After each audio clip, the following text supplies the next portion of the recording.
Good Monday morning, everybody. John and Lance along with Dell for the next 3 hours here on what was. I don't know. I don't remember. I know we've had worse ones. That was one of the worst sports weekends Houston has had ever. One of the worst ever. Yeah, I think we've had some really bad ones while we've been on the show that we've talked about before. It's just a compilation of there were three teams. As important as it was, as big as it was, with the names and the situations, it was pretty. It was crap. It's about as crappy as it could be. Only one win. Utah beat Utah by 1 on the road on Friday night. Otherwise, every other thing sucked. You got blown out. The Rockets got blown out at home too, and the Warriors kept winning. So now you're a game and a half behind in the race to get into the play-in. Of course, the Houston Astros completely demolished at home. I didn't say demolished. I mean, they were swept. They lost all 4 games at home with the great bullpen blowing 3 of them. Montero was involved in some of it, but Ryan Presley had one. Brian Abreu had one. And yesterday it was Hader giving up the run when they were tied up. And then couldn't get a run in the last inning with just hard shots of some bad luck there. So you start off 0-4 at home against. So I don't know when the last time you won a game at home is. I have literally no idea. Go back and see. Well, they've won one of their last 12 at home. At home. You're including the playoffs. Yeah. That sounds about right. Yep. That's. And then of course, Houston Cougars lose on Friday with Jamal Shed injuring his ankle, and as soon as he was injured. Once you saw him on the knee scooter, honestly, they gave money away on the – I was curious to see what it looked like. They had, at first, before Jamal Shed was on the knee scooter, Houston was a 2-point favorite on the second half gambling line to come back. They were down 2 at the half, I think. Then, after they showed him on his scooter, the game went to the second half line went to a pick'em. And all I could think of was, this must be the easiest money ever, because I thought, just like everyone else in my mentions, as soon as I showed the picture of him on a scooter, it's over, game over, We're done, finished. I feel so bad for Jamal Shed in Houston that it ends like this. Like, it was a foregone conclusion, because we all know we must have talked about this 25 times this year, how, God forbid, you can't have an injury and you can't have certain things happen because you have no ability offensively to overcome.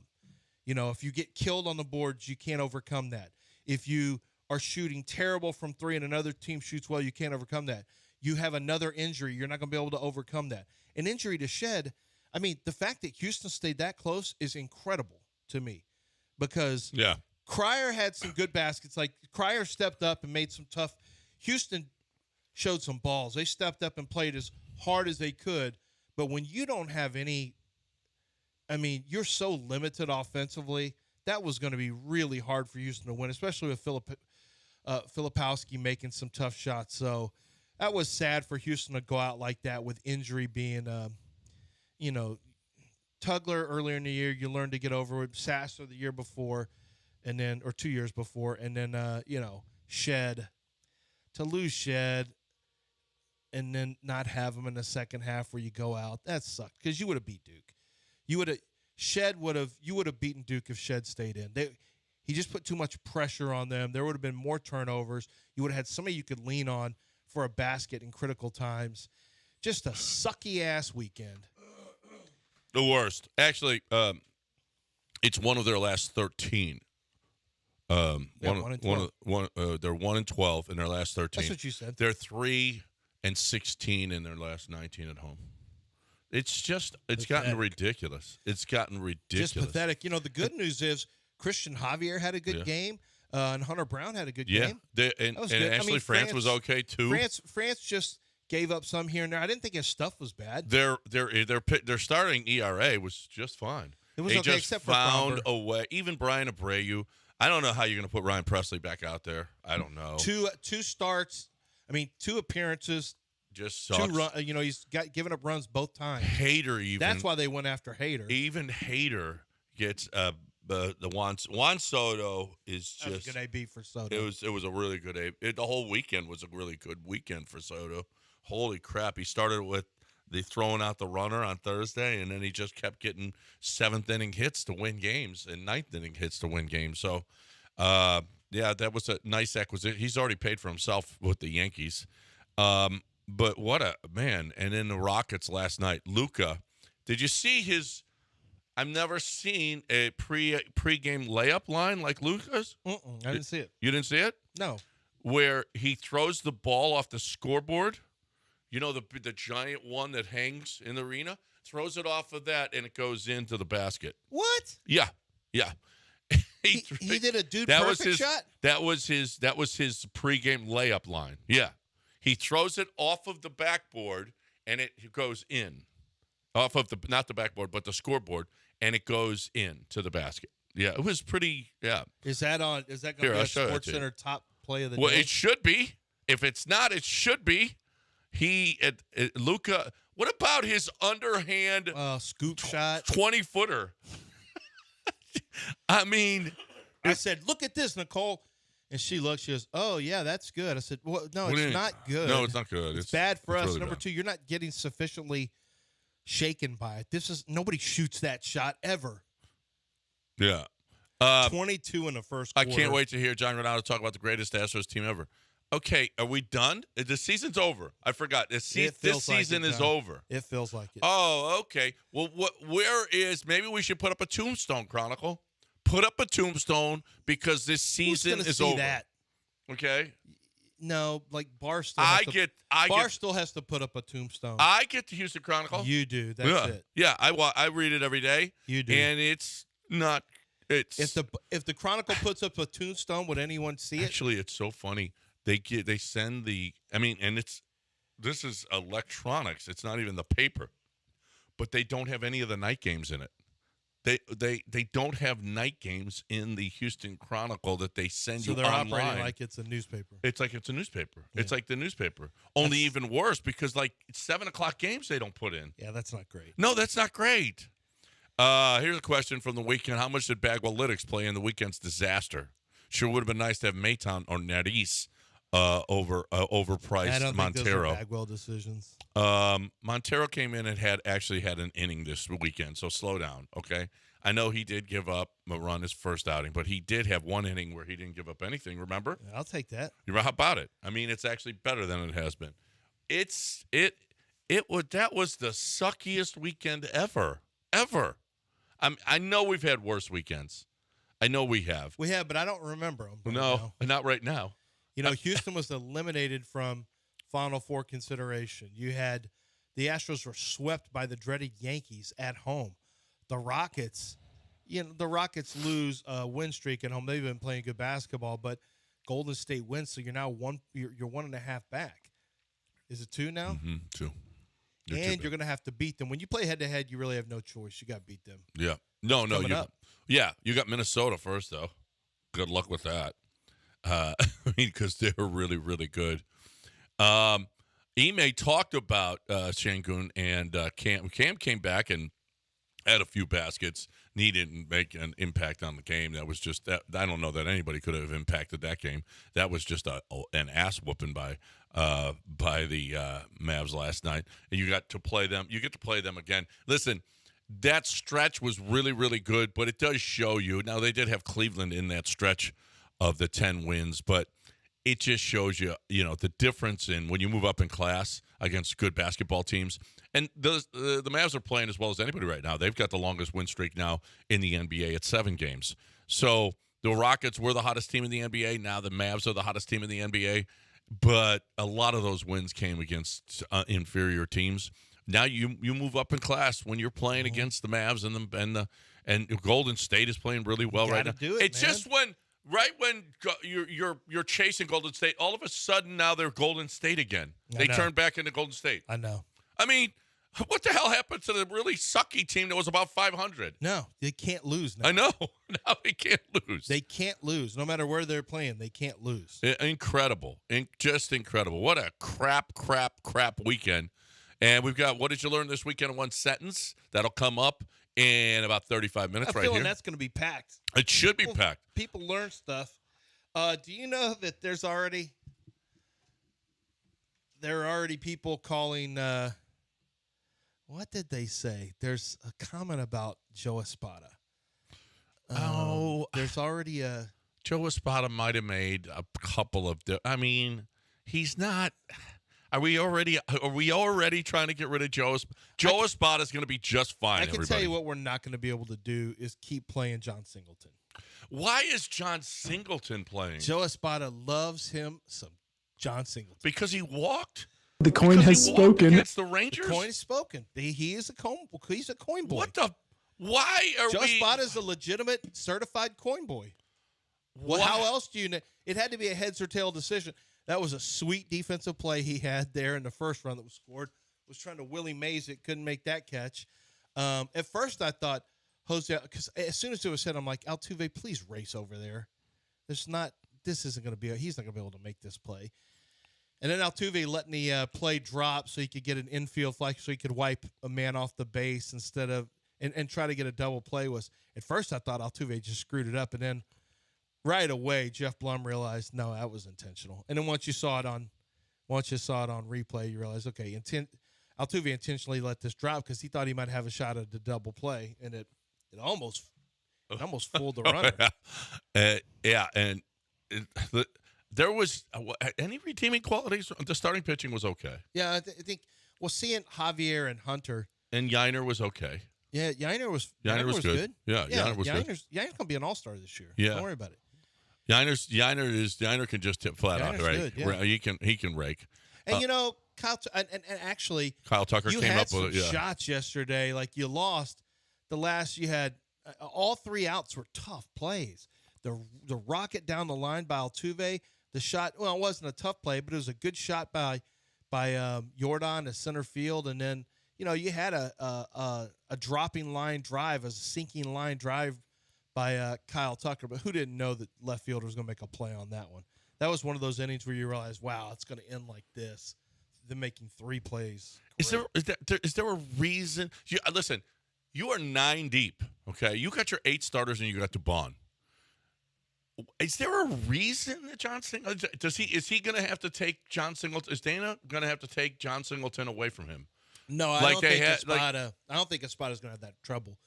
Espada's going to see he can't play, and that's going to be that. But they're trying to find another first baseman. I mean, I think they want to find another. Well, Dubon played there last year. That's fine. I mean, but that doesn't look like a. He's going to see that he can't play. Isn't the whole thing about Espada? He's been around. He knows the team. What do you mean he's going to see? He hasn't been able to see. He can't play. It's not like Singleton's had a lot of at bats. I think this could be one of those things where he's. Well, I mean, this is going to be Singleton's going to push himself into the minors. I do like that he already. Actually, he doesn't even have any. He can't go down, can he? Well, you could just cut him, whatever. Yeah. I do like that he just said 2 games into the season, Yainer, you're going in the 5-hole. Abreu, move back. Yeah. He already. I mean, if Dusty would have kept him there, and actually Dusty kept him in cleanup. And frankly, forever. This needs to be the case. What about Abreu's last year? Yainer's a better player. Yainer's going to be a legitimate player moving forward. He's a legitimate catcher with potential all-star credentials. He's not. He should be in a position to drive in runs as opposed to Abreu. Yeah, an aging first baseman who, had a nice 3-week run. And Jordan was a disaster all weekend long too. By the way, after his 2 hits in the first game, he was a disaster and came up in big situations. Tucker had some base hits. Tucker did. Yeah, Tucker did. He had some big hits and Jeremy Pena. If he's not getting a hit, he's swinging at a slider that's like 2 feet off the plate. I know. Holy crap. That's his move. My goodness. All right, what a crap weekend we got. Let's go. 713-780-3776 if you want to get in here with us on ESPN 97.5 and 92.5. I'm talking about Doc Linville first, though. I want to talk about you and your hair. Doc Linville says y'all have been really, really responding, and that's pretty cool. That if you're 20, 30, 40, you could be losing your hair. And you don't want to lose your hair at 20. I'm older, and I still wanted to get it done. And it's so easy. There's no reason that you can't get the neo-grafting. Listen, with a 3-day anesthesia it's not painful at all anyway. But then you can get, besides the neografting, you can get the PRP, which is an easy process that is just fantastic as well. You can actually feel the stimulation in your head, and it is working. It's working for me, and I know it'll work for you. If you're looking for a great way to get hair again, you're sitting there and every morning you wake up and holy crap, my hairline is receding or my bald spot is getting bigger. You don't have to. You got 975hair.com, 975hair.com.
You're back in the Veritex Community Bank Studios with John and Lance on ESPN 97.5 and 92.5. All right, welcome back here on ESPN 97.5 and 92.5, 713-780-3776. I mean, is there anything that y'all want to get off your chest? Let's go. Plus, we got What Did You Learn This Weekend in One Sentence coming up. You can do that there as well. You got one sentence to tell us how sucky this weekend was on the biggest religious weekend of the year. It couldn't have been worse sports-wise, okay?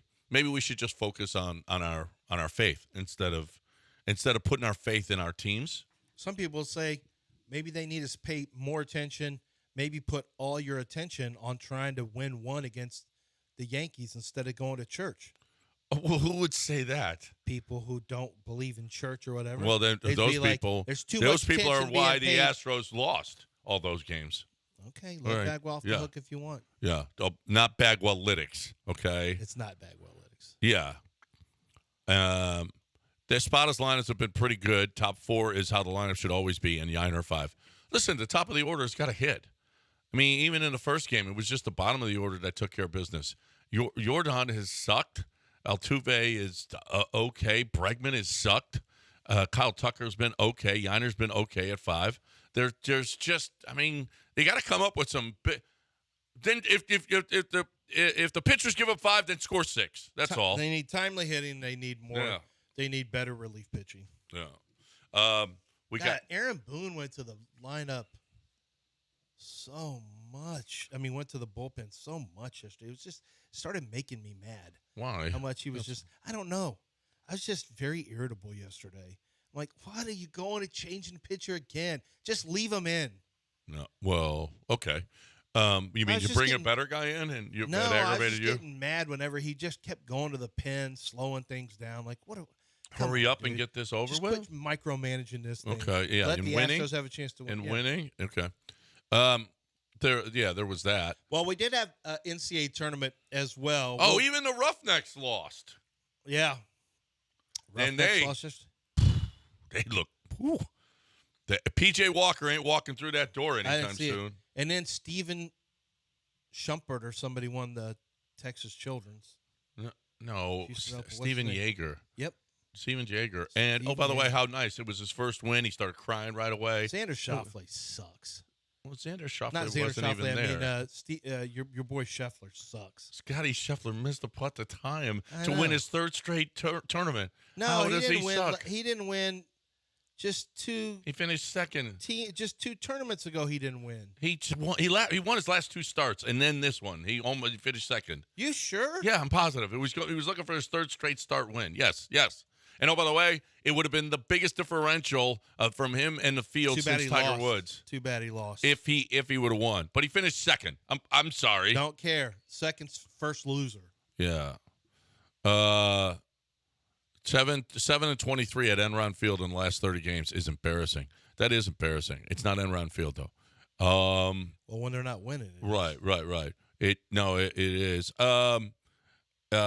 Terrible weekend, but you know what we have to pull America out of this downward spiral? Caitlin Clark beating Angel Reese tonight. How about that? This game they Wait. put. Pull America out of a downward spiral. Caitlin Clark. Why can't This has turned into a racial thing. Hold on. Why can't LSU beat Iowa and pull America out of a spiral? Because the LA Times told us LSU is full of dirty debutantes. Yeah. You see that the article? Well, that one was worse than the one that she was. Yeah, Kim Mulkey complaining was like about. the Washington Post hit piece. He's like, wait a minute, all the way out west. I'm getting the whole. They had to actually clean up the article because apparently it got so much backlash. They had to change some of the wording. Like the UCLA coach who they played over the weekend retweeted the article because she thought it was just highlighting the game. Then she had to write an apology. I am sorry. I didn't know what was in it. I don't want to push anything that's going to diminish our game and the women on that team. Woof. The women's game. It's black versus white. It's good girl Caitlin versus bad girl Angel Reese. We got storylines. And by the way, that whole good girl Caitlin Clark, she is a biatch. on the court. Yeah. At least. Yeah. Oh, she's a competitor. She's got some proof. Well, even She's with her got some- teammates, though, she's a biatch. No, she's got Do we some. see this? Listen, she's got some Jordan. I'm gonna Clemens. use a non-gender specific word. She's an a-hole on the court. Yeah, she's Yeah. an a-hole. Yeah, she is. Yeah.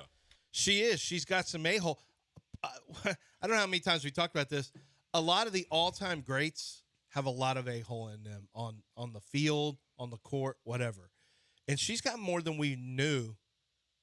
This year we're seeing it. We're seeing it a lot more, where she's really. I think she feels pressure because she's acting like somebody who's under a lot of pressure. Because, like some of the stuff, like the complaining about all these fouls is, we see it in the men's game all the time. We don't like it in the men's game either. And with Caitlin Clark doing it all the time, when she took, I don't want to say she took a dive, but she knew that she was going to run into the girl who was storming the court to make a point. And I guess the flop she had, because at first I thought this is horrible. The court storming, and then I see the way she starts to pirouette after she was hit. This was, earlier in the year. If y'all don't know what I'm talking about, you missed it. But yeah, she's got some. Hey, Angel Reese has a hole in her. Faluja has a hole. Caitlin Clark, like the entire LSU team, and Caitlin Clark, she could play on that team. Kim Mulkey's an a-hole. It's really good teams, really good players. They've got some of that in them. That's not unusual. And just because it's a women's game, don't think that they're not just as competitive and that they don't have some of the same irritabilities on the court, because that's what we're seeing from Caitlin. We see it from Angel and LSU at different times, but Caitlin Clark's been doing it all year long. Yeah. All year long. Well, she is too. Yeah. Caitlin Filipowski. I'm telling you, that dude, I thank God NC State with the big guy. I like to call him the big guy. DJ Burns. DJ Big Guy. DJ. He's got a last name that isn't Big Guy. What is, I think It's Burns. is it? Oh, Yes. Escalade. The best story. I thought it was something else. No, Didn't that? That's only if Rich Eisen's asking the question. Only if Rich Eisen. Then we have context. And there's nothing really. There's some sneakiness to DJ Burns' game. The big man, he's an unusual basketball player. You don't see players like him very often in basketball. I don't know how tall he is, 6'9"ish. Yeah, I would say in that neighborhood. 3 something. Jay probably. Billis says it's the most amazing thing he has seen in basketball. Well, it's you just don't see guys. No, like I mean this NC State run. like this is NC State run. Yeah, going back to the ACC. Yeah. Yeah, and did you hear DJ? I couldn't believe they were a 7-point dog yesterday. I'm like, dude, they've beaten Duke before. They're on a heater right now. How is this team a 7-point dog? Yeah, and DJ said, yeah, guys, well, you know what? Guys aren't coming late anymore. They actually want to win now. He asked what was the difference in his team. He was like, yeah, guys are actually showing up on time now. What? But he is tough once he gets it in the paint. Like, I don't know how many M1s he had. He had a minimum 3 that I can remember. And 2 of them were super easy ones on where they broke presses when they were, late in the game he had them. One, he had fell down. But he was he can score around the basket and draw fouls like crazy. And then you got Zach Edey, the most hated basketball player on the planet. For some unknown reason, people hate Zach Edey. I get Big Ten fans hate him because he goes to the free throw line all the time. He was trending yesterday with the name Foul Ming, as in getting fouled. Mm-hmm. His game is very similar to Yao Ming's. In terms of the way he works down on the low block, he's not a great defensive player. Everyone will go, if you compliment, do yourself a favor, go give a compliment to Zach Edey on Twitter today. See how fast it takes someone to search out the name Zach Tweedy and immediately comment that he's just tall. The guy that scored 40 yesterday, the guy who's the back-to-back player of the year in college basketball, people will go out of their way to tell you the only reason that he does anything in college basketball is he's tall. Forget the fact that many tall players have played before in college basketball. He doesn't have any skill. He's just tall. That's it. 30-15, not a problem. He's had multiple 30-15 games, but he's just tall. This dude is a really skilled low-post player in terms of his ability to – and it does help that he's tall because it's hard to keep him from scoring. He gets deep into the box. He's not a tall, skinny guy. He's well put together, so he can – he can get deep into the post. They're very disciplined with how they will reset the entry pass and get him as close to the rim as possible. And once he gets in the paint, you're done because he can shoot left-hand jump hooks, right-hand jump hooks. I mean, Purdue is tough. It's interesting Final Four we have. We've got Alabama who saw Alabama coming. I didn't see Alabama coming. Just coming out of the SEC. I didn't see Alabama getting to this spot. Alabama's there. Purdue is there. NC State is there. And who's the other team that I'm missing? Connecticut. Oh, UConn, who the is most dominant team murdering everybody on the planet. Over last 2 tournaments, UConn is murdering everyone. 13 points was their closest game. Thank you. Chino Ariama's doing an incredible job. 13 and 15, and the rest are all in the 20s. Yeah, and more, 30s. The 13-point game was the national semifinal, and I think there was a 17-point game last year, and the 17-point game against San Diego State was the final. So they're not even less than double digits. You can't touch them. You can't. 30-0 run. The game was tied at 23. 30-0. 30. It was tied at 23. Eventually got to 56-25. That is just. Yes, Saturday. It is incredible. This team is incredible. And yet I don't know how. Ariama's team's playing incredible basketball. And yet I don't know how North Carolina State is going to lose. And I don't know how Purdue is going to lose. Nope, maybe they all don't. I mean, this is a pretty good Final Four. This actually is a pretty good Final Four. It actually is. And you don't have, and UConn's the only 1 seed. Alabama was. Purdue. Oh, yeah, Purdue was 1. Yeah, so you got 2 1s there. Oh. Alabama was what? 4. Okay, Alabama's a 4. And 11. And then you have the 11. Yep. But it's and you know what?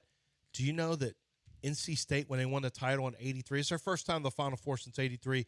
When they were there, the only reason they got into the tournament is that they won the ACC tournament. There's a lot of – and they only had 32 teams. It wasn't 64 back then. So they were like one of the worst seeded teams, like one of the worst. It's a very 11's about as high as you go. for if you're a Power 5 team. 11 is about the top seed, because beyond that is mid majors and small schools and automatic qualifiers. And you're not like 11's as high as you're going to go, and they are rough. Yep. And they were down 7, 8, like maybe even more than that. In the first half, I think their largest deficit was maybe 9. Yeah, it was 9. They were down, and yet they just never, because they can always go to their big man. As long as DJ Burns doesn't get in trouble, teams are in a lot of trouble. But who do they play? Do they play Zach? They play Zach. Yeah, Edey, it's right? the most lovable player in college basketball versus the most hated. They see each other on Saturday. Yeah, I don't understand the hate for Zach Edey. Why?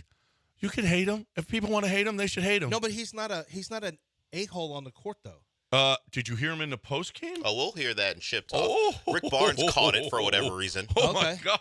Well, maybe he's tired of being. Well, not only that, did you hear the F-bomb he dropped on CBS? I'm not even gonna. I heard that. I'm not even gonna play that. We got Oh, really? We got Zach Edey talking about an appendage too. Yeah, right. Yeah.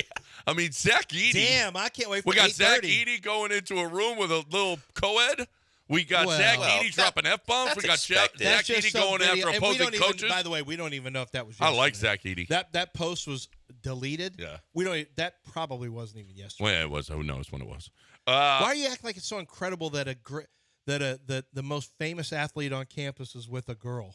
No, I'm at a not. I'm party? just saying, nice. I'm saying, Yeah.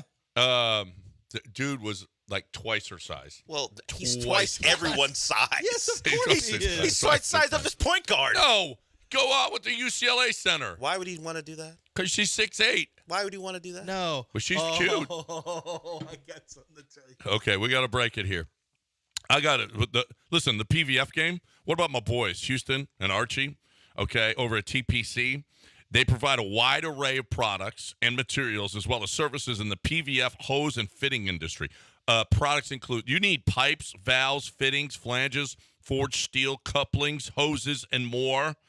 You got to TPC Industrial is the place for you. Rapid delivery. Their trucks, they're going to get to your location. Interstate access, always available. You can call them anytime, 24/7, okay? Conveniently located in Mount Bellevue. You can trust TPC with your PVF needs. If you're in this industry, if you're in the PVF industry, they are the supplier for you. Give them a call at 346-226-3866. Are you having a problem with supplies for your job? Well, call TPC or go to TPC INDL Industrial, TPCINDL.com.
You're listening to Houston's longest-running sports radio morning show. From the Veritex Community Bank Studios, here's John and Lance.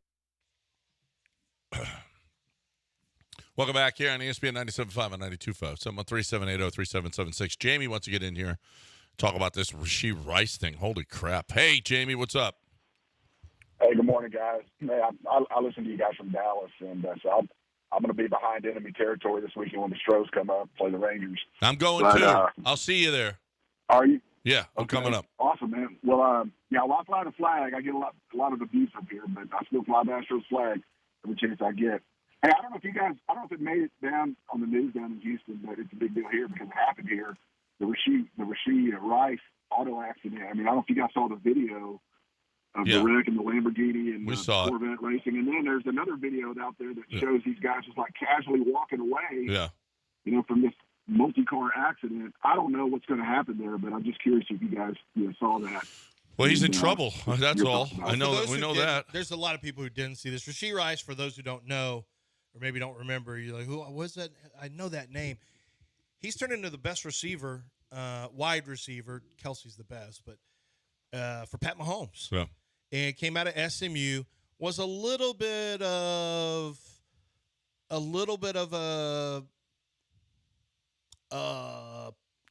pain at SMU sometime. All right. Coming out of the draft. But he's been on his, apparently, until now, on his best behavior. Haven't heard anything. He's a very talented player.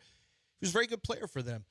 He was in a street race, Lamborghini versus Corvette. He was driving the Corvette, lost control. There was a crash, and the eyewitness who was hit, this woman and her 4.5-year-old son were hit.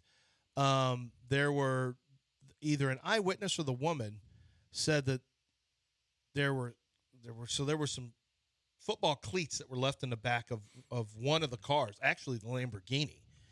And then they said that there was a bag full of guns and something else that was taken out of there. There were guns put into a bag and taken out of there. I don't know if that's accurate or not. I don't either, because we saw them all walking away from the crash, and I didn't see any bag. I didn't either, so I don't know. I don't know if there was an angle we didn't see or whatever, but basically it's a hit and run, and police are looking for Rashee Rice. Rashee Rice, the league, Rashee Rice is going to be in some big trouble. Mm-hmm. He was involved in a hit and run, and he fled the scene where somebody was hurt. It's very casually, just like, I'm out of here. And now the police can't, if he hasn't turned himself in, he's headed for a long suspension with the league. He's going to be in some trouble for this one. Yeah. Cameron Sutton just turned himself in. Yep. So we got that. He's accused of domestic abuse. If somebody asked, does this change the draft needs of either team? Well, I think the Chiefs are going to get a wide receiver anyway. Yeah. So it may solidify it, really. Absolutely. Frankly. And as far as the corner for, was he with the Lions right now? The Lions, they had just cut him, right? Who was he with? No, he's with the Lions, and they cut him after this domestic. Oh, no, yeah, they cut him because of this. Yeah. That's right, yeah.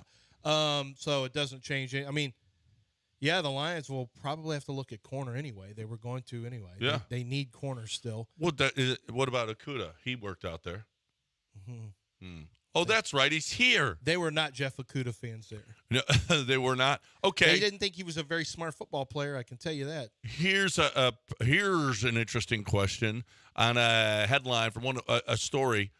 You tell me, at 42 and 59, okay, Keon Coleman? Yeah, I'd look at Keon Coleman. Yeah. I got a third-round grade on him, but all your grades kind of go out the door on a wide receiver and Bobby Slow on the West Coast offense, because it's just a little bit different. So absolutely, if he were there, I would definitely look at him at maybe as early as 42. For sure at 59, I would. Yeah, he can win. He wins catches. Lad McConkey? Oh, lock. Oh, well, will he be there? Tough. No, he's not going to be there. He won't be there. He'll be gone. You don't think he'll be there? No, and here's the thing. Ladd is going to be – you can play him some outside, but Ladd's going to be more of a slot. I don't love the idea of playing Tank Dell outside all the time. So I'd say Ladd probably will be gone, so it won't matter. Really good player, though, man. Yeah. Really good. How about Malik Washington? Slot. Yeah. Yeah, smaller. Jacob Cowing? tiny. He's almost as small. We don't care about that. He's 170. We don't care about that. We put him at guard. No, we're not. No Jacob Cowing. Yep. Javon Baker. Baker. He's coming in for a top 30 visit to Houston. I was looking at their top 30 list that's out. He started at Alabama. Was a 4-star at Alabama, went to Central Florida. Either South Florida or Central Florida. Good player. Central Florida. Good player. Yeah. Runs good routes like most former Alabama players do. Yeah, he's one that could be there in the second round, and I like him. I could definitely see him being a Texan. As a matter of fact, I did like a simulated round 1 through 4, or maybe even 2. No, I just did 2 through 4 because they had already traded their first round pick, and he's who I gave them. I think with the second pick in the second round. You did either that or third round. Yeah. And you passed on Xavier Worthy. Yeah, I would. You would. Yeah, Xavier Worthy's probably going late first. Oh, really? Believe it or not, yeah. Oh my God! After he ran, and you know where? I think the Chiefs. If he's available there, I think he'll go to the Chiefs. All right. Okay. Well, the Chiefs a little need early for my taste, the but I think Chiefs he need goes wide there. receiver. We know that. Yep. All right, we're And they going to like break speed. it. And when we come back, what did you learn this weekend in one sentence? In other words, you have one sentence, one opportunity, and that's it. And you got to take it. Mom spaghetti. You got that. Whatever it is that you learned this weekend, but you only have one sentence to tell us. 713-780-3776. 713-780-3776. Line it up. I'm sure you'll learn something. It doesn't have to be about sports. And hopefully it's not about sports because sports just suck this weekend in the city of Houston. You know who doesn't suck? Billy Brown over at Aqueduct Plumbing. Plumbers are, you know what? It's not the greatest industry as far as reputation goes because you always see in the big cities and northern cities, it's always some guy and he's got the plumber's crack hanging out and he's charging you exorbitant amounts and you never know if you're trustworthy. Well, you know about Aqueduct Plumbing. They are trustworthy. You know that they're going to come to your home and they're not going to charge you. You know that they're going to come and they're going to do it. I'm telling you, I just had my man Michael, he called them last week, and he said they were unbelievable. They came to the house. Drop our name. Drop our name when you call. Just had Cooper actually was asking about plumber, and I sent him over there. And I said, mention a name, and he goes, I did. And Mary said, right away that they were going to have somebody out. And he said, I'll let you know how it goes. But they will. Make sure you mention our name. I mean, you're going to get great service, great prices anyway. But whether it's a big job, a small job, make sure that you're having a company that is a trustworthy company that doesn't charge to come out and analyze what's going on and tell you what's going on. That's how confident they are in their service and that you'll want to use them. And if you're going to another direction, that's fine, but I don't know why you would when we're already telling you they're the best in the business. And John and I know because we've had them do a lot of work on issues, and they get it done the right way the first time. It's aqueductplumbingcompany.com. That's aqueductplumbingcompany.com.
America owned and made. Now I know coffee is grown in different regions and sent here, but how about how you send that coffee out? Free reign coffee, okay? Free reign coffee is they just do it better. It's just fuller, better taste. I just love it. Listen, I got 4 boxes of Texas pecan, so I'm going to tell you that every morning. I just think it's the best coffee I think I've ever drank. I've never been a big coffee guy, but now I'm addicted. I can't wait to get up in the morning and have my free reign coffee, have my Texas pecan. Cole Hauser drinks American Dirt. Okay, so ladies, you might want to have that on hand in case Cole Hauser comes over. Okay, Cole Hauser is Rip from Yellowstone. All the ladies love him. Okay, they got Homestead, they got Mustano, they've got all of the difference. It was born and raised in San Angelo, was Free Reign Coffee. Their roastery has been fueling folks to get up and get after it for 25 years. I think it's the best. I just found it, and I love it. You will love it too. Try it. It's not bitter like that national brand. It's just not. It's just better, fuller, better taste. 975coffee.com, 975coffee.com. Put in code ESPN20 for 20% off at 975coffee.com.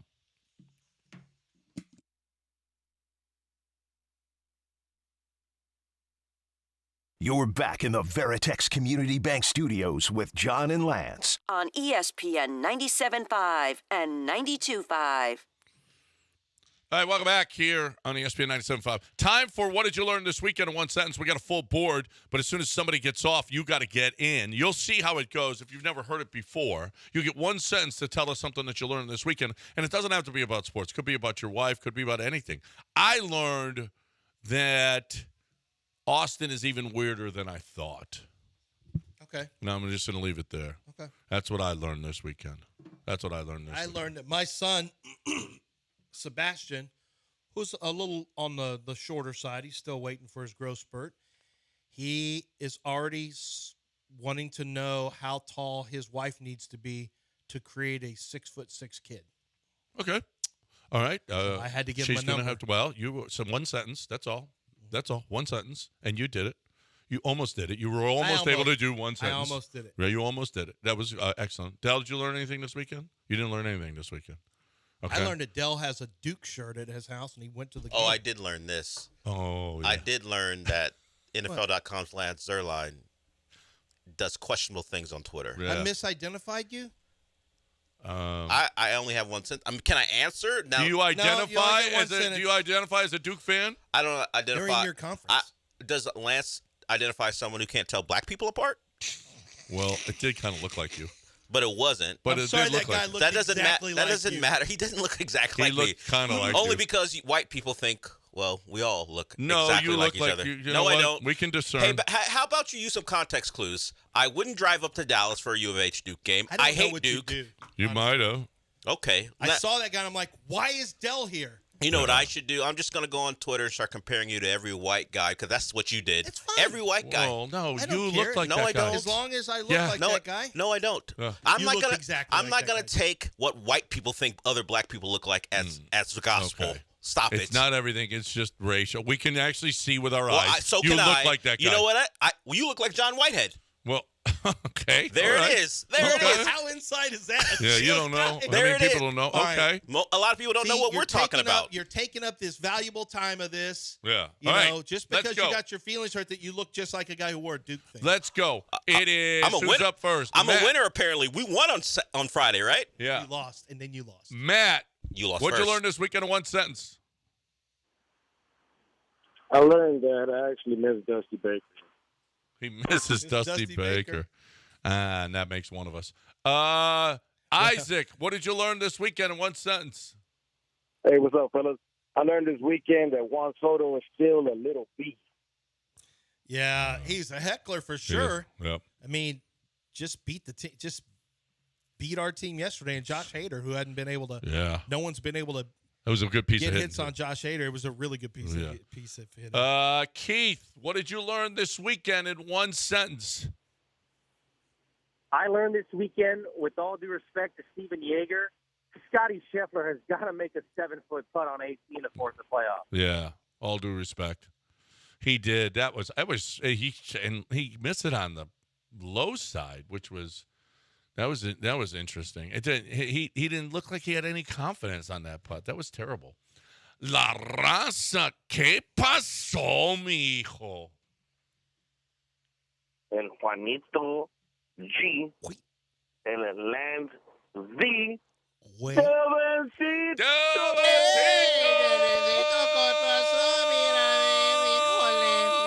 Gentlemen, good morning. Balloon. Zesty. Go. Gentlemen. Okay, so, you know I love my veterans, but man, I learned that the Mets messed up this World War II vet's name, and his name was Seymour Wiener. Yeah. Seymour Wiener. This is the most childish show. It was. It was really I know. Seymour Wiener. I know. Yeah. So we can't just let that go, but this show can't let that go. No. Well, I mean, the internet didn't let it go. Why would we? We're not going to. We're not going to let that go. A Thank you, joke La that would have Raza, for your crushed us service. in third grade. We're not going to let that go now. Thank you for your service, La Raza. Yeah, thank We you. appreciate it. Jay, what'd you learn this weekend in one sentence? Juan Soto is going to be a problem for us in the playoffs. Yeah, he is. I know. He's I a don't- problem. I was hoping San He's a problem Diego. for everybody. I was hoping Playoffs. Padres Juan Soto would. Yeah, show for up. in the playoffs. That's right, Del. We Playoffs. go to the playoffs. No, I We like go, how he said yeah, that. Yeah, yeah. I mean, I guess the Astros and the Marlins are both making the playoffs. The only two teams to go 0-4. Yeah. It was a bad weekend. That's right. That's right. They're going to the playoffs. Philip, what'd you learn this weekend in one sentence? Zesty sports, fellas. I learned that just like me, the Astros can't win at home. I can't win at home either. Yeah. They're like you, Philip. The Astros can't win at home. You and the Astros, Philip, can't win at home. There's a lot of arguments at home that you can. You're probably Yeah. right about and that. I didn't even get I'm 7 for my last 23 at home. at home. I know, and I didn't even get a pillow this weekend. What? A pillow. Is that a Shogun? Japanese restaurant? That's a Shogun. Oh, Shogun. you didn't get the pillow. You didn't get I the didn't get pillow. the pillow. You didn't Okay. get pillowed? I didn't get to pillow. Oh, okay. That is the most gentle Yeah. word ever. Yes. Are you going to pillow with At your the tea room. cortisone? At the tea At room. the tea room. I want to go to the tea room and pillow. Ocho, ¿qué pasó? ¿Qué aprendiste este fin de semana? Yeah, I learned just how much DJ Burns of North Carolina State looks like Darius McCrary of Family Matters. Darius McCrary. Yeah, it's the brother from Family Matters. Does he look that much like him? Does he? Well, Lance, you appear can tell when black people look alike, so go look and see. Oh, no, he doesn't. See, only when people actually Yeah, do see, look like. it doesn't- I mean, some, maybe. Now, He's this got the is an same old- gap tooth as Darius McCurry. Actually, this is an old picture, too. Can you so call maybe. Ocho Whitey because Oh, my his name's God, Ocho? he does look like Darius McCrary. Oh, look at that. I'll take it from Ocho because he's actually right. He actually is kind of right. Although Not the same Darius hair and all that. isn't as big. Yeah, but we've got pictures of DJ from his time at Tennessee. He was skinnier, and it's dead on, actually. Closer than, obviously, now. He actually does look like him. Okay, so can we make that claim? A black man. Looks got it like right. another black man? Oddly enough, a black man could tell, while the white guys are completely wrong. Ocho's a black man? Yes. Oh, his name's Ocho. That doesn't mean anything. No, he's been black forever. Oh. What are you Talking Ocho about? Texto, you do this every week. Well, That's his why name's he- Ocho. And what does he say every time? He just goes, All right. Okay. Yeah, he never responds. Well, his name is Ocho. He's been I'm pretty old sure school- that's Spanish. No. Well, Ocho Cinco wasn't Spanish. Ocho Texto. He kinda- Instead he of kinda Ocho was. Cinco, he calls kinda himself was. Ocho Texto. Yeah, that's where the reference comes Yeah, from. Chad Johnson's not. He kind of He is to calls me. himself Ocho Cinco. He kind of is to me. Tom, what'd you learn this weekend in one sentence? I learned that sometimes when you're out with your friends, a drunken idiot with a restraining order is going to roll up to one of your girls and try to reconcile. Oh man! Wow, trying to reconcile with a restraining order in place is a strong move. Yeah, that is a strong move. It's also an illegal move. Yes. It's a bold move, not a strong move. It's a bold move. It's an arrestable move. That's what it is. Yeah, it is. Right. Yep. It's taking the matters into that is if you have a restraining order and you're still rolling up, you got a problem. You really need to stay home. You really need to sit on your hands on this one. Or he's just like the Astros, #relentless. Well, the Astros are going to take care of this No, business. the guy's just like the Astros. That's their thing this year. Yeah, relentless. Yeah, they are relentless, aren't they? He puts it next to his restraining order. #relentless. I'm just going to keep coming. Yeah, keep coming. What, out of the bullpen? Is that what they're going to keep coming? I'm just going to keep trying. You're going to keep trying. He's just going to keep coming up short with runners in scoring that position? guy's going to keep battling. Is that what we're going to do? Well, no, we don't keep battling when we have a restraining order in place. What is relentless if not ignoring all circumstances and keep battling? Well, that is what it feels like. Yeah. The Astros kept battling to the final out. You saw it yesterday. Yeah. What XFL was fun to watch. This version of the XFL is not. Yeah, we're getting that. Did you watch any? You didn't watch any of the game? I didn't watch any I of the watched game. some of it. Man, we did have. They need a quarterback. Who's the quarterback for this version? Sinnott? Ooh, I saw that guy in the preseason for the Dolphins. He That's the guy they came up with? That's the guy they came up with. He's the starting quarterback? He's their starting quarterback. Yeah. It was bad. It was really, really bad football to watch. That's a shame, too, because it was so good when we had him. Yeah, we feel better now because the Texans are better. The Renegades were not Renegades. The Roughnecks were a relief because the Texans were so terrible. Hey, look, we got some football. We got good football from the NFL team. Now, who cares? We didn't care. You know what? Whatevs. And at Rice Stadium, what an environment to go watch a football game and the play-in. With 12 people there, it looks even bigger. More fans at an Oakland A's game this weekend or at the Roughnecks? Tough call. I mean, boy, are they we can count them up individually. For both. It won't take long. No. I mean, Astros fans almost should make that trip to Oakland, right, to go see the game? Except you got to be in Oakland. Astros fans should go up to Oakland? I mean, why not make that a road trip? No one's in the stands. You can take over the whole thing. Oh, yeah. No, why you got to go all the way up there when you can just go to Minute Maid and well, actually, if you want to go see them win, you do need to go up to Oakland. This is my question. Would you rather have the Astros never play a home game, considering how bad an experience it is? Just, hey, let's go play all the games on the road because 4 out of 5 chances I'm not going to see a win. So why don't we just send them on the road? It's not a good experience to watch the Astros play at home right now. No, it's terrible. I mean, it's not the last calendar year, but since August, start of August? Now they got Toronto coming in. How many will they win against Toronto? Will they take 2 or 3 from Toronto? Will they win 1? Yeah, they'll take 2 out of 3. Do you think they'll take 2 out of 3? Yeah. I hope you're right. I don't know. They're certainly not trending. And this is not going to be the greatest This is Astros amazing. team ever. 7 for the last 30 at home.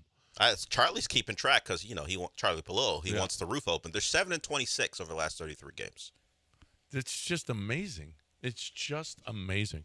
All right, 713-780-3776. Time to talk about HR&P. My people over there, Mike Holly, a great coup, Chris Fisher, great ag. But it doesn't matter what college you go to or went to. It just doesn't matter. You want to get your payroll efficiently. You want it at the best price you can get it. Okay. You want the HR to be really, really good. You need your HR to know what you're doing. You don't know what you're doing with HR. You don't know. You could make a mistake. And trust me, it has really cost businesses making that mistake. So don't try to do this yourself. Why? I don't understand why you're trying to do something yourself that it's just not. That's not what you do. You sell your widgets, whatever your widgets are. Could be your personal services. Could be a product that you're making. It doesn't matter. It's something that you are good at. And that's why you're in business. You're not in the business of payroll. You don't do that well. You don't know how to do that. You don't know how to do. Are you struggling with your taxes right now? Because we're coming up on tax time, and you got to get that in.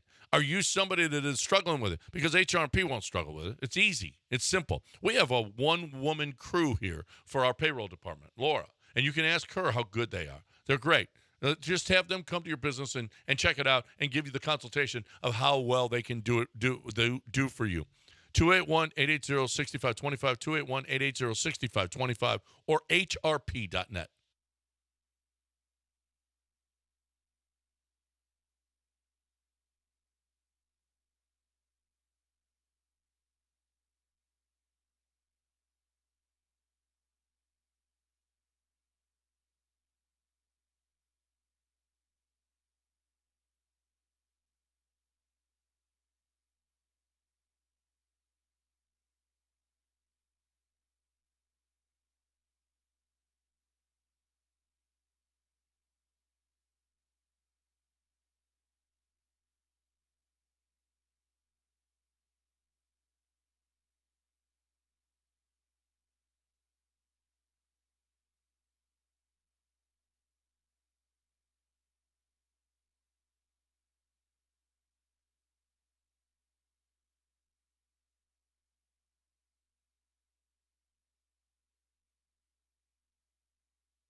You're listening to Houston's longest-running sports radio morning show. From the Veritex Community Bank Studios, here's John and Lance. Well, you know Shibu, JT George.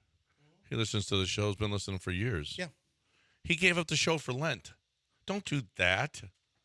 Well, he feels like that's it's a major that means sacrifice. He must really like the show. Yeah. Yeah. I mean, you Please can don't still do have that skip anymore, days. though. You can have skip days. Yeah, give up. I don't know. Give up your wife or kids or something. Don't give up the show. Give up chips. Yeah, I couldn't give up chips. Alcohol's easier. I couldn't give up chips. No way. Yeah. Had my first Coors Light yesterday. Oh, did you? Yeah. Stopped at one? I did. I had one with we had some crawfish. Found a new crawfish place that I'm not telling anybody about because I don't want it to be popular. Were the prices good, or was it the prices are good? The prices? It's Yeah. $10 now. 10.50. That's Yeah. it's hard, but it's still they're When's the the best. last time you put hot crawfish fingers in your eye? How long has it been?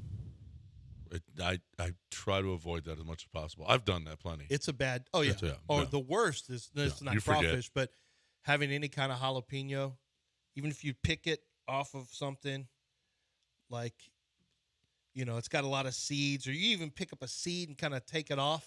Yeah. Well, you better remember. And even if you kind of take a napkin and, take your hand through it, it's still not good enough. I had, we did Pete's fajitas and sausage yesterday. And I had to wait on the sausage. I was boiling a sausage, but boiling sausage? What kind of sausage do you boil? You have to almost. You put it on the grill and it shrivels up. It gets that nasty. It puts that nasty look to it. If you put it on a hot grill, like I'd had to do a separate temperature for it, so I just did that. But the kids don't really eat it much, so they're about to catch some jambalaya, and they're going to eat it whether they like it or not. But the fajita, I just cannot say enough about. You've never gotten the fajitas there, have you? No. It's tenderloin. Yeah. It's a joke. He just puts some, seasons them, and then man, there were so many people. I was in there. There were so many people coming in. Do you know this? This is like just a little hint for you guys. Not even advertising. This is just a hint. If you go buy a rack of ribs, like a rack of no, not even ribs. Like you just go buy the rack of bone-in like strips.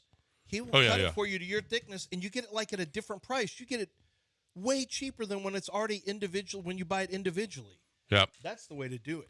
Yep. No, you buy in bulk, and even at Pete's. Well, you're going to eat that much that steak anyway. That's right. 807 ESPN 97.5 and 92.5. I'm watching Cameron Sutton get arrested here. It'll be interesting to see how long It's a domestic violence. Rasheed Rice is going to. It's a domestic violence. Is it considered a charge yet? Is he charged with domestic violence? Well, it is now that you're basically hiding out. And resisting arrest? I don't know. I don't know what it's going to be. I know that he's already been cut, so it won't matter. We'll see. I don't think any NFL team is going to touch him this year regardless. And then Rasheed Rice. So, that's a team that has had issues with off the field issues with multiple players. I don't know how this is going to affect Rasheed Rice because this is a good player. This is an up-and-coming player. This is going to be beyond the Chiefs' scope. I think this is going to be the NFL stepping in and making a decision on that. And, you have Jalen Carter, who was in college, but it was much publicized, was in a street race where a teammate lost his life. I've got a funny feeling the NFL is not going to look lightly at street racing stuff. It's so everyone knows so much about all the issues that have happened with the Georgia program, the loss of life with the Jalen Carter street race. I think the NFL is going to make a strong statement. Would 6 games be a strong statement to you? And Henry Ruggs? I mean. Well, and Henry Ruggs. A loss of life where a lady burned to death. People could have lost their life in the Rasheed Rice deal. Yeah, absolutely. And there was a woman in child hit. Yeah. What do you think the punishment, if I had to give you a guess? Well, I think he could miss half the season. Yeah. I think he could. Could he be gone for a year? Well, I mean, not only that, but the illegality of it. If he was street racing and he had copped to it, and he took responsibility for it, instead he walked away. Yeah. I mean, Cameron Sutton, same deal. Instead, you run away. This is a bad look for the league. It really is. Guys just running away from the cops and deciding, like, what do you think is going to happen? What do you honestly think is going to happen? To Rashee Rice? No. Yeah. No, you run away from it. Yeah. Now, as somebody mentioned, if they did have guns or anything illegal in the car, then they were saying this in the Twitter thread, and I thought, hey, he's probably right. Would you rather sit and wait it out, or would you rather take it? I'm not condoning it, obviously, but if they had something illegal and took off with it, then that might make more sense than taking off if you had nothing to, because now you have no proof of it. If there was something illegal in the car, either one of the cars, unless, now I'm interested in who the other guy was that the Lamborghini. Did he know that person? Did you read that? I didn't read that he knew. Well, there were four of them that were walking off together, right? Yeah, I guess they were. I guess they were. I don't know. We have to assume that they were. Well, I haven't heard if it's another player. Yeah. And did you see the over the weekend? We're about to get to all the weekend stuff. It was terrible. It was a red wedding for Houston weekends. But did you see the video that went around of Kim Mulkey at Louisiana Tech? Yeah, as a player, she could play a little bit. Yeah, she could play. Yeah, she could play. Did you see the Duke dancing in the locker room videos after they beat Houston? No. Yeah, I mean, no. Well, not after they lost. They NC do a lot State. of. Did you see this, Dell? Did you see that? Oh yeah, no. Duke is it McCain? He's the one who dances quite a bit. It's a bunch it's all of them. Well, no. Jeremy Roach got involved too, but McCain's the one that goes viral. He's the one who goes viral because he has his nail Thank painted. God, it's embarrassing for the program. Thank God they're not in the Final Four. Yeah, this is Thank an you, example of how things have changed. When you see the dances, yeah, it's just so. And I know what everyone's thinking. Yeah, Lance, there's zesty dances, and it's just embarrassing. And the Gen Zs are a zesty group when it comes to their dancing and some of their stuff. It was embarrassing. It is embarrassing. I just saw the dances, and it's like, I'm glad NC State won. Thank goodness NC State won, so we don't have to see Duke doing anything like that. Yeah, absolutely. So, over the weekend, mentioned it's a red wedding weekend. Pretty terrible. Houston Cougars lose on Friday to Duke, and it was a good game. Like good game. It was a competitive game, but Houston loses Jamal Shed in the first half, turns his ankle with some low-top shoes on, but guys just don't wear high tops anymore, so that ankle rolled up and he was done. Came out on a knee scooter at halftime, so you knew he was finished. Because if it's not just ultra severe, there was no doubt in my mind he'd take the shots, he'd tape up. If he had any way to be out there, Jamal Shed would have been out there. But for him not to be out there, it just tells you what was going on. Yeah. It was really, really bad. So the Cougars lose. They're done. Then you have the Rockets. They won. They beat the Utah Jazz, but then yesterday they were blown out by Luka and the Mavs. Kyrie had a great game. Luka was unbelievable. Damn near got to 50. Had 22 points in the first quarter. And just bad game for the Rockets. They lose their win streak. Golden State wins yesterday. The Rockets now down 2 games in their quest to get into the playoff run. And, I mean, they did everything they could. I mean, they've been winning like crazy. It's just Golden State. They just can't, Golden State can't lose. Golden State just can't lose. And then you have the Astros getting swept by the Yankees. 0-4 against the Yankees. And the bullpen was a big culprit in that one.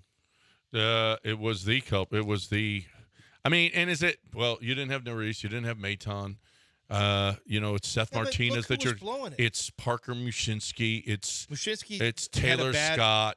Yeah, they all had their issues, but it was also Ryan Presley twice. Yeah, Ryan Presley. Abreu gave up a 3 spot once. Yes, and then you had Hader got beat. It wasn't a bad outing necessarily, but Hader got beat. Yep. So it was all of them. Like there was multiple poor It performances. was awful. It was awful all weekend long. 713-780-3776 is the number you want to get in here. Dell's got Ship Talk coming your way at the bottom of the hour here on ESPN 97.5 and 92.5. Right now, I got my bookie. You got the Final Four coming up. If you've been betting on the Rockets up until yesterday, okay, you had a nice run. You made yourself some money, okay? Did you? Were you at my bookie? MyBookie.ag, promo code BET975. You put in the promo code, and even if you have been a client at MyBookie, you still are going to be able to get a bonus when you put in promo code BET975. This site is awesome. It's easy to navigate. There's not only all of the sports betting that you can do, but casino betting as well. You can bet on entertainment. You could have bet on the Oscars, or you could bet on the next Pope. You can bet on other. You could bet on European sports. Did you bet on the big Man City game yesterday? I don't know. Did you? Well, you hope you took a no score in it. If you're looking for the best way to play, win, and get paid, you know your sports, or you know your gambling. All you have to do is go to mybookie.ag, promo code BET975.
You are listening to Houston's longest-running sports radio morning show. From the Veritex Community Bank Studios, here's John and Lance.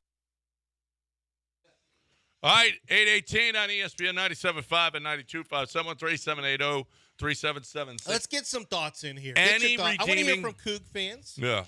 I want to hear from Astros fans. I mean, the sky is not falling yet. I know it feels like it because they're 0-4. But in terms of, I mean, honestly, it's 0-4. It sucks. The bullpen lets you down. But there's enough from a hitting standpoint. I'm not worried about Jordan. He'll be fine.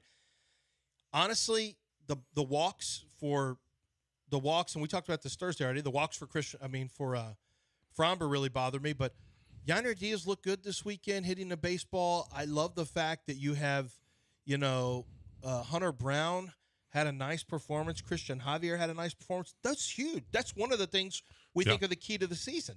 I thought J.P. France was fine. He looked like a fifth starter out there. He was, his stuff. He had some good moments. He give up some. It wasn't like he did give up runs. I mean, he did get hit a little bit when he gave up his runs. It's not like it was just random, like it was just a 3-run home run. He gave up some hits, but he was okay. I thought J.P. France was okay. J.P. France is going to be okay. He's going to be good. He was actually really good. You had to have him last year.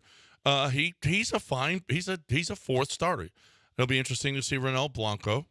It'll be interesting to see if Fromber can bounce back now against Toronto. It'll be interesting to see if Javier can have another nice outing. Listen, it's the second series of the season. They look like crap the first series. They're going to be fine. They're going to be fine. Where are we on Joe Espada? I mean, it's after 4 games. Other than his infatuation with John Singleton, I think he's fine. Although my buddy went off on, why are you bringing in Seth Martinez, a guy who barely made this roster in that first game right after Fromber? Why would you bring in a Seth Martinez? That was it's almost like Joe's trying to give some guys chances that didn't have as many chances. Well, yeah. And then Taylor Scott came in and looked great in the 7th inning of that game and then blew up the next game. Yeah. And then yesterday he was fine. Yeah, I mean, it's just. But how did he get in 3 games? I don't know. Well, I mean, can you use Presley now? Well, Abreu, 2 bad performances. Abreu sucked his first time back from suspension in Game 3 of the series, but he was solid yesterday. Yep. Got himself out of a little bit of a spot, I guess, but he was fine. Yep. It does. Yeah, one guy's fine one day and then sucks the next. I mean, it's tough. It's hard. Listen, start winning at home. My goodness, this is ridiculous. It is ridiculous the way that they're playing at home. This is a this is a top-notch, best organization in baseball over the last 7 years, and this is the product that you put out there at home? It's amazing. What the hell happened? What happened? What changed about mid-September last year? What changed with this organization? I don't know, because it went right down the tubes. Was never recovered. Yes. What in the hell happened at mid-September last year that all of a sudden this is the product that they put out at home? It is amazing. It's amazing. The Astros need to get rid of Dusty and Maldi. They are the issue, says Esteban. They're going to be fine, Esteban. They're going to be just fine. Okay, slow down. They were, you know what? Maldi was not. It was frustrating what happened. You want Maldi back instead of Yainer? Is that what you want? No. Esteban, is that what you want, Coach? You want Maldi back instead of Yainer? Yainer's not the problem, Coach. There's a lot of other problems. There's a lot of other issues, like this bullpen. Do they have to go out and find some bullpen help? No. I don't know. No, we're 4 games in. I know we're 4 games in. We're just talking about this was the big strength. What are you talking about? Well, the back end. No. The back end of the bullpen is their big strength. Well, let some guys pitch. Like, I will say, Presley's a little scary right now, though. Well, there's nothing you can do about that. Presley's your guy, and that's that. I mean, you're stuck with Montero. They're going to have to really figure out if Montero doesn't have it going, then you're just going to have to eat the contract and just use him sparingly. He should not be. I mean, you'd like to get him going so you don't say, but I mean, I don't know. Does Scott remind me of a guy who's going to pitch all year for you? No. Mushinski? No. When some of the starters get back, somebody's going to the pen. It'll either be Blanco or J.P. France, and that will be, that'll be some important innings. They get eaten up there. So I don't know. I don't think you need to be worried about buying bullpen right now. When you have Hader, you've got three that you love a lot. You got one guy that's getting paid and is going nowhere in Montero. And then, you're going to have a long inning reliever potentially with J.P. France or Renel Blanco at some point. Who knows what happens with Garcia and McCullers. Like, I think you're going to have to let this thing play out. I'm not panicking after 4 games. It sucked, and I am worried about it. And I will tell you this. Did I think about the fact that this could be one of those dead years that there's just not good energy around the team because you got a new manager in, so it's just things have changed. You've got Maldonado's out, who was one of the team leaders and the clubhouse guy. You've got Alex Bregman believing he's on the way out, and why would you not? And every other player could think the same thing. Well, he still hasn't made an offer for Alex Bregman. No, he's not. Yeah, like Bregman's not going to be here. And when he does make an offer, it's going to be low. It's going to low ball. Yeah. It's almost going to be not even worth making an offer. So what you're going to do is you're going to have bad juju and bad energy on that team. Bregman's basically dead man walking this year. This is a lame duck season for Alex Bregman, although with the Astros, but he is playing for a contract, so you have that going for you. I mean, no, this is the worst possible scenario because you don't have your safety blanket in Justin Verlander. He's not out there. Your bullpen cratered this weekend. You got a new manager, so you kind of have to, whether you like Dusty or not, Dusty won a bunch of games. Dusty was a guy who, you feel like it's comfortable having Dusty back there. That Papa's going to flip that coin and make some different decisions sometimes, but he wins, and there was a comfortable feeling with him back there. Right now, we got to get used to a lot of new stuff. You have no Justin Verlander for right now. You don't have Dusty Baker, so he's out. You got a new manager we have to get used to.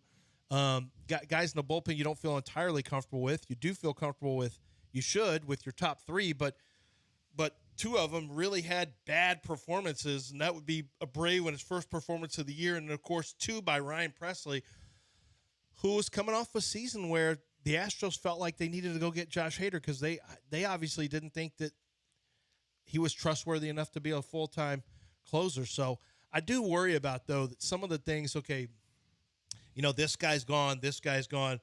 You've got Maldonado's gone from the team, and he had a calming influence on pitchers. And now you've got, a situation where Alex Bregman, one of your, this is a day one guy basically. It was 16, but still, he's basically day one from the regime that has taken over and been the best in baseball over the last 7 years. And he's gone. He's gone. That's not a great feeling. At least you had some hope, you thought, with Carlos Correa. I feel like there's no hope on Kyle Tucker, and there's no hope on Alex Bregman. Yeah. I don't know. Will that ever have an impact on the Astros? And also, you had things happen this weekend that aren't going to happen. You'll have some hits fall in. You'll have some bullpen do their job. They're going to get wins. But what if this isn't – I know you were talking about all these guys having their best years of their career. What if they don't? Well, if they don't, then – What if they don't? What kind of team are they? Yeah. Because last year, it was a miracle, frankly. I mean, they needed to win, but they needed help. They couldn't have gotten into the playoffs without help. I think you're seeing what would happen if they don't. You're not coming up with clutch hits. You're not. I mean, Jordan being below average this weekend. Bregman being below average this weekend. McCormick nothing. Pena up and down in key positions. I mean, you think you're seeing what could happen if guys don't play well, then they're going to suck, and that's what they did this weekend. The Texans started winning in September, and about mid-September, the Texans started winning, and that's when the Astros started to suck.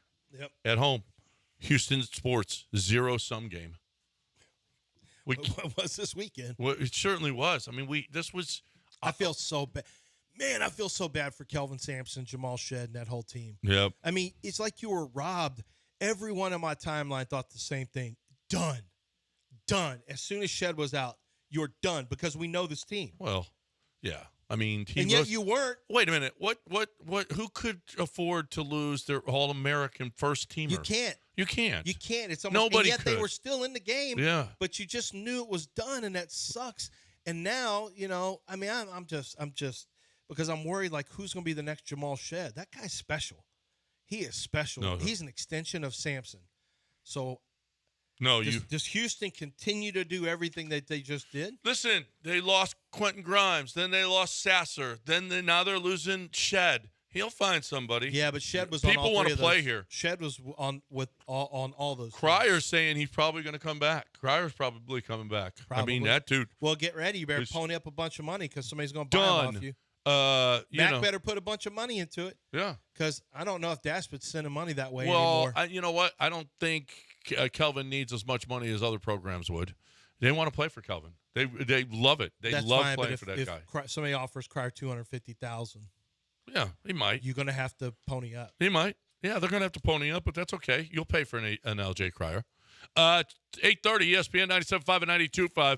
Dell's got his ship talk next right here on ESPN 97.5 and 92.5. I've got hoops to talk about. Listen, it's not even arguable. When you're watching these games and you're seeing the dunks, when you're watching these games and your kids are watching and they want to play, they want to look like this. I don't think they want to look like DJ Burns, but they want to look like the players that they're watching night in and night out in the tournament and in the NBA. They want to play. They want to dunk. They want to have fun. They're not big enough to be. They're not like those guys. So here's the deal. Lower the goal so they can be like those guys. Lower the goal so that they can actually make baskets when they're little. Lower the goal so they can actually dunk, okay, because they're not nearly as athletic as those guys. That's okay. You know what you want them to do? You want them to shoot. Shoot, because shooters will always get paid. Shooters will always get paid. But they can't make it when they're little. They can make it with a hoop goal, with a pro dunk goal, because the pro dunk goal you can lower and raise. Best goal ever. Your wife will love it because of the curb appeal. You'll love it because the kids are playing. It'll be a great value for you and your family at produnk.com. That's produnk.com.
You are listening to Houston's longest-running sports radio morning show. From the Veritex Community Bank Studios, here's John and Lance. All right, 8:33, ESPN 97.5 and 92.5. Dell, ship talk. Take it away. Yeah, a lot of college basketball stuff, a lot of coaches talking. We're going to first go to Brad Underwood, the head coach of the Illinois Fighting Illini. They got their brains beat in, 30-0 run to lose to Connecticut. Here is, I guess, something you might not have thought he was dealing with, and he kind of went into it after the game. Let's see. It's the most absurd thing. What we're doing in the portal while we're playing basketball. This is ridiculous. I've got 1 coach scouting and 2 just living in the portal. I'm making recruiting calls up and down this hallway yesterday as we're preparing for an Elite 8 game, and maybe that's my fault. But no, it's reality. We'll tackle it. We'll figure out what we need, and it's been great to us. You know, the University of Illinois has benefited from the portal as much as any team in the country. So, if you don't know, the portal is open. So you could be playing for a chance at the Final Four and still trying to maintain your roster. It's stupid. The timing has got to be fixed. terrible. It's really He's right. bad. Yeah. And NC State, you know, they benefited from the portal also. A lot of these teams benefit from the portal. But the timing is terrible. And you look at, I think there was a graphic of how the Elite 8 teams were built as far as where they started. And I think Duke may have been the only team who had a roster of guys who initially committed to Duke and signed to Duke. So, yeah, the portal is going to be a thing. And you got to deal with it even when you're about to get your head beat in by UConn. We're going to stick with that particular matchup because Dan Hurley loves to talk about how people hate his team. He did more of that yesterday, and he attributed some of the hate to their fan base. And our fan base, again, is obnoxious as on social. So everyone hates us. And it was a chance to celebrate with them because, our fan base and our organization right now, it's an us against the world of college basketball. And I wanted to celebrate with them a little bit. Is it because we're not all the way locked in that we don't know that people hate UConn? Like, did you know that people just dislike UConn? No. He just makes stuff up it's up us against the world thing. No, I feel like he reads social media and thinks everything he sees is it. I think he's in a bubble where I don't know if it's actually as big as he thinks it is. No, until they were a 4 seed last year. No one cared about UConn. No one was thinking about that. No one. And then they went on a dominant run, but no one. I don't think people hate. They're not Duke. No.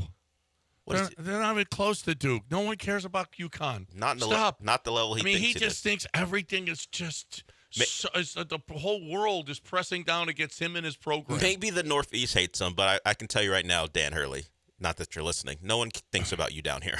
No one. We don't think about you at all. No one cares about you. I don't think about you at all. Let's stick with maybe someone who actually is hated. Zach Edey. He had an interesting day yesterday outside of making the Final Four. He spoke a lot, and this is just a compilation of some of Zach Edey yesterday. Unbelievable performance by this team, but by you specifically. What was your mentality in this game? They thought they knew us, man. They thought they knew what we had in our hearts. I promise you they didn't. We're winners. That's what we do. I get to pay him back. Like there was so many coaches that looked over me. Like you could name a program, I can name a coach that looked over me. The Tennessee, Greg Barnes is a great coach, but he was in a bunch of our practice, looked over me. Like it's kind of been the story of my life. People have doubted me, people look past me, and can't do that anymore. That last thing was him saying, "I've got a boner." I couldn't hear that. His teammate had the phone out because we all have our phones out, and at the end of their celebration, he just said, "I've got a boner" for whatever reason. Big meathead that he is. Why? I don't know why he said that. Maybe that led to that video that we saw a little bit later. You know what? It is weird. As somebody who doesn't follow college basketball all season long, wait until the end. I mean, not on a national level. And, of course, I know who Zach Edey is. I mean, I've watched him. But Zach Edey is a 2-time National Player of the Year. And, I mean, there is no respect for him. And all I hear about is, well, he can't defend on the pro level. He's not even a first-rounder. But then you still have to guard Zach Edey. Like, you still have to have somebody who can – and I got news for you. Go look around on most NBA teams. There's not a lot of guys who are used to guarding post players. They don't get that experience a lot. I mean, you do in some college. Post play still exists in college basketball. But I think Zach Edey's going to be a problem. Yes, will he have an issue defending? Absolutely. But I also think that he'll score in the NBA. Well, that'll be the question. But a team has to be willing to feed him. How efficient do teams see that particular style of play? Are they going to throw it down to him 4 or 5 times in a row? And if he gets kept out of the lane a couple times, all right, we're done. Go back to shooting threes. And how can you keep him in the lineup? Can he play down the stretch of a game? Because you mentioned his defensive issues. So that's going to be the question, how many minutes he can stay on the court. Shout out to Arthur, who's listening to the show. My wife's sick this morning, so my son's had to get an Uber to school. And he's like, Dad, this Uber driver's been listening to you guys for 20 years. Oh, cool. Yeah, so shout out to Way to Arthur, go, who's Arthur. listening. Get my kids to school on time so they don't get more tardies. Yeah. You're gonna put that on Arthur? Uber driver. No, but one of my kids does have this weekend or this Friday. We got a new detention that we have to. I'll be there on Friday picking them up at 6:30. Again, detention number 5 for the year. Detention number 5. Unbelievable. He's got a little ways to go to catch up to you. Yeah, I mean 5. Yeah. It's April. I mean, isn't he behind schedule? Yeah. May have had a suspension at some point this year too. Well, that a boy. That a boy. What's going on at your home? Just seemingly nothing. Not homework. So I think Zach Edey is going to be. It'll be Zach Edey reminds me a lot of Yao Ming, and one guy said Yao Ming was generational. No, he wasn't. I mean, calling Yao Ming generational is like you guys have got to stop using generational. I said Yao Ming played in a time with Shaq and Tim Duncan, and you're calling Yao Ming generational when he played against those guys? Are you out of your mind? Yao Ming never made it in the top 10 in MVP voting. Generational? Yao was a good basketball player. Yeah. Yao was a freak show because he was 7'6" and could score. He could play. It took him a little while to get acclimated, but Yao was a sideshow because he was 7. He was a different thing than you had been used to. He was a giant. And he was way more skilled than Manute Bol or George Murazan, 2 guys that had his size that had played previously. That's what made Yao special is that, he's a giant, but he also was a smart basketball player, and he had touch. Now, Zach Edey's not a guy with great, he's not going to step out from the basket. But in a low post, Zach Edey does a lot of the same things that Yao Ming did. He's actually a better athlete, I think, than Yao. But a 7, how tall is Zach Edey? 7'4". So Painter said he was 7'4" to start the season. He thinks he's 7'8". Taller now. 7'8". He thinks he's 7'8". See, stop adding to the That's legend, what he Matt said. Painter. That's what he said. So he moves pretty well for that size. It's just he's going to get. You're going to have to almost run guys up. He's going to have to step up. You're going to have an idea with how you trap double teams. Would you want him on your NBA team? It depends on what team. It's going to be very dependent on, like, if I were a team that was a static, low post team that could defend. Listen, he's not going to get down the floor in fast breaks, but there's a lot of half-court basketball. Portland, sure. I'd take him in Portland. I would take him against – I would like to see what he does against Jokic defensively. Well, no one's going to do defensively, but how would Jokic do on him? Right. Well, that too. That too. But no one talks about Jokic that. will stand outside. Listen, you can't play college basketball and score 30 and 40 on a regular basis, and you can't tell me, well, these guys just tall. Like, you're scoring against other guys who are going to play in the draft. Where do you think guys come from? Sorry, I'm laughing because I saw you're talking about he can't do that without being a certain level. I was watching a clip, and for some reason there were 2 referees hugging. Like, it wasn't even a Purdue game. There were 2 referees hugging, and people were like, these refs just saw Zach Edey make a Final Four. Just 2 refs embracing. His nickname is Foul Ming because he gets so many free throw attempts. Yeah. He broke a record, a national record or something like that. I was watching a compilation of the fouls yesterday, at least the called ones against Tennessee. He was getting packed. He was getting grabbed. He got Those were fouls. Yeah. Now, I'm not plenty of now, shots. I think the people get frustrated because they think he gets away with fouling and doesn't get called. But the ones I saw against Tennessee, those are hits. The matchup against DJ Burns, honestly, so I thought Tennessee did I don't know about you, Del. I thought Tennessee was stupid. They just decided, and they listened to Charles Barkley, you got to let him get his points and shut out everybody else. Let Zach Edey get You can't just do that, or they take over. Well, they're too listen, hard to beat. His supporting cast is pretty good. His supporting cast is actually they're better than DJ Burns. Yes, that's why DJ Burns' supporting cast, like, you can't afford to get in foul trouble. Neither one of those bigs can afford to get in foul trouble. We saw what North Carolina State did to Filipowski. They doubled. They weren't just going to let him go one-on-one. Yeah, so, but he's better than Filipowski. To me, I understand. To me, you I understood, double, but they show a big man. Their philosophy was we're doubling. We're not going to let him. Quick, get it out of his hands, and then when they try to repost him, you go hard again. But you want to make sure that you have to try to eat up enough time. You have to play well in the half-court set. Like, you have to make them get deeper into the shot clock so that when you double team him, he doesn't have a chance to kick. And some of it is you're going to have to live with open threes. Produce and hopefully they miss. You're just going to have to live with some of that because you can't just let him beat your brains and get everyone in foul trouble. Well, and they've been doing a pretty good job of it too. They've been pretty good. They're knocking down big They're the threes. one seed, as Lance said. The reason they're in one seed, so you got to pick and choose how you get beat, or hope they have an off shooting night. It can't just be one way the whole time. It's gonna be a UConn-Purdue final, and that'll be good. It'll be interesting to see. I got news with for you. Klingon against Klingon. Edie. Klingon is a Star Trek species. He's Klingon. It'll be interesting to see that matchup. That'll be really, really interesting to see if what Zach Edey can do against that dude. That'll be fun. Time for me to talk about. You're speaking of fun. Houston Powder Coaters is fun. They are really proud of all of the stuff that they do. You see all in the Woodlands, that the entire waterway, it's powder coated all around. The giant Ferris wheel downtown, powder coated. Texans picnic benches, powder coated. It's Houston Powder Coaters is the place to call if you have a business and you have any powder coating needs. If your stuff is getting old, people don't want to sit on old patio furniture. They don't want to sit on old benches at your business. They want something. They want it to be nice. Otherwise, they don't come back. Oh, this place is ratty. I'm not coming back here. If you have a fence that is rusting out and you need it powder coated, Houston Powder Coaters will come. They will remove it. They'll put in temporary fencing, and they'll fix your fences. Listen, Houston Powder Coaters have been doing this. They're great. 20 years, 5-star customer service, great Google reviews, very hands-on, great communication between Robin or whomever you're dealing with over there. All right, patio furniture, they'll fix it. Car parts, they'll make them look like new again. Boat parts, they're rusting out. You got Houston Powder Coaters for you.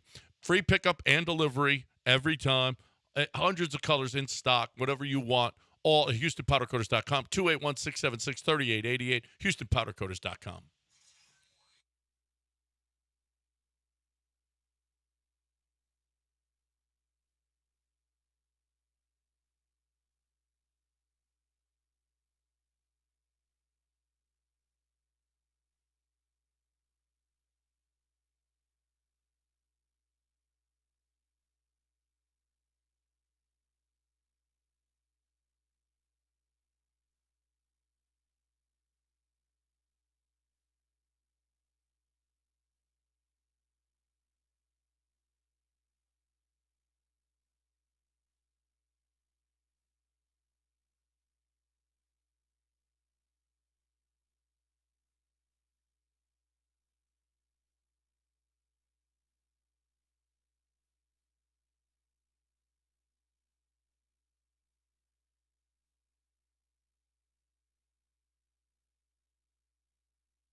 You're listening to Houston's longest-running sports radio morning show from the Veritex Community Bank Studios. Here's John and Lance. By the way, you see how low Perfito is hitting in the minors?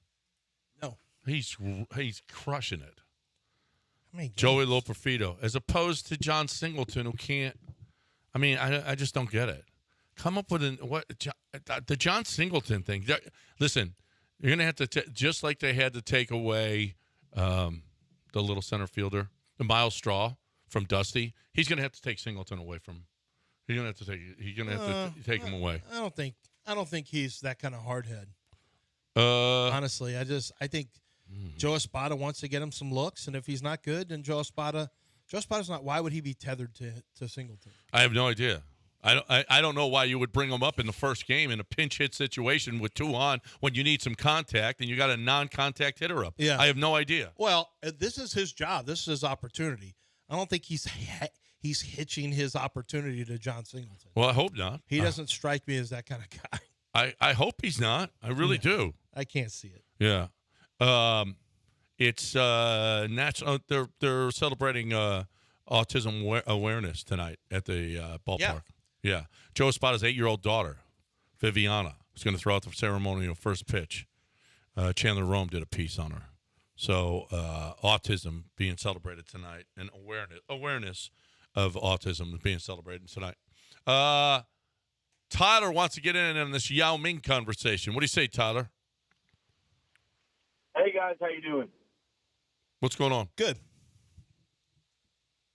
So, Lance, I first and foremost totally understand your, I guess, opposition to the word generational, but you threw that around with Yao Ming.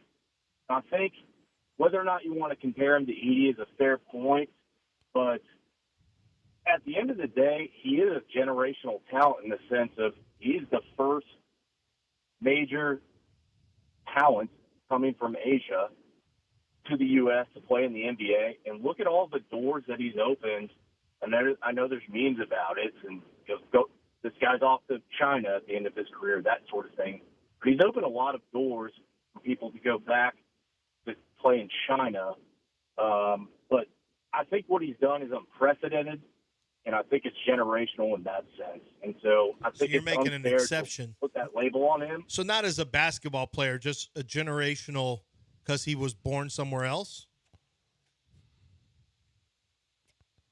I understand. No, I understand your point. I think you can make your point without using the phrase generational. I think generational is just a ridiculous. I was comparing. This started because I compared Zach Edey's game to Yao Ming's, and I got the don't compare him. That's ridiculous. Yao's a generational player, and I'm talking about basketball. Yao was a good player. He wasn't generational in that sense. I get what you're saying. Yao wasn't very important because I would argue, okay, to your point, I would argue what he did off the court is probably more important to the NBA than what he did on the court. Okay, we can agree on that, but generational doesn't just mean, in the context of a quarterback, Trevor Lawrence. I agree with you. Let's not just say he's generational. But what Yao Ming has done is truly generational from where he comes from and what he's done for the basketball community. I think it's an interesting point. It's one I hadn't looked at or considered like that. I just still don't think, for me, I think it falls into a different silo because generational means, but I mean, at the very strictest definition, I suppose you could make that argument because now there also hasn't been a huge influx of Chinese players. Like you had to go back to, well, American players have been able to go over and play in China now. Yao was big business. Chinese player brought a lot of money to not Tillman, but Leslie Alexander. He brought a lot of money to Houston. He brought a lot of eyes to the NBA. He was incredibly important. He's a Hall of Famer for that reason. Still, I use generational, I mean once in a generation. I mean, I like I said, I guess you can make that argument, but it really doesn't have a lot to do with basketball. He was a good basketball player. He was not a great basketball player. He was a good player. And people didn't give him enough credit for how good he was at times. But he's a Hall of Famer because of what he did for the game.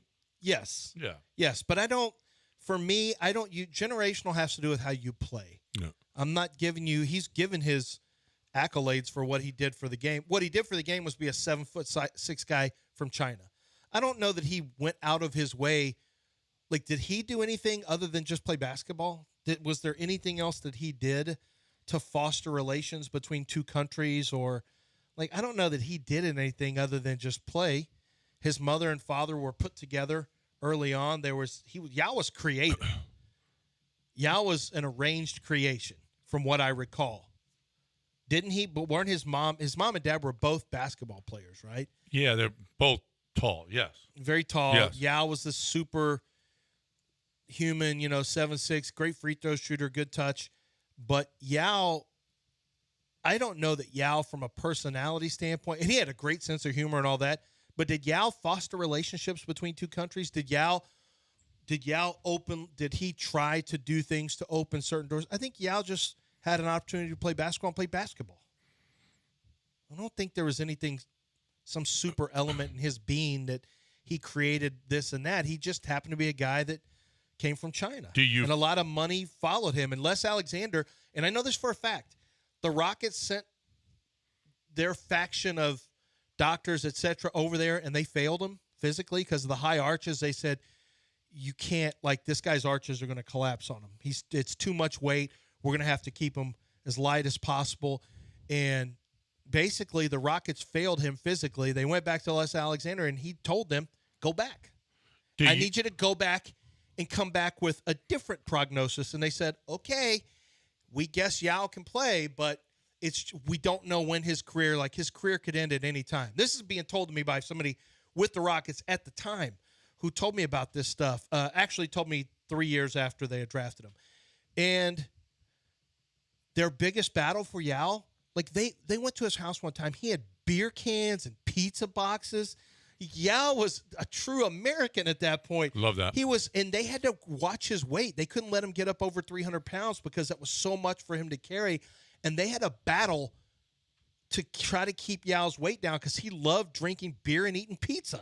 Thank you. Yao's a regular person. He's a Hall of Famer. He is. Now, the problem was he couldn't stay healthy. Well, right. He had too much weight on. He had too many beers on those feet. Yeah, the feet, just the arches were too high for him. Yeah. 713-780-3776 is the number to get in with us here on ESPN 97.5 and 92.5. We got 1 hour left in this show. Let's hear from Kelvin Sampson finishing up the season on the other side right here on ESPN 97.5 and 92.5. Right now, though, you're talking QC.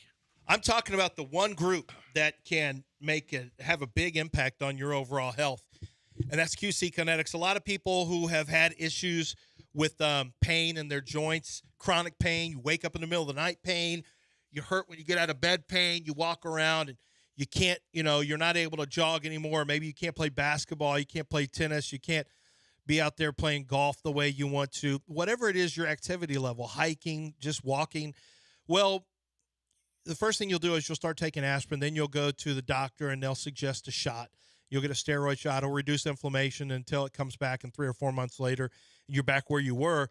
Then they start talking about surgeries. Did you know you don't have to have all that? QC Kinetics can work on reducing your inflammation with regenerative medicine. And regenerative medicine is huge right now. It restores and regenerates damaged or lost tissue so that you have a reduction in inflammation that is long-lasting, that allows you to live your life without that chronic pain, that helps give you mobility back into your life. This is a great opportunity for you, so don't miss out on it. It's QC Kinetics. Make sure whenever you have an opportunity to do something other than surgery, that you give that a shot, because that's something that most doctors will tell you. They don't love doing surgeries. Well, QC Kinetics is something professional athletes have been doing for years, and it's now available to you. 4 locations here in the Houston area, QCkinetics.com.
You're back in the Veritex Community Bank Studios with John and Lance. On ESPN 97.5 and 92.5. All right, welcome back here on ESPN 97.5 and 92.5. All right, horrible weekend. We've talked about it. Come on in if you want to talk about it as well. It doesn't get much worse. Let's talk a little Texans football because this was just a terrible, terrible weekend. In your opinion, what are the three biggest needs come draft day? Day 2. Defensive tackle, wide receiver, and personally, I think safety. Not corner? Safety or corner. I mean, both. Yeah. I think those are the 4 positions that need to be addressed either from a depth standpoint or a starter standpoint. Agreed. And I just feel like running back's going to get fixed. Running back will get more depth. It ain't going to matter. Yeah. No, I think you could pick anybody up, right? I think you can pick a guy up. I think those 3 are, I agree, those are the 3 biggest needs. If, in fact, I mean, who's okay, so we talked about a little bit of, if Keon Coleman you would be cool with. Mm-hmm. Yeah.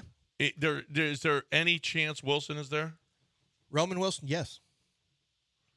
Yeah. Would you Roman rather Wilson. have Keon or Roman? Man, I like that speed for Roman Wilson. I like that speed. I mean, boy, now Nico can roll too once he gets down the field. And you got Tank who can separate. I just think you got a lot of guys who are going to be hard to cover because of the way they run. Coleman is 2 totally different guys. Coleman doesn't run great. He's a big ball winner, but it works in this offense. Because you would have a possession guy, and Nico can do possession, or Nico could work level 2 and level 3. Keon Coleman, to me, would work level 1 and level 2. So inside of 10 yards and inside of 20 yards, or level 1 and level 2.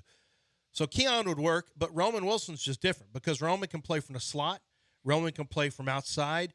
He's not the biggest guy, but he has 4.3 speed. He's thicker, a little thicker, though. Than Tank. Roman Wilson? Yeah, yes. He's not big, though. No, he's not big. No, when you say thick, like... Well, I mean, he appears to be better, like, more durably built than Tank. Yeah, no one's really less durably built than Tank other than Xavier Worthy. Well, it doesn't true. Really exist. I mean, Roman Wilson's 187 pounds. That's it. It's not big. No. He's light, but Tank is on a different level, tiny. Yeah. So Tank is super small. Xavier Worthy is, he's super thin. Xavier Worthy's super thin too, and then it's like everyone else in football. So we'll see. So Roman Wilson, I mean, you'd have to be okay with he's 5'10 and a half, 187 pounds. Man, that's small for a second receiver. Yeah, but I mean, you got 2 small guys. You got two guys that are, but I mean, he just looks like he's. I mean, I don't think they would draft him at 42. They might consider Keon Coleman there. I wouldn't. I don't know that I'd draft wide receiver at 42 personally. I think I would rather look at defensive tackle or safety. There's a chance. Yeah, but Tyler what Newman, defensive tackle is going to be there? Well, Tavondre Sweat could, but he's not really the body type that he looks for. When I say he, D'Amico hasn't typically looked for those body types. If you look at the guys he's signed or the guys he's been with and that he's had success with when he was a defensive coach, there's a bunch of guys that are, well built. Darius Robinson will probably have to be off the board. Jerzon Newton could still be on the board from Illinois. Braden Fisk is a guy that fits the mold. Now he's not he's 295 pounds. Like that's a guy who gets after it, but once again, you're not a big run stopping unit if you draft Braden Fisk from Florida State. That's Chris the kind Jenkins, of motor though that I think love the motor. I think he loves the motor. Yes. But Chris Jenkins, another guy that might be there with your second pick of the second round from Michigan, but he's 293 pounds. Like that's another one who's not.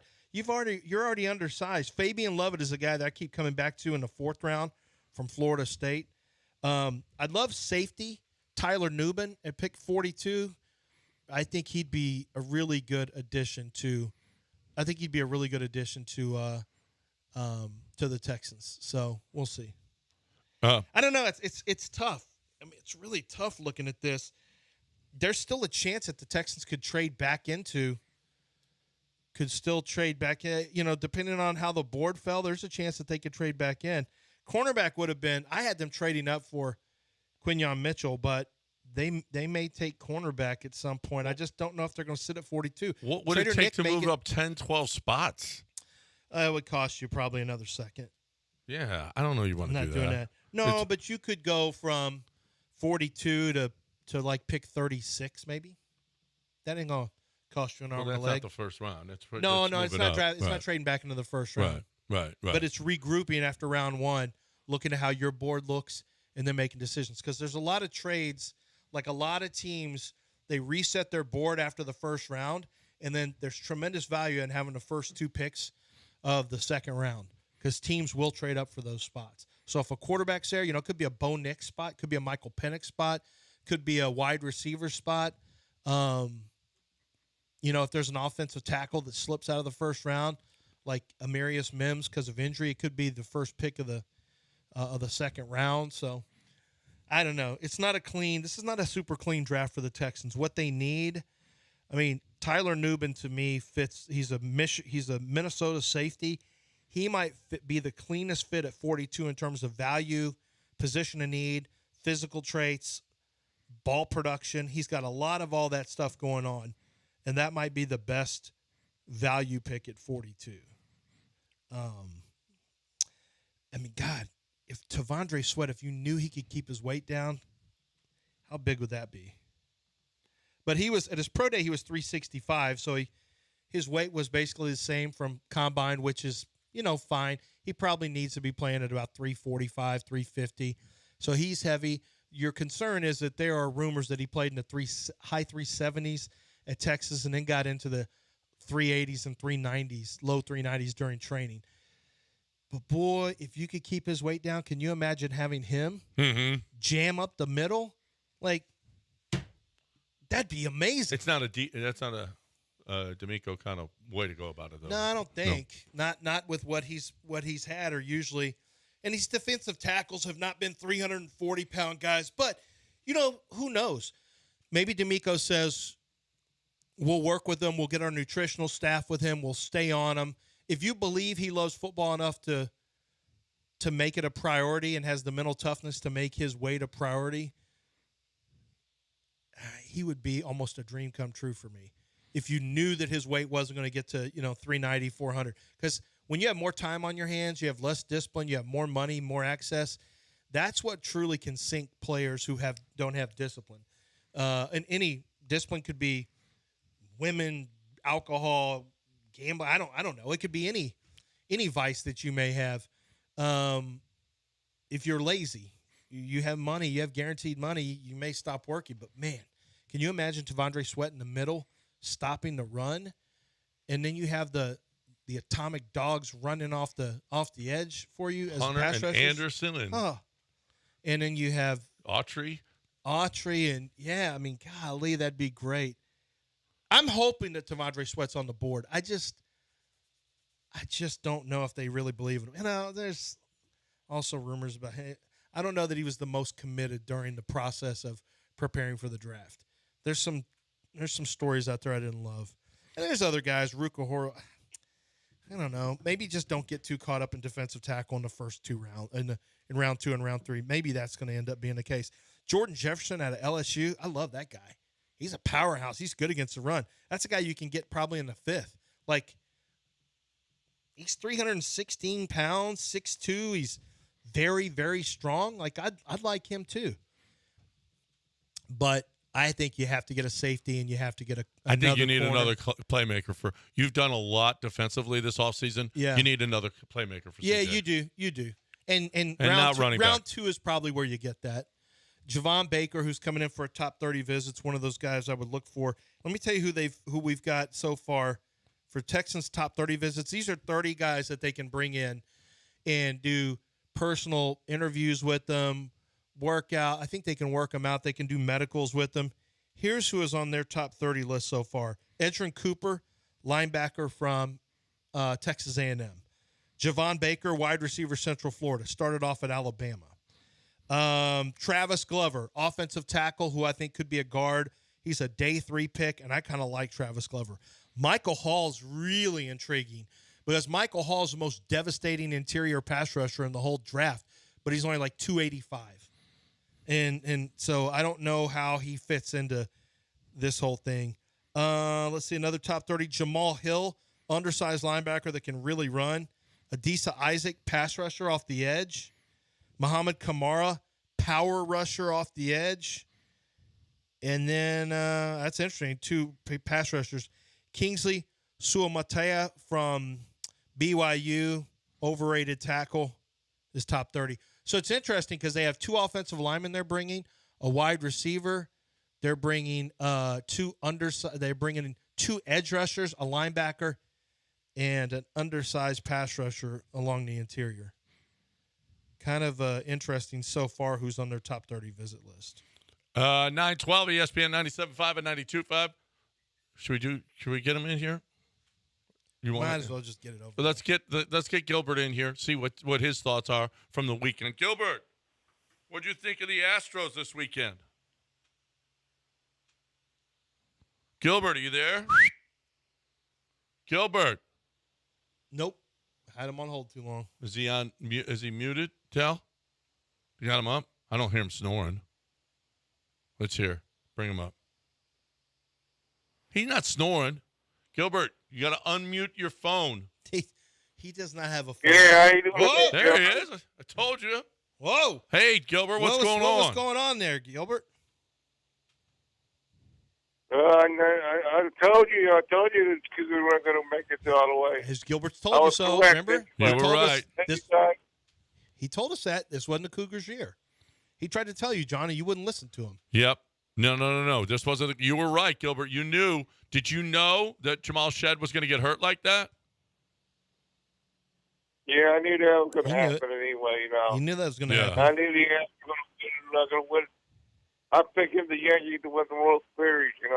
You think? You think the Yankees are going to the World? You know they're undefeated right now, right? What'd you say? They're undefeated. They're undefeated. They're 4-0. Yeah, I know. Yeah. He knows. Yeah. You're not telling him anything he doesn't know. Yankees anyway, What's hey, that? Lance, are you there? Yeah, I'm here. Oh, here we go. Yeah, what about that Colleen? Colleen Wolf? Yes. So she's not talking to anybody right now. She had some issues. Did you hear about this, John? The New York Jets? What happened? Yeah, so Colleen, I can't get a hold of Colleen right now. She's laying very, very low right now, Gilbert. She's real busy, right? Well, yeah, in a way. What happened? She's very busy. I'll tell you when we get off with Gilbert. Okay. I'll tell you on the other side. So I suspect Astros to lose 3 more games anyway. In a row? The Astros are going to lose 3 more games? Like for the rest of the year in a row. So wait, you think they're going to get swept? Arlington, okay. Wait, you think they're going to get swept by Toronto? No, they can't beat Toronto anyway. They can't beat them? Not the manager, not the good manager anyway now. He's got problems with his spotter. Yeah. He also said they're going to lose 3 out of 4 in Arlington, or 3 in Arlington too, in that jumble of words. Yeah. Yeah. Listen, my 10-10 prediction or hope, my 10-10 hope is looking really bleak right now. How many more home games before they get on the road? Well, they got 3 more here. Oh. Wow. And I think it's 10-10 home and away. Or in that, it's close. So, I gotta count them up. But their first 20 games are a difficult road. Well, Kansas City's the easiest team in there. Well, particularly because they have to play half of them at home. Yeah, no. Listen, I think I underestimated their powers of falling apart at home. I think I really underestimated that. 10-10 is now a bit aggressive for them after 20 games. Maybe I overshot a little bit my. Listen, I'm not giving up on them. This is still a really, really good team. Like their best team ever. That's right, Del. I said it. You've already fired a spot and made wholesale changes. I know. I was pissed about John Singleton. Yeah, I'm sorry.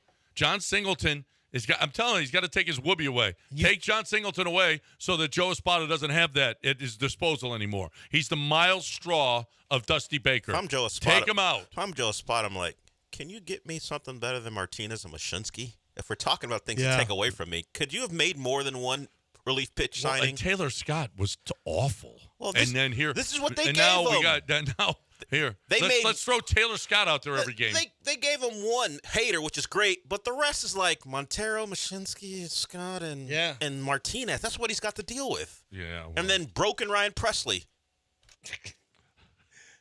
Is he mentally broken? I don't know. He's been broken? He can't close anymore. He's upset. I don't know. I know. Yeah.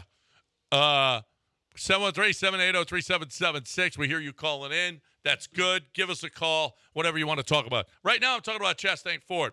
Today's April 1st, right? Nope. April 2nd. Today is. Oh, no, today is April 1st. Yeah. March 31st was April 1st. You know what today is? Watch yourself. Watch it. Watch it. Maybe this whole show has been April Fool's. The Astros were great this weekend.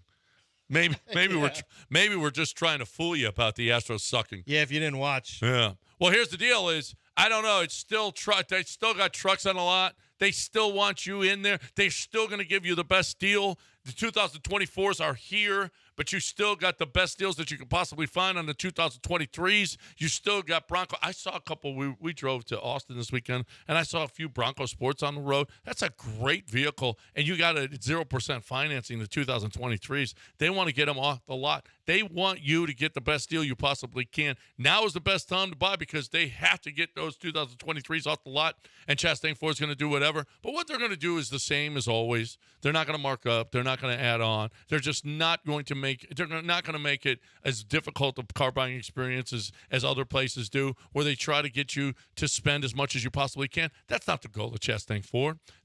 One of the first things that they'll ask you is, where do your payments have to be?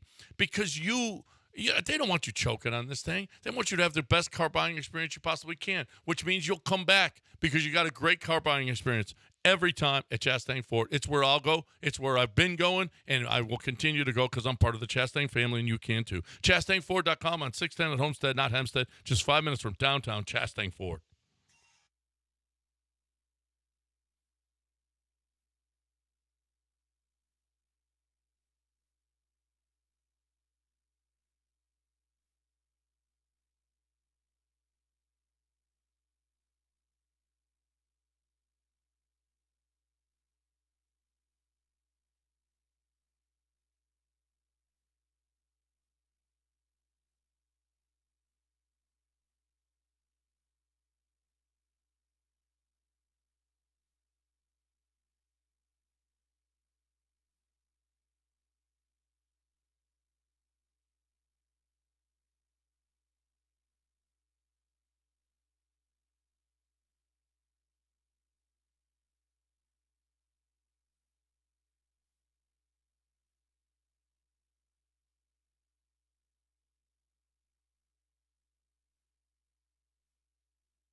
Hey, guys, time to tell you about my friend, John Daspit. Guy is working for you, personal injury lawyer. He handles really a ton of cases. And the thing is, there's a lot of people who are trying to sign up as many cases as possible because they just work off commission. They get your settlement done as quickly as possible, and they move on to the next. It's a turn and burn situation. With John Daspit, it's one of the reasons he employs so many lawyers, and he employs good lawyers, people who know what they're doing on the personal injury front, because he will spend the time necessary to make sure that you're getting a fair settlement, one that, and frankly, he wants you to come out on the winning edge of the settlement. So many times insurance companies have used their lawyers to beat up on people who have been hurt in an accident, whether it's on the roadways or at work where they were the victim of negligence by someone else, and they end up getting these deals done quickly, and you end up signing your rights away. You get a check, and in some cases that doesn't even pay for the physical therapy you end up having to have, or a surgery you end up having to have. Did it pay for your time missed from work? Were you fairly compensated for your pain and suffering at all? Well, with my friend over at John Daspit and the Daspit Law Firm, my friends are going to do everything they can to make sure not only you get a fair settlement, you get a settlement where you come out on top with all of your bills paid. You are going to be handsomely compensated for your pain and suffering, and they are going to look out for you as the primary person of interest, not just getting a deal done with an insurance company. That's not how they work. 713-CALL-NOW is the phone number. John Daspit and the Daspit Law Firm. Go to daspitlaw.com or call 713-CALL-NOW.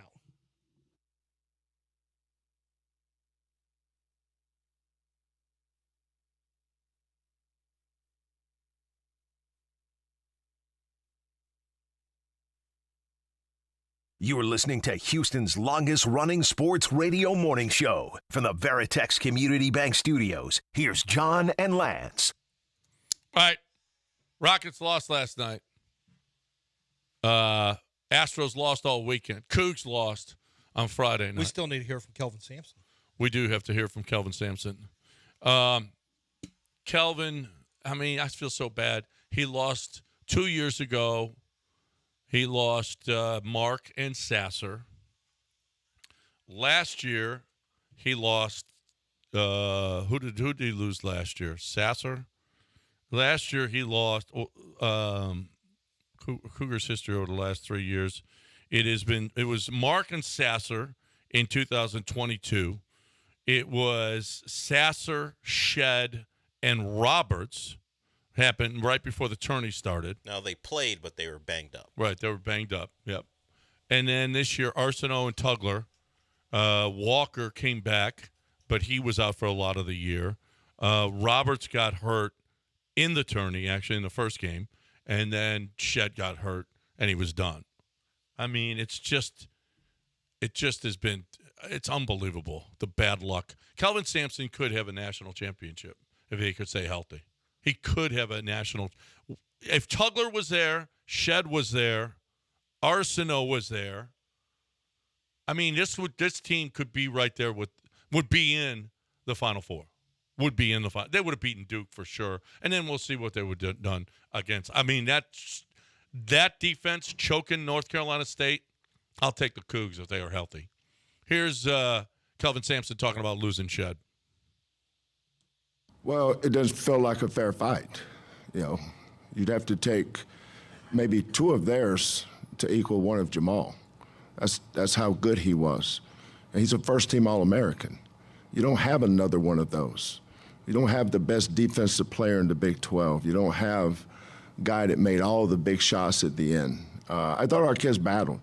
Think about it. We had the ball a couple of times to take the lead late in the game.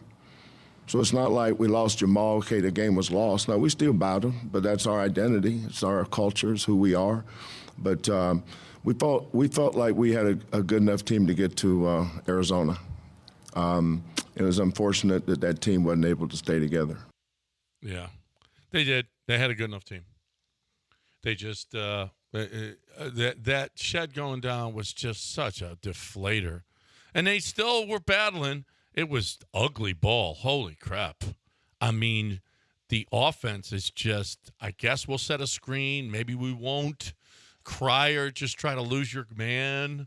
It just seemed like, holy crap. Talk about stagnant. It didn't flow at all. Nothing. Cryer was trying to one-on-one his way. Sharp was looking for something. Sharp was so good the game Roberts, before. Yeah, it was. Well, you don't have the guy who starts the offense. Yeah. Even Jamal when Shed was Shed out there, Sharp wasn't very good. No, he wasn't. But Jamal Shed, as the game goes on, who knows who gets hot? Like Shed got hot, not Shed, but Sharp got hot in the second game of that Baylor game that they won on the road. Sharp is the one who got them in position to withstand a big run from Baylor. Of course, Baylor, ended up tying it and went. Well, to he was overtime. awesome against A&M too. And it was great against A&M, but I just think when you have the guy who runs the whole offense, who sets everything up, who's the guy that is your North Star that you always point towards, Jamal Shed, he'll get it done. Man, you take that guy off the court, and I feel so bad that Houston has been so hurt by injuries. Like, they just have the worst luck with injuries. Yep. I would imagine now, LJ was talking about coming back, Malik Wilson, Damian Dunn, JoJo Tugler. So can Shed come back? Shed cannot. He's done. Are you sure? Yeah. He doesn't have a COVID year? No. He played in 20, right? That's a COVID year. I'm almost positive he's done. Would you? We know that he's 21 years old. I mean, are you sure he doesn't? Because is there a consideration to be made for Shed coming back? I would say yes. I do not think he's a lottery pick by any stretch. I think what you're looking at is a guy who could make some pretty good money in NIL. For whatever reason, everybody said this is it. He's done. And by the way, he went through senior day. He and J1 and Ryan Elvin. They're done. Is Ryan Elvin coming back? Yes. He is actually coming back, I think, on the coaching staff. Yes, he is. Let me see. Career-wise, and maybe you're right, he's just played 4 years there. He came in 2021. If he wanted to enforce a COVID year, he can. He has the 21, 22? 2020, 2021. He has 4 years under his belt, and one of his years is the COVID year. If you played at all in the COVID year, you can exercise another year. If he wanted to, he could come back. Obviously, this is telling you he's not going to come back, I guess. At least the he hasn't COVID thought year about was it. 1920, not 2021. 2020, 2021. 2020 was the COVID year. 1920 was the COVID year. The COVID year, yes, but if you played in 2020, you still get – I'm pretty sure 2020 gets you one, I'm not. Because you started the year under COVID. Yeah, I'm not sure about that.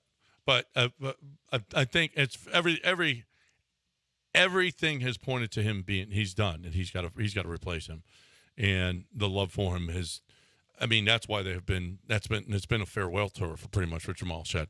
I'm almost positive he cannot come back. Let's get Jared in He here. was asked about, wasn't he asked? And he was like, well, I'm not sure. I think he does have a year. In fact, pretty sure he we're getting a does. text from someone who believes he does. I look at NFL, I'm like, you know how many players I look at in the draft who have played 6 years now? They've gotten 6 years of eligibility. I think if you were 2020, if you played at all in 2020, you get the extra COVID year. But he may not take it though. I don't know. Well, maybe he has told them and that he's not. I haven't seen anything where he has said he's coming back. I haven't seen anything. No, maybe you guys might be right, but I thought for sure he was done. Yeah, I think the impression is he wasn't going to come back. He's not coming back. But he has an opportunity to. But yeah. Let's get Jared in here on ESPN. Hey, Jared, what's going on? Hey, Double Rods guys. Long time no talk. I'm actually off today, so I get to actually listen to a full show. I did miss the 7 o'clock hour. Did Renegade Roy call in? He did not. Renegade Roy did not call in. He has not. What did they do? Typical Arlington fan. I don't know, but typical Arlington fan. That's what they do. But you guys have always been great to me over the last 20 years, especially with relationship advice. Y'all got me my first divorce, and I don't want to go to the second. But my wife is really pissed off at me this weekend. I ruined Easter weekend. Well, the Astros ruined it. And on top of that, my high school baseball team that I coach is not doing too well. So she's like, I can't live with you with the Astros and throwing everything, and you're mad all the time because your baseball team is bad and the Astros are bad, and I've been sleeping on the couch. Should I just give the Astros up for a little bit to kind of rekindle my relationship? Because I love you right now, but I don't like you right now. I ruined Easter because I was so mad. I hate Oswaldo Cabrera and Juan Soto so much right now that she's like, I just can't be around you. And so I just wanted to get you guys' advice. And, like, you've always steered me in the right direction. You know, when my ex-wife made me go get ice cream during a Rockets playoff game, she hasn't done that yet. But I'm pretty much being told that the couch is mine for the foreseeable future if I can't stop throwing things because of the Astros. You so I can't just pillow want with your her when advice. you're on the couch. So I would say no. You're going to have to make up. I would say It's a 162-game schedule. Just take a break from the Astros. You already know Bregman's not really going to do anything early on anyway. I would say send us a picture of her. No. What does she look like? No, This he's again? married to her. He loves her. He's Well, married to her. It's not your. It's he's not on the your fence. choice. He needs our advice here. No, my advice is can't give him. Give the Astros up for April. Now, when she makes you go out for ice cream during a Rockets playoff game, that's it. You can't put up with that for April. She's asking you to give up the Astros. I don't know. I'm gonna have to see a picture. No, he's asking if he should. Well, you can over the next couple nights because they don't win at home anyway. So you should devote a lot of your time to her and see if that smooth things over. Yeah. Because you're not going to enjoy the next couple nights got of Astros 60 baseball. He's right. You got 3 days to figure it out. It takes forever. Don't worry. The thing is I love watching the games, but I'm so passionate and I throw things and get mad. And she's like I literally went to her family's house yesterday and they didn't have Space City Sportsnet, so I'm falling on my phone. She's like, "Would you just get off your phone?" And I'm like, "No, I tried. They did this 3-3. I want to see what happens." And then, of course, they lose, and so I was in a bad mood all yesterday. But I know that you guys give like the best advice, and y'all have always helped me through hard times over the last 20 years. So I just who do I need to call this morning? I got up this morning. And then I hear Gilbert's call, and it made me even more mad because now we're going to be 0-7. And it's like, dude, everything he says is truth. And I don't know what to do. And I literally, this couch is so uncomfortable. Number one, you should have gone to I'll the hang up bathroom. and listen, but I love you guys. All right, thanks, Jerry. You should have gone to the bathroom, check score. I mean, you got to You know made a that. mistake If it's there. 3-3, you go to the bathroom and you just take a long bathroom break. Yeah. You have plausible deniability. Can't blame you for your bubble guts. Yeah. Yeah, right. She wouldn't know. No, she would know. No. And frankly, the Astros aren't going to be kind to you. Maybe you stop paying attention and maybe get the pillow with her over the next couple nights. Yeah. And then she realizes it's not so bad being with you. And then when the Astros go on the road, you check in. Oh, okay, they won a road game. Then you slowly drift back into your obsession, and she realizes the pillowing is so good that she would never toss you aside. Never. See, this is the thing. I would have been unkind and say, if you step up your pillowing game, maybe all this Astros obsession wouldn't bother her so much. 9:34 on ESPN 97.5 and Possible. 92.5. It is possible. I just think I want to see a picture first before we make any decisions. I just can't. He's you married can't do that her. about a man's wife. He's married her. What are you doing? It's a wife, John. That's not a girlfriend. They it's may a have wife. kids, too. Listen. Stop. Listen. You can't give your horrible advice like that. Sometimes I got a news for you here. Sometimes smaller is better. When? Okay? Right. When is it better? Hold on. The it's gotta mortgage. be a commercial. The mortgage game. Oh, okay. In the mortgage game. That's right. If your mortgage company puts their name on a bowl game, well, chances are they've got to charge you. Chances are they're too big to give you the personalized attention that you need, okay? What I need you to do, okay, is check out Kent, my man Kent Jones from Dream Rate. Dream Rate Mortgage is awesome. Dream Rate Mortgage is going to get you through this, not only get you through this thing, but save you money because Kent is going to give you personalized attention that you are not going to get from those big companies. You're just not. Dude puts a limit on number of people that he is going to he's going to have as clients at one time because he wants to give you the best attention. Dude, I'm telling you, he really geeks out on this stuff. He really does. He loves mortgages. He loves to save you money. He doesn't have the overhead that the other guys have. He's Houston, loves Houston teams. He was pissed off this weekend too.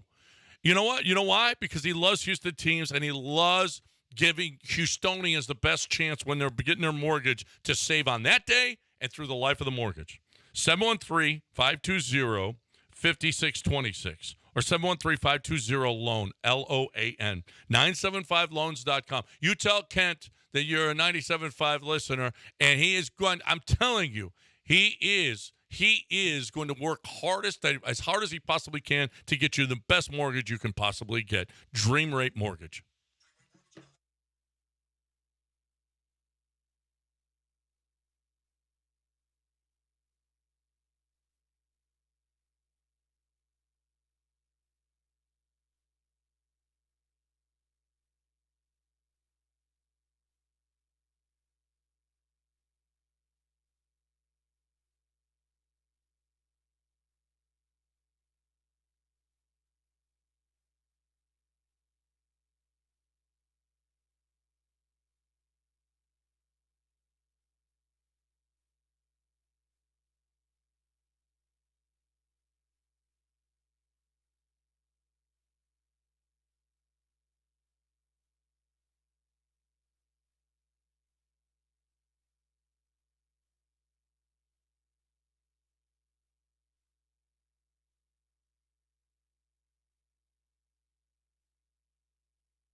You are listening to Houston's longest-running sports radio morning show. From the Veritex Community Bank Studios, here's John and Lance. All right, welcome back. ESPN 97.5 and 92.5. 713-780-3776 to hang out with us here on ESPN 97.5 and 92.5. Just finishing up, is there anything, what did we miss today, Del? Did you see it's baseball, so do we care about what happened with the Mets and the Brewers where you had that no beanballs, but nearly. Oh, threw behind him. Threw behind his head. Yeah, behind his head. He got tossed from the game. You see there was a little spiking going on, just an aggressive slide at second base that turned into a little, it was like we used to always see. Bad as we used to always see. No, not even close, but there was like a minor, let me get out of my bullpen and let's walk. It's like they couldn't even muster enough energy they're like, I get it, but that's the way it is. If you get in front of the base, they're going to come through. They're going to slide through you, so be careful. Yeah. What was that game? It was Mets-Brewers, right? Yeah. Yeah, it was Mets-Brewers, yeah. Did you see Muncy hit the home run to win the game last night for the Dodgers? So you're keeping track of Dodgers W's yeah, and I L's? was keeping. I hate the Yankees and the Dodgers. I mean, the Yankees win all four against the Astros, and the Dodgers sweep the Cardinals when they had a 4-0 lead, and the Cardinals couldn't hold it. How can you not hold a lead, bullpen? You were hate watching to make yourself feel better because of what this weekend was. You're hoping I was watching the Rockets. I had the Rockets on and the Dodgers game on. What do you care about Dodgers when they're not a? Because I want to see them lose. They're not a. By the way, Dodger Stadium was about half full on a Sunday night game. I mean, you talk about people who don't care, and They're spending all that money on that team, and they don't even show up for the games. You suck, Dodgers. You suck. Your fans suck. You They suck. can't hear you. I don't care. Yeah. The people you're yelling at don't care and can't hear you. Yeah, I'm sorry. Should you call in to like ESPN 790, whatever it is in LA, and voice these opinions? Hey, I'm a ESPN 97.5 host in Houston. I just want to tell you guys suck. Oh, the trash can keeps telling us this. You'll get a bunch of trash can stuff. Whatever, Gambletron. Listen, Is that a Transformer character for Gambletron? Shohei Ohtani? That's Shohei. Gambletron. Degenerate in disguise. Favorite player in disguise. There's nothing else that we missed. Lazy overs. Oh, well, today, I mean, talk about two good games. UConn and USC and a LSU against Iowa. Yeah, you got Paige versus Juju, and then you got Caitlin versus Is Angel. this, honestly, no, this is real. Is this the biggest day of women's basketball ever? A lot of star power. I don't know, but there's star power. Yes. Juju against Paige Buchers in Paige Connecticut. Buchers, yeah. I mean, talk about, and then Angel Reese and Caitlin. Yeah. This might be the biggest day in. Are you gonna watch? I'm going to tell you, the ratings might be bigger than any game they've ever had. Are you going to watch Caitlin Clark? I'm going to watch it tonight. It's Iowa versus LSU. It just feels like Caitlin versus Angel Reese. Yeah. Although it's really more LSU's team, to me, I feel like, gets a little more. I mean, they're national champs. But, man, I do not want to. I'm not going to be on social media to see this race war going on as Caitlin Clark takes on Angel Reese. I'm excited to see it. Like, I think this is going to be a lot of fun to watch. And the I'm really looking undercard forward to is this. Buchers against Watkins. Yeah. Right? This is a racist heaven Well, I don't for know if women's college basketball. I don't know if Connecticut versus USC holds the same type of potential for Twitter to explode, depending on what happens. That's kind of just two good teams playing each other. A white star and a black star, But and a white star and a people are black getting star. their favorite racist, bigoted comments ready for the other people here. This is you got to craft it all. But you got the undercard, which is never quite going to be as vitriol, but has as much vitriol. does have some, but it does have some. Yeah, but Juju Watkins is just a freshman leading USC. Gino versus Don Staley too. Don Staley doesn't coach coach West Coast USC. Oh no, it's USC. Yeah, she not coaches South East Carolina. Coast USC. Oh yeah, who coaches USC? I don't know. No one cares. No one knows. No one can possibly find I think people. Well, the LSU Iowa game is the first game of the night. Oh, it is? Yes. Oh, it's the first game? Yes. Oh, yeah. Well, USC makes It's on the West Coast. USC, UConn, but USC's the 1 seed, so it's on the West Coast. Oh, Lindsey Gottlieb. That's right, because she. It's just two white coaches. I don't think you're going to find the same vitriol for USC Connecticut that it's a good game, though. Yes, it is. It'll be a good game. Juju Watkins, who can be a generational chucker at times. We talk about generational. I think she scored 28 her points. Her and Caitlin will get up some shots on now. 28 points and 28 shots for Juju Watkins. So I don't know that people really fully realize. Do you know? Have you ever looked at Angel Reese's stats? She's not the best player on LSU's team. She's not the best scorer. She is a rebounding She's a good player. machine. She's a really good player. Is Faluja the best player? Is it Faluja? I don't know. Is that LSU's best player? I mean, is that how you pronounce her first name? I think so. Because I hear Faluja and Lay. I don't know. But yes, it's impossible to know. I mean, we could actually watch a game and hear how they pronounce it. It's impossible. We'll find out tonight. I mean, she averages. Angel Reese averages in her last games in the tournament so far. She's had 16 and 11, 20 and 11, 10 and 19. Then going to the SEC tournament, she had 15 and 13, 21 and 17, 18 and 11. The last time she didn't have double-digit rebounds was January 25th. She is a force down there. Golly, she was playing against those giants from UCLA. They got some big girls there. There's no surprise that. Who are you for? Who am I? I'm rooting for Caitlin. I want Caitlin in the final five. So here we go, Mr. LSU for everything. Yeah. Lives in an LSU house. His wife went to LSU. Does Wendy know? He claims he. Yeah, gets I told her last night. And what did she say? She said, "No, we're not." And I said, "Yeah, I'm rooting for Caitlin. I want Caitlin." I just think that's must-see TV. Caitlin Clark is the biggest thing that's happened to women's college basketball ever. So I think that I would take. I think it loses a lot of luster without her in the tournament. Yeah, it does. LSU's a lightning round, though. If they make another run to a title, people will they be ain't paying beating South attention. Carolina. We've already seen that. No. People are going to follow them. They ain't beating South Carolina. Either. Well, people want to see that everyone's too. going to tune in to see it. People want to see that too. Like or hate. I mean, they'll be galvanizing because there'll be a bunch of people that hate LSU or like them. They'll be tuning in to see them lose. Oh, no, they make no mistake. Trust. Whoever gets out of this one is going to be a. There is a certain segment of the population who wants Caitlin Clark to win, but trust, if LSU makes it to another title game, the ratings people are going to love it too. Yeah, because you have. Bigger would be Iowa getting there, though. Bigger. Black Twitter is going to go crazy for LSU. White Twitter, if there's such a thing as white Twitter, certainly Caitlin Twitter is going to be whoever LSU is playing against is their favorite team. Yeah.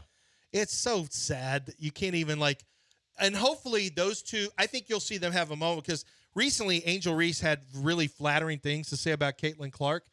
I think they will try to make it a lovey-dovey thing before the game and after the game, which will be good. But I like it. I like LSU. I don't know who's favored, but I think LSU's winning. Angel Reese talked about her relationship with Caitlin Clark. She said, I don't dislike her. We're not enemies. Here she is. She goes, just but on the court, it's a different story because we're competitors. So me and Caitlin Clark don't hate each other. I want everybody to understand that it's just a super competitive game. And, I would just wish people realize that, once I get between those lines, it's no friends. I have plenty of friends on the court that I talk to outside of the game. But, when I get between those lines, we're not friends. We're not buddies. I'm going to talk trash to you. I'm going to do whatever it takes to get in your head the whole entire game. But after the game, we can kick it.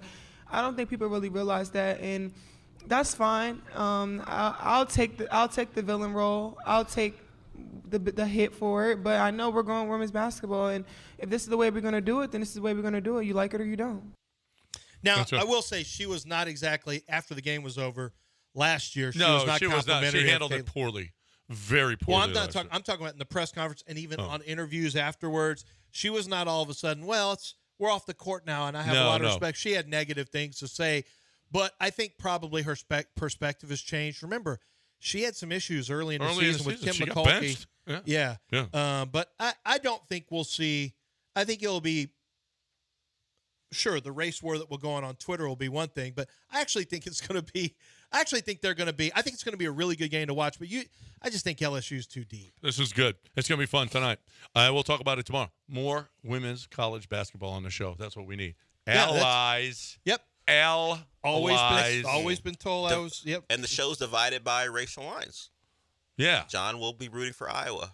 Well, I will. I want Caitlin Clark. Despite his love, for me because despite his love, I'm right in the middle of these two. He's got LSU family. He loves LSU, except for this because I really didn't like how Angel handled it. If you want to know, is Iowa close to Illinois?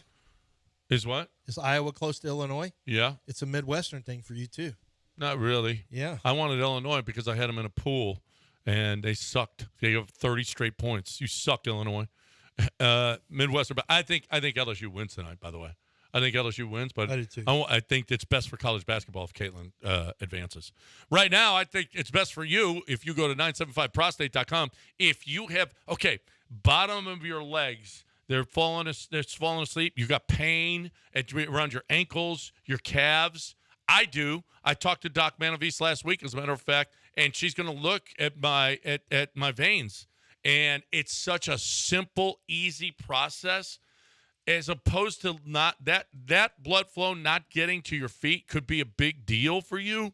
She likes to get people in there under 50 years old. But if you're somebody that you're waking up every morning and your legs they're hurting at the bottom, they're falling asleep, then she is here for you. She's got a process with the veins that is fantastic. She's got a process if you have a knee problem, a knee issue, and it is inflamed, or it is, if it's not structural damage, she can help you, and it's simple, and it's so much better than surgery. And of course, the prostate thing, it's the best way to go about if you have an enlarged prostate. But it's not just prostates, it's veins, it's knees, and she has so much other stuff that she can offer as well. You have any issues like this, there's one place to go, 975prostate.com. That's 975prostate.com.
tournament time. We got tournament going on. It's been going on. Underdog Fantasy makes it so much fun. When you're watching your pro basketball, you're watching your Rockets, you're watching tournament basketball, you can play Pick'em Challenge. And the Pick'em Challenge, I mean, let me tell you something. There are people making some real money right now because you get a good feel for who players are and what they do.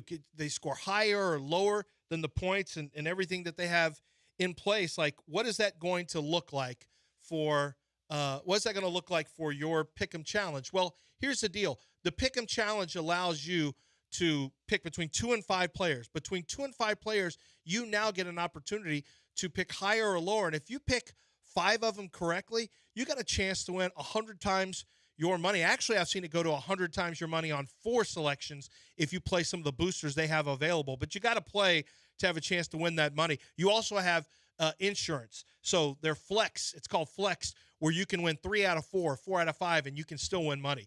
Check them out for yourself, Underdog Fantasy. Download the app. Super easy to use. Use promo code Lance. They're going to double up your first deposit up to $100. Don't miss out on the special picks that they have that are basically easy winners for you. It's completely legal. It's for real money, and it's right here in the state of Texas. UnderdogFantasy.com. You must be in a state where Underdog Fantasy operates to play. Terms and conditions apply. If you feel like you have a gambling problem, call 1-800-GAMBLER or go to ncpgambling.org.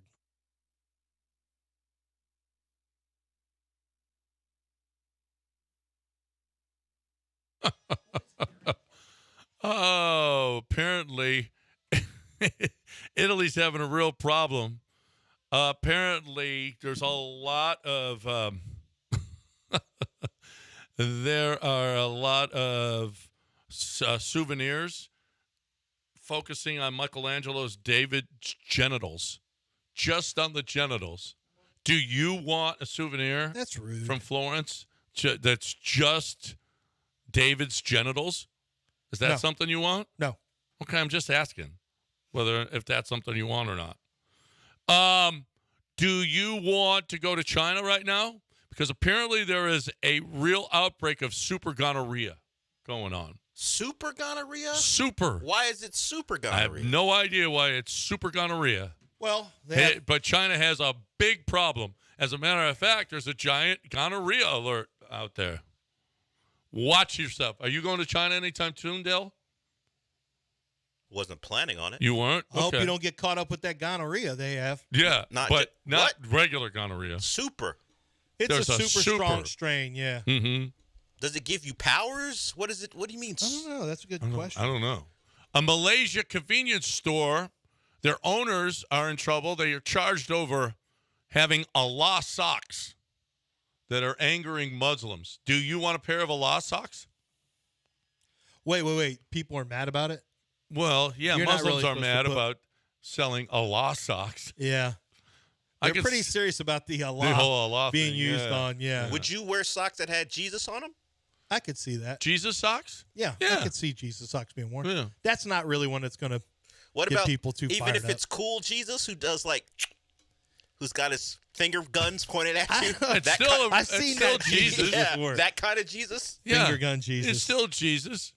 Yeah, that'd be cool. What about? I mean, it's reminding people about Jesus. That's fine. What about if it was like my mom's T-shirt? It was black Jesus with dreads. Would you wear those on socks? John's not wearing black Jesus. I went to a black church yesterday. Did for they Easter. have Jesus was a black man shirt Jesus for you was to a wear? black. No, Jesus was a black man on the cross. I bet. Yeah, he was. I bet and he then was. the pictures behind. Did you say anything like, "Hey, that's not what they look like. They look like white Jesus"? No. It's on the TV shows. No, but it was interesting. Yeah, I bet it How was. did you not lead with this? Yeah, you didn't How tell did us you this. not lead What's wrong with this? with What you? a sucker ass move What's that is. wrong? We're done. We don't have anything else. You want to lead with an awful sports weekend when you went to a black church You and went there are to black black Jesuses church. everywhere? You tell us this at 9:57? There was a lot more singing than usual. Than you're used than to. the white, yeah. Well, of course. A lot more. Clapping and singing. Interactive. It's Yes. much more interactive. I Much can't more. believe he waited until 9:56 for this. Well, we Did you didn't get that to at the all? Allah story till now. What are we Sing doing? to the Lord, we hey. No, You didn't get it that as wasn't. much, It wasn't did you? Gregorian at No, all. it was not. was, Glory be. I can't believe him. I know. Yeah. You're such. This is the first that we're leading with this tomorrow. John to the black church is 9:57. He said, What did you learn this weekend? You didn't even have black church stuff. I should have been I don't understand how. But this I didn't happened. learn that. I kind of thought that's how it was going to be, and it was. You expected black Jesus pictures everywhere? No, probably not. Come probably on, not. John. No, I didn't know. We gotta go. Yeah. we could lead with that tomorrow. Thank you. Thank you. Good night. We're done. Mopey and Mapes next right here on ESPN 97.5 and 92.5. Right now I'm talking about Houston Safe and Lock. Derek texted me yesterday, as a matter of fact, and he said, tell the people, Final Four. There's only 4 teams left. Can you pick the winner? Because if you can pick the winner, all right, you pick the winner and buy a new safe from Houston Safe and Lock. I'm telling you, and one team has the closest game they had is 13 points. I'm pretty sure I'm going to go with that team, okay? But if you can pick the winner on Monday night, April 8th, the men's college basketball game, you're going to get 50% off that new safe that you buy between now and Friday night. Okay? You go to Houston Safe and Lock, 975safe.com, 975safes.com, or stop by one of its location, King Safe and Lock, which is at Wirt 910, or Houston Safe and Lock, same company, at Westheimer and the Beltway, and you buy a new safe. Pick the winner of that game on Monday night, and 50%, you're going to get 50% of your money back. How about that? So if you're in the market for a safe, now is the best time to ever go to Houston Safe and Lock, 975safe.com.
Welcome into the show. Hope it's a good Monday for everyone, because it would be a drastic change from the weekend. Well, sports-wise, hopefully you guys found enjoyment doing something that didn't involve sports, because if your life was strictly about Houston sports this weekend, it was a rough one. I'm trying to figure out when I knew things were going to go really poorly. It had to be when it was 16-10 and Jamal Shed what I thought smoked the layup, and it turns out he didn't get up off the floor. Then you knew. Then you knew things were going to go bad. And it didn't get any better. And I can't really blame or talk about the Rockets and the way they lost to the Mavericks. At some point, you're going to lose a ball game. You win that many in a row. At some point, you're going to lose. I was watching the Mavs broadcast because, I have to find alternate ways to watch games without the Space City. And it turns out that Mavs starting lineup was 10-0 coming into the game. Injuries have been an issue for them. That's the lineup they've had, or at least they want to have, since they acquired Daniel Gafford from the Wizards. So they were 10-0 going into that game. So it was like the unstoppable force versus the immovable object, and someone had to lose. And unfortunately, it was the Rockets, thanks to Luka being ridiculous. We'll get into some of that later, but the Rockets lose, so they're now 2 games back. And I just started scoreboard watching and started watching the Golden State game, and Golden State kept the Spurs in it, and eventually they pulled away. So Golden State has decided they're no longer losing ball games. So the Rockets, despite all they've done, still remain 2 games out with not a lot of leeway. I mean, at this point, because of the lack of a tiebreaker, you almost think they have to win out when you think Golden State has to go 4-3. The Rockets have to win out, including beating Golden State. So that's rough. That's rough going forward. And there are more games than that. I'm just trying to think going forward. The Rockets are probably in the mode where they have to. Maybe they got 2 more losses in them. Maybe. Maybe it has to, and one of the wins has to be Golden State against Golden State. So that's where they're at. Where every game is the most important game of their season, but the Golden State game is like really the most important game of their season. They have to be better, but the numbers you have to know is they have to be better than Golden State by 3 games the rest of the way.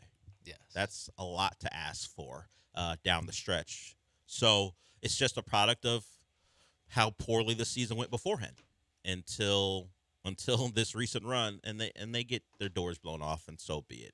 They weren't unique in that regard in this city. The Astros had the same thing happen to them, and I was trying to come in and think about the positives if I could find some, because the Astros are if you think about how they're built, think about that Rams team who won the Super Bowl. They were kind of described as the stars and scrubs. They had big star power, but when you started to pick apart the rest of the roster, it was a lot of guys you never heard of, a lot of guys who were just filling in gaps, and you had to depend on the stars to be stars.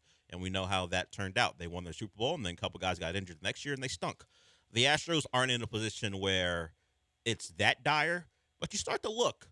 If Jordan's going to be awful for a series, and your starters aren't going to go deep in 2 games, which is, I guess, now par for the course in Major League Baseball, can you get the quote-unquote scrubs to be good enough where they can bridge the gap between, let's say, your starting pitcher and your star back 3, which all gave up runs on oddly enough.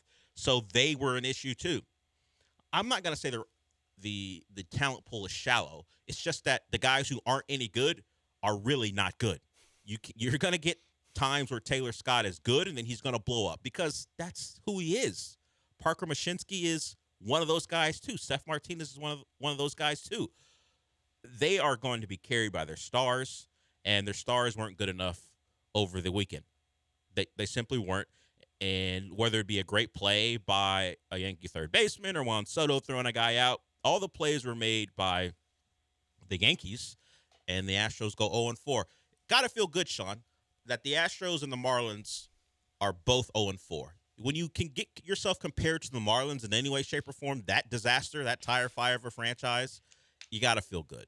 Yeah, two peas in the same pod. Yeah, the Astros and Hey, the Marlins. both have 2 World Series It's rings true. to their name. When the Marlins are good, they're very, very good. And all the other times are not. Although I think they made was it last year they made the playoffs or the year before they made the playoffs? Didn't do much. They made the 2020 playoffs. Okay. I thought they made the playoffs more recently.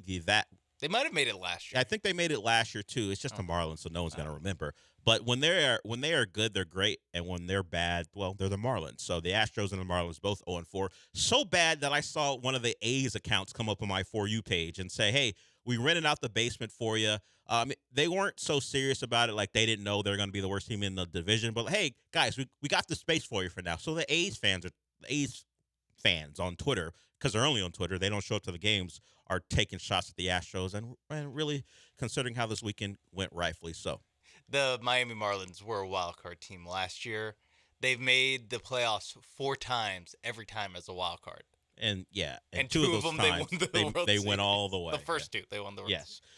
Not had the same type of run since, but hey, 0-4. They hate, and the Marlins fans hate their team for a lot of reasons. The Astros fans aren't there, but a bit of a disappointing start to the season. And I was watching the final game or the game yesterday and how it closed out, and I was surprised to hear the Yankees broadcast call the Astros their arch rivals. I thought that was just reserved for Boston and Boston alone, but at the end, once that play was made, the final play was made. I think is John Sterling still calling the games, whoever that was. On radio, he does. I was Michael Kay. I definitely wasn't listening to the radio. I guess it was Michael Kay. He said, "What a series, a 4-game sweep over their arch rivals, the Houston Astros." I was like, arch rivals? I think it's in the past, we would push back on it being a rivalry because the Astros win all the time. So now I think, well, they just swept. So the Yankees just swept. So the rivalry's back on. It's not even. I'm not even taken aback by considering the Astros a rival. But don't the Red Sox always hold the arch rival moniker? Oh, I get what you're saying. There should be a level that's just like reserved. The nemesis. One club or one team club. Arch rival, Red Sox nemesis, the Astros. I think if I'm going to be very comic book about it. What about arch rival and then just like rival? Maybe. Nemesis sounds but cooler, it speaks to how much the Astros are in their heads. That after start the year 4-game sweep, great performance by the Yankees. He's talking about the Astros at that level where when that play was made, he was so excited, beat the arch rivals. I'm like, well, I thought that was reserved for Boston. And frankly, I started the series talking about how I didn't think that much about the Yankees, considering what the Astros always do to them. And of course, all the Yankees did was beat them for 4 straight games in different ways. Saturday's game wasn't really wasn't a contest. The Astros took a lead and then they eventually lose 7-1. But the bullpen and the starting pitching combined for, I won't even blame the starting pitching. The bullpen, depending on the back half, your alleged top 3 in baseball, one of those, that 7, 8, 9 was supposed to be one of the best in baseball. Ryan Presley's like, not so fast. Not so fast. I don't know if he's a guy who, outside of a closer role, can't be trusted, but we saw the effects of Ryan Presley in a new role this weekend. Not great. Hopefully that's just a blip. But so far, not so good, and not so good overall from the Astros. We will hear from Joe Espada. He did compliment J.P. France, and really the starting pitching wasn't the problem outside of not being able to go deep in games. The Fromber thing on Thursday, not great, but they were still in it. It's just that if those guys are going to be consistently in that 5 2/3 to 6 inning range, and maybe less depending on the number of pitches, particularly early in the year, can they take a lead into the 7th, 8th, and 9th? So far, even when they did have one or when they were tied, those guys couldn't get it done. And then when they did have it, after the starting pitcher left, the middle guys blew it. So all of that is a recipe to go 0-4. And the Astros move on. They've got Toronto coming up next. We'll move on we'll talk about some Cougs, some Rockets. As I said, not a great weekend. We do want to get into some fun stuff. But the final stat before we go, Sean, I'm sure you've seen it. Do you know what the Astros' record is over their last 33 games at home? Oh, it's like 10-23. You wish. 7-26. So I'll ask you right now. Do I think they win a home game this year? No, that's not the question. Mine's actually sillier than that because it's actually more improbable. If I told you that they never played another home game again, or every time you went to go see them play, they lost, what would you take? So either they never play a road game or never play a home game. They never, or every time you see them, they lose. They lose a home game every time you go to the ballpark. And I guess they're just now a barnstorming team. I mean, because you don't go to every home game. I'm not saying that I all actually 81. go to. Okay. I'm not saying all 81 that they lose. Okay. But every game you go to. I'll sign up for that. You take home road games? Yeah, I just won't go very much. No. What's your average over the last couple of years? One, maybe two a year. This is an awful question for you. Terrible question. I should have asked someone who goes like 20 times a year, I guess, because if it's you, of course. I don't have that money to go 20 times a year. You got a media pass, don't you? Yeah, but I don't want to. Yeah, no one wants to go as a media member. I don't want to I don't want to sit up there with those guys. I want to be amongst the people. Exactly. I'm a man of the people. So. More so than the guy who has adopted that moniker. That is it for segment 1. We'll get into the Cougs, which is more sad than anything. The Astros, I'm not sad about. They're going to be fine. 158 to go. The Cougs, that was sad. We'll get into their injury history, and we'll hear from Kelvin Sampson and Jamal Shedd. Just a game where it was at 16-10. You thought they were going to be good. Their defense was fine, and then at the point that Jamal Shedd got hurt, everything kind of fell apart, and we'll talk about that when we come back.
This is the Del Olaleye Show. On ESPN 97.5 and 92.5. Broadcasting live from the Veritex Community Bank Studios, here's Del Olaleye. Welcome back to the show. Beyond the fact that it was just an atrocious weekend if you care about Houston sports, I think the biggest thing, the Rockets, sure, they lost against the Mavericks. And the Astros, we expect them to be okay. But I don't know if it's really a niche sport because, we don't get Cougar calls. I know we talk about them a lot on the morning show, but I don't remember the last time anyone actually called about the Cougars as far as wanting to talk about them and who they are and Kelvin Sampson and credit him. But it's just a tortured history. And when you talk about that team and what they could be capable of if they're healthy, I don't know because we never see it. It's always the if with the Cougars, and it happened again. I talked about it in the first segment. Jamal Shed hurt in a game where I wouldn't say they were in complete control, but the game was going their way. Duke made a couple threes off offensive rebounds that kept them in it, but for the most part, when the Cougs could defend their backboard, their defensive boards, they were in control. They were about to go up 18-10 before Jamal Shed rolls his ankle, and it turned the complexion of that game and really an entire, I won't say an era because they'll be back. Jamal Shed even has a year of eligibility because of the COVID year that he was given, but the thought was he wouldn't take it. So we'll see if the outcome of the game changes his mind. But that team was probably going to win. We saw what Duke is like against a team who has everyone when they lost to NC State yesterday. But Jamal Shed's the catalyst. Kelvin Sampson talked about it. Here's Kelvin Sampson talking about it not being a fair fight without Jamal Shed. Well, it doesn't feel like a fair fight. You'd have to take maybe two of theirs to equal one of Jamal. That's how good he was. And he's a first-team All-American. You don't have another one of those. You don't have the best defensive player in the Big 12. You don't have a guy that made all the big shots at the end. I thought our kids battled. Think about it. We had the ball a couple of times to take the lead late in the game. So it's not like we lost Jamal, okay, the game was lost. No, we still battled, but that's our identity. It's our culture. It's who we are. But we felt like we had a good enough team to get to Arizona. It was unfortunate that team wasn't able to stay together. And it's been a consistent theme for them over the last couple of years. Teams that had real chances to make a Final Four that didn't for various reasons. Unfortunately for the Cougs, another Sweet 16 exit, and again to an ACC team. But the injuries stack up. Tremont and Sasser in 2022. Sasser and Shed and Roberts were all injured going into last season's tournament. They played, but if you are going to watch or listen to Cougs fans who watched them all year, you're going to say they weren't at the level they had been before the injuries. And then Arsenault, Tugler out for the year. We know about Shed and also guys like Walker who fought to get back, and Roberts got hurt during the tournament. So all that combines for a team that is always going to be what could have been if they were healthy. What could have been for this team and the city, particularly for the Cougs fans who are devoted to them. And it's a program that's brought them a lot of joy. And I wouldn't even say the team brought them heartbreak. It's just circumstances did. And another instance of that on Friday. This show has talked about that game and in the lead up to it, how they would win. And, Kyle Filipowski stood up to the physicality better than I expected. But then again, Jamal Shed's a leader of that defense, and sure, he's not a forward or a center, but they take his lead, and guys talked about him being the head of the snake and what he means to them. But it's hard to really break down the game when the best player on the floor isn't playing. The best player, a player of the year candidate, doesn't make it to halftime. How do you actually talk about how that game would have went without him? You can just assume that if he played, they would have won. They were leading when he left, and they eventually lost without him on the floor. And Jamal Shed was asked, as you might imagine, about the injury, and it turns out that even if they had won, he was done for the rest of the tournament. We weren't going to see Jamal Shed the rest of the way. Here's Jamal Shed on the injury and what he saw from his team. It was swollen on both sides. I tried to run on it and stuff. We went to get an x-ray and see if it was broken or not. Nothing was wrong. It was just swollen on both sides. So I tried to run and everything, but I couldn't really put any pressure on it. I could barely walk, so I couldn't go back out there. How difficult was it for you to be on the bench and watching your teammates out there battling? It fought hard, bro. I know that if I played, it probably would have been a different outcome, or I hope it would have. But I'm just glad I got to play this year with these guys, bro. This is a special group. I love everybody on this team and this staff. Jamal Shedd's better than me because if that guy, I don't know who that was, asked me how difficult it was, what do you think, man? How do you think? I put in how many years and I got a shot to go play in the Final Four? How difficult do you think it was? Yeah. Very. How about that? Yeah. And then that's it. I'm giving you one word because that's all that question deserves.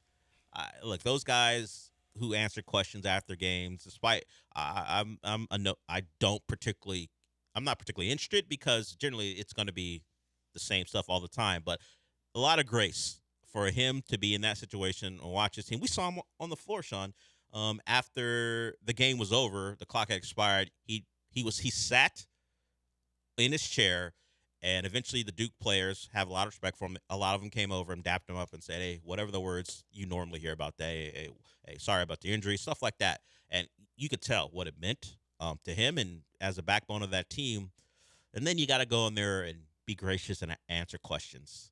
Me, I think I'm more of a Dylan Brooks. Things go poorly, I'm gonna leave. I'm gonna leave and not be around. Oh, Dylan Brooks was unavailable. Del Olaleye was unavailable to answer questions again. I feel like it's different. It though, is different when you have basically a career-ending, like college career-ending injury. It is versus Dylan Brooks being like, "I poke bears," and then after they lose, he's like, "They're very different circumstances." But I would have probably sat there in Jamal Shedd's case, but if one question that set me off, the answers would have got really, really short, very, very quickly. Hey, how was it tonight? Well, I mean, I'm 21 years old. It's the worst day of my life. You saw me. You saw that I put my hood up and was crying. How do you think it went? What kind of question is that? How do you think? Let's guess. Get out of here, Will Kunkel. Whoever you are. Bristol from KHOU. Beat it. Asking me questions like that. But Jamal Shedd, very gracious in defeat.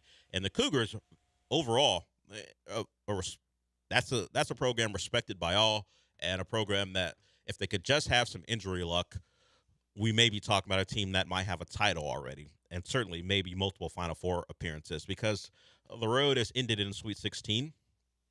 And far shorter than the expectations were, particularly when you're a 1 seed going into the tournament. So a rough one, and we'll see where the program goes from here. As long as Kelvin Sampson is there, they're going to be fine, and we'll see. It's time, and Brad Underwood talked about it. He's the head coach of Illinois. It's portal time. He talked about how he had to deal with recruiting the portal and worrying about the portal during the run. He said after the game against UConn that leading up to the game, that the day before, he was in the hallway having portal conversations with coaches and players, so either over the phone or directly with his coaches. So that is part of the calculus when you're a college basketball coach, and that's what the Cougs will have to think about. Are guys who have eligibility left, going to come back? Are they going to look for better deals? How big and how large are the NIL coffers for the Cougars? And a guy who has eligibility is Jamal Shedd. Is he a guy who will – I can't imagine him playing for another school, but you never know. But certainly the pros, no matter what the level or the league is, may come calling too. So, as always, they're not unique, but the program will be in flux until they figure out who's coming back and who's leaving. But you imagine Kelvin Sampson, that base will be strong enough where they will figure it out. But those questions will be answered in the next couple weeks, and we'll see how it plays out. Before we go, we are up against it. I do want to talk about Aqueduct Plumbing Company. If you don't know, it's the plumbing company you need to go to if you have issues, whether it be a leak or you simply want to do some preventative maintenance. How do you do that? it's repiping. If you want to call Aqueduct Plumbing Company, call them at 281-488-6238 or go to the website, aqueductplumbingcompany.com. I've told you about this. Listen, if you don't want leaks, if you don't want damage inside your walls or to your flooring, go to Aqueduct Plumbing Company. They've repiped over 1,000 homes. They will eliminate the chances of the foul-smelling odors that come with leaks, what it does to your, not just your walls and your floors, but what it does to your clothes. If you get dirty-smelling water on your clothes, what does that do to your home? Trust them. They, as I said, repiped over 1,000 homes. They have expert plumbing contractors that work hard, and the best thing about them, they're local. When you're local, you're going to treat the people you work with or you service well. Don't worry about Aqueduct Plumbing Company treating you well. It's part of their brand. Billy's a local guy in the Clear Lake area. If you believe that local is better, go to aqueductplumbingcompany.com and remember about the bad pipe thing. The repiping means no bad pipes because bad pipes means bad water in your home, from the pressure to the smell. Everything can be taken care of with Aqueduct Plumbing Company. Go to aqueductplumbingcompany.com.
You're listening to the Del Olaleye Show on ESPN 97.5 and 92.5. Live from the Veritex Community Bank Studios, here's Del Olaleye.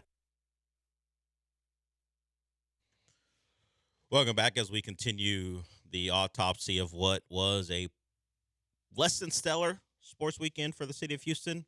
And our beloved Roughnecks lost as well, Sean. I mean, from all reports, it was a bad time had by all. And one of our listeners it was from earlier in the day, said it was a bad experience. They botched the merger. It's bad football, and the best part was an eagle flying overhead. Which, I mean, I'm sure the eagle was very majestic. Yeah, that's a cool best part. Yeah, I'm not sure what an eagle has to do with the Roughnecks, but maybe it's just the national anthem, I'm assuming. And then they got an eagle out there to Rice Stadium. It's not even an owl.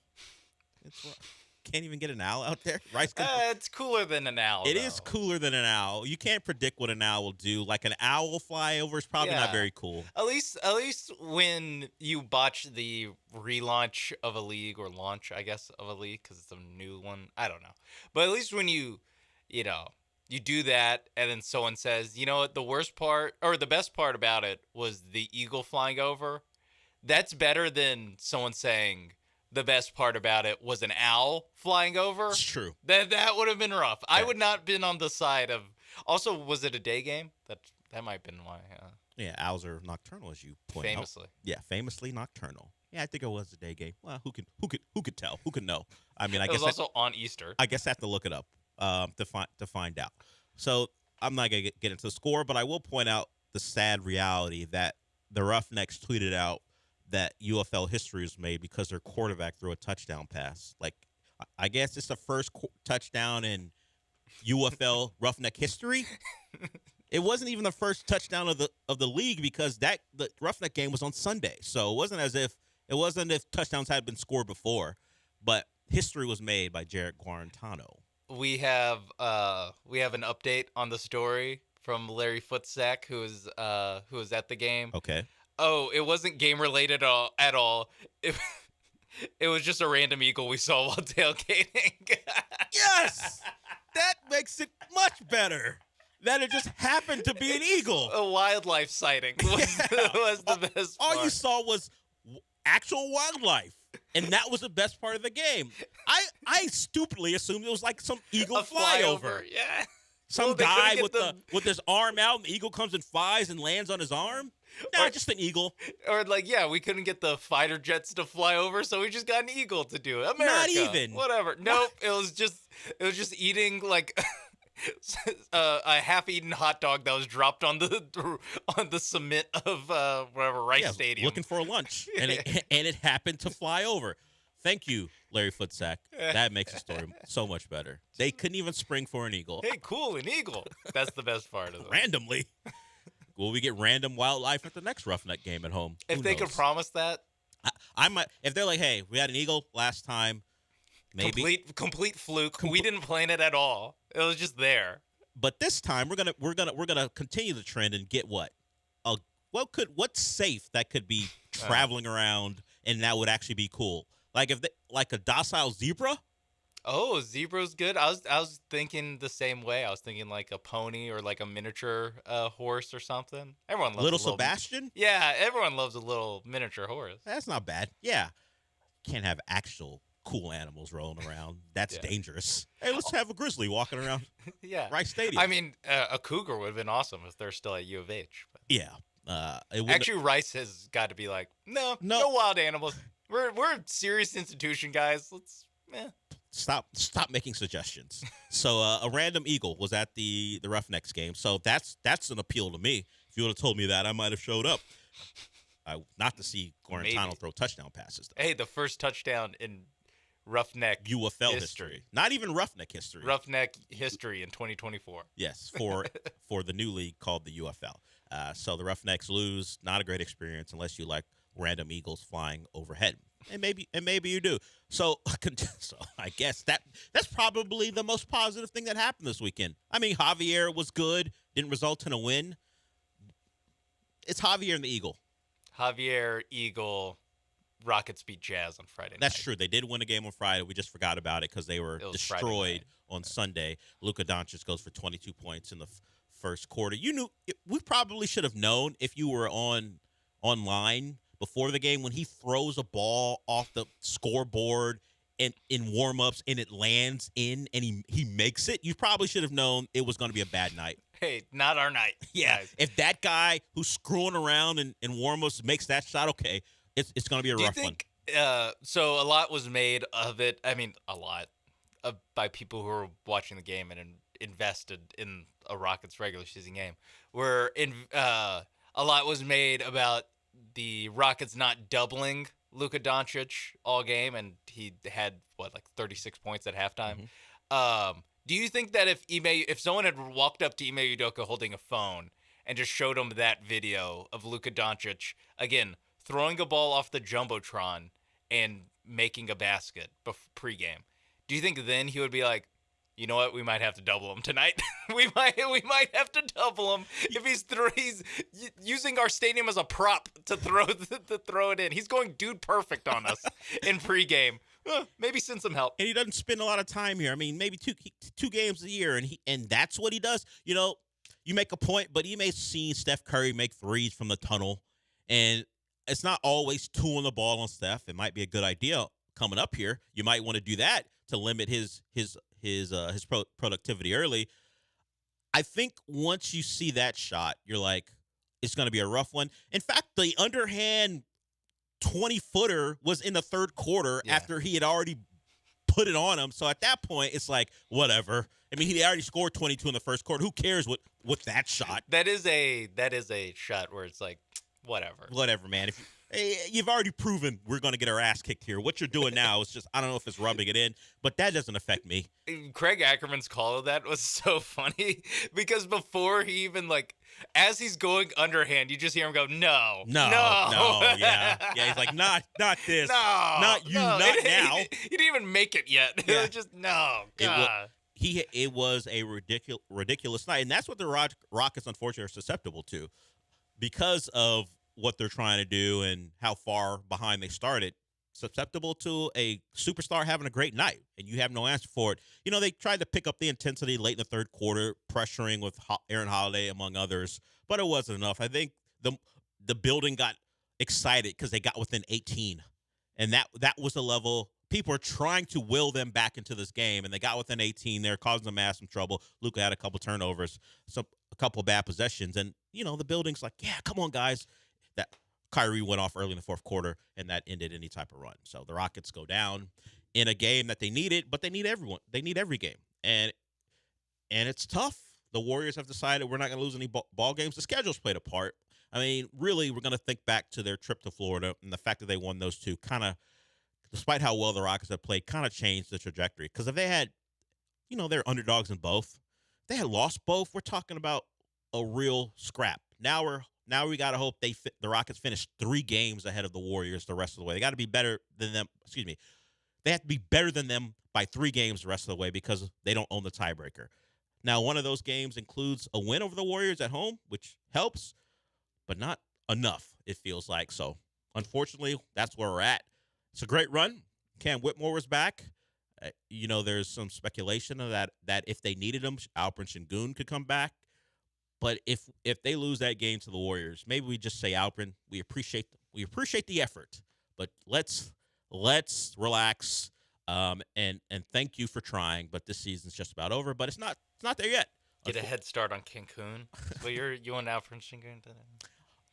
All I'm saying is if he's not back by the Warriors game and they lose that one, no need for you to come back.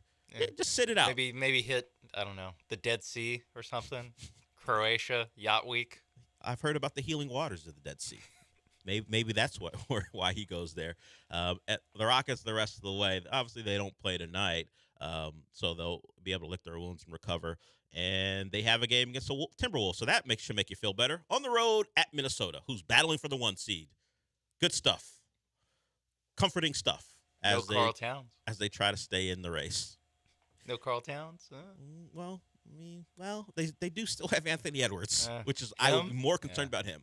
Yeah, Rudy Gobert too against Jalen Green and Jabari Smith. Rudy Gobert will be patrolling the center, the middle. So we've talked about the schedule being tough, and it'll get tougher. And they're just playing some good teams who are playing really well, and that is unfortunate that they certainly took advantage of what was a soft schedule. Now they're getting the opposite end of that, while the Warriors continue to win ball games. So we'll see. I mean, it's not over. It just doesn't feel like it's likely at this point, but All you need to do is have the Warriors revert back to what they were before the last 5 or 6 games. That Warriors team could lose to anyone. This current one, when they see a play-in spot in sight, appears to following Draymond's lead and say, hey, we're not concerned about the Rockets. I don't give a damn about the Rockets because we're just going to go win every ball game. And they have done that so far. We'll see. We're going to stick with basketball because I want to get Sean's opinion on what the hell Kevin Durant's doing. If you missed it, Kevin Durant went on Instagram and posted why he's single. I don't know why he did it, but he did it. And Kevin Durant's not fooling me because all of it's like, I'm too dependable. And okay, Kevin Durant, we see what you're doing. We'll have that on the other side. We'll be back.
Broadcasting live from the Veritex Community Bank Studios, it's the Del Olaleye Show. On ESPN 97.5 and 92.5. Now back to Del Olaleye.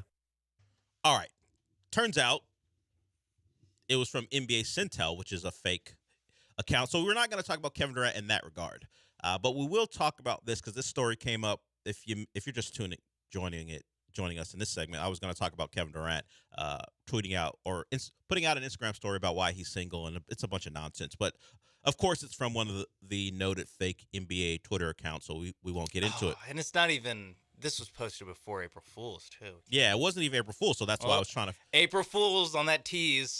We gotcha. So I won't read it, so we're good there. But there is something that came up because I equate it to here. Now, Kevin Durant on a recent trip to Oklahoma City was booed, and we all know the backstory of why that might happen. One of his ex-teammates comes here and rarely gets booed, and so, as I hope I didn't spill that, we'll see.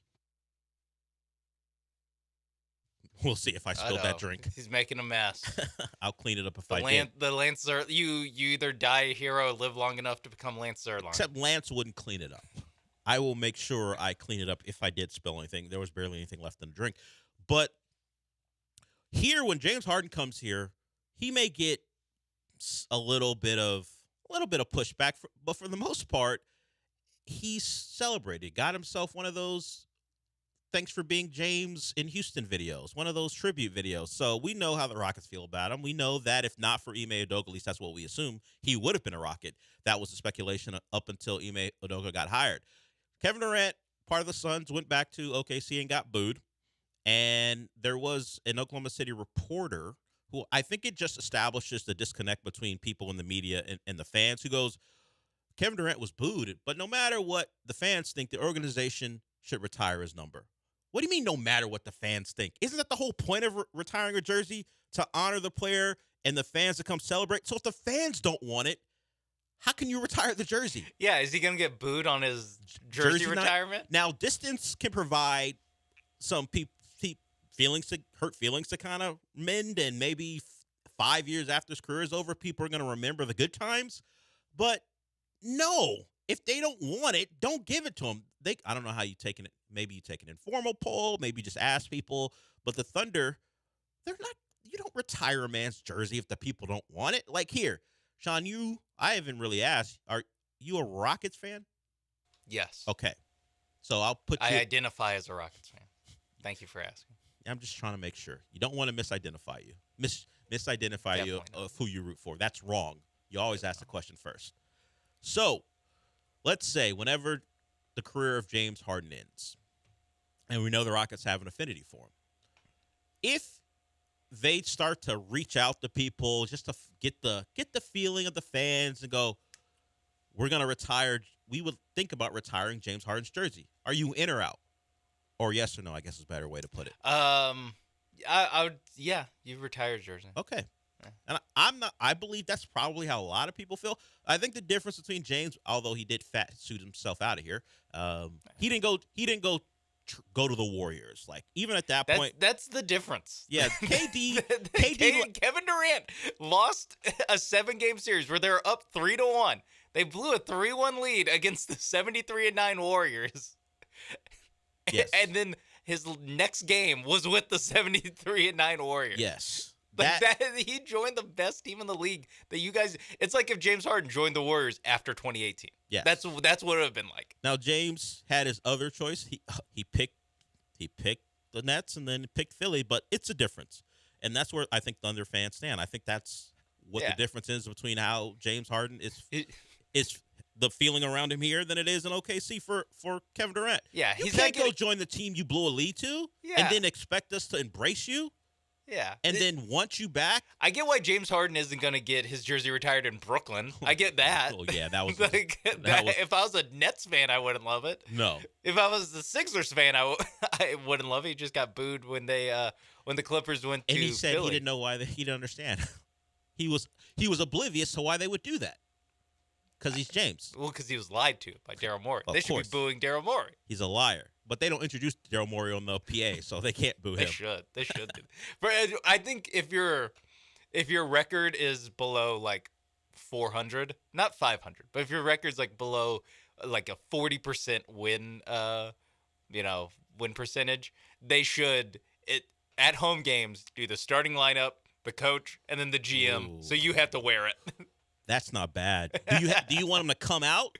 Yeah, like no, run into the layup, run up in the lineup or whatever? No, the camera just finds them in the. You know how like. Yeah, I mean, obviously Heat Pat games. Riley, yeah. Yeah, Heat games, like, they have 75 cutaways to Pat Riley and Alonzo Mourning. Sure. You just throw one of those in there, so it's like, and here's, So if you have Brooklyn Nets GM Sean Marks. You have a losing record, you can't hide in a suite. You have to sit out there and be introduced. Yes, and then for situations like for like Sean Marks, where it's like it shows, Sean Marks GM, the Nets record this year.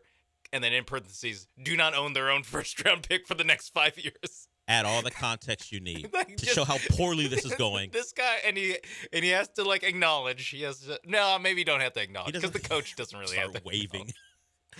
Me, a little. But you can't. Okay, you can't put your head down. You can't hide your face. I mean, it's got to be. It doesn't have to be like Kiss Cam where you make a move and all that stuff. But you have to be visible and take it. Whatever comes your way. Right, leaning over to Alonzo Mourning and faking. Yeah. Yeah. I agree. I mean, Detroit Pistons fans. Why does your GM for tonight is Troy Weaver? Well, why does Kate? Not that they boo Kate Cunningham. I wouldn't know. I don't watch a lot of Pistons games. But why does he have to wear it? Hey, Troy Weaver, this is on you. Like Monty, I don't know. Look, maybe they boo Monty Williams every time he's introduced, but they probably don't. But I bet you they would boo Troy Weaver. Yeah, Troy Weaver drafted Killian Hayes, number 7 overall. Made Monty Williams the highest paid coach of all time. Could have traded Bogdanovic for 2 first-round picks last year. Instead held on to him and got nothing from him this time around. Just illustrate all the awfulness and see how the fans react. True. But this all stems from, as I said, KD went back to OKC, and then someone tweeted out, like, you got to feel bad for KD. Nobody respects his rings, and he has no place he can call home. But because Kevin Durant hears and sees everything, he responded to a random fan who didn't add him. I'm at home everywhere I go. He's at home on Twitter. That's where he's at home. Definitely at home on Twitter. A home game. I'm at home everywhere I go. No, you're not. No one's that comfortable. Stop it. You're so secure with yourself. No matter where you are, you're home. Because clearly your Twitter activity suggests you're very comfortable with yourself. That is the funniest and how people thing. Criticize you. Is that he says yeah, I'm secure in all my stuff, but he does that. The avenue in which he says that is replying to a guy who has like 72 followers. Like that's the way he's so secure. It's like this guy who didn't tag me. I went searching for this tweet to then say, I don't care what people think. Yes, I'm comfortable everywhere. This guy has 959 followers. Oh, and somehow Kevin Durant. Wow. Well, I know how he searched KD. He didn't even say Kevin Durant. He typed out KD, and Kevin Durant searched KD and then responded. Does the original, maybe the original tweet tagged him? No. Oh. The thing is, because people, wow. Because people like. How did you find this tweet? Well, the other thing is people like to get Kevin Durant involved. So maybe someone added him with this quote, and then Kevin Durant I got to respond to this with the banger in response. So I just love the picture of him like laying down on his couch, and you go, I got to respond. And you think about it, he's like a 6'11" dude, and the phone looks very small in his hands. He's like probably hunched over a chair and tweeting back. It's like us trying to use one of those like Nokia phones that we all had at first. Like a chocolate phone from way back when. And you're like, and he's like, not today, buddy. You're not getting this one off. I think I would just use an iPad when I'm home. Probably. Maybe. But he's probably not home. Just the life of an NBA player. But I would probably do that too. If I was 6'11" with giant hands, I probably am not on my phone. No matter how big they get, I'm probably using a different device, considering how often he's tweeting back at people. But yeah, so we've decided, at least you've decided, that we're giving a jersey retirement to James Harden. But you have to. Like I don't. I don't really Daryl Morey's understand not here. Do you have to? I mean, you don't have to, but like any other team in the league would. Even the way like if you just drop his career at any other team in the league, no, I'm not. They yes. would. Because of how he departed, I think there might be more time.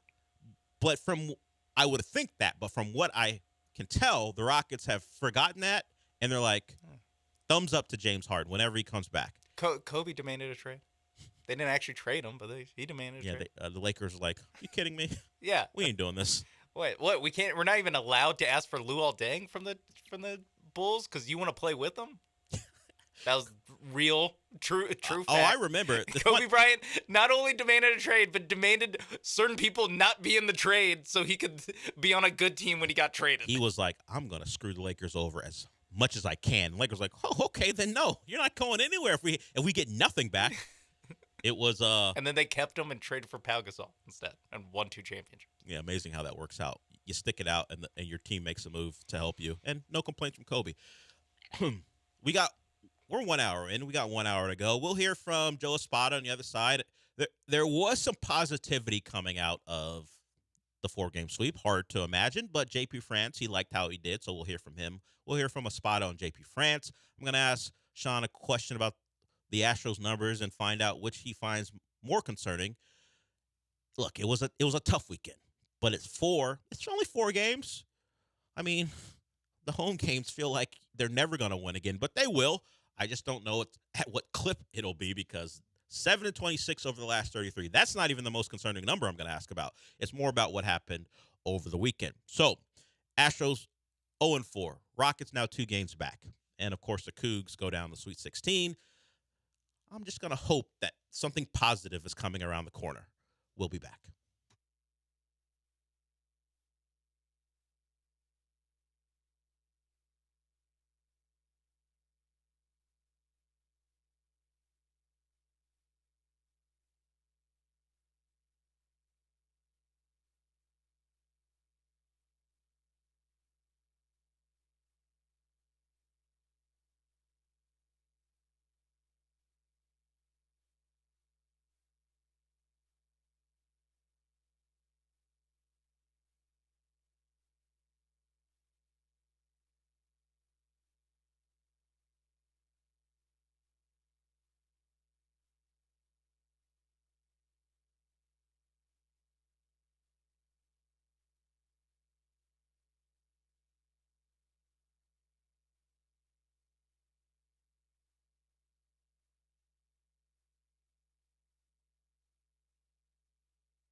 Welcome to hour 2 of the show. If you want to call in, 713-780-3776. If you got some thoughts on what was not such a great sports weekend, or you found something positive in the numbers regarding the Astros, or maybe you liked how the Rockets looked on Friday, and you just chalk up last night's game to they face a great player, and you're going to lose sometime. You're not going to win all the rest of your games, even though it feels like they have to eventually make the play-in. Now 2 games back of the Warriors and don't own the tiebreaker, and that doesn't change even if they beat the Warriors this week. Sean, I mentioned some numbers before we went to the break. And, of course, when your team loses 4 games in a series, very rarely are any of the numbers going to be good, so I'm not going to give you those. Although the Diaz-Caratini numbers are pretty good if we look at the two catchers on the roster. So what's more concerning for you? And all the caveats we're going to throw out there. Early, some of these guys are slow starters, blah, blah, blah. You get it. It's baseball. Marathon, not a sprint. You understand. We're not taking him too seriously. The bullpen gave up 5 home runs in 15 2/3, or Alvarez and Bregman combined to be 5 for 32 with 1 extra base hit. Which of those are you most concerned about? Or least concerned about? The bullpen is what I'm most concerned about. Because it was a situation where going into the season, everyone was like, the back 3, awesome. How are the Astros going to get there? How are they going to bridge those innings until you can get to the back 3? And I don't like the answers that we got. I don't like what I saw out of Taylor Scott, not Tyler Scott. I don't like what I saw out of Parker Mashinsky. Nope. Rafael Montero. We saw the Rafael Montero we all know and love. Yeah, not good. Basically, everyone flunked the test. And then you top it out with Hader gave up a big run. Presley, that too, not great. Abreu. So you add even the guys who you expect greatness out of. It was a combo that, well, as you might expect, you go 0-4 when you get all of that subpar pitching from the bullpen. And Christian Javier, good, really good. And others, like we'll hear from a spot on JP France. He had a good outing too. It's just sometimes the inability to get deeper in the ball games puts more pressure on the guys you listed off. Yeah. Guys who aren't good. And look, Hader, that bullpen signing, great. Everyone was excited. Not a lot of people expected it. Hader, I even talked about how he was probably going to be a Ranger until they couldn't meet his number. But they didn't do a good job replacing the rest. No. We're talking about guys who you wouldn't want to be major contributors on a really good baseball team having to eat up innings. Yeah, I mean, I have the numbers like for the season are all pulled up. Literally every single reliever that has pitched in a game has given up at least 1 run except for Seth Martinez. Yeah. Every single one of them has given up a run and Seth in Martinez, the first 4 games. He's only pitched an inning and a third. And his first outing, he didn't walk a guy, but the run wasn't his. Yes. Yeah. So even he would be expected to be a guy who does this, but he had a chance to tamp down a rally and couldn't get it done. So sure, the run doesn't go to him, but I'm looking at you, Seth Martinez. Yeah. Hey, I know what I saw. Yeah. But yeah, so you're just not going to win games if every pitcher you have is literally incapable of getting out of an inning cleanly. Like if every relief pitcher just cannot get out of an inning without giving a run, guess what? You're going to go 0-4. And it helps that, well, hurts actually that the Yankees made really good defensive plays in different ball games that stymied rallies or kept you from tying a game late. So it all worked against the Astros, and yeah, you're 0-4 for multiple reasons, and the bullpen isn't the only reason.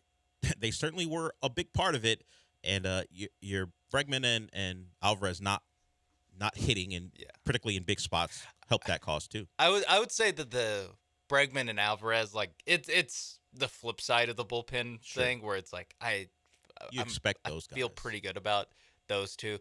If we're going with things that worried us on offense, Jose Abreu. Oof. Oof.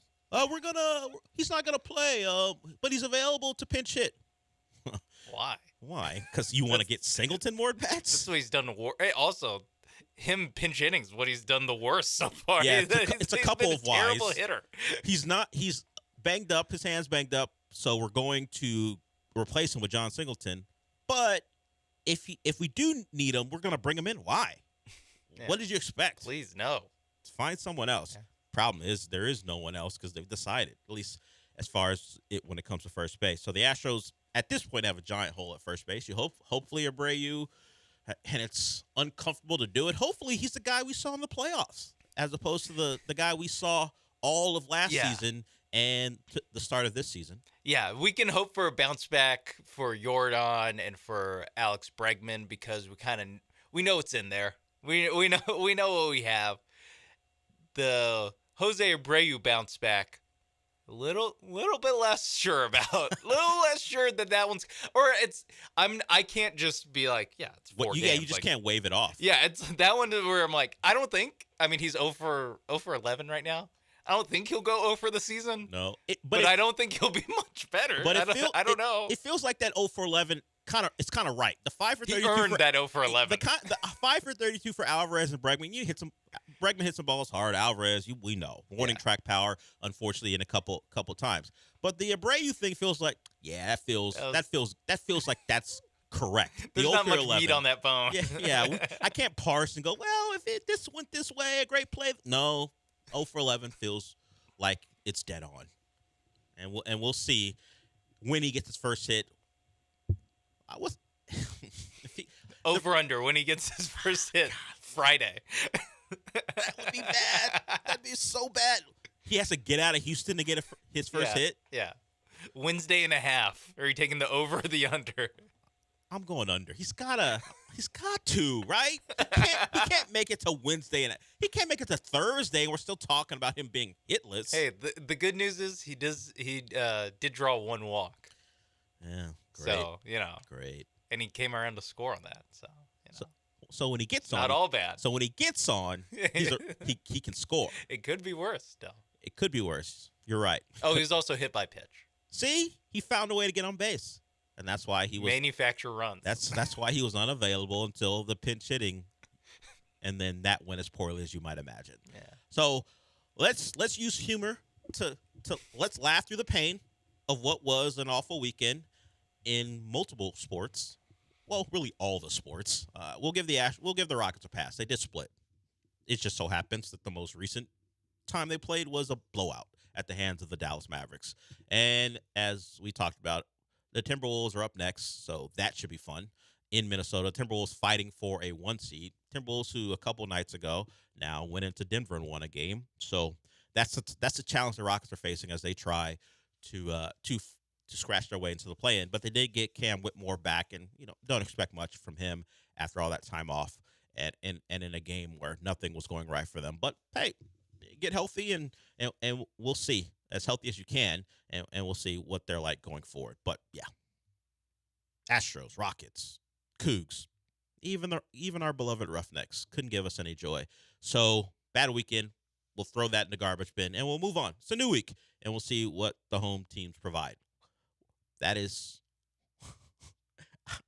I hope we're not talking about 0 for 20 for Abreu by Thursday. Mostly because I don't want him in the lineup. Because I think it could be 0 for 20. I just don't want him to have the opportunities to go for 20. Except Espada will go to Singleton instead of maybe just putting Dubon at first base. Hey, Singleton's hitting 250 this year. Hey, as much as we're making 250 higher than as much as we're taking shots at him, he has got on base. He has produced a single. He has done that. As much as we're taking shots at him, so Singleton's like, why am I catching bullets? Look at the guy who starts. I'm not as bad as that guy, and I'm getting paid certainly a lot less. This guy got a contract to do what he's doing. Yeah, I mean, I'm one DFA from being off the team. You're right, he doesn't have any more options. He's out of right? options. Yeah, so look, I'm hanging on by a thread, and you're talking about me. Leave me alone. In more ways than one, he is out of options. Yes. Don't talk about me. Leave me out of it. Maybe a spotter will forget. Maybe the Astros forget. Just lay low. And I can just hang out here. and just be that. I just got to make it to April 15th for next direct deposit. I don't think they get paid. I don't think they get Twice paid a that week. way, right? Yeah, I don't know. Who knows? Who knows when he gets paid? But John Singleton catching flack for really no other reason than, I mean, Body of work. And it's more depressing to talk about Jose Abreu because he's expected to contribute. We can laugh at John Singleton not being good and Wyatt Spada's putting him out there. You don't want to laugh at Abreu because he's supposed to be contributing.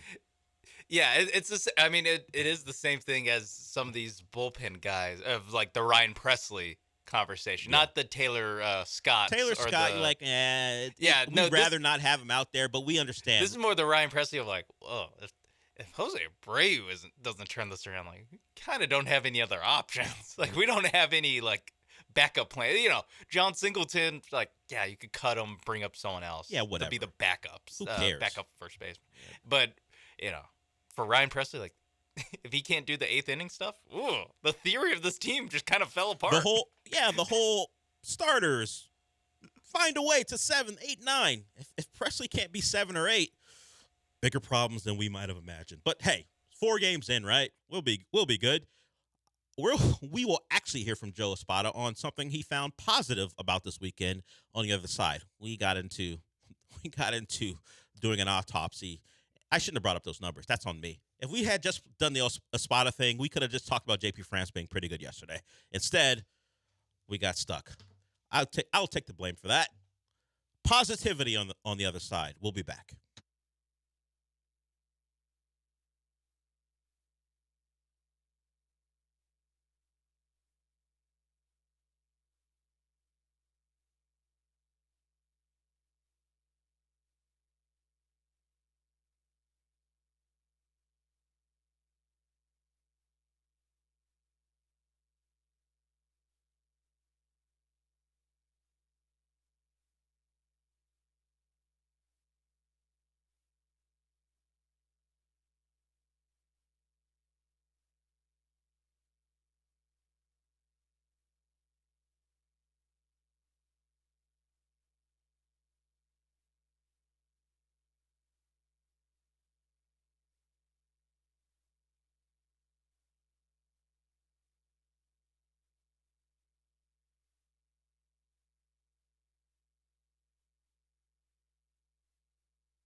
The Del Olaleye Show continues. On ESPN 97.5 and 92.5. Live from the Veritex Community Bank Studios, here's your host, Del Olaleye. I thought he threw the ball really well. We extended him there for 94 pitches, and he had his cutter working, good four-seam fastball. He gave us a chance to win. He threw the ball really well. It don't matter if he's in the middle, in the beginning. That's Joe Espada on JP France. Starting pitching wasn't the problem, unless you take issue with some of their inability to go deep in games. But the ERA was under 2.7, I believe, for the starters over the weekend. So even without Verlander and Framber's rough fifth inning for Framber, the starting pitching did enough. Left games with leads or games tied or at least keeping their team in it. It just didn't work out. Great plays in the outfield, great plays in the infield by the Yankees, and let's just say subpar relief pitching led to the Astros going 0-4. And we move on from that. Now, this is an April Fool's thing. Sean, being the I won't say I'm the one digging for stories, particularly when I'm doing the other show, so I'm not always locked in on what's real and what isn't. Sean brings the voice of reason. And there's a story, and it was really not even a story. It was tweeted out by Florida Atlantic, their football official account, about a game they're going to play against one of the Florida teams, USF, and they're going to play a football game on an aircraft carrier. And I gave it some credence because they have played basketball games on aircraft carriers before to start the year. It has happened. It hasn't happened in years, but it was a thing for a while, maybe like 3 or 4 straight years. And then I started to get into the logistics of it. I don't know how wide an aircraft carrier is, but probably not wide enough for football teams in a football game to be played on. The dimensions would suggest people are going to be falling into the ocean when they're trying to make sideline catches. Yeah, well, I'm not saying the graphic is going to be 100%, to scale or 100% real, because there is very little space on the left sideline here. But yeah, it's just I have my antenna up for stuff that got posted at 7 a.m. on April 1st. Yeah, 6:42 our time suggests nonsense. But I think they should do it. If they could logistically, and the funny thing is, they're not even at port. They're moving. Yeah, according to the picture. The location being floating in the Atlantic. That should be the first clue. And the fact that they're doing this for November 1st. Like, when college basketball did this, it was like the first game of the season. To draw as much attention as possible. Yeah, it was like Michigan State and whoever, yeah. But yeah, Florida Atlantic. I think it's one of the better April Fools. Like Barstool Cougs put out, Kelvin Sampson is retiring. Okay, no one's being fooled by that. Yeah, particularly you guys breaking that news. I've seen a lot of those where it's like, hey, this thing that like basically is impossible to happen. Not that Kelvin Sampson retiring is impossible, but there's like things where it's like they've decided to cut this guy who's owed $200 million.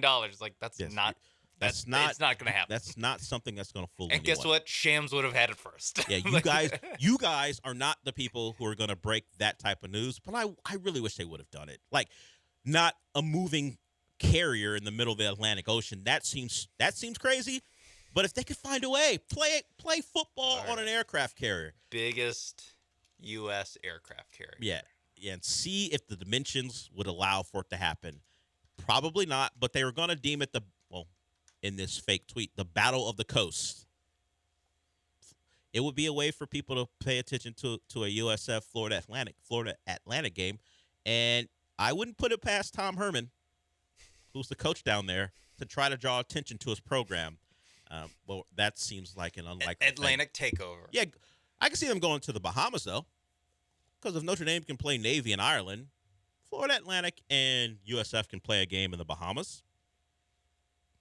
Maybe they play a game on an aircraft carrier traveling to the Bahamas. Seems unlikely, though. They don't really tell you the dimensions? Well, it just has length, but it doesn't have width. Which is probably more important. Yes. The length, plenty of room. 330 meters for the USS Gerald Ford. That would work. Yeah, but I just don't have the width. So, unfortunately, that won't be something we can look forward to. Who wouldn't want to see Tom Herman and who was his defensive coordinator when he was at Texas? Todd Orlando. I think he rehired him down there. I think so. Tom Herman and Todd Orlando coaching up their boys on an aircraft carrier.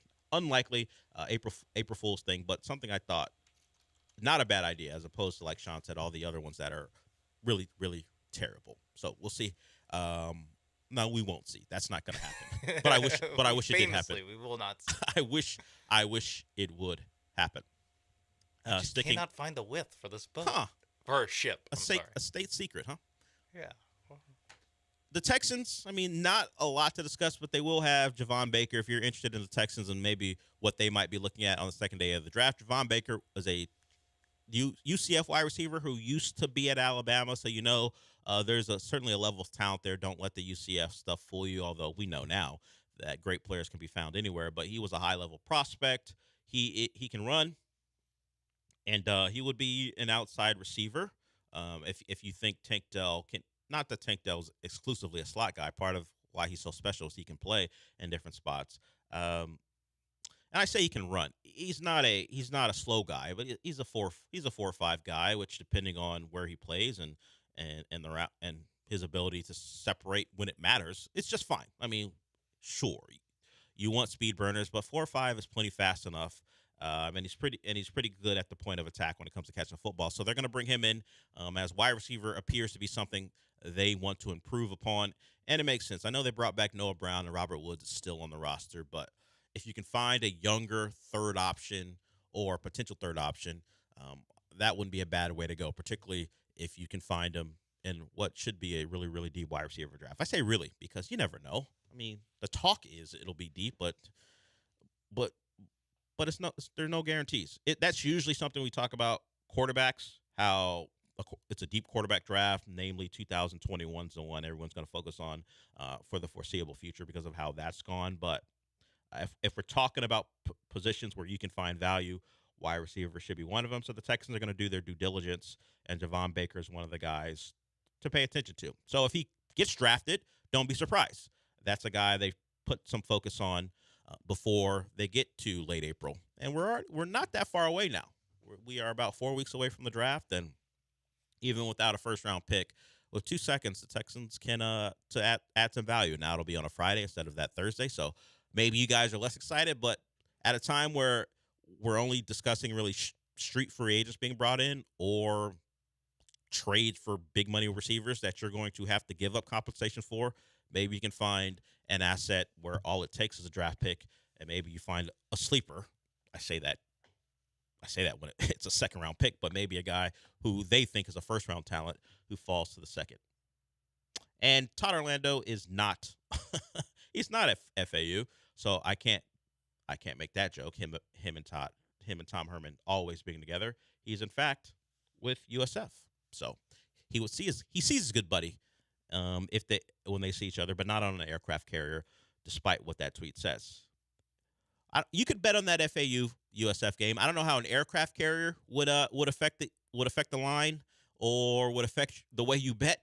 But if you do want to bet, you go to mybookie.ag. We know it's tournament time, and MyBookie, we're in the Final Four, but they will still help you out with odds and props. That doesn't end, whether it be Final Four games or the NBA. The NBA, and Joel Embiid's coming back. So maybe you have a thought on how much he's going to score in his return. He could be back on Tuesday. MyBookie will have that for you. But you could also be just a person who likes casino games. They do that for you as well. They give you the real-life Vegas experience right from the comfort of your phone. And you can take your viewing experience to the next level with real-time live betting that lets you stream and bet the games right from the mybookie.ag website. Well, you should know, if you don't, about the sign-up bonus. Take advantage of a generous welcome bonus on your first deposit, all the way up to $1,000. Put in $200, get $300 ready to play instantly using promo code BET975. And the best part about MyBookie, you can bet on anything, anytime, from anywhere. Remember, just use promo code BET975 to secure your welcome bonus today, only with MyBookie.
You're listening to the Del Olaleye Show. On ESPN 97.5 and 92.5. Live from the Veritex Community Bank Studios, here's Del Olaleye.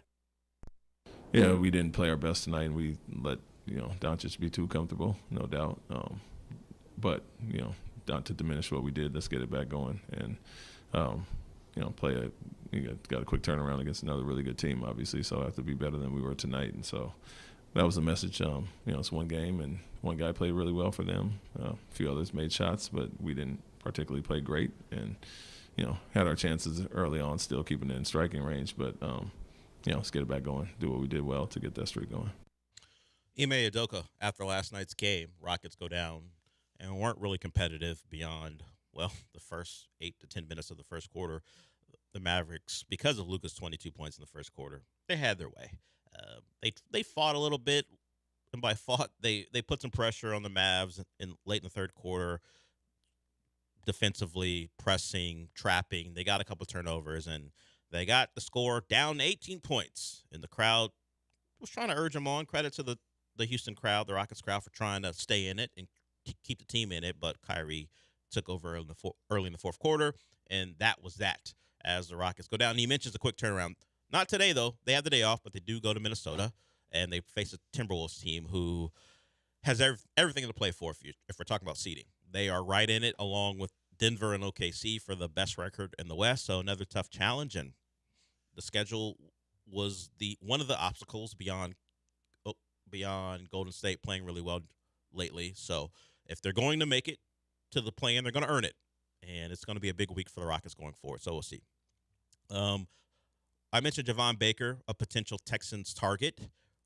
If he's anything like what the Texans did in last year's draft, he's going to be great because PFF has their rankings for the most productive draft class, and the Texans are a clear number one. And you know the names: C.J. Stroud, Will Anderson, Tank Dell, Jared Patterson. I mean, the rating isn't good, but he played a lot of snaps, and so did Juice Scruggs. So at least enough snaps compared to other rookies. So Juice Scruggs and Jared Patterson, didn't get great ratings, and O-line play can be a little hit or miss when it comes to grades by PFF. But, CJ, one of the best quarterbacks in the league last year, and Tank, when healthy, really productive wide receiver. The others, Green Bay, a lot of the focus was on a young quarterback who wasn't a rookie in Jordan Love, but their rookie class helped them. Dontavian Wicks and Jaden Reed, those two were really good. They helped them win a playoff game and make the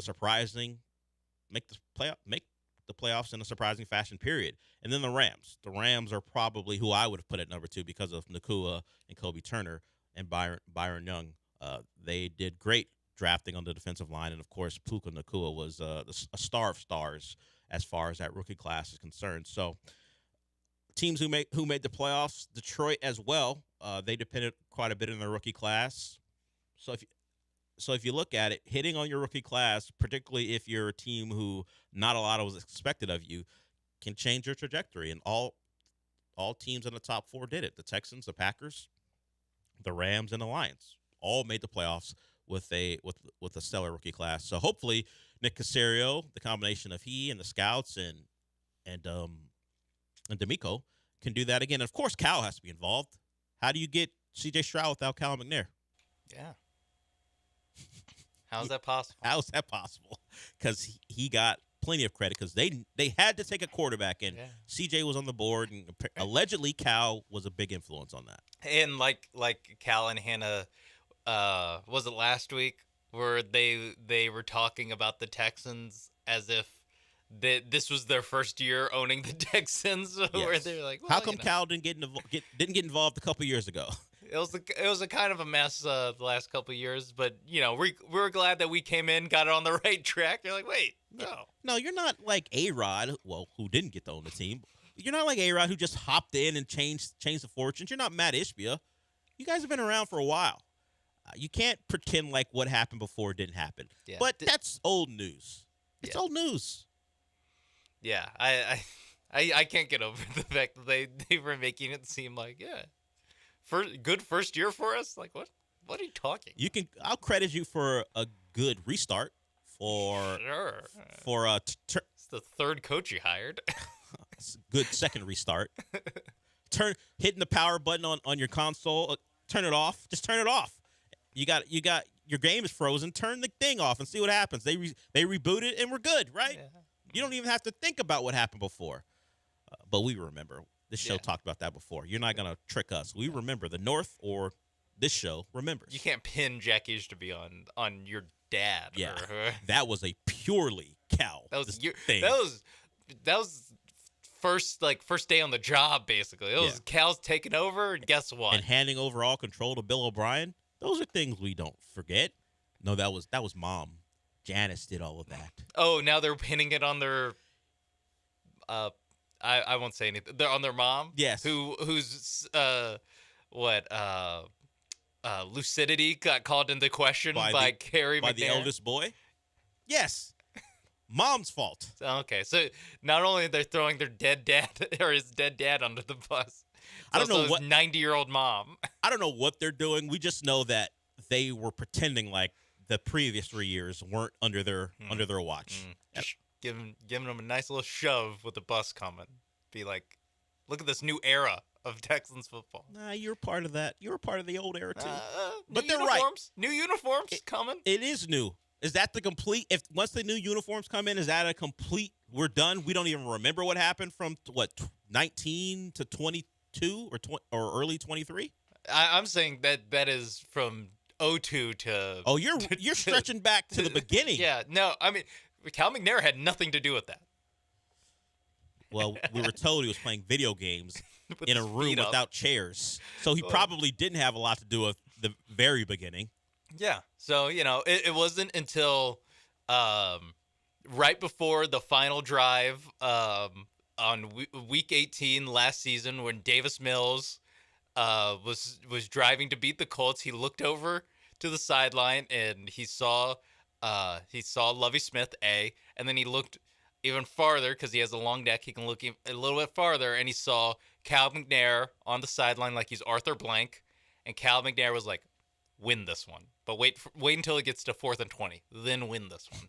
And that they went out and they did it, and he was like, perfect. Now I can fire Lovie Smith, hire D'Amico. I can finally clean up the mess that someone made. And, yeah, Cal McNair's first move to be hiring D'Amico Ryans and drafting Will Anderson and C.J. Stroud. What better way for an owner under his first 3 months on the job to do than that? I hope they rewrite his history that way.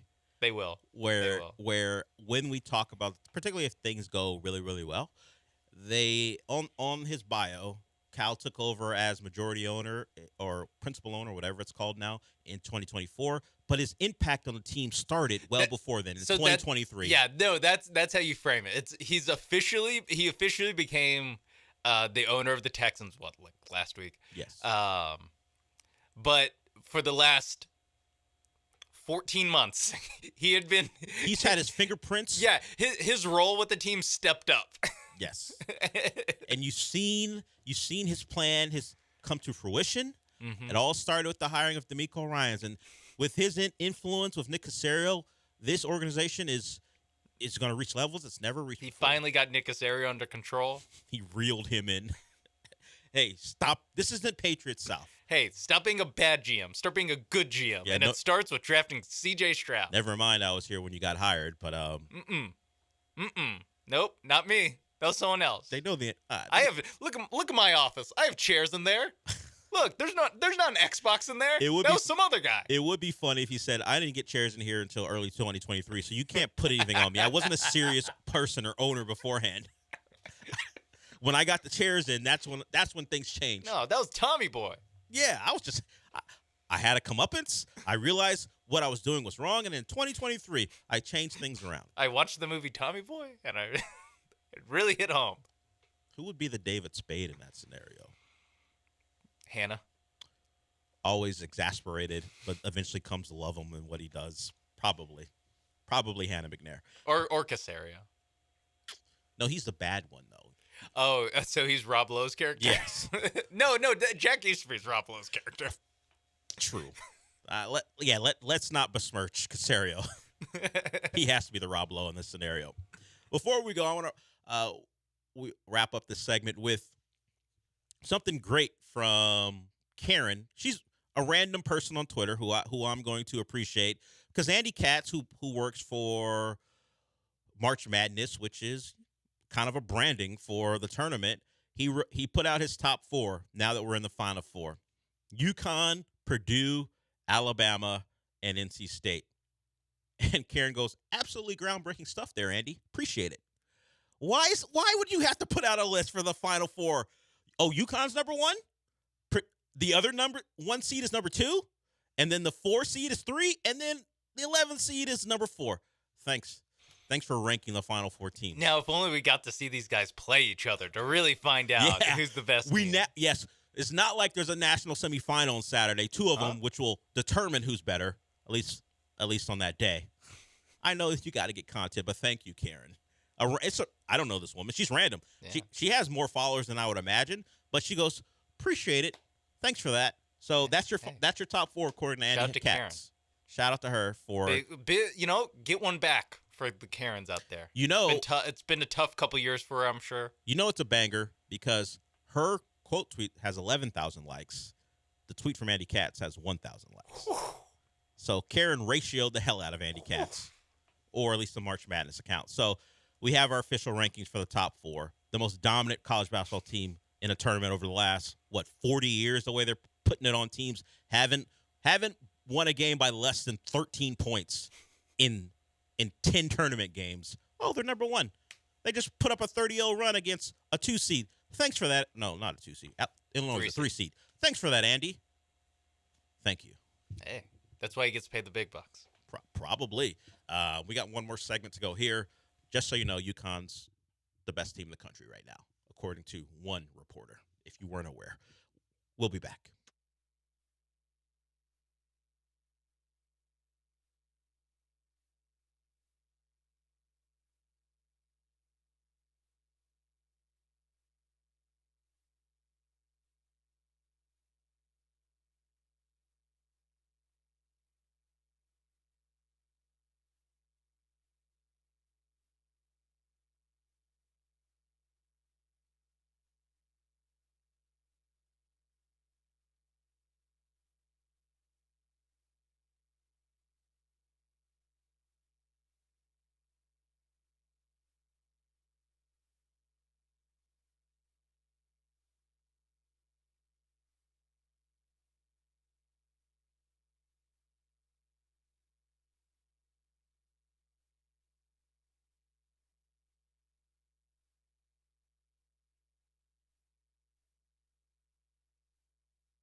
You're back inside the Veritex Community Bank Studios with Del Olaleye.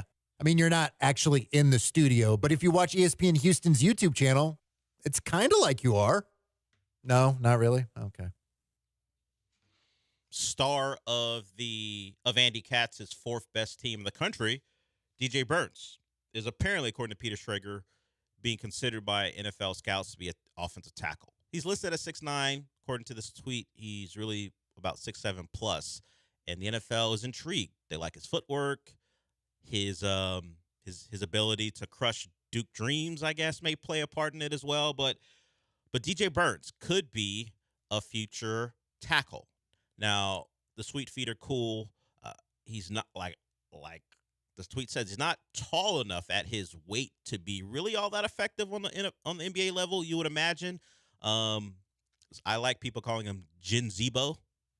Yeah. I think that's pretty good. Zebo was one of the he got into good shape in Minnesota, and Memphis, and it fluctuated depending on the year, but I could see that a little bit. Zebo was more athletic, had a better jumper, and probably if he dropped weight, the athleticism would step up, but they think he could be a tackle. It's also a different NBA. True. When Zebo got drafted in like 2000. So. Grit and grind may not be as effective today as it was back then. It was kind of, yeah. I do like the idea of just like, hey, just be an offensive tackle. It's like because not the hardest position on the offensive line. Because those guys don't get trained from like sophomores in high school to do that job.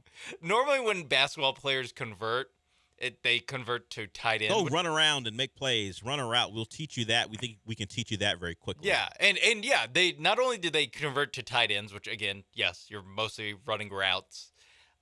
You're also the worst stat is the blocking part of the Jimmy Graham. That's why all these guys. Jimmy Graham Gates gets split out wide. Antonio Gates gets split out wide. Become the conversion to offensive tackle.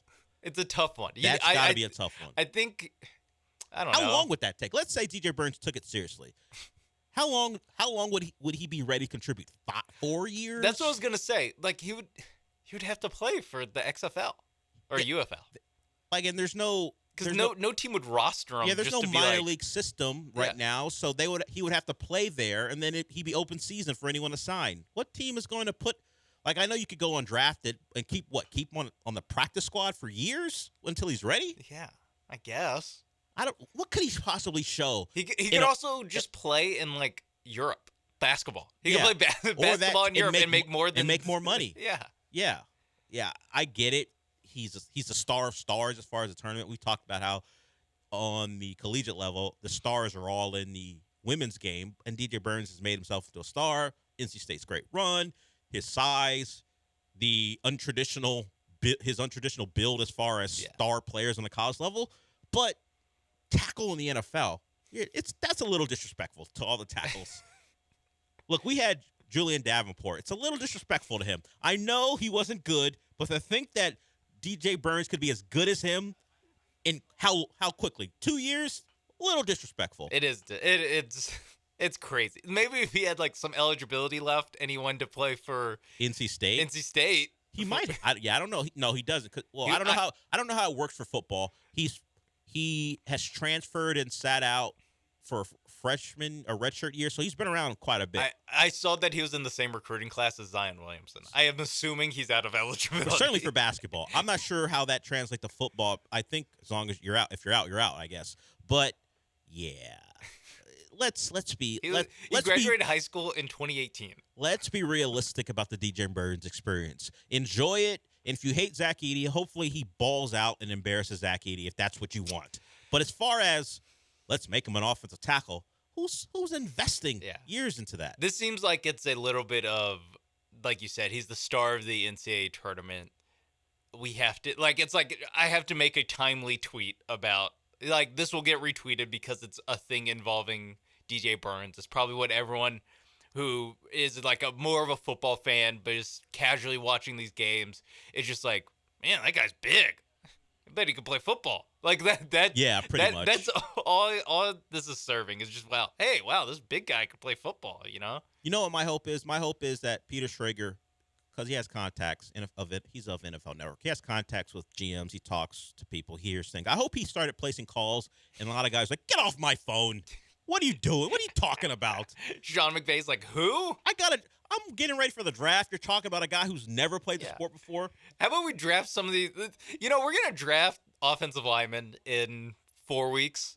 Chances are 75% of them are going to stink out loud and never actually play in the NFL. True. And these are guys that have played college Who've football. devoted their lives to getting this shot. But yeah, maybe this guy on NC State. Maybe. The guy who admitted after the game that, the team is finally caring. They're showing up to meetings. Yeah. That guy who let's just say, if not for a banked-in 3 in the ACC semifinal, we never hear from him again. And this is who we're talking about as a potential offensive tackle candidate. Not Danny Cannell's nephew that's on the team. Danny Cannell, stop. Yeah, I saw that shirt. I'm like, Danny Cannell, really? I don't know how many people recognize Danny Cannell, but I did. He had a shirt that said, Willie Middlebrook's uncle. Stop it, Danny Cannell. You don't need to draw attention to yourself. I feel like when you're an uncle, come on. Just wear just wear his jersey or a jersey, but don't announce that you're his uncle. It's one thing if you're his parent. It's Yes. one thing if you're his brother. Sure. It's a different thing when you're And is his he uncle. And he is that's not your. Particularly what are you talking if I'm about? right, he's an uncle by marriage. Well, they have different last names, so He's an uncle by marriage. Even he's not even by unless I guess if it was Danny Cannell's sister's. This is kid. what I'm saying. Yeah, it's not his brother who's the father. It's his sister who's the mother, right? Maybe. We don't even know that. We don't know how he's related. All They we have know, different last names, so I assume that's. I guess either way. because he was standing next to, I guess, the dad, and I don't think. Yeah, stop it, Danny Cannell. Yeah, just stop it. Don't draw attention to yourself. Danny Cannell. Just sit there and watch the Hey, games. don't worry, we got another week of Danny Cannell content. I need him to stay out of it. Enough. Just watch your nephew play and enjoy him. Yeah, hey, you can go to the games. You can wear NC State hat, like you said, wear his jersey, whatever. But to announce to get a T-shirt made saying that you're this dude's uncle. For what reason? I hope he. I wouldn't want any of my uncles being like Sean Maple's uncle. I'd be like, I got nah. so many uncles on my mom's side, some uncles on my dad's side. The thought of them wearing, none of them would, because they have some self-respect. Look, I haven't achieved the heights. Wait, all of them have self-respect? Well, I'm going a little far. Okay. Okay. Just most of them numbers do. wise, most of them more do. than 50%. Considering my grandma had double-digit kids, at least one of them doesn't have self-respect. Just numbers game. The odds suggest that, certainly. But I don't think if I had reached the heights of the NCAA tournament, they would wear a shirt that says, I'm Del Olaleye's uncle. They might wear a jersey.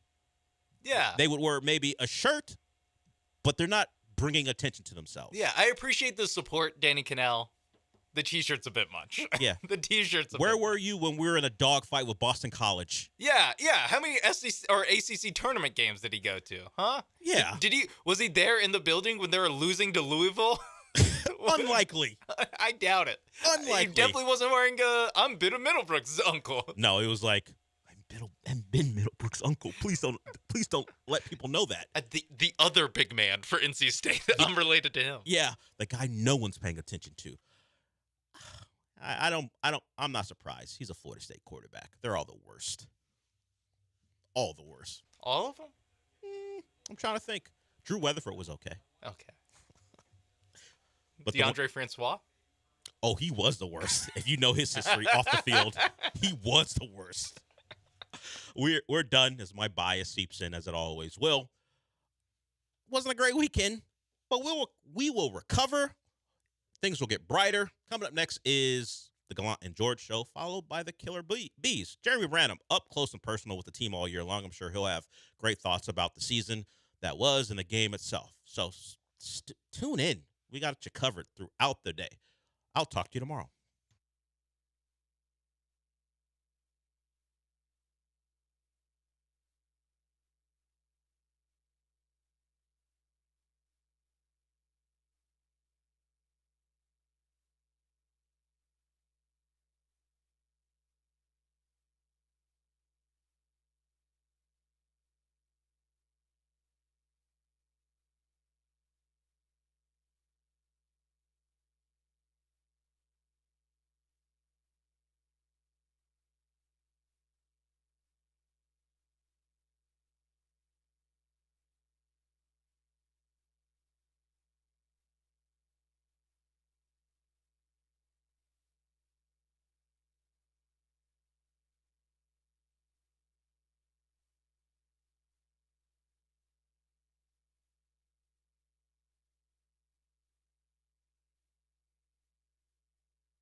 Hope you've had a good weekend. It was not a good weekend for Houston sports. Oh, my God. It was not a good weekend. What a disaster. The Cougs, our beloved Cougs, R.I.P. Jamal Shed goes down. That's the only reason they lost that game. It really is. Duke got dog-walked.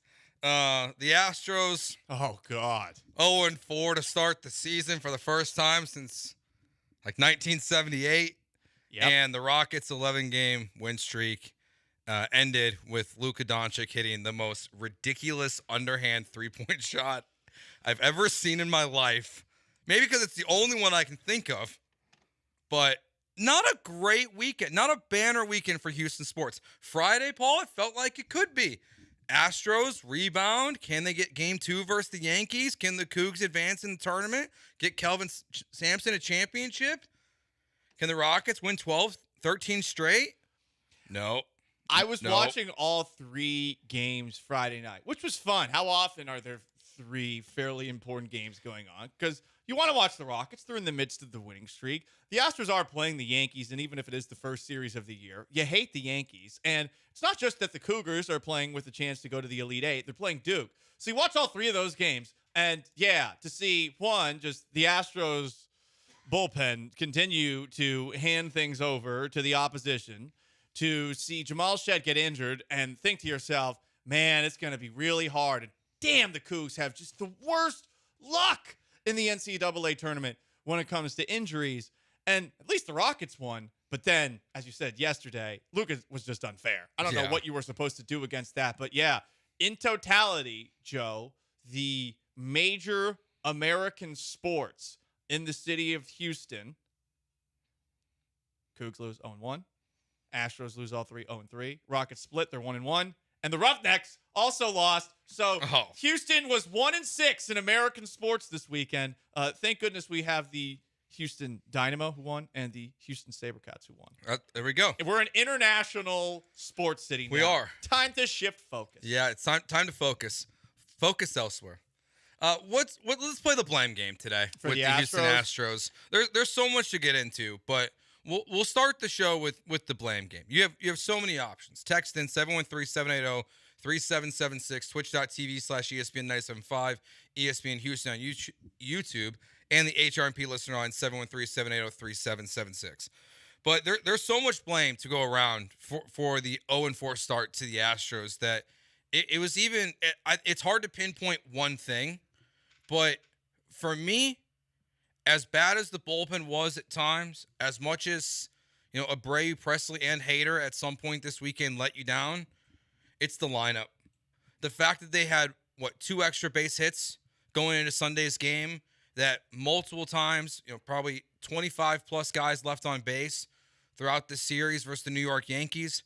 The lineup, just everything that went wrong at the end of last year and in the regular season and in the playoffs, where they just could not hit, could not do anything at home, it has carried over into 2024 in the absolute worst way possible. So my blame, first for me, goes to the lineup.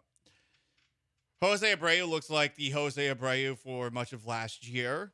You are certainly getting unlucky in some ways. Yordan Alvarez in particular had one of the most frustrating Sundays you're ever going to see. Had a couple of absolute bombs. They just were to the wrong part of the ballpark. He misses a double down the left field line as well late in that game by inches.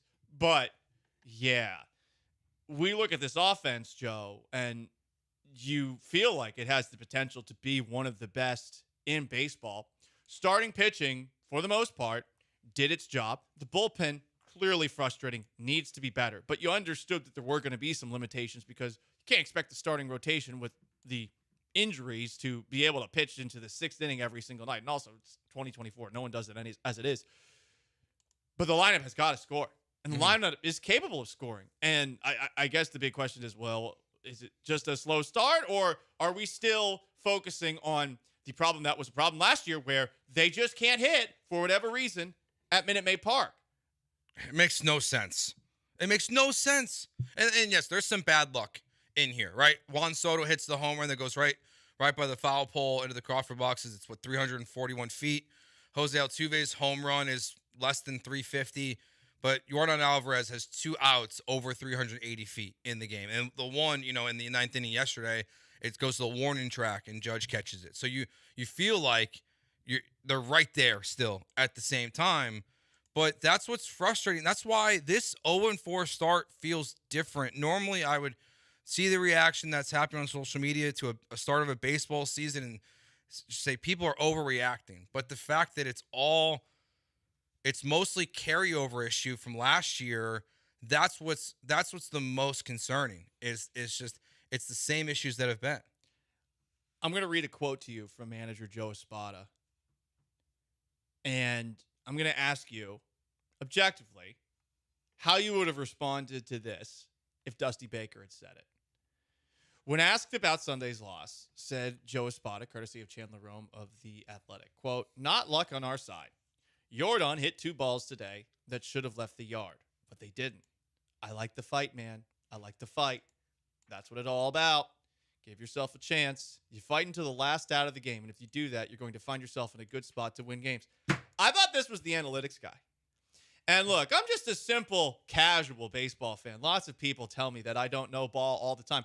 But I was told that with Joe Espada as the Astros' new manager, that things would be different, that the lineup would be better. I was also told that with Yainer Diaz as the catcher every single day, that things would be better. And you might think I'm being disingenuous right here. You also might think that I have a very interesting choice of shirt on right now, given that it says, "In Dusty, we trusty." No, it just happened to be up on the docket of the shirts that I was going to wear. But a lot of people were of the mindset that new manager means this is an 105-win team. New catcher means this is an 105-win team. And ultimately what's happening is the same problems that happened in last year's postseason where the team can't hit at home, and the same problems that were happening for much of last year where they had a losing record at home. And to go back to what you were saying, lineup has to be the number one blame. The lineup is too good to look like that. Even if the Yankees have good pitching, even if the Yankees have a good lineup, even if the Yankees actually might be a legitimate AL contender now. Juan Soto definitely did that for them. So, superstar. The lineup is the problem because we know that they are capable of more. Because you could have won every game. Even when your bullpen made mistakes and gave up leads in the first 2 games, in the middle relief, but when you didn't have Abreu, or when Presley gave up the run, on Friday night, then Saturday it's Abreu, and Sunday it's Hader. You have all these guys left on base. You have opportunities to drive in more runs. It's the lineup. It's 100% the lineup's problem because, to me, the rotation, the bullpen, they did enough. Yeah, 100%. Yes, Hunter Brown pitches 4 innings. You wanted to see him go farther into a game, but what happens next? Seth Martinez and Mashinsky come in, and they get you to the 7th inning so you can unleash Abreu, Presley, Hader for the first time, and it's a disaster. It was a disaster. The first 2 games, of course, the middle relief was not good, and while Yainer Diaz was incredible these first 4 games, the starting pitching was getting squeezed at times. Everything that could have gone wrong went wrong. That's kind of how it feels. The main culprit so far to be named individually here seems to be Jose Abreu. The Pilates, I mean, I'm sure his core is stronger and his back feels better. Yeah. And it is one series, and there's going to be a lot of people out there who are saying, hey, don't panic, don't freak out. And certainly, granted, but what did you say coming into the segment? 0-4 for the first time since what? 78? It's not good. 78. Okay, I mean, this is a historic start. It's 4 games, but it's still historic. And it's not going to get any easier with the Toronto Blue Jays next. It's not. And that's where, and Jose Abreu is the one player that I view that is the most I don't feel confident in is going to just figure it out. Everything else that we're talking about here already to start the show, there's still hope that everything's going to be okay. But Abreu is the one that it looks so ugly again. I know it's one, but he's hitless in his first 4 games for his career as well. So as bad as it was for the Astros the first 4 games, Jose Abreu just as bad. I mean, to have 4 games into your season not have a single hit, it's not good. No, it isn't. You both looked at me. Looked like you had a thought a little bit I know. ago. Yeah. Well, he looked at you, so that I looked at you. Oh no, because I was looking at the cameras, and I was thinking I'm gonna have to go in there and try to make you all the I same wanted a height. meaty take. I was waiting for. I was like, it's about my height. Okay, my meaty take. Jose Abreu, somehow the worst first baseman on the Houston Astros. John Singleton can look at someone on the team and be like, "Hey, I'm playing better than this guy." I mean, he got. You even look at Victor Caratini and you're like, well, can he play a little bit of first base?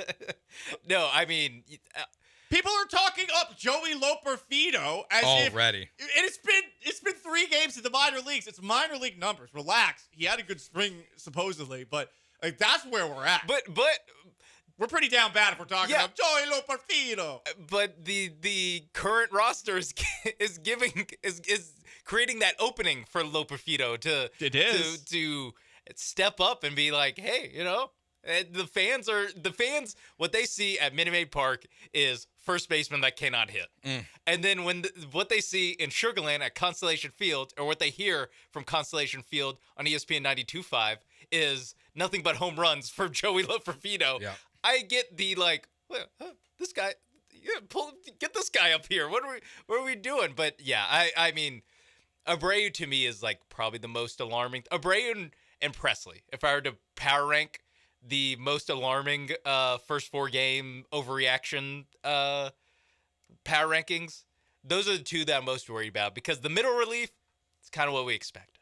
Yeah. Like, and it's something they can improve on. Like they can just trade for some guys that are better than Parker Mashinsky. I'm sorry, Parker Mashinsky, but there's probably a someone that they can bring in to be better than you. Hey, I'm not sure what the out is. If Presley just cannot be an 8th inning guy or a 7th inning, he has to be a closer, but there's already a better closer on the roster. He's got to go. I'm not sure what the out is. It's same thing with Jose Abreu. It's like, dude, you're going to have to figure it out, because there's no way that you're going to be the backup first baseman. You can only play first base, and with your contract, like, you kind of have to start this guy. Yeah, it is. And Montero, he was there too. The 2 worst contracts. That's what this season is. It's a continuation of the old. It's 2 bad contracts are holding you back, and Jose Abreu, Rafael Montero right away. Dana Brown did not address. He let 200 innings walk in free agency. And he brought 1 guy in instead of bringing in, 2 capable starting pitchers. Ryan Stanek was a free agent 2 weeks ago. So, like, if you feel like he was a solution, I don't. You could have had him too. The other guy who's getting the blame is, I don't know how you feel about the blame on social media to Joe Spada. I think it's over the top, but at the same time, I just want everybody who was going after Dusty Baker last year to remember what they were acting like last year. There will become a certain point where no manager is good enough for you. And I still find it interesting that AJ Hinch faces significantly less flack for some of his decisions that actually cost the Houston Astros in a World Series, or in the 2015 playoffs against the New York Yankees, where Dusty, it's the night-to-night stuff with him. Now with Espada, I saw some people are saying, oh, well, they're not properly motivated. No, the guys have to play. It is about performance. It's about the guys hitting. It's about the guys pitching. I really don't think that managers have much of an impact. But I have laughed seeing a lot of the people who believe that Dusty Baker was such a detriment trying to kick up a bleep storm in defense of themselves online, because a lot of the people, like myself, who felt like they went too far last year, calling him essentially every word except for the R word, those people, I think, should look at themselves in the mirror and wonder, wait, just how much does a manager actually do? And why did I make Dusty Baker my convenient scapegoat for this team not going where they were supposed to go last year? Yeah, I thought it was fascinating to see the people that were tweeting negative things about Joe Espada, and then the intelligent people were saying, where was this energy last year? Like, there are things that Dusty Baker did that frustrated me, specifically with Martin Maldonado and Yainer Diaz. Outside of that, Dusty Baker did a really good job here. He won you a World Series. He won a lot of baseball games. And the frustration with Espada, it's too soon. And frankly, what is he supposed to do? There's so much to get into. We'll get your reaction. Who you blaming everything on over the first 4 games. 713-780-3776. Twitch.tv/ESPN975. And on YouTube at ESPN Houston. Before we go to break, I want to tell you about my friends at O Athletic. You can check them out. 7 67 North Shepherd, oathletic.com. Over 100 classes per week. Brazilian Jiu-Jitsu, mixed martial arts, boxing, agility training, weightlifting training. Bunch of different classes that you can take. They have them early in the morning. If you want to go before work, they have them after work. All throughout the week, you can do that. You can get personal training as well. And if you just want to work out on your own, you can do that as well. They've got indoor pool, the endless pool. They've got saunas. They've got a coffee bar. Everything you possibly need from a gym, they have at O Athletic. When you go, sign up. Tell them that Joe George sent you by.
It's Gallant and George. On ESPN 97.5 and 92.5. Broadcasting live from the Veritex Community Bank Studios. Here's Paul Gallant and Joe George.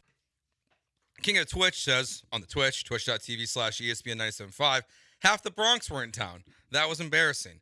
Sure as hell felt like a road game. Maybe that's why.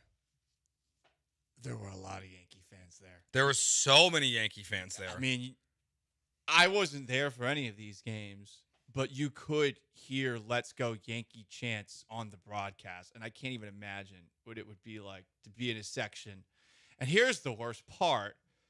Sure, it's very easy to bring up all of the playoff victories over the Yankees, 22, 2019, 2017, 2015, but we are being them if in defense of the Astros losing 4 games over the course of the weekend and Thursday too, we're saying, well, championship. Like, we're just doing what the Yankee fans do. There's no defense. They came in, they conquered, and yeah, it's the worst. How many of these people are actually from New York City? Skeptical. I'm skeptical on that front. I do think it's weird that people make New York City the center of United States culture. But whatever, it's fine. I'm just from Boston and hate the idea of that city as a whole. Stolen from Native Americans for 5 beads or something like that. People don't forget. But yeah, for them to come in here and do that, and you don't really have anything that you can say in response other than, well, congratulations on your World Series this year. But with Juan Soto aboard, like, we can't deny it. They look a lot better. And yeah, there's some struggles in the lineup. Maybe they're starters you don't look at and take them seriously. But I mean, you didn't even face Garrett Cole over the course of these 4 games. And Soto looked great. Imagine what happens if Aaron Judge actually does anything. Now, that doesn't always happen against the Houston Astros. And that other guy, Oswaldo Cabrera.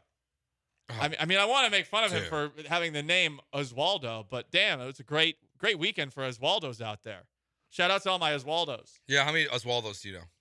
0. The only Oswald I know is the what Mickey Mouse used to be named. Yeah. We were talking about in the commercial break. The original, the OG Mickey Mouse. Yeah, like Mickey is like rat. I guess Rat Mickey Mouse. Yeah, His named Oswald. Yeah. He got traded for Al Michaels. What a story. 0002. I tried to told y'all that you guys learn how to type here if I'm going to read your text. I tried to tell y'all that George can't do math or read. He says, I tried to told you that we would miss Papa's gut feelings. Espada's first time as the manager without Dusty. He will get better. Pawpaw. I do miss Pawpaw, though, and the toothpick power. Now, the one difference between Dusty Baker and Joe Espada is that when Dusty Baker would go into his bullpen, he had, Abreu, Presley, Maton, Stanek, Neris. The first 2 games of the series, and people were getting upset with Joe Espada because of who he went to in the 6th inning. I'm like, what do you want him to go? Like, what options does he have here, guys? Well, Taylor Scott. He struck out the side. Also, I think I like Taylor Scott. I was gonna say, was Taylor Scott the first reliever to pitch for the Astros this season? Was he the first reliever? I thought it was Seth Martinez. I think it was Seth Martinez and then Taylor Scott. And then Taylor Scott. Yeah. The fact that those are the first 2 relievers of this season shows the lack of options that we got. Yeah, so that's where. But Joe Espada's supposed to get the most out of them. It's Joe Espada. He's not lazy like Dusty Baker, who's force feeding them banana pudding. Your blame is in the wrong direction there, folks. This is a Dana Brown problem and a Jim Crane problem. Because they mismanage some of their money. They gave a bad contract to Jose Abreu, and while I don't agree with Junior Bronco on the Twitch that Yuli Gurriel would be better because, I don't know, Google his stats. He's terrible. He's better at defense. They brought in Abreu. They brought in Montero. And then they let 3 bullpen arms walk and replace them with Josh Hader. And you really limited your option. And your solution is hopes and dreams of people recovering from injuries. It's volume of arms, not quality of arms. Yes. That's your problem. Because you have 3, when they're good, quality arms. We'll see with Ryan Presley. It is Ryan Stresley mode right now. We'll also see with Brian Abreu, who definitely looked like he had been, suspended for all of spring training, let alone the first 2 games of the year in his first appearance. But after that, are you expecting these arms to improve because of a new manager like that? That is disingenuous to think that Joe Espada is going to get more out of rando relievers. I wish he could. As you said, you laid it out perfectly. They had a lot of good arms last year. And now, what sucks the most about the payroll, if you go to the website and check it out, just look how much money Jose Abreu, Rafael Montero, and Lance McCullers are getting. So you give Josh Hader that contract, you almost wish you could give it to multiple above-average relievers as opposed to one awesome one. Because right now you just need above-average guys. Has Lance McCullers been the most positive out of that trio? Yes. Not even close. I feel like and at the time it was immediately after the Astros won the World Series. So it is understandable why no one really wanted to be hypercritical during that time. But man, the 3 months that between James Click leaving and Dana Brown getting hired, it was so damaging to the Astros. Yeah. Because that's when Jose Abreu got signed. That's when Rafael Montero got signed. It's just that for the last 2 years, that's been the 2 most disappointing members of the Astros. Or those 2 guys. And those guys got signed to it's not a huge deal for Jose Abreu. It's big, considering what he's given you. But the Montero money is just every time I remember that it's $13 million a year, I'm like, well, how is that possible that he got $13 million a year? I'd rather have Brandon Belt, who's sitting in free agency right now, than Jose Abreu. I don't have any expectations that maybe they were pumping this on the broadcast all weekend long that last year Jose Abreu was hurt and had a slow start, but he led the league in RBIs the last month of the season. But to just look this flat and Whiskey brings it up here on the Twitch. Even the defense was awful with all the errors. Comedy of horrors. Friday night. Was it Friday? Yeah, Friday night, the Parker Mashinsky inning. Oh, that throw was wild. That was comical. The errors that were being committed, not just by Mashinsky. Unfair for me to pin it all on Mashinsky. I mean, but what Pena screwed up a toss to Altuve. I will say Mashinsky's was the funnier of the errors because it was like, whoa. Was it funnier because of the throw or because Jose Altuve, the way he dove after it? And he wasn't even close. Little bit of it just bodies flying. It's like the Astros play from like whatever 2013 or 2012 when they were just like absolutely terrible and just like they were just throwing the ball all over the infield. It was like it was that level for that one inning. And then you have the Abreu where it just skips right. He just totally misjudges the ball. Yeah, and it skips right past them. That was very un-Astros. Well, That's not a concern. The defense wasn't that great last year. Defense took a step back last year, and I mean that's something that they were pushing all off season. Well, we've been working on the defense. Yeah. They've clearly been working on the base running. The base running is better. You want to take a positive away from this weekend. Also, Jeremy Pena, shout out to him. He might be the Astros' best hitter based off of the first series of the year. He's batting. I think he's the only one that's batting like 400 or so. Yeah, him and Yainer are both incredible. Yainer, that's it, right? Yeah, those two. But the defense. Oof. The defense. You just. Look, a lot of things went wrong, and I'm sure there's a lot of people out there who are also saying marathon, not a sprint, and that is true. I maybe Panic Man makes an appearance, ironically, later on in the show or something like that. This is a good Yankee team that you went up against. It is a Yankee team that beat you 3 times at Minute Maid Park last year as well. The thing that I just can't get over, and this is perhaps the casual baseball fan in me, is just how the hell are they so bad at hitting at home? It is bizarre. It makes zero logical sense. It is so strange. And I know they brought up the batter's eye last year. The idea that they wouldn't do something about the batter's eye to make it a little bit more visible and actually speak to the players over the offseason just goes against everything that we're told Jim Crane is. But super competitive guy. You would think that he would see that and he'd be like, okay, well, we got to make an exception in center field. Yonder Diaz doesn't have a problem with the batter's eye. That's true. Neither does Jeremy Pena. Yeah. Oswaldo Cabrera doesn't have an issue with the batter's Soto, eye. no issues. Like that's the thing where I'm like, guys, grow up. Like, what are we talking about right now? I mean, and the last we heard about it, like, I guess I need to go to Minute Maid Park to look at this, but the last tangible report we had was right after the season ended.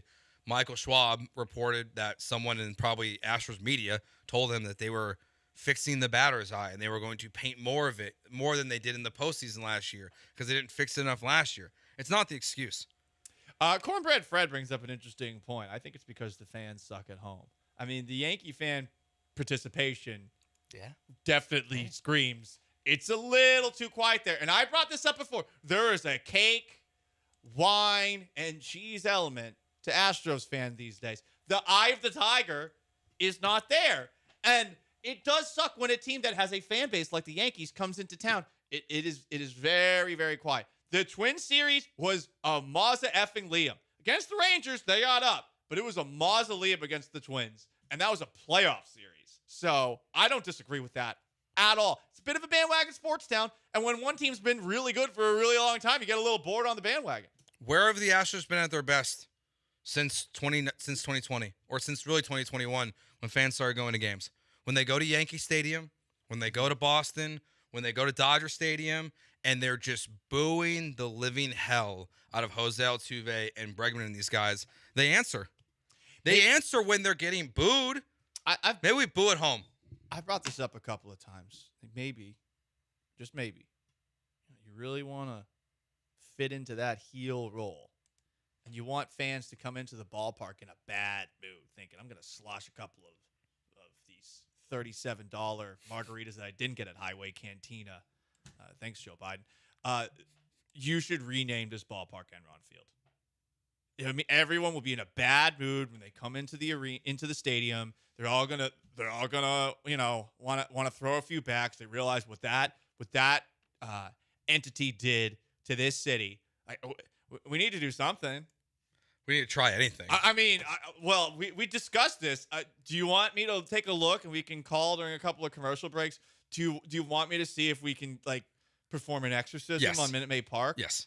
Because I'm getting into the supernatural on this front. When you run out of explanations for something that makes absolutely no sense, like the Astros are just garbage at home but great on the road, the only explanation can be the supernatural. And, the day after we remember a man coming back from the dead, like maybe we need some help from the supernatural right now. I think we do. I think we need some help because the offense is not good at home. And then good thing there's a bunch of really good teams in front of them over the next month of the season. What a way to start the season. The Astros take on the Blue Jays tonight. We'll continue talking about this weekend game, the 4 games. We'll get to the Rockets as well. It's Gallant George on ESPN 97.5 and 92.5. First, let me tell you about my friends at the Highway Cantina. Yeah, this is where you can get reasonably priced margaritas before you're going to the baseball game or the basketball game or the soccer game or really anything downtown.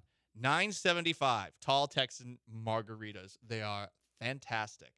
You can also get a big old frozen one for $15. But what really sets Highway Cantina apart to me is the array of food that you can get there. And obviously, you can get your traditional Tex-Mex, whether it's just fajitas. The chicken fajitas are fantastic.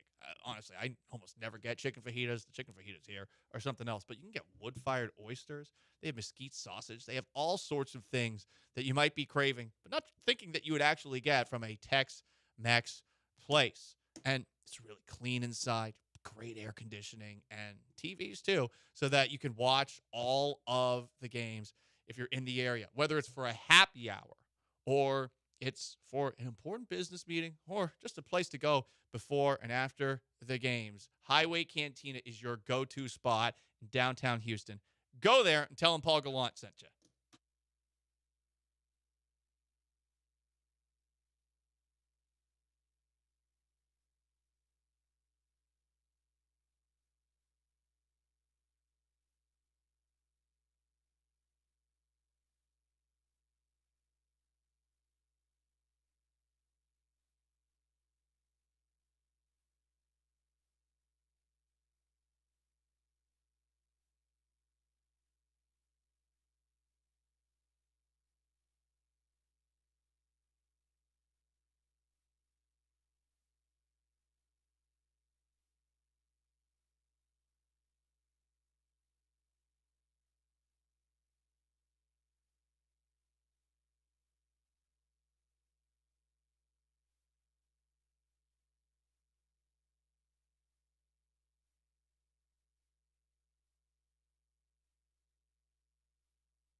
You are back with Gallant and George on ESPN 97.5 and 92.5. from the Veritex Community Bank Studios. Here's Paul and Joe.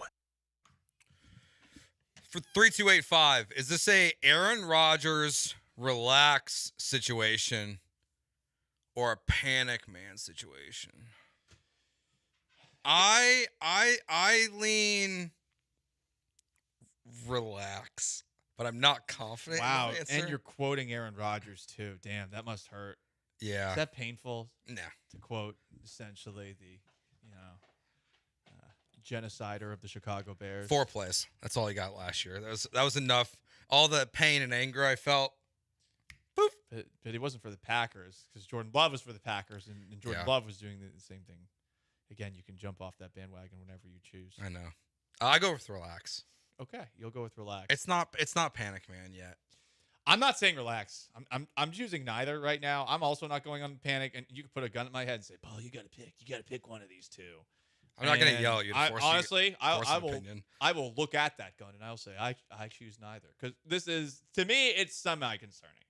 Because it's not about losing 4 to the Yankees. It's about, you just look like you have your work cut out for you in middle relief. And how taxed are you going to be when you do eventually get some of the starting reinforcements back? That's what I'm wondering. It is a marathon, not a sprint. They could have a wretched April and still come back and win the division, go on to the ALCS. My question right now is, with a very difficult schedule these first 21 games or so, where you're playing the Rangers a couple of times and you're playing the Braves too, and you just play the Yankees, the Blue Jays are no slouch. Where are you going to be at the end of it? That's I'm a little more nervous about where they'll be at the end of it than I am and was going into this past weekend series plus in the Thursday game too. I mean, last year you had multiple relief pitchers that were leading the league or at the top of the league in innings pitched. You started your season in which you've already seen Hader pitch multiple times, Presley, Abreu pitch multiple times. While the ERA is below 2 for the starters through 4 games, that's very, very good. You haven't got the depth. So to your point, it is a question of how they need some blowouts like in the next couple of days. I kind of hope for, whether it's one way or the other. Give some guys some breathers. Whether it's one way or the other. I don't really care. I was gonna say, you can't really blow people out when every pitcher you bring in the 6th inning gives up 3 runs. That's true. You can't. It's hard to blow people out doing that. Yeah, I mean, Brian Abreu pitched 72 innings last year. Montero was 67. Maybe, just maybe, this was entirely a byproduct of the Yankees offense. And for the most part, these middle relievers aren't going to have issues against the very many scrubs in the American League. They did really good Saturday and Sunday. That's the thing. Is this Thursday, Friday were not good. They got you to your guys. You could have won all 4 of those games. Oh yeah, that's one of the positives, and that's why I'm a little more relaxed. Barely even a positive too. Barely even a positive. Barely even a positive. It's kind of a loser mentality positive. Hey, you could have won these games. And it goes back to what Joe Espada is saying. Well, they got unlucky. But again, some people want to hear that. They did a little bit. I'll give them that. Like they got JP France got blooped to death. I will just say, you can only do the we got unlucky in the first 4 games of the season. season. It's over now. Like you cannot like on June 1st, if they are however many games, let's just say like 29 and 31. You cannot go, well, we just haven't been lucky, folks. Hang on. I'm just going to be the devil's advocate here. How many, they got lucky cards do you have over the course of a regular season? If you're any sports like team. 1. Just 1 for the whole year? You can't have just 1 for the whole year. Something crazy has to happen. Like you can get 1 and then 1 like Jamal Shed in like thing where it's like, what are we supposed to do? Like that is unlucky, but it's kind of a different thing. Like this is, you can't just go, oh, got unlucky every time you lose.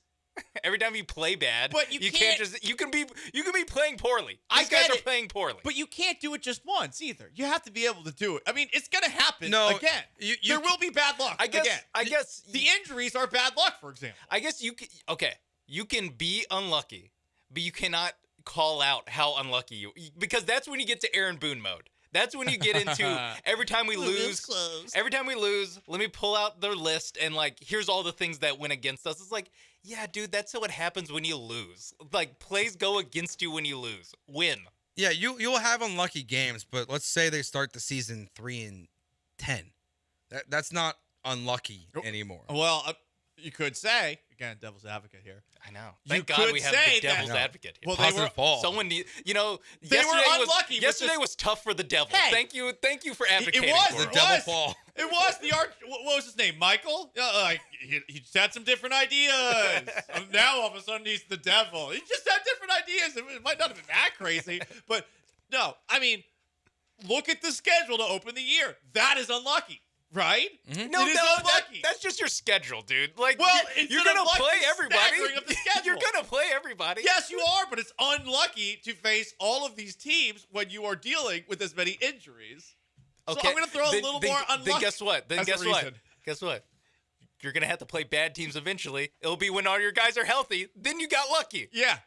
Yeah, you can be unlucky and lucky in the same season. No, but you can't say the hard part of our schedule is unlucky. The It is. easy part of our schedule is just hey, everyone got healthy. But no, that's that'll lucky be lucky. too. That'll be lucky. But right Okay. now, it is. They better freaking win those games in August. Which, I'll like, tell you I don't that. know. Remember last year when they wouldn't win any of those Yeah, games? yeah. Against By the way, dog teams? were they unlucky when they got swept by the Royals and the Athletics last year? Yeah, not great. 6030 been screaming at the radio for months that this lineup is not sufficient. There are 4 solid hitters. Rest of the lineup is trash. I should called in and screamed. Pena bleeping sucks. Abreu's Pena dog does not water. suck. Don't say that about my friend. Look, here. Okay? Okay, 6030. Watch your mouth. I'll fight you. The But I lineup, won't while actually. they did not, they left all these guys on base and way too much runs just in the field. The lineup is plenty sufficient. Chas McCormick is a solid player. Jeremy Pena, good start to the season. Yainer Diaz can rake. And then, I don't know, you have Kyle Tucker, Alex Bregman, Yordan Alvarez, Jose Altuve. Yes, Jose Abreu, not good. Yes, Jake Myers, not good. He shouldn't be your starting fielder if you're pinch hitting for him twice to start the season. That To start Dubon, that's my Joe Espada beef. Like, That's play been an Dubon. interesting one. Play Mauricio Dubon. That's happened in multiple games now. If it was one game, I'd be like, okay, I get it. I am very confused by their And they do handling of this Jake like, Myers. well, it's the sinker versus a righty, so they want a lefty in there. It's like, what Just take him out. Like, If your starting center fielder has to come out, like, this is not Martin Maldonado. Maybe it is. Maybe it is. I mean, he's playing. Or I guess he's basically Well, if it was playing Martin as Maldonado, well as Martin Maldonado. Let's be honest. Paul was right. Start Mauricio Dubon center field. If they had Martin Maldonado, I mean, his bullpen might be looking a little bit better because Martin Maldonado probably would have gotten more out of Taylor Scott and Seth Martinez. Just not Rafael Montero. How much more left in there is there for Taylor Scott and Seth Martinez? It's a good question. how much Martin juice hasn't been Maldonado would give us squeezed the out of answer to it. Instead, we got this kid, this Yainer Diaz guy. Oh, he's hitting 400 at the plate. I like that. Ryan This Presley. Ryan Presley's looking at him, being like, "I can't throw to this guy. I don't care how many home He's runs not he a hits." champion. Yeah. He doesn't have the making of a varsity athlete. Yeah, he could hit 500. I don't care. Call some pitches for me. All right, we got so much Astros stuff to get into. We'll get to the Rockets a little bit later. There's still the blame game. It's continuous for the Astros 0-4 start of the season. Not a lot of good. We'll try to find some positives a little bit later. I'm gonna make Positive Paul will make an appearance on the show today. I think That's always hard. I think Positive Paul will be here. I'll be positive. I've been positive. I've been bringing up luck, and you guys are like, "Oh, you're just a witch doctor. Oh, you believe in the supernatural." Sorry, I tried to have faith again after yesterday, Joseph. All right, yesterday was a big day. It was a big day. I'm trying to turn my life around. Yeah. I want to have faith again. What did you give up for Lent? I gave up Paul's giving fault. anything up. That's a good touche. Yeah. Touche. Granado should have done that. Who's a better Catholic? I gave up giving up anything. Granado drinking again. He's got to be very happy, I'd imagine. Well, you know what? You know what I'm not happy about? I was opening my backpack this morning, pulling out my headphones, and these tickets came out of my backpack. And I realized I still need 93 wins for Sean Brown and I to win our Astros over bet that we placed at LaBerge Lake Charles last weekend. 93 wins to go, guys. 0-4 to start the season. Not the way we want when you place a wager like that. But if you want to bet on the Astros, the Texans, the Rockets, any of your Houston teams, you can do that at LaBerge in Lake Charles. Great sports book, plenty of TV, great food as well. Whether you want to have betting, go to the betting kiosk, go straight up to the sportsbook managers to place a bet, download the ESPN Bet app. However you want to bet, you can do at the sportsbook at LaBerge Lake Charles. If you have not yet download the Penn Play app before you go. You can win up to $2,000 in Penn Play cash. And when you leave Texas and want to bet on your teams, make sure you go to LaBerge Lake Charles.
Broadcasting live from the Veritex Community Bank Studios, it's Gallant and George. On ESPN 97.5 and 92.5. The blame game is strong. Jose Abreu seems to be taking the most heat, which doesn't totally surprise me, even though it's really not all his fault. It's just frustrating that he is so bad. 6'5", 170. The offense can't blow out anyone. I wouldn't tend to agree with that. I mean, the offense will be better this year. I mean, Jose Altuve, Alvarez, Bregman, Tucker have less than 5 extra base hits combined to start the season. Is it a mistake to shift the lineup the way that they did, where Altuve's leading off, Jordan's now batting second, and you got Bregman hitting cleanup? Well, based off what Joe Espada did so quickly with moving Yainer Diaz to 5th, I think he will tell us the answer to that question very soon. Because that's one thing that stood out as a positive this weekend, that with Abreu struggles and with the way Yainer was hitting, the fact that he moved Yainer into the 5-hole that quickly was something I enjoyed, because not an anti-Dusty thing, but we know Dusty was kind of set in his lineup. We saw even when, I think 2 years ago, if Jose Altuve was out and Mauricio Dubon wasn't good, Mauricio Dubon would still lead off. He wouldn't adjust his lineup in other ways. So if Joe Espada thinks this isn't going to work, I wouldn't be surprised if it changes quickly to see Bregman back in the 2 spot at some point. So the opposite of patient, and that can be proactive, but that can also be impatient. It's a fine line to tightrope across. It is. So this is also something that theoretically could be used against Espada, especially by the suddenly very vocal pro-Dusty Baker people that were annoyed with the way that he was treated by a lot of the online dorks last year. I would consider myself one of those people. I mean, Dusty Baker said it when he left. Legitimately did. 30-year-olds. One of the things I am enjoying is seeing these people, because baseball, there is an element of this. It's a thinking man's game. Like, baseball people want to tell you that. It's like, oh, okay, that does explain how fatty boom baddies like Bartolo Colon and Pablo Sandoval can be successful in the sport. It's a thinking man's game. But I do love when the thinking men that push the game as being such a thinking man's game, I love it when they're wrong. And they're so confident in their belief that things would be dramatically different. It is a 4-game sample size. But I just think for anyone who thought that last year's season came to an end because of Dusty Baker, you're an idiot. Agreed. You're an idiot. That had nothing to do with their season coming to an end. Guys couldn't hit. Guys couldn't pitch. Is Dusty Baker supposed to go and do what Gisele Bündchen suggested her husband do, throw and catch the football, which, by the way, he can't do in a Super Bowl? Was he supposed to do that? To be fair to Gisele, crazy thing to say on the day after the sports weekend we've had. In defense of Gisele, she said, my husband cannot throw and catch the ball. Oh, okay. That's true. Dusty cannot throw, catch, and hit the ball. He could have at one point, but Joe Espada can't either. But if you had that energy for Dusty last year, you can't also have that same energy for Espada. Yeah. And you have to pick a lane here. It is like almost impossible for a manager to know for a fact that a manager is bad in 4 games. Well, because it is like what do you want Espada to do? Hey, Jordan, can we get some hits? Can we? Hey, you're hitting them really hard. Why didn't Espada call the home run play? Like, call the home run play. Yeah. Oh yeah. Call the home run play. Why is Espada not calling the home run play? Hey, instead of hitting it 400 feet into straight center, hit it 400 feet to the Crawford Yeah. boxes. Come on, Joe Espada. Those count for points. Hey, Jordan, it was a nice try in the 9th inning, but I need you to hit the ball 2 inches to the right on the left field line. I need you to do that. And you know what? If Dusty had told Jordan that, maybe he would have done it. But Joe Espada did it, and it's just a different message. 997 positive note: the Astros are in postseason form. Good point.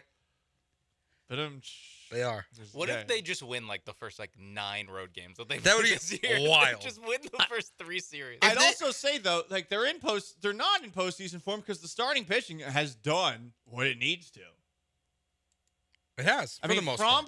Fromber had the meltdown in game 1, but the starting pitching Friday, Saturday, Sunday did what it was expected to do.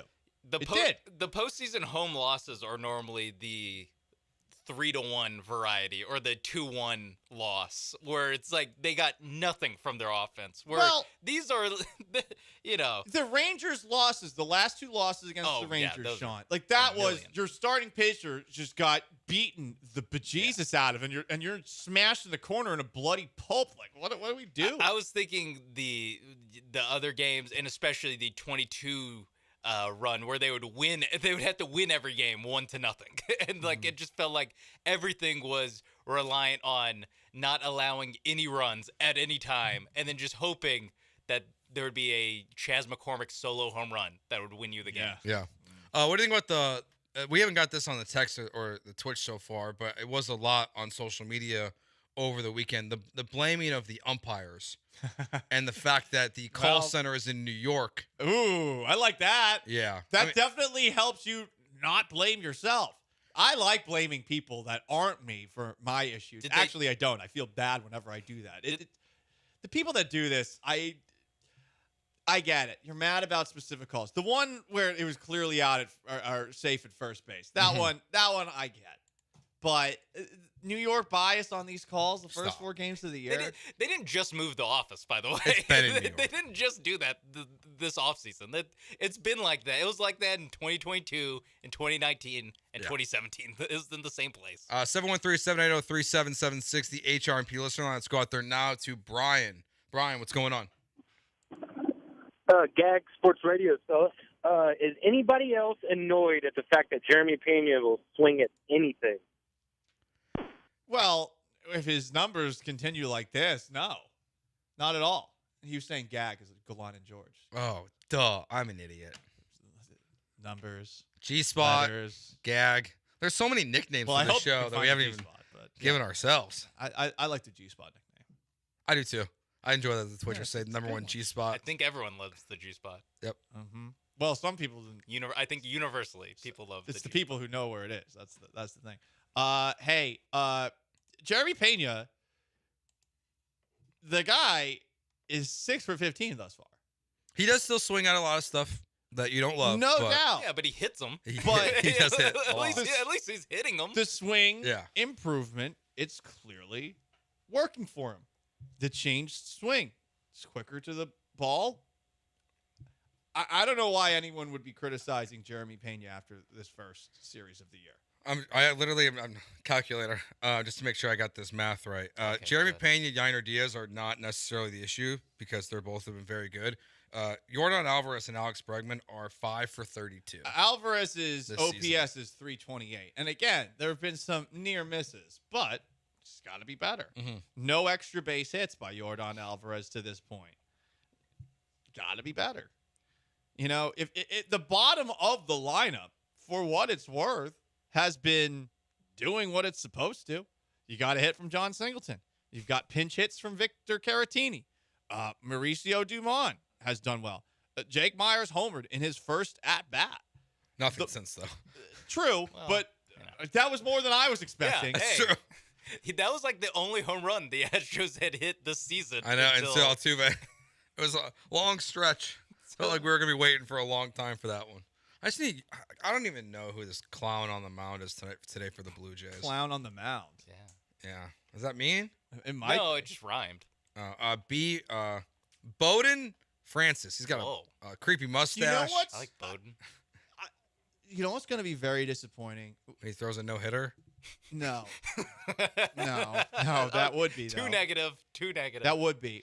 What's going to be very disappointing, I think, over the next 3 games, the amount of Blue Jays fans that are going to be at the park. I hope not. Blue Jays fans, weirdly, travel well. These people have been cooped up in Canada due to restrictions for a couple of years that I think are a little bit less crazy. And it's miserable weather all year round in Canada. The Blue Jays are Canada's team, and Blue Jays fans are sneakily some of the most insufferable asshats that there are when it comes to sports fans. Well, they're Canadians. Yes, but you would expect that means that they are polite, No. No, look at Vancouver, the riots that happened after they won a Stanley Cup. Canada, not as nice as people say. Yeah. They put themselves Just on saying. a pedestal. People talk a lot about stereotypes being wrong. That stereotype's wrong. Can we walk back the nice Canadian Canada, stereotype? not great. Once Canada sucks. They're mean just like us. Stupid flag. Once this series gets underway, I will bring up some of the elements I learned about Blue Jays fans from my time in Seattle. Because weirdly, Seattle Mariners fans, before the Astros became the Astros, probably hated the Blue Jays more than anyone in baseball. And it's entirely because of the invasion from British Columbia that would take place at every single game at T-Mobile Park. All right. They are an insufferable fan base, and it is going to be annoyingly loud for effing a Canadian team probably in the next couple of games. Okay, we will get to the positives a little bit later, but there's other bad stuff that happened this weekend. The Rockets' 11-game win streak, that ended thanks to Luka Doncic and the Dallas Mavericks. We'll discuss that game and the future of the Rockets next year on ESPN 97.5 and 92.5.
So the Rockets got their 11th straight win on Friday night, beating the Jazz 101-100. And then yesterday they were going for 12 straight, and Luka went off. This was one of those games where as soon as Luka started hitting shots that are close to impossible for 99.9% of players, you realize, okay, well, this is how the streak's going to end.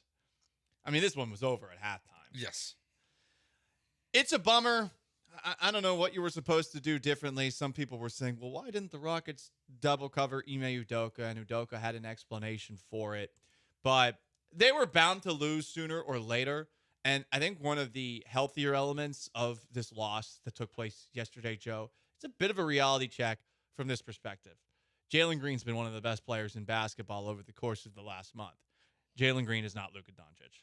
Could he be Doncic someday? No. Doubtful, because Doncic is one of the best 0% players that chance. is out there. And that is still the kind of player that you are looking for. Because you take a look at that Mavericks team. Okay, they also have Kyrie Irving. But the depth there is overshadowed by the fact that you have a guy like Doncic who can just go off and you have no chance when he's hitting all of those shots. Yeah, you got a team in Dallas who they're so top heavy. They're pretty much the opposite of the Rockets at this point. The Rockets have a lot of youth and a lot of depth, but they lack the superstar player. The Mavericks are really 2 stars and a bunch of other guys, and they have some good pieces. But like Dante Exum got 18 minutes last night. I didn't know he was still in the league. I neither. Wasn't he out of the league for a while? He was out of the league. This is his first year back in the league. Okay. I thought I was losing my mind when he was. You're on top of that. Like I was like, he's gone. But yeah, they lose 125, 107. You're right. It's one of those. What are you supposed to do? They were just absolutely the better basketball team last night than you, and it showed in so many ways. The idea of not doubling Doncic till late in the game because Ime wanted them to take him on one-on-one, the Rockets defenders. I don't hate the strategy. I would have liked to see an adjustment sooner, but he clearly had he has a philosophy and he sticks to it. The adjustment was not going to stop him. I'm sorry. Doncic was going to smoke you. Yeah. That was just one of those nights where you were effed. You had no chance. You're probably playing 2 of the best scoring players in the world. Yes. Honestly, in Kyrie Irving and Luka. They're just, when they're on and they want to get theirs, there's very few guys on the planet who can stop them. Especially a guy like Luka, who is one of the best scorers in the league, but he's also not just a scorer. The same way that like LeBron was never considered a scorer. It's just because he's so good at passing. Really, just kind of good at everything, and that's Luka offensively. Is if you do start doubling Luka. Well, now you're leaving open shooters, and guess what? He will hit the open shooter. He will do that. They showed a graphic showing all the players in the NBA, though, that have been scoring all the points over the course of the past month. I think Giannis was number 1, and guess who's number 2? Luka. And it was like a 4-point gap, and then Jalen Green's there, coming off of the best month of his career, which we hope continues on a semi-regular basis. And this is still what you're striving for. And it's unfortunate that the NBA is pretty much determined by whether or not you have a player like that, but you are still looking for a player like that. And I would say everybody out there that wants to see this young Rockets core grow together and get better together. Nope. Some of these guys are going to be great trade pieces to get yourself a player like that. Yeah. And you mentioned that most points per game, the last however many that they showed, Giannis, Luka, and then Jalen Green. Jalen Green, who, by the way, was getting doubled by the Dallas Mavericks, whereas Luka was getting single cover. Now, that's a little bit different because Jalen Green then kicks the ball out to Amin Thompson and not really worried about him at the three-point line. Dylan Brooks, who was building a brick house with all the shots he... Zero made buckets. Hot and cold, I'll say, Dylan Brooks. Hot and cold. I'd say the same thing for Jock Landale. Jock Landale. That was a real comeback to earth. That was a fun couple weeks, huh? That Monday against the Blazers was fun. He was awful. He's got 11 points. How often do you see an NBA player like Dylan Brooks? He missed a lot of layups. Dylan Brooks had played 28 minutes and he had 0 points. Well, I mean, when Brooks is cold, he is so effing cold. He's still. I mean, maybe tonight's actually changed his 3-point percentage because he was 0 for 8, but he's like a 35% 3-point shooter. Where I feel like I would have guessed lower. Exactly, because all these games stick in our brain. But he also was a key part in winning the game in Oklahoma City in overtime. He made 2 threes and got a steal the first 25 seconds of overtime. Less than a week ago. So it is very hot and cold, like you said. Some nights you're going to run into a guy like Luka Doncic who, before the game, is shooting a ball off of your Jumbotron and into the basket. And nothing you can do with that. Although I still stand by Ime Udoka. Someone should have shown that video to Ime Udoka of in pregame him throwing the ball off the Jumbotron and in. Maybe Ime Udoka's like, actually, let's double this guy. If he's doing this in the pregame, we got to double him. He's that underhand shot is one of the most absurd things I've ever seen on a basketball Craig Ackerman during it going, no. Before he even let go of the ball, he was just like, no, come on. Yeah, and there it goes. So now the Rockets are 2 games back of the Golden State Warriors. So the Lakers are playing better basketball. So they're 3.5 back of them. So it really is now just down to the final 2 spots. at this point. I would imagine that the playoffs are set unless there's an all-time collapse over the next 8 games for the Lakers. But you look at the Rockets' schedule, they play the Timberwolves tomorrow night. They play the Warriors on Thursday night. So that's it's a real nut check. Yeah. I mean, you really are going from the bottom of the NBA to the top of the NBA very quickly. You got to shake off yesterday as quickly as you possibly can. And I'm curious about how they handle the hangover of an 11-game winning streak ending like that. Because, I mean, it ended and it was just a snap. I mean, it was over so quick. Yeah, I mean, and that's it's funny. In the past, I would have zero confidence that they would rebound in a positive way at all. You feel better this time around. Yeah. I don't know, honestly. It's more of a Udoka vibes that give me more positivity than it is the players themselves. That just Jalen Green, also what we've seen from him during this winning streak that they had, where he would have a very bad first half and then the second half would be much improved, where in the previous 2 years it would just kind of snowball and it would just get out of control and more bad shots. I mean, in February, I was like, exactly. That's true. I mean. Yeah. So hopefully the team kind of has that mindset as well. We'll see. I think we will see. I'm not as confident as you on this. They can rebound. They can have a better performance and still lose to the Minnesota Timberwolves, who are going for the #1 seed. So there is a little bit of like, yeah, they can play better and still lose. Like that's where I'm at. Don't no show again. I don't think the response is necessarily a victory over one of the best teams. I think that's what Joe's saying. It's like, you don't think they're just gonna like? They're not gonna roll over now. And the die. wheels are off on the rest of the season. We're not gonna see Jalen. I don't think we're gonna see Jalen revert back to January and last year. Jalen. But we have to remember, it's been a month. I know. I love it. It's been great, and they deserve a ton of credit for it. It has been a month, and this is just like with the Astros, 0-4 start. It is a marathon, not a sprint. We've seen a lot of low moments with this team, and now, I mean, they're going up against Minnesota, and then on Golden State team that, at the very least, knows that the Rockets exist, even if they're acting like they don't, and it's going to be real tough. I would just say that they don't really, like you said, it's a marathon, not a sprint. At this point, it's a sprint. It is just a sprint. You only need 8 games. Like, it's not like they actually need to sustain this much longer. They just had an 11-game win streak. They don't have to really be sustained for that much longer. I got you, but sometimes in said marathons, you have a stretch where you run faster than everybody, and then all of a sudden, bye. They're hitting just tossed past you. You think they're going to hit the wall? It could. They're pooing their pants right now? I mean, is that what happens during marathons? Did you poop your pants? I think when you poop your pants, I think I've seen some videos on that. Right, like it's like a little. What are you laughing at, Joe? Just nothing.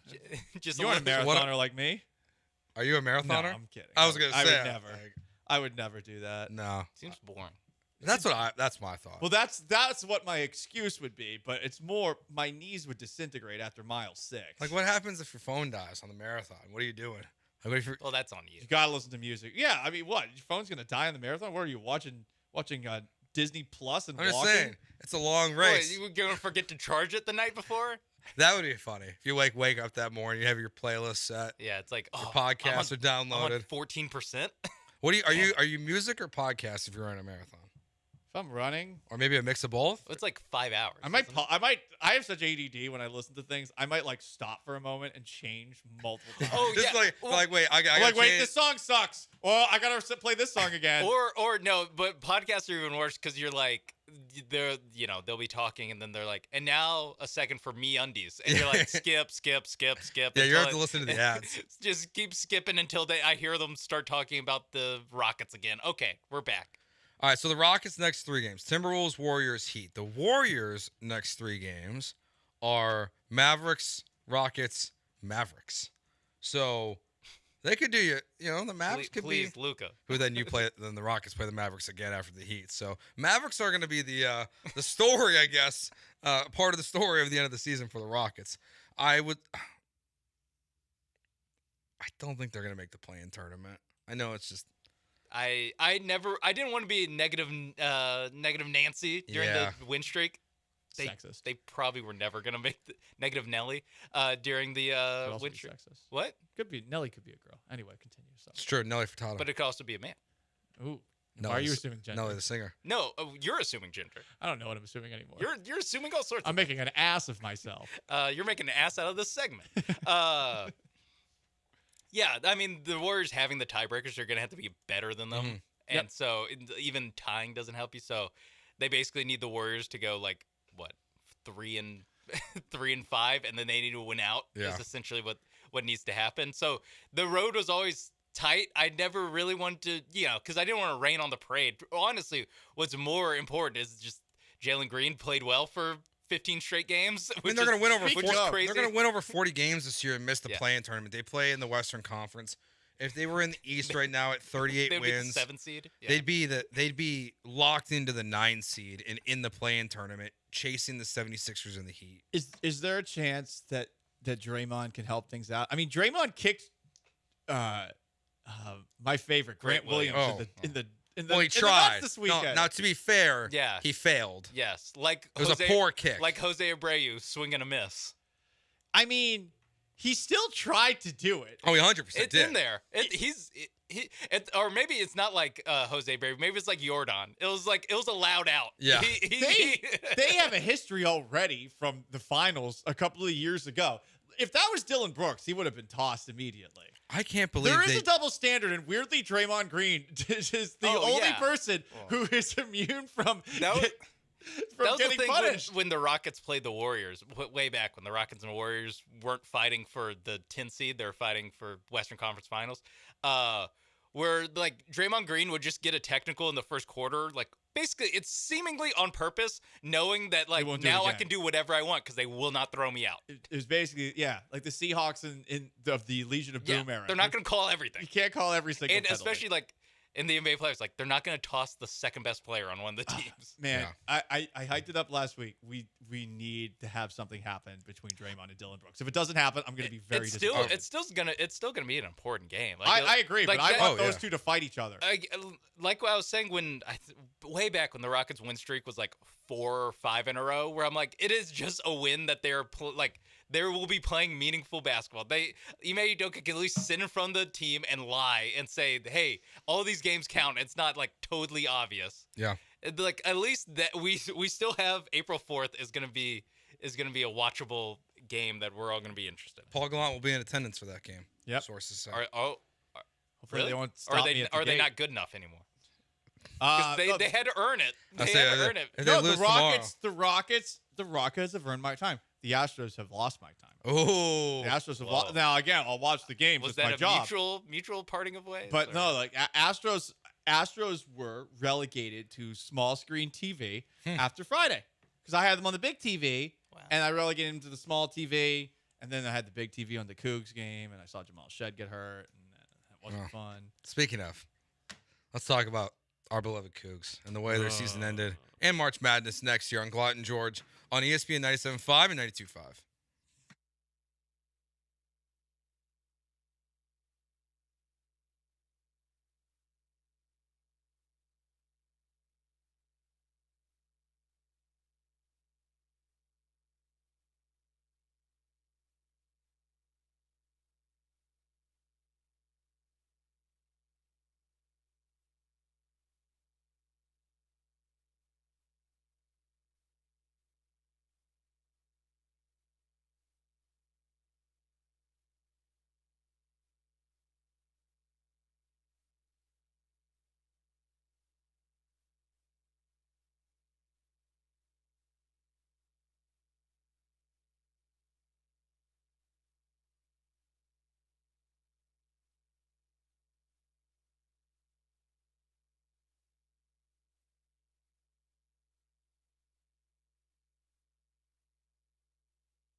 Broadcasting live from the Veritex Community Bank Studios, it's Gallant and George. On ESPN 97.5 and 92.5.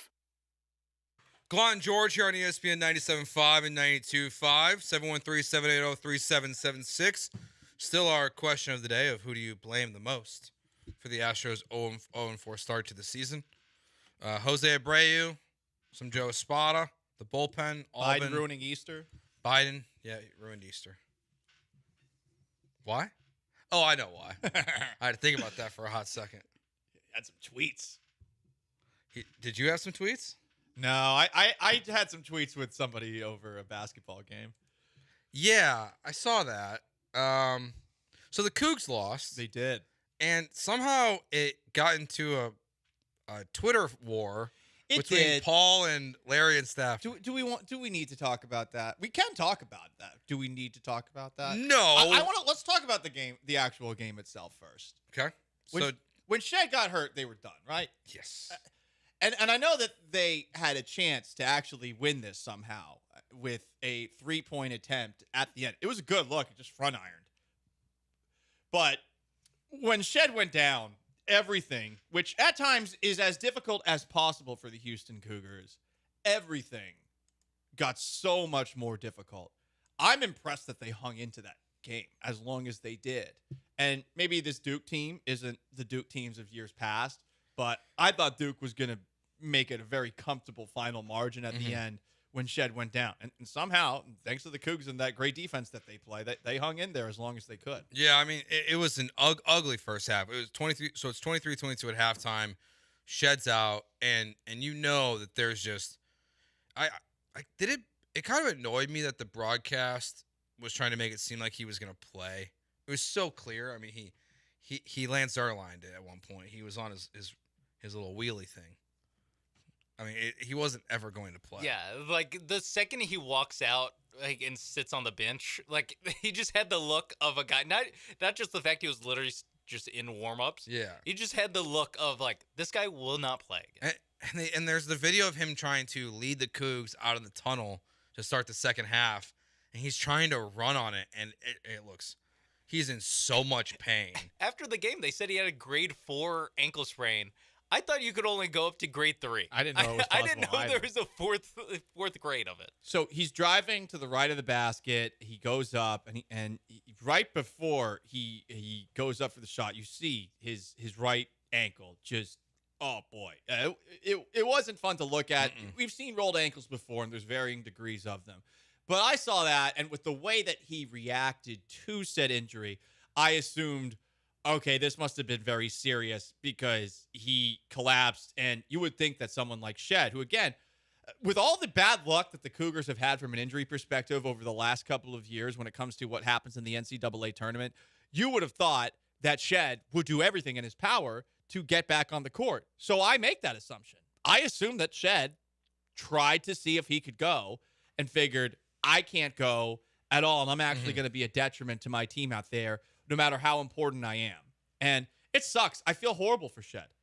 For your career to end like that, potentially, we'll see if he goes to the NBA. I think he hasn't like 100% committed to leaving, but he can leave after this season. But I just feel bad for him, and that's what led to my exchange online, Joe. Yeah, so well, first let's hear from Kelvin Sampson. Here's Kelvin Sampson after the game talking about the loss of Shed. Well, it doesn't feel like a fair fight. You know, you'd have to take maybe 2 of theirs to equal 1 of Jamal. That's how good he was. And he's a first-team All-American. You don't have another one of those. You don't have the best defensive player in the Big 12. You don't have guy that made all the big shots at the end. I thought our kids battled. Think about it. We had the ball a couple of times to take the lead late in the game. So it's not like we lost Jamal, okay, the game was lost. No, we still battled, but that's our identity. It's our culture. It's who we are. But we felt like we had a good enough team to get to Arizona. It was unfortunate that team wasn't able to stay together. Yeah, I feel bad for Cougs fans. Like there are, you know, this keeps happening. It keeps happening. And this team, it's they would have beat Duke. And they could have beat NC State, who now NC State doesn't belong in the Final Four. Give them credit; they made it all the way here. But it wasn't that long ago that we're watching them in the ACC tourney, and we're like, "Wait, what?" Yeah, they get a miracle. They've won 9 straight games. Sometimes rolling. that happens, but it does not happen very often. Where some rando team just gets hot at the right time, and that hot streak continues all the way into the Final Four. Exactly. So yeah, the Cougs. It's just it sucks for the players. It sucks for the fans because they were so clearly like to what you said and what Samson just said there. The fact that they had a shot to win the game or tie the game with the way how bad it was and how much of a struggle it was without Shed on the court, it gives them a credit to how good of a team they still are. But to be that reliant on one player is also, that's what makes sometimes the Cougs a challenge, because if Shed got shut down this season ever, it was. And now that when he was hurt, it was so clear. They had no answer. But then, yeah, you and Larry Stafford got into a fight because right. He said he could have played. Look, stylistically, I just don't think we enjoy each other. Larry, from what I understand, is a good dude.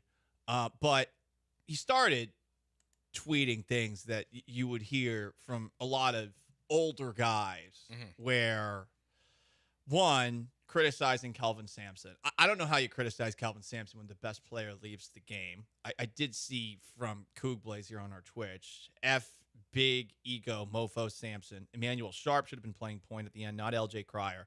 We would be in the Final Four if that had happened.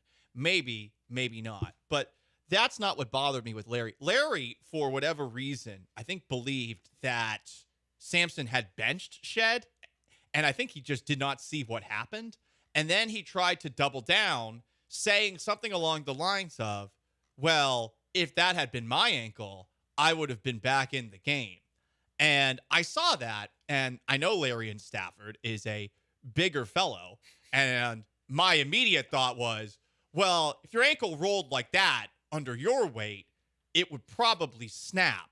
And it's ridiculous that you're putting this on Jamal Shed, questioning his toughness when I have doubts about your ability to walk up a flight of stairs.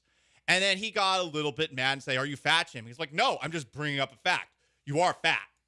And he tried to turn it into like a who's athletic and who's not, whatever. I'm sure Larry at one point in his life was athletic. It sure as hell ain't now. And that guy's not going to be able to shake off a rolled ankle with a grade 4 sprain and be able to play 40 minutes a night like Jamal Shed's supposed to. Dude, he couldn't play 40 minutes a night if he was healthy. And there's so many people out there, they always question the toughness of athletes. And I'm sorry, but you should have to be in great shape to even think about doing that. And I speak to a lot of people in this industry because I know for a fact that I'm in better shape than every single person in this city that talks about sports for a living. I know that. I know that. I'm a psycho about it, but I know that. It's not really, and I'm not counting the ex-athletes here, although I feel like with some ex-athletes, I'm actually in better shape right now. But there's a lot of people out there that are going to second guess a guy's motivation, his balls, his chutzpah, his whatever, because they feel like they would actually be able to get back into a game like that. And I'm sorry, you're just completely full of it. And there's a lot of people that are like that out there who are very unrealistic about the kind of athlete they used to be. How many people, Joe, have told you that they used to run a 4.640?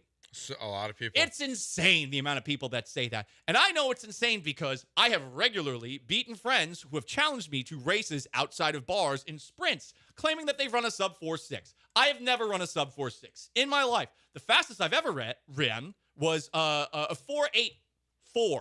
Okay? Maybe I ran faster before that, but there's a lot of people out there who live online, who love the sound of their own voice, and who actually do sound fairly entertaining when you don't actually listen to the, substance of those words. But when that person's expecting to call into a show for 2 minutes, and for whatever reason, the station that he calls into does not feel the need to actually go back and forth and say, oh, wait, well, that's wrong, that's wrong, that's wrong. They just let him go until he says, I'll holla. Generally, someone's going to be able to find holes to poke in that. And the hole that I found to poke in that is the idea that a large human being who rolled his ankle and somehow wouldn't break it because he's a fatty boom batty would be able to come back into the game and actually do well. That to me is an absolute load of crap. You know it.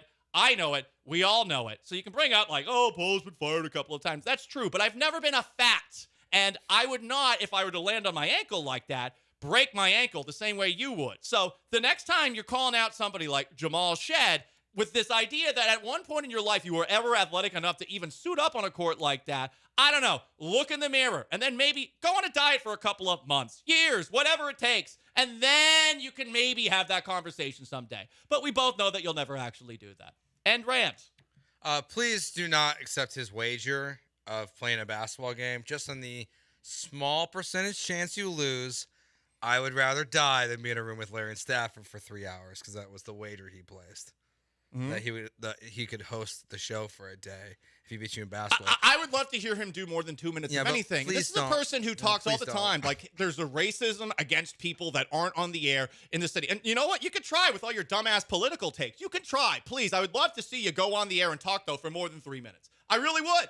I really would. Especially if there's somebody else in there. Because you love the sound of your voice, but generally everything that comes out of your mouth is the most basic stuff that you're ever going to hear. The Texans need to add a wide receiver and a hauler. Oh, cool. That's awesome. Great. You're providing so much to the conversation. So NC State beat Duke 76-64. Purdue beat Tennessee. Zach Edey is very, very good at basketball and apparently at picking up the ladies, as we saw on social media this weekend. Yeah? Yeah.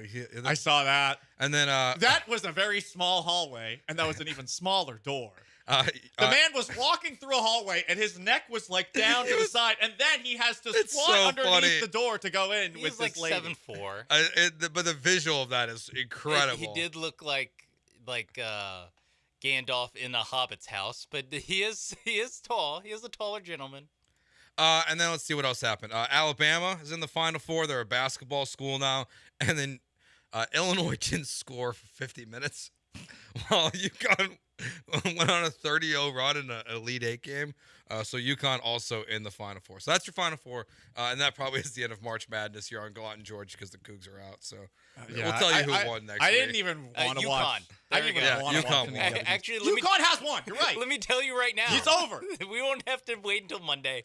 I will it's really say, about, like, is UConn going to win by 20? Like, what's the spread for UConn each of their games the rest of the way? I'm looking forward to DJ Burns from NC State versus Zach Edey. That's going to be enjoyable. Nah. NCAA, you haven't, NCAA tournament especially, you can't fool me.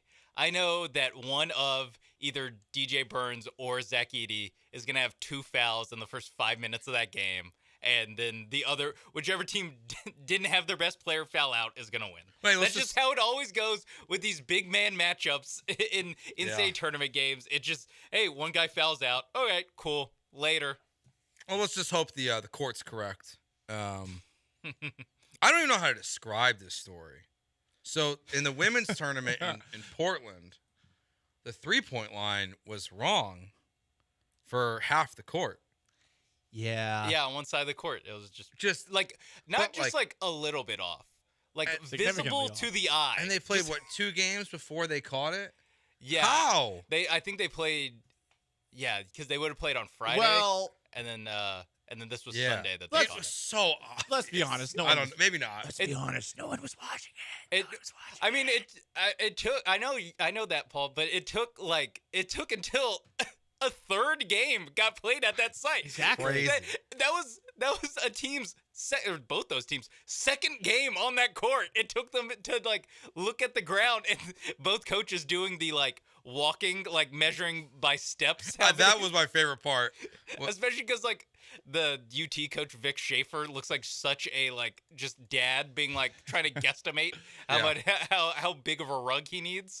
The only way that you would be able to determine whether or not it's right, though, if you're on the court, like right away, is if you had a bird's eye view of that. Yeah. So I can understand how that would perhaps get lost in the shuffle, but you would think that anyone there would have seen that. And here's the other thing. Or they watch tape? Well, I'm assuming, Sean and Joe, that what happened in this spot was that all the media was essentially courtside so that they could not actually see how different the 2 3-point lines looked. And the only people that could see it were, ironically, the television broadcast and people watching it at home. So, and I think part of it, too, is that it got caught, again, on the second night of games Yeah. here. I think there's a non-zero chance that either Texas or NC State were watching tape of the other team playing the Friday before. And while watching tape, they realized, and they were like, okay, for shoot around, we're going to go down there. And like, you're already keyed in, like, I have to see, we have to measure to see if it just looks weird on tape or if it's actually two different, two different lengths of a 3-point line. Yeah, what a weird thing to happen. And that's in why a tournament Texas like lost. that. And that's why that's Texas what- lost. Okay, gotcha. Yeah, that's why Texas lost. One of the girls on NC State hit 7 threes. On that half of the court? I think she mixed it up a little bit. Okay. But she got hot. She got hot. All right, our 10-minute drill. That's next here on Gallant George on ESPN 97.5 and ESPN 92.5. First, let me tell you about my friends at MyBookie and MyBookie.ag. If only we could bet on ourselves and our ability to, play on a sprained ankle, grade 4. Because I would definitely take the under in terms of minutes played if I'd ever sprained my ankle with a grade 4 sprain and was overweight. But MyBookie.ag, they don't care about how you look. They don't care about your gut. They just want you to come and join them and play. And if you sign up with promo code BET975, MyBookie.ag, promo code BET975, guess what? You get a deposit bonus up to $1,000 on your first deposit. So you're probably thinking to yourself right now, okay, well, there's lots of things that I could bet on in the world of sports. Maybe you want to bet on your beloved Houston Astros to finally get win number 1 against the Toronto Blue Jays tonight. Somehow, with Ronel Blanco on the hill, they are 1.5-run favorites. Do I feel confident in that? Not at all. But if you're feeling confident that the Astros can't lose 5 games in a row to start the regular season, and the offense can't look this bad for 4 games in a row offensively, you maybe think that the Astros are actually going to put some offense together against the Toronto Blue Jays. You got pretty good offense. The over-under for the game is 9. Hit the over, baby. MyBookie.ag, promo code BET975. Bet anything, anytime, anywhere, only with MyBookie.ag.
Football is back.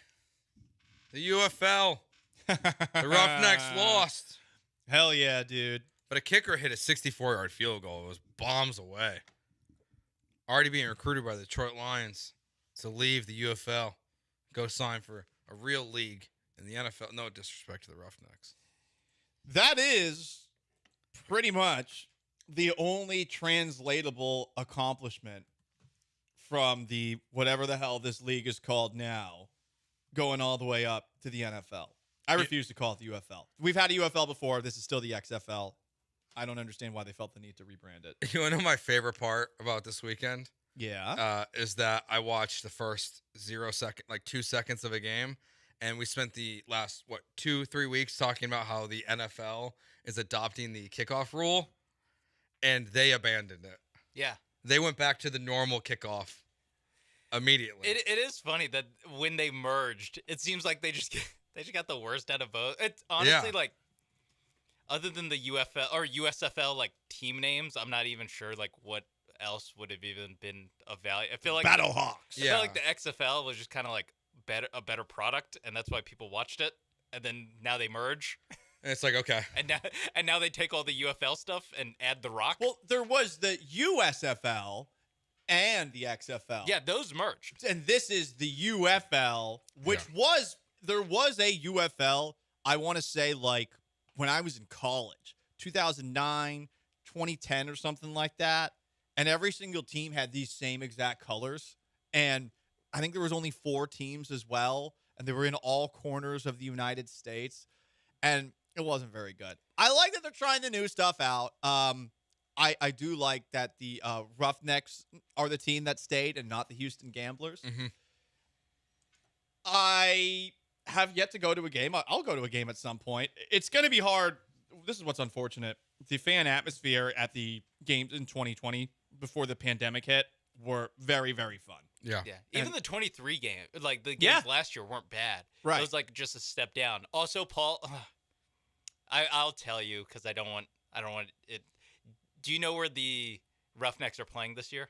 Yeah, they're at Rice Stadium. Okay. Yeah. I yeah, thought I know there's that. going to be a non-zero chance that you show up to TDECU Stadium. That would have been so for your funny. first Roughnecks Look, game of this that year. would have been incredible. I thought there was a chance. Well, did Sean? Did you hear what I told Joe before the show today? I did not hear a word you said until 12 o'clock. Dude, I didn't know if you were going to tell this. No, I have to. So, I thought that a service for the late great Fred Fowler was going to be on Friday in Webster because I read a text wrong. So I drove from Cypress, stopped at my home, got on a suit, tied a tie, drove all the way down to Webster, got there at 5:20, and I'm like, wait, no one's here. I finally look at my phone because I'd been on the phone talking with my dad the whole time, and I see that our good friend Dez, Larry Footsack, had invited me to a get-together that was the Friday before, also in the general area, and somehow my wires got crossed, and I just thought that was when the service was. And I was too embarrassed being in a suit to go to this dive bar where they were all at, the Blue Lagoon. I hope you had a good time. And I thought this would be a fun story to share on the air, but I didn't want to tell anybody, privately. I wanted to get this to fall on the sword myself. I think it's you didn't want to have to tell the story like 15 times. No. You just wanted to tell it, I guess, once to Joe and then once on air. This has been an all-time week for me not reading texts. There's somebody sent me a text telling me about how a couple, like someone that is close to him, like their significant, like their sister passed away. And someone was walking by and talking to me, and I did in the response, the first thing I did was ha-ha. 5 minutes later, I came back, and I'm like, oh, my God, what the hell did I just do? I sent like 6 apologies in response to that. And then on top of that, another just horrible moment of me not reading texts where a person that I was pursuing wanted to ask this person out. She told me she was out of town. I'd asked her out like twice this week, not seeing that, she was out of town. So it's been a horrible week for me reading text, Joe. Joe is horrified by that second story. You should be. You didn't tell me the second story. You told me the the story about the first one and the third one. You skipped the middle one. So you know what I normally the one do? in the middle of the sandwich was When I see a probably the text, worst. when I see a text like that, I almost always do the exclamation points, and I forget what happened. But in the middle of doing it, I like turned away, and then 5 minutes later, and the person said like, "Oh, so I guess we'll talk to you later." And I was like, "Oh my god, no, sorry, I got distracted. Oh my god, oh my god, oh my god." We gotta go back to the fundamentals. Holy cow. We might need to go back to Adderall. Like we might need some help, bro. You might. I don't know if you. You need to do like a double, like 2-step verification for every text that you send. No, like, I reread this. Are you sure? Junior Bronco says early onset dementia. No, I think the CTEs. It's finally come for me. You know, all those days Paul. playing football for Shorecrest. It was a bad week.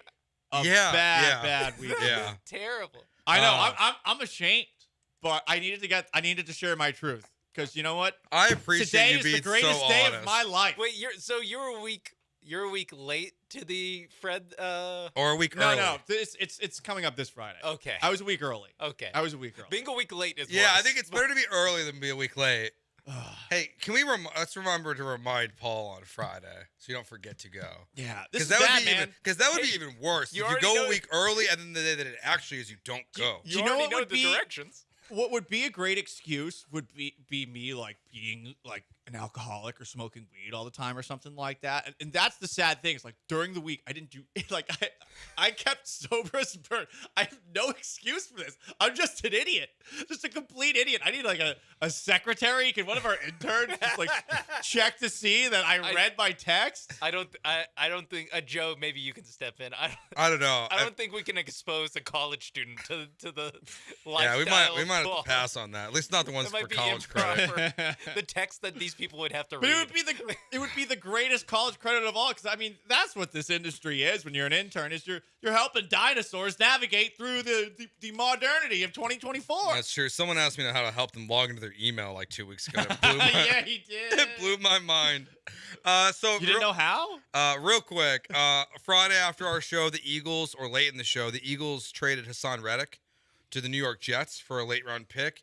And then yesterday morning in Dallas, or yesterday, I guess it was Saturday in Dallas, there was a street race happening on the highway. And one of the drivers in this six car accident was reportedly Rashee Rice, the Chiefs wide receiver. There is now a very clear video of him walking down the highway immediately after the accident, just walking away from it. People are stupid. You think that's dumb? You should read the Instagram comments underneath this, because the amount of people that are suggesting that it's racist for the people who saw Rice and this group of people walking away from these expensive cars that they had crashed on the freeway and caused a 6-car accident. They're like, they're saying it's racist to assume that these guys walked away because the car was stolen. That would have been my first assumption, if there's a bunch of Lambos that just spun out on the highway and they're walking away from the scene of the accident. Comment sections on Instagram, man, they are you can get lost in those. Are people still talking about your take on Austin on Yes, Instagram? they still are. The amount of people that keep on like saying, like, actually, I live in Austin, and did you know it's the capital of Texas? And I was like, oh wow, thanks for telling me that. That's been told to me like 300 times. For those who don't know, there's a post that came up on this Instagram account called Urban Cowboy, and it shows like the one spot in all of Texas where you can ride a bike around and walk, and it's nice, it's pleasant. And they said like, oh, people say this can't happen in Texas, and I was like, Austin is in Texas. That's all I said. And everyone has been responding to this for like 2 weeks since then. I was going to say. And you can't turn off the notifications for it. I was going to say, this is great. I mean, you know, a lot of engagement. It is a lot of engagement. Your numbers are looking good. But it was like, it's a simple comment, which is true. Austin's different. All right. Well, that was my favorite 10-minute drill in the history of the show. I very much enjoyed We it. got to Rashee Rice, and that's it. We got to the UFL stuff and Hassan Reddick. We got to plenty of stuff and Paul's mishaps. April Fools. It's the lamest day on the planet. I can't trust anything anymore. I just saw Matt Musil tweet that he's retiring. I don't know if I believe it or not because it's April Fool's Day. We'll talk about the worst day on the earth maybe next here on ESPN 97.5 and 92.5.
You're listening to Gallant and George on ESPN 97.5 and 92.5 from the Veritex Community Bank Studios. Here's Paul Gallant and Joe George. It's April Fool's Day. I think April Fool's Day is the stupidest thing on the planet. Why is that? It's not funny anymore. All the bits are dead. When was it ever funny? I don't know. I feel like when you're a child. Like Logan Paul is out here trying to make it seem like they're making fried chicken prime. I was gonna say it's really only once you're like 12 is probably about the last year. Probably. And then yeah, it sucks. Yeah, but like you got people, especially on the internet. Yeah, putting up stories that Mark Lowry and Alex Rodriguez are gonna buy the Boston Celtics now. I clicked on it just because I was curious if it was real, and then I realized it was April Fool's Day. But even like if something serious happened, like Matt Musial is just tweeted he's retiring. I like Matt. Matt's really nice. Yeah. He's great on TV. Yeah. I don't know if I believe it now. You don't know if you believe it or not? Well, it's April Fool's Day. You should believe it. I think it's What if it's- different. I don't know. You can't retire on April Fool's Day. I got fired on April Fool's Day once. But I think from this place. If you're like a serious journalist, like if you're Matt Musial, or if Adam Schefter tweets out some trade happens, like we have to believe him. I think so too. Otherwise, then what do we look for in this country? I mean, can you even believe that firing, seeing as you're back here and got fired on April Fool's I mean, it was Day? 2018, so it took me a while to get back. It was a long term. A lot of paperwork April they had to Fools. file. Yeah, it was a long term where I had to work like 3 part-time jobs. They committed to the bit. Yeah, they really committed to the bit. Okay. Before I got to come back. Some people really commit to the bit. Yeah. And then people who like to tell producers not to talk on the air wouldn't bring me back either. So it took a while for me the bit to come back together. Yeah. But yeah. I'm kind of with them. I hate it when producers talk on it. I'm cool with it. But yeah, I just think April Fool's Day is the worst. April Fool's Day is very annoying. And look, this show has a high bar for comedy. After all, I've done stand-up before once. Did anyone laugh? That's not the point. The point is this. We need to elevate our standards for humor. We need to elevate what we're expecting for comedy. And this is the day for lowest common denominator, hack attempts at humor, which is merely say anything. It's not really happening. April Fools. And the problem is now for us being in the media game on an app that in Twitter has become very, very difficult when it comes to determining who you trust and who you don't trust, seeing as you see people tweeting things that you don't even follow all the time, and they have a blue check mark. You're not sure if that's like the blue check mark for being like legacy media or if it's a blue check mark for someone who's paying the subscription rates for Twitter. And then they put something out like Texans trade for Stephon Diggs after freeing up all the cap space. Yeah. You will, for a moment, if you're in our shoes, think to yourself, wait, did it happen? And then you have to remember that it's April 1st. So it is very annoying. Literally, as I was scrolling Twitter during this segment, there's a tweet from @Hawkmania, just on my For You page. Breaking: former Seahawks coach Pete Carroll signs a 4-year deal to become an advisor for the 49ers. Yep. See? And it's the kind of stuff that... It's also like, okay, say this is a joke. Is this funny? Like, who's getting this and being like, ha ha, None of it's funny. This isn't a prank in any way. Yeah. It's just, you're just tweeting a graphic that's wrong. Yeah, none of it's funny. None of it's good. You know what might be good news? What? I don't know. Luis Garcia throwing a bullpen session today at Minute Maid Park. Is this an April Fool's joke? Elaborate April Fool's joke? I mean, look, if Matt Karakawa ever wants to make an appearance on this radio station, it better be the truth. I thought you were going to say it was McTaggart. Kawahari. I said his name wrong. I thought you were going to say it was McTaggart or Chandler Roman. I'd be like, they don't seem like the April Fool's type. I don't know enough about Matt to know. I don't know Matt. That would be that's a cruel. I don't think it is. April Fool's joke if it was one. Like I was saying, when I was defending Matt Musil's journalistic integrity against you, who questioned it. You did. It's unbelievable. I think if you're a serious journalist, like you cannot even dip your toe in the like, haha, fake report. No, you can't. I'm glad we don't have anyone doing that today on the show or on any shows. I can't guarantee what's going to happen between 3 and 6. I was gonna say I haven't kept up with the with either of the afternoon hosts' tweets today. So. Maybe they won't yell at each other today. That'll be their April Fool's joke. We'll see. They'll just agree. All right. You know what? It's time. We've waited 2 hours, 1 hour and 58 minutes. It's time to find some positive things to take away from the Astros being 0-4. We'll do that next year on ESPN 97.5 and 92.5.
The Astros started the season 0-4. They play the Toronto Blue Jays tonight, facing a rookie pitcher, which is typically not good news for the Astros.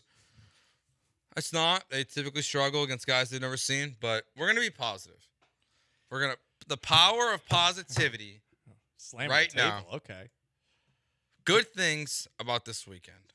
What are good things that happen this weekend that give you hope for the future of the Houston Astros? Well, Jeremy Pena is hitting the ball pretty well these days. So there's that. Josh Hader can't miss television. I know he gave up the run yesterday, but 3 games pitched, 7 strikeouts. I think you gotta. I mean, I know we want to be positive here. Can we raise the standard? Yeah, can he Dude, get? I don't know. Can he get a good outing like on the board before we praise him? He had his first two outings. He had 6 I'm just saying strikeouts. his last like. I know. If yesterday didn't happen, if I you know. could Mid and Black, erase that part of the memory, then yes, I'd be unambiguously with you. I'm gonna include him in it. Last time we saw him, he literally blew the game. I know, but you know what? He's nasty. How about this? The Astros in every single game of this weekend. I know. Well, actually, check that. They didn't never have a lead on Sunday. But in 2 of the 3 games this weekend, they had the lead. 3 of the 4 games this season, they've had a lead. Right. They were leading for a lot of Thursday. And it was tied on Sunday. Several times, or at least twice. They rallied from 2 deficits down 1-0 and down 3-1. So, Zillions? They showed grit. They got fight. Joe Espada said they got fight. They're just unlucky. Christian Javier. He was so good. Javier was good. Javier looked very good. Yeah, he looked. I love Christian Javier, and seeing him like that was one of the things that you and I the 3 of us talked about a lot about going into the season about what on Friday, how did the Astros get to the World Series? Christian Javier was a big point of that conversation, and he looked very, very good. Hunter Brown, only 4 innings. That pitch count kind of got out of control a little bit, but also very encouraged by his stuff. That was a good outing against a pretty good Yankee offense. I would say, to a degree, the same thing about JP France. Yeah. It wasn't like he was getting shellacked like the Rangers were at the end of the ALCS. It was bloops. I mean, what can you have to do? JP France did his job. He did. 100%. He did what you need the 4th starter of your rotation to do. I mean, Framber Valdez, even then, like going back to the first game, he wasn't great. Obviously, all the walks. How are you going to spin this to a positive? No, the positive is that he was the worst pitcher all week so far. That's not a positive. Yeah, that's not a positive. I think that he was not good. Bringing me though. down. if he was good, that would be a positive. I think it's a positive about JP France and Hunter Brown because those guys, I have faith that Framber's going to be fine. I have plenty of faith. He's going to figure it out. What's fine? What kind of faith are we talking about here? Keeping the Faith by Billy Joel. At some point. Faithfully by Journey. At some point, great song. Gotta Have Faith by George Michael. Not as good. Whoa. Oh. Faithfully Journey is my favorite one you've mentioned so far. At some point this year, I will regret not betting on Framber to win the Cy Young.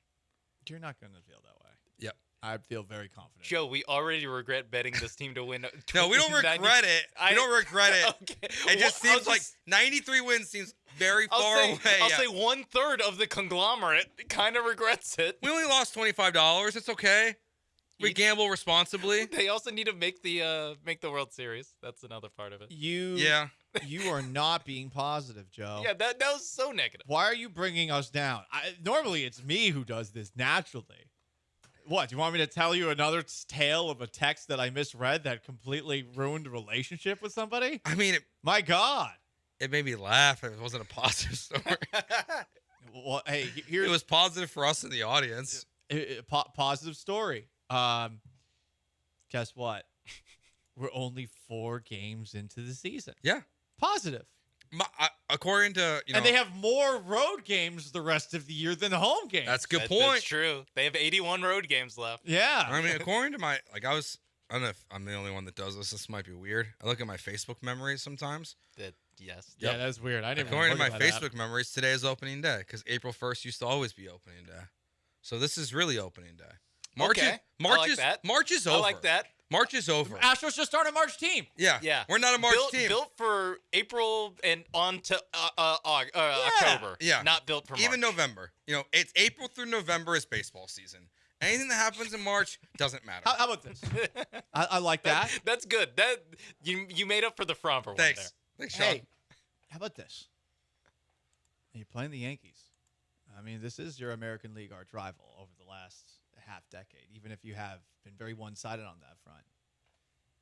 There's an animal called the wobbegong. It's a type of shark. Lives on the bottom of the ocean floor. And you know what it does? It just sits down at the bottom and it waits. And other fish, they go by it and takes a little bite. Maybe takes another little bite. And the fish just waits. And it keeps on waiting. And so maybe you need to let a team like the Yankees take a couple of bites. Get a little sure of themselves. Get a little confident. And bam! Wobbegong attack. So that's what the Astros are doing right now. They're giving the Yankees a little bit of false confidence. This is big brains, not even 4D, 5D galaxy brain moves by Joe Espada. And everybody who's doubting him thinks Dusty Baker should be back. You just don't see the big picture like he does. Yarner Diaz hitting 429. He looks really That's good. a positive. He looks That's very a positive. good. I don't care if Martin Maldonado was a literal psychic and could tell pitchers exactly where to put the ball. If Yainer Diaz hits like this, it's worth it. Mm-hmm. Whatever indefinable thing that Martin Maldonado was bringing, the difference between them as hitters, that is, I can look at a sheet and say, wow, that's a big difference. Mm-hmm. Worth it. I know Paul disagrees. Baby, I'm worth it. Well, not this positive segment.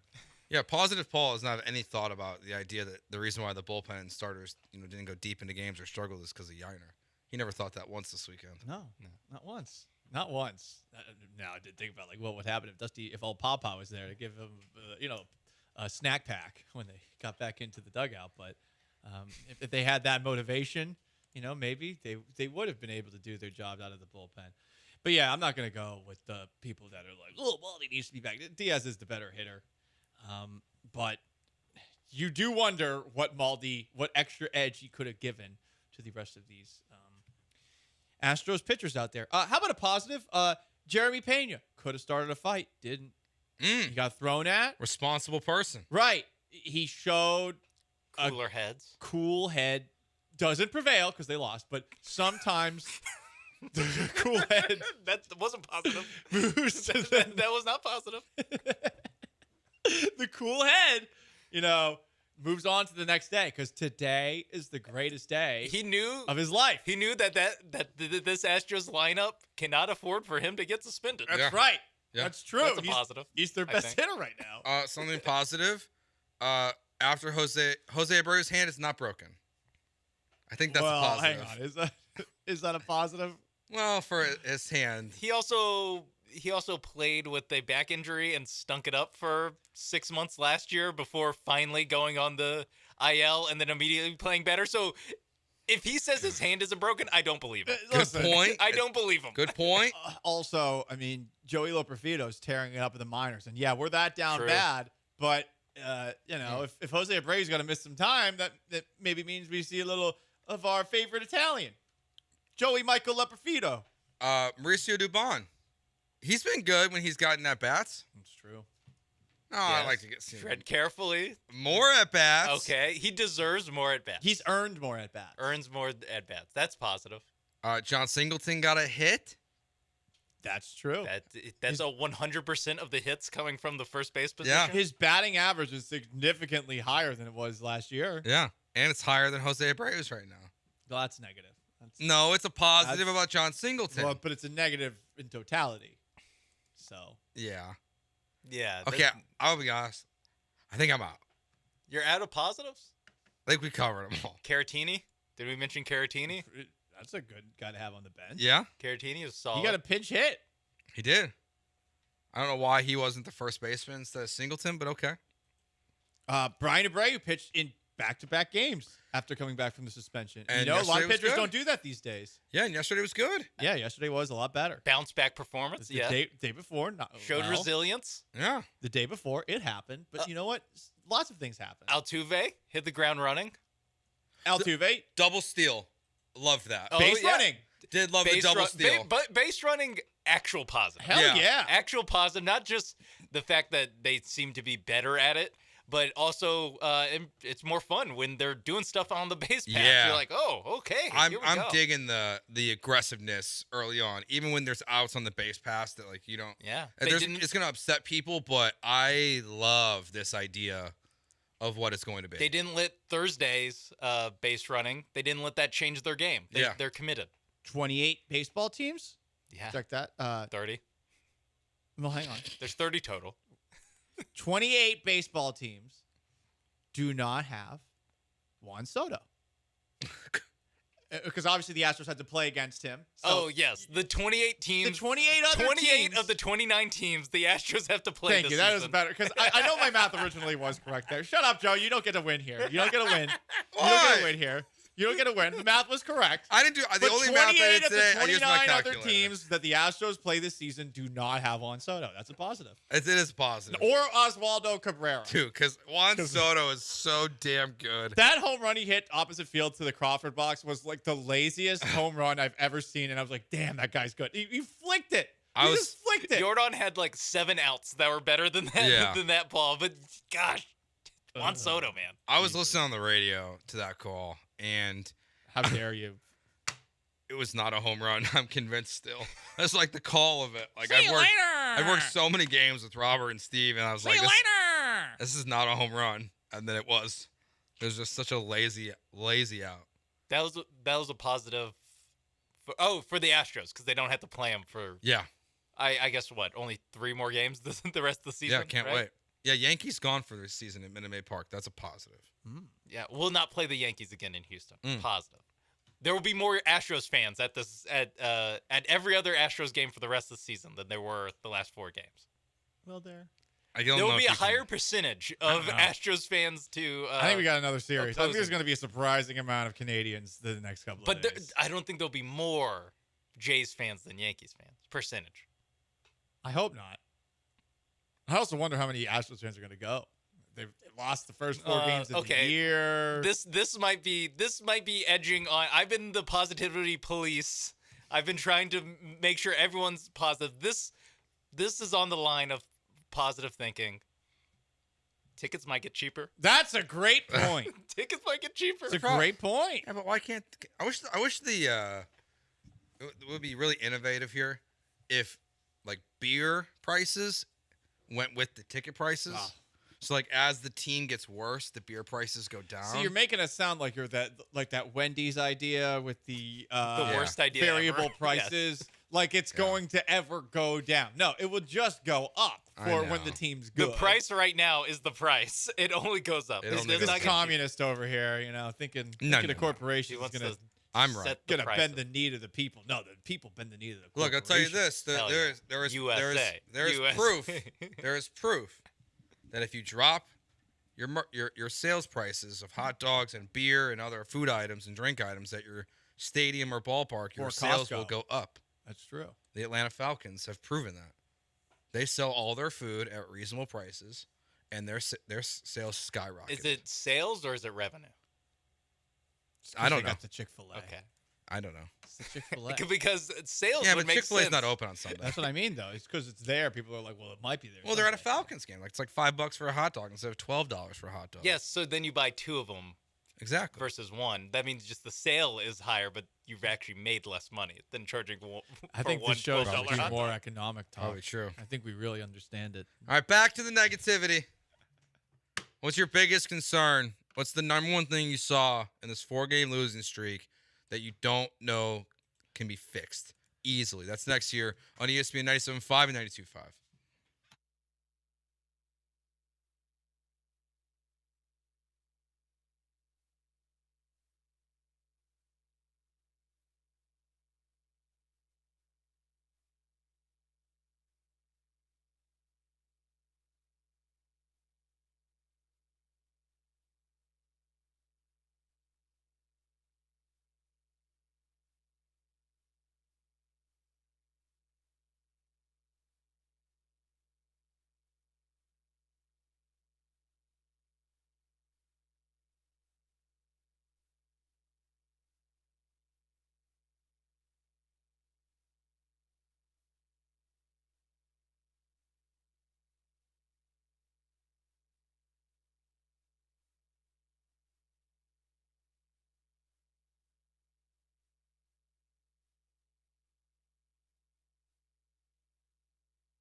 Broadcasting live from the Veritex Community Bank Studios, it's Gallant and George with special guest star Paul Gallant and recurring character Joe George, also featuring Sean Mapes.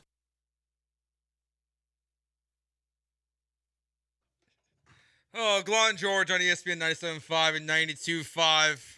We did our positive segment. I was trying to think if there was anything else. I got nothing else. One person said, here's a negative. This show is not over. And here's a positive. This show only has 53 minutes left. Actually, check that. That is now 41. Hey, 0754, thank you. I think that's a compliment. It is a compliment. We're making it just fly by. Yeah, we are. We're trying to. Time flies when you're being positive. Yeah, it really does. Yeah. Well, actually, for me, that segment felt like an eternity because I spent the entire time scrolling up and down the Astros stats page, Same. looking for someone good. At one point, I was like, I think I'm out. I really was. I really did think I was out at that point. The base running really was. We got to it really late. No one's bullying Dusty Baker. No one's bullying Martin Maldonado. Astros fans have been a lot more positive through these first four losses. But now people are just mad at the other coach. Astros Twitter was in rough shape this weekend. Like it's gonna be okay. I think after the first two games, people were having fun with it, being like, "Oh my god," doing the Texans and Rockets, like the what's it called, Ninja Turtles meme. Yeah, where now the Astros are Master Splinter and the city is under new management with the other two teams, and then they lost on Saturday. And that's when I feel like the tone shifted. And then Sunday to now, it's been different. Well, because the first two games, like I think the biggest difference between obviously, first two games on Saturday was Brian Abreu. Is that there was still, okay, Abreu's going to be back. You're going to have 7, 8, 9. And this weekend, you saw Abreu, Presley, and Hader all give up go-ahead runs. Of all the stuff you saw this weekend in the 4 losses, what is the number one thing that it's the biggest red flag for the Astros right now? I just think it's seeing in action the lack of depth that they have in their bullpen. Mm-hmm. And, the lineup, I think, will figure itself out. I'm not even freaking out about Abreu yet, though this is consistent with what we saw last year. To me, we have yet to see a truly awesome start from any of the Astros starters. And those aren't going to happen that much. You hope they'd happen more often than not when Verlander returns, as the season continues for Fromber, as the season continues for Christian Javier, and when they go up against teams that aren't as good from a lineup perspective as the Yankees. But you are going to see a lot of the Astros middle relievers, and it is going to take time to, as a watcher of this team, have trust in any of them. Mm-hmm. For a while. They're going to have to earn it. And even when they do earn it, you're going to have a thought in the back of your head that this guy, if he throws the wrong pitch at the wrong time, it's going to get nuked into outer space, like some of the stuff Juan Soto and Oswaldo Cabrera were hitting over the weekend. So that, to me, Joe, is the issue, is that the relief was exposed and quickly, as opposed to gradually over a month. We just saw a lot of it in 4 days to open the year. Yeah, it was all the bad in one fell swoop. Sean kind of talked me into Presley a little bit at the start of the show. I really thought he would adjust better to being back out of the closing role, but he does look uncomfortable, I would say, and so that's probably my number one. Because in theory it was the strength of this team, 7, 8, 9, and obviously the hope is that he will be fine, and they will figure it out, and it's just a small adjustment period. But the amount that you use your bullpen already, specifically those 3 guys through 4 games, and then what Presley showed you not coming into the 9th inning, that is my number one, because everything else can be fixed. The guys will come back from injuries. The offense will figure it out. Like I'm confident that this offense is not going to struggle. Maybe it's unwarranted confidence that this offense will figure it out at home this season. There's just way too much talent. They will break out of this funk. You would think, but the at-home thing too. I know. That's the other big concern. This is inexplicable. there's really no It makes no answer. sense. There's no answer for it. You know the lineup is talented. You know they're going to get hits on the road. But, I mean, what were they this past September at Minute Maid Park? What were they in the playoffs? Well, they're at Minute Maid Park. There's They lost all 4 of their games against the Rangers in the ALCS there. I believe it's their 7-25 in their last 32 games at Minute Maid Park. Oof, jeez, that is bad. Yeah, that is bad. That's an alarming number.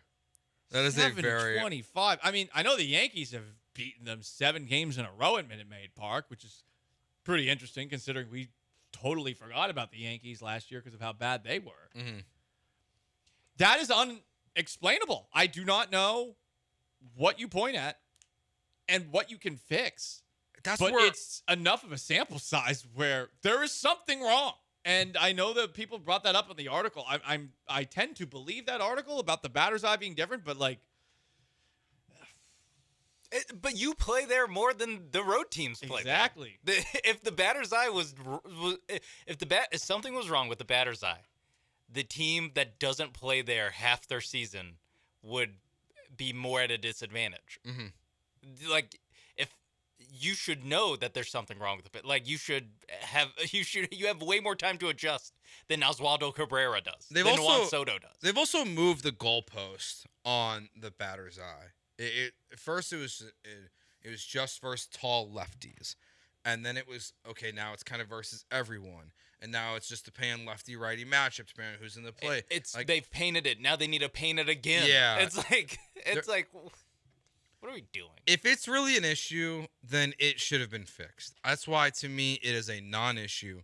I cannot imagine a world in which Jim Crane, Dana Brown, Joe Espada, the Astros players would willingly go into a season and say, yes, we are going to make it so much harder for us at home by not fixing the batter's eye for a little extra cash. Because that's what the issue is. It's advertisements in center field, supposedly. I cannot imagine that the answer is the batter's eye. It's got to be mental. I lean way more that it is a mental issue, that just the whole team is in this weird funk that they have to find a way out of at home. Too many new dads, maybe? And that was a theory. Need more new dads. What? We've seen dad strength works for Jalen Green. Yeah, no, but the kids are keeping them up late. And, they can't get a good night of sleep at home. So it's much better when they're on the road in a hotel. All right, I'm doing fine today. I got 2 hours of sleep last night. Well, you're built different. I'm looking up exorcisms, Houston. Okay. I think, isn't that just you have to go to a priest? Well, there's not like a business. Yeah, do we need an exorcism or do we need what's the thing that Kyrie did at Boston? Saged it? No. So spirit attachment removal. There's a website, wandapratnika.com. So this is just like real life. Yeah, but what's the spirit attachment removal? That's the Ghostbusters. The official term. No, that's Ghostbusters. The Who we gotta official call? term is they're busting ghosts. But what's the spirit we're removing? Who died? What happened? The Astros offense died. But how? We don't know. Sorry. See, that's the answer. Once we get the answer, then the spirit will be at peace. That's how it works in the movies, right? I see an article here, 2014 to 2015, that the Archdiocese of Houston in the KHOU article and Galveston that there are some exorcisms that still happen. Coop Blaze says it was the nuns. The center field nuns. They cursed it. They do. There are nuns who go to center field on a regular basis. They aren't doing their job. Did someone wrong them or something? And then they placed a hex? They saw those. Well, listen, they sit not too far away from the overpriced margaritas. And maybe they saw that and they were like, well, we need to put a curse on We're Minute Maid damning Park. this team to hell? Yeah, it's like now the air conditioning isn't going to work 100%. Yeah. And on top of that, maybe that's the problem. No one can score. Yeah, it's a humid little oven in Minute Maid Park. It was funny that how never opens the roof. With the New Jerseys too. With the New Jerseys too, how you can tell that the Yankees were just sweating through. Carlos Rodon was soaked. That is one of my biggest. The roof should be open. Okay. Well, especially if you're going to have an effing day game and it's 72 outside. What's the point of a day game if you're not going to let the sunlight in? But Paul, the advantage of having the roof closed. What advantage? The noise. You went 0-4. It's louder. Well, it's pretty quiet there. So I do understand It makes the side "Let's of things. Go Yankees" chants sound louder. Yeah, it'll actually sound a lot more quiet if you can't hear it. Who'd have thought? 713-780-3776, the HRMP listener line. Let's go out and talk to Philip. Philip, what's going on? Hey, what's going on, fellas? So let me put my tinfoil hat on here, okay? So I think I figured it out. So because they won the 2022 World Series, the commissioner said underneath the table, y'all got to be bad at home. Y'all, we can't have y'all winning the World Series again. What do y'all think? Manfred, man. put a curse on them? Manfred's too much of an idiot to pull off a curse. Yeah, he's Come a on. moron. If Manfred anything, can't even fix his teeth. Yeah, he would be the guy who he would be, the person who thinks like in the movie, like, I can fix this curse. And then, it ends up even worse. Yeah. Yeah, Philip, I like the effort there. I don't think Rob Manfred, Can we bring the trash cans back? They'll never suspect it. They'll never suspect it. Yeah. Bring them back. That's how the Astros got caught the first time because the fans weren't loud enough. Give them something to cheer for. What? I'm not. It's the truth. That's doesn't sound wrong. I follow that thinking. Instead of booing the White Sox like you should because they're a joke organization, you let them hear the trash cans. Enough about the White Sox. What have they done to you? Nothing. Exactly. They're not even. Except for they won a World Series before the Cubs. But all I know is curses are real. So if there's a curse, they better figure it out. You got the Red Sox curse, the Cubs curse. I can't wait another 106 years for another Astros World Series. Oh, he'll be dead and gone forever. Fact. Baseball not even be real then. Probably won't. Won't exist. It'll be all robots playing. Yeah. Oh, This is great. way different tone than the positive segment. Well, things are bad, Sean. Just saying. I mean, you're acting should like at the least- season's over, though. We should at No, least it's not. flip No, I'm not. flip the order. Try The to end on a positive. The Astros are still going to the World Series this year. I'm still going to cash my my over 92.5 ticket. Over the course of this show, you called for, and I quote, the firing of Joe Espada, the firing of Dana Brown, the firing of Jim Crane, the firing of Jose Altuve, and the firing of Whoa. I couldn't believe you said that. Check out the podcast. 5-star review and a rating. Apple, Spotify. He never said any of those things. Just look for Gallant and George. You'll just see a photo of Paul Gallant still, but I promise you that's our podcast. It was more the implication of like the way you were saying it. It was like basically what I heard. You were talking around it. Yeah, you were just saying, let's fire everybody. You wanted us to connect the dots. I don't want to fire anyone. $260 million payroll? You want this $260 million Well, payroll for 0 wins? I can't fire Jeff Bagwell. I wish I could. But even then, he's not doing anything with the team now. That payroll, it's 260 divided by 4. We're not going to let Joe do that math. But hey, what are we talking about? I'm here? not even going to try. What'd you say? Every loss, the payroll, every single one of these losses has been, based off of what they're paying, has been over $60 million. 65. Yeah. Off the top of my head. There we go. Are you guys done doing math? I'm trying to make sure I didn't go back to the show. I didn't want to participate in the math conversation. I know it gets dangerous. I was just trying to avoid it. All right. Tim McMahon of ESPN, even though he's really a Mavs reporter, not really covering the Rockets, he speculates the Houston Rockets are going to push into Phase 3 this offseason. We'll discuss that next year on ESPN 97.5 and 92.5.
You are back with Gallant and George On ESPN 97.5 and 92.5. from the Veritex Community Bank Studios. Here's Paul and Joe. Kook Blaze asked if Minute Maid Park was cursed when your car got hit, Paul. No, it was cursed before then. Okay. When my car got hit and run in the parking lot. Yeah. Because they let too many people into the parking lot. We're just curious. Just want to make sure we didn't.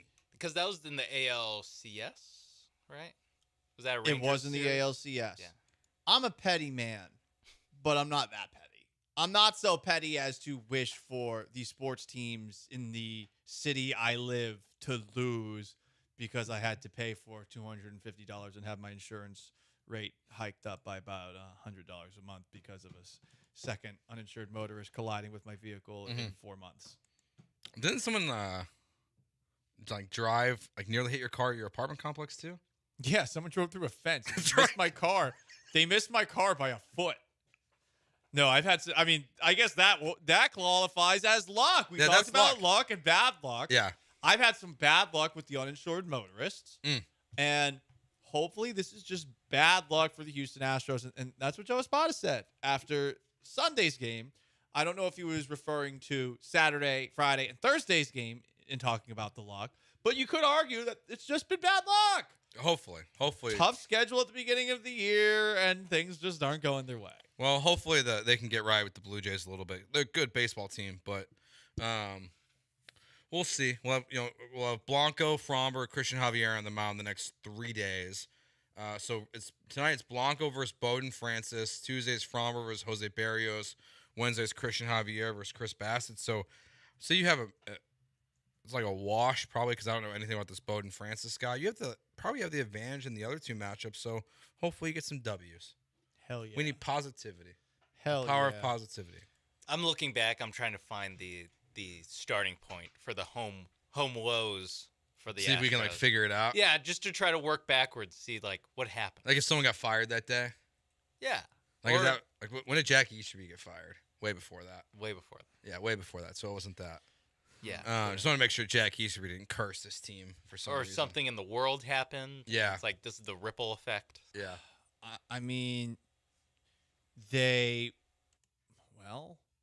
Their first homestand last year, taking a look at it, they did not come out of that with a winning record. And that was against Detroit and Chicago. So, this might be one of those things that started at the very beginning of the year. Second homestand of the year, they went 500. Third homestand of the year, they were 2-4. So it might just be I think it's the just World the Series. start of last year. They went below 500 last year at home. Really, the struggles really got amplified, obviously, when New York came to town last year. Yeah. You got swept by the Yankees. You took 2 or 3 from the Padres, but then you lost 2 out of 3 from the A's. You lost 2 out of 3 from the Orioles. You just take You got a look. swept by the Royals. Yeah, there was only Gross. one stretch where they were good at home last year, and it was against the Cubs and A's. They had a 6-0 homestand 2 dog teams in May. All right, so it's just been bad. The Cubs aren't. They were fine last year. Yeah. Yeah, they're a Tiffany franchise of Major League Baseball. You can tell by the pregame festivities. They got dog walked by the Rangers the first 2 games. It was not a pretty first couple games. Oh, the Astros logo did make it on the Rangers World Series ring, apparently. A little bit. I saw that. Yeah. It's not the logo. It's like the font. Did they put road on the back because they went 11-0? spelled out road. Yeah, they had some part where they're 11-0. Their last 11 road games last year. Yeah. And so the R was the Rays R, the O was the Baltimore Orioles O, the A was the Astros A, and the D was the Diamondbacks D. Damn. It's actually kind of creative. I hate to give them credit for something, but I actually kind of think that's interesting. And they had the map where then, So the Houston Rockets, when Tillman Fertitta met with the media when they hired Ime Udoka last year, he's the one who introduced phases into our life for the Houston Rockets. Of the Rockets, we're going to be in phase 2, which was getting back to the playoffs and learning how to win again. Phase 3 was pursuing a championship. Well, Tim McMahon was on ESPN, and he had this theory about the future of the Houston Rockets and what phase they will be in. I'll just tell you this: when we talk about vultures circling, some of those vultures have Rockets gear on because they absolutely want to take a big swing in the trade market sooner than later. And they've got a ton of young talent on this roster, obviously. I don't know if both Şengün and Green are going to be here long term. My guess, and I emphasize guess, is that one or the other would end up getting moved at some point for them when they take their big swing. But they have unprotected Brooklyn picks this year in 26 and an unprotected swap next year. They've got that as the draft capital ammo, and then a lot of, intriguing young talent on the roster. If there are stars that emerge on the trade market, I believe the Rockets are going to take swings.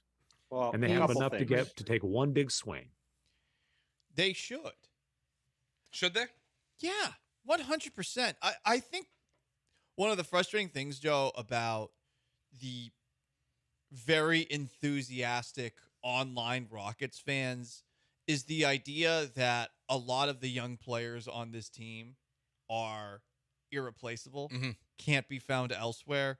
And this is happening with guys like, players who are good, but players like Tari Eason and in the past with some other guys who are no longer a part of the team. Yeah, I remember Jayshawn people Tate. freaked out that Josh Christopher got traded. Exactly. Look, there is another tier of basketball star, and Sunday should have reminded you of it. You don't have a Doncic. You do not have a Luka. Jalen Green's been playing out of his mind for a month, and we're all hoping that this continues forever. But you don't have anyone that's at that level yet. Could Jalen Green be that guy someday? Sure. Could Alperen Şengün be that guy someday? Sure. You don't know that they will be. You do know that the assets that you have on your team, if you are a roster builder, are, from a value perspective, in the case of those two, about as high as it's ever going to be. You have to leave every possibility open. And I know some people aren't going to like hearing that. You would like to see them just go into it next year with Jalen Green and Alperen Şengün.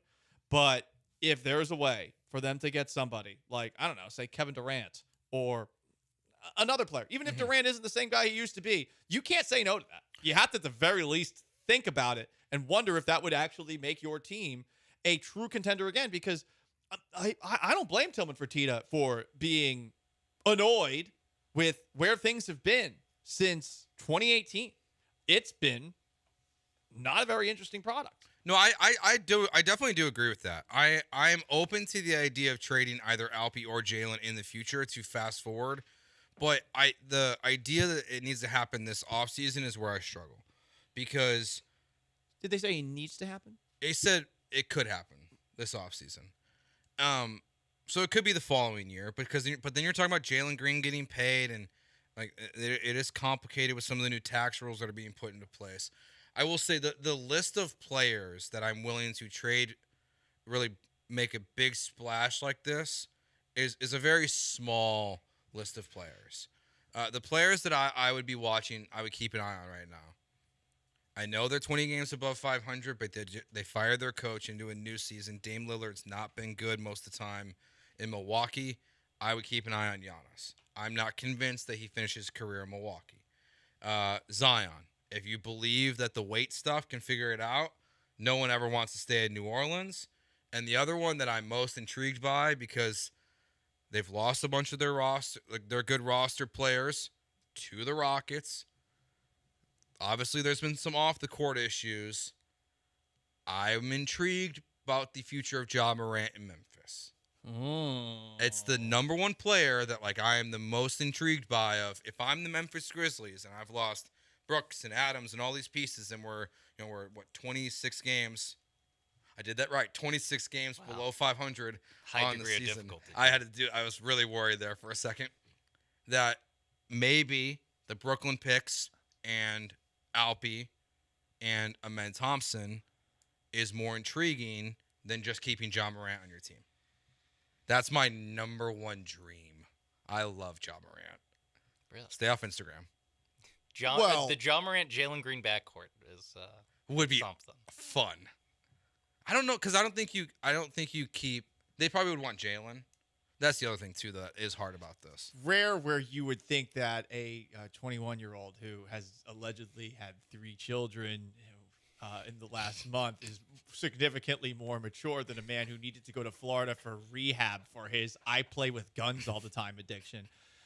Joe, that would be the worst idea ever. Why? Jaw is going to die in Houston because of his playing with guns addiction.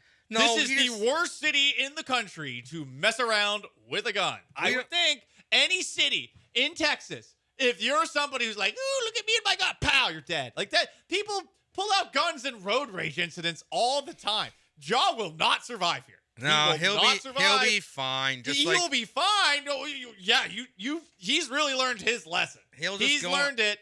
He'll be in the Woodlands. He'll be fine. The Woodlands are supposedly the nicest place in America. You can buy him a house in Sugar Land. He ain't gonna be like where like someone would pull a gun on him if he was playing with a gun in the Woodlands. He also wants to have a social life. That's true. That's where he hasn't. I know the club incident was bad. Which one? Was there 2 gun club There's incidents? been multiple. There's been multiple. Because there was the one club. in Denver.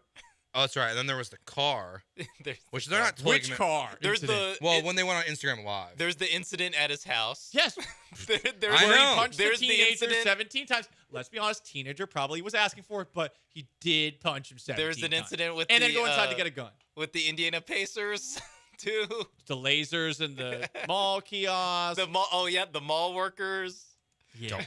I mean, actually, there's so many. But you're saying Alperen Şengün, get him out of here. I want that guy. You may as well call him the big Turkish stiff. Yeah. Jeez. I hope someone clips this. Stiff versus Jaw. I do Let's go agree Jaw. I agree with you though that like obviously there are guys in the league that you would be like, yeah, I'd make that trade. It's just how likely are they to be like breaking up the Şengün Green thing without even a chance to like actually see them like fully play together in an optimized way. And like to do that for Donovan Mitchell, I'm like, sell the team, dude. Like what are we like there's so many star players that when you think about like actually wanting to trade one of the 2, because let's just say the 2 young pieces on the Rockets, you could make that trade. It would make sense. It would be technically a win now move, but like what are you winning with this guy now as your best player? Like this guy who's a finished product as your best player. Mm-hmm. Like there's so many guys in the league that are good, but they're not so good that they take you to like ultimate. And I guess that's the question: is Phase 3 just like be a competitive playoff team? No, because you shouldn't be. You can do that very easily. You can be a competitive playoff team very easily for 3 years, and then you're terrible. What's good about Udoka is I don't think that that's ever something that they'll settle for. He has already tasted the top. Mm-hmm. There's some other coaches who might be willing to do what it takes to survive and stay relevant. And we've already talked about it. Like at the deadline, there's the same talk about they want to make a win now move at the deadline, and they traded for a guy. They traded Victor Oladipo, who's out for the year, for another guy who's out for the year, and that was their deadline move. Mm-hmm. So there is a lot of like talk that they want to make a win now, that they're antsy for Phase 3, but they haven't actually made the deal. Like they haven't actually done it. They haven't made a win now move yet, really. No, they haven't. And so that's the thing where I'm like, I don't know. Sure, if Paul George became available, is that a guy you like if playoff P? Yeah, exactly. So there's like 5 guys in the league that are even worth having this conversation about. Yeah. And chances are none of them are going to be available this offseason. It'll be interesting to see what the future of the Rockets hold. They have a million options of how they want to do it. All right, we'll wrap up our show as always with Garbage Time. That's next year on ESPN 97.5 and 92.5.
You are back with Gallant and George On ESPN 97.5 and 92.5. from the Veritex Community Bank Studios. Here's Paul and Joe.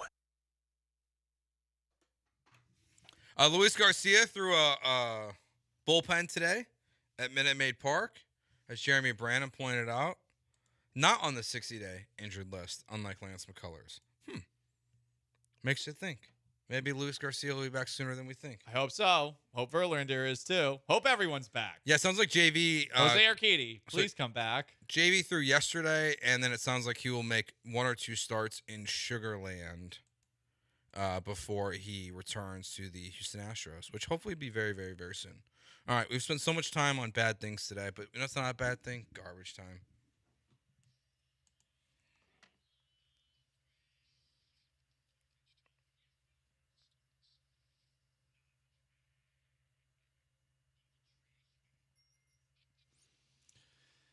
How many of you guys are familiar with what's going on in Haiti?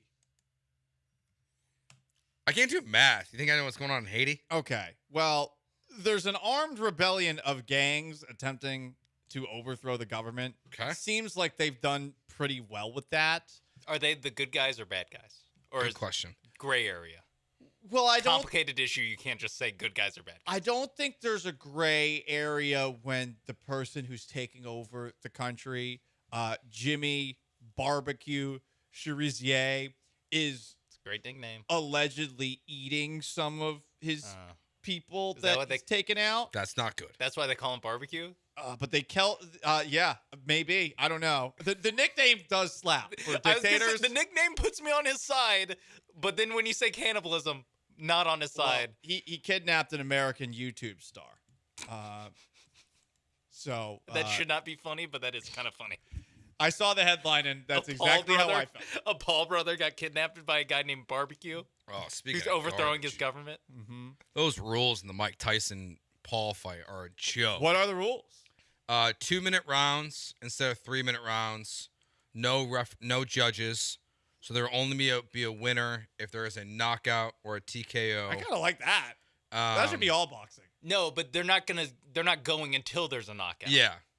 It's It'll just just be like 10 2-minute rounds. Yeah. If no one gets knocked out, It's a draw. both people get to raise their hand. Oh, okay. Yeah. I mean, it'd be great if we you did might like pay for the fight and pay for the pay-per-view, and then it will get canceled. Okay. Because Mike Tyson, now both fighters, but Mike Tyson has to pass an EKG test before he can be allowed to fight. This Okay. fight's not happening. Well, that's a bummer. I mean, it might happen, but it might just stink. I hope Mike Tyson Might look like a 60-year-old boxing. annihilates him. You know what else isn't happening anymore? Lizzo. Lizzo has quit. Oh, really? The 4-time Grammy winner took to Instagram Friday evening to share a vulnerable message, feeling like she's being unfairly critiqued. I'm getting tired of putting up with being dragged by everyone in my life and on the internet. All I want is to make music and make people happy, and the world a little better than how I found it. But I'm starting to feel like the world doesn't want me in it. I'm constantly up against lies being told about me for clout and views, being the butt of every single joke because of how I look, my character picked apart by people who don't know me, and disrespecting my name. I didn't sign up for this. I quit. That's it. You did sign up for it. Watch out for the big girls. You're a celebrity. Season 2. Being accused of sexual harassment. I think that might be the quitting. It's like Yeah. I'm laying low Yeah. while under investigation. Like I'm getting crushed because I'm accused of something not good, and I'm performing at a political rally. Oh darn! Deshaun Watson also quit the Texans for a little while. Yeah. Sometimes you just got to quit. And, lay low, and then boom, it's over. And there you go, guys. All right, that does it for us. You can find us on Twitter at Gallant Says, at Joe George Radio, at Sean A. Mapes. We'll be back tomorrow at noon. The Killer Bees with Joel, Jeremy, and Brian are up next. Goodbye. Peace. I got a boner.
Ooh, what up, H-Town? Hey, how we doing? He's Blank. I am Branham. It's Austin Rodriguez behind the glass. It is a Monday edition of the Killer Bees on ESPN 97.5 and ESPN 92.5. No Brian. Brian has been fired. He's no longer with us. Tough weekend in sports for any Houston sports fan, whether you're a Rocket fan and you got Luka. 11-game winning streak comes to an end. If you're an Astro fan, not only did you start 0-4, which, by the way, the Astros all of last year were never 4 games below 500. They had a couple of 4-game losing streaks, 2 4-game losing streaks. They were never 4 games under 500 all season long. I'm going to have to go look to see when the last time the Astros were 4 games under 500. But they weren't last year. Houston lost. The Cougars lost in the most devastating of ways. What else am I missing from sports heartbreak this weekend? I think I hit them all, right? I think I hit all 3 of them. Astros, Rockets, Cougars. Texans didn't play. Roughnecks. Did the Roughnecks lose? They lost. Had no idea. If a tree falls in a forest. It was on TV. If a tree falls in a I happened forest. to be changing channels. Who did and they saw play? Houston. Good question. I do know the San Antonio Brahmas won because of that's that what Wade's center. at. And one of my buddies is a coach there, too. Yeah, it was the punter, Brad Wink, the former Okay. LSU punter. And He's the one who threw he it. threw the part. Yeah, that was kind of a cool play. I didn't have that on my bingo card, talking about San Antonio Brahma football on a Monday. Let's start with the Astros. 713-780-ESPN. The good, bad, and ugly. It's back. I forgot we did this until this morning. The good, the bad, the ugly. And we can kind of put the bad and the ugly together, so however you want to take that. 713-780-ESPN. When you lose 4 games in a row, you have to start with the bad, and you have to start with the ugly. What was the bad? What was the ugly for you, Blankers? Well, the ugly for me was the bullpen in total because you had a lead in, I think, every game. Or maybe not Sunday. No, you let it. You were tied, though, late. Right. That's the only game you didn't lead. Yep, You're right. Yep. So the bullpen, which we knew was something that maybe was not addressed to the level that we had comfort with, that there was a concern there. There's obviously more of a concern now because they weren't able to hold a lead. Opening day was one thing with a 4-0 lead, but they weren't able to hold a lead. So the ugly to me was the bullpen. The bad was just overall the offense. I just thought overall the offense, and obviously the first guy you look at is Abreu, but overall the offense, for the most part to me, was a bit disappointing. And, you were getting some production from guys towards the middle to the bottom. You need more production from the top because Jordan's struggling and Abreu's struggling.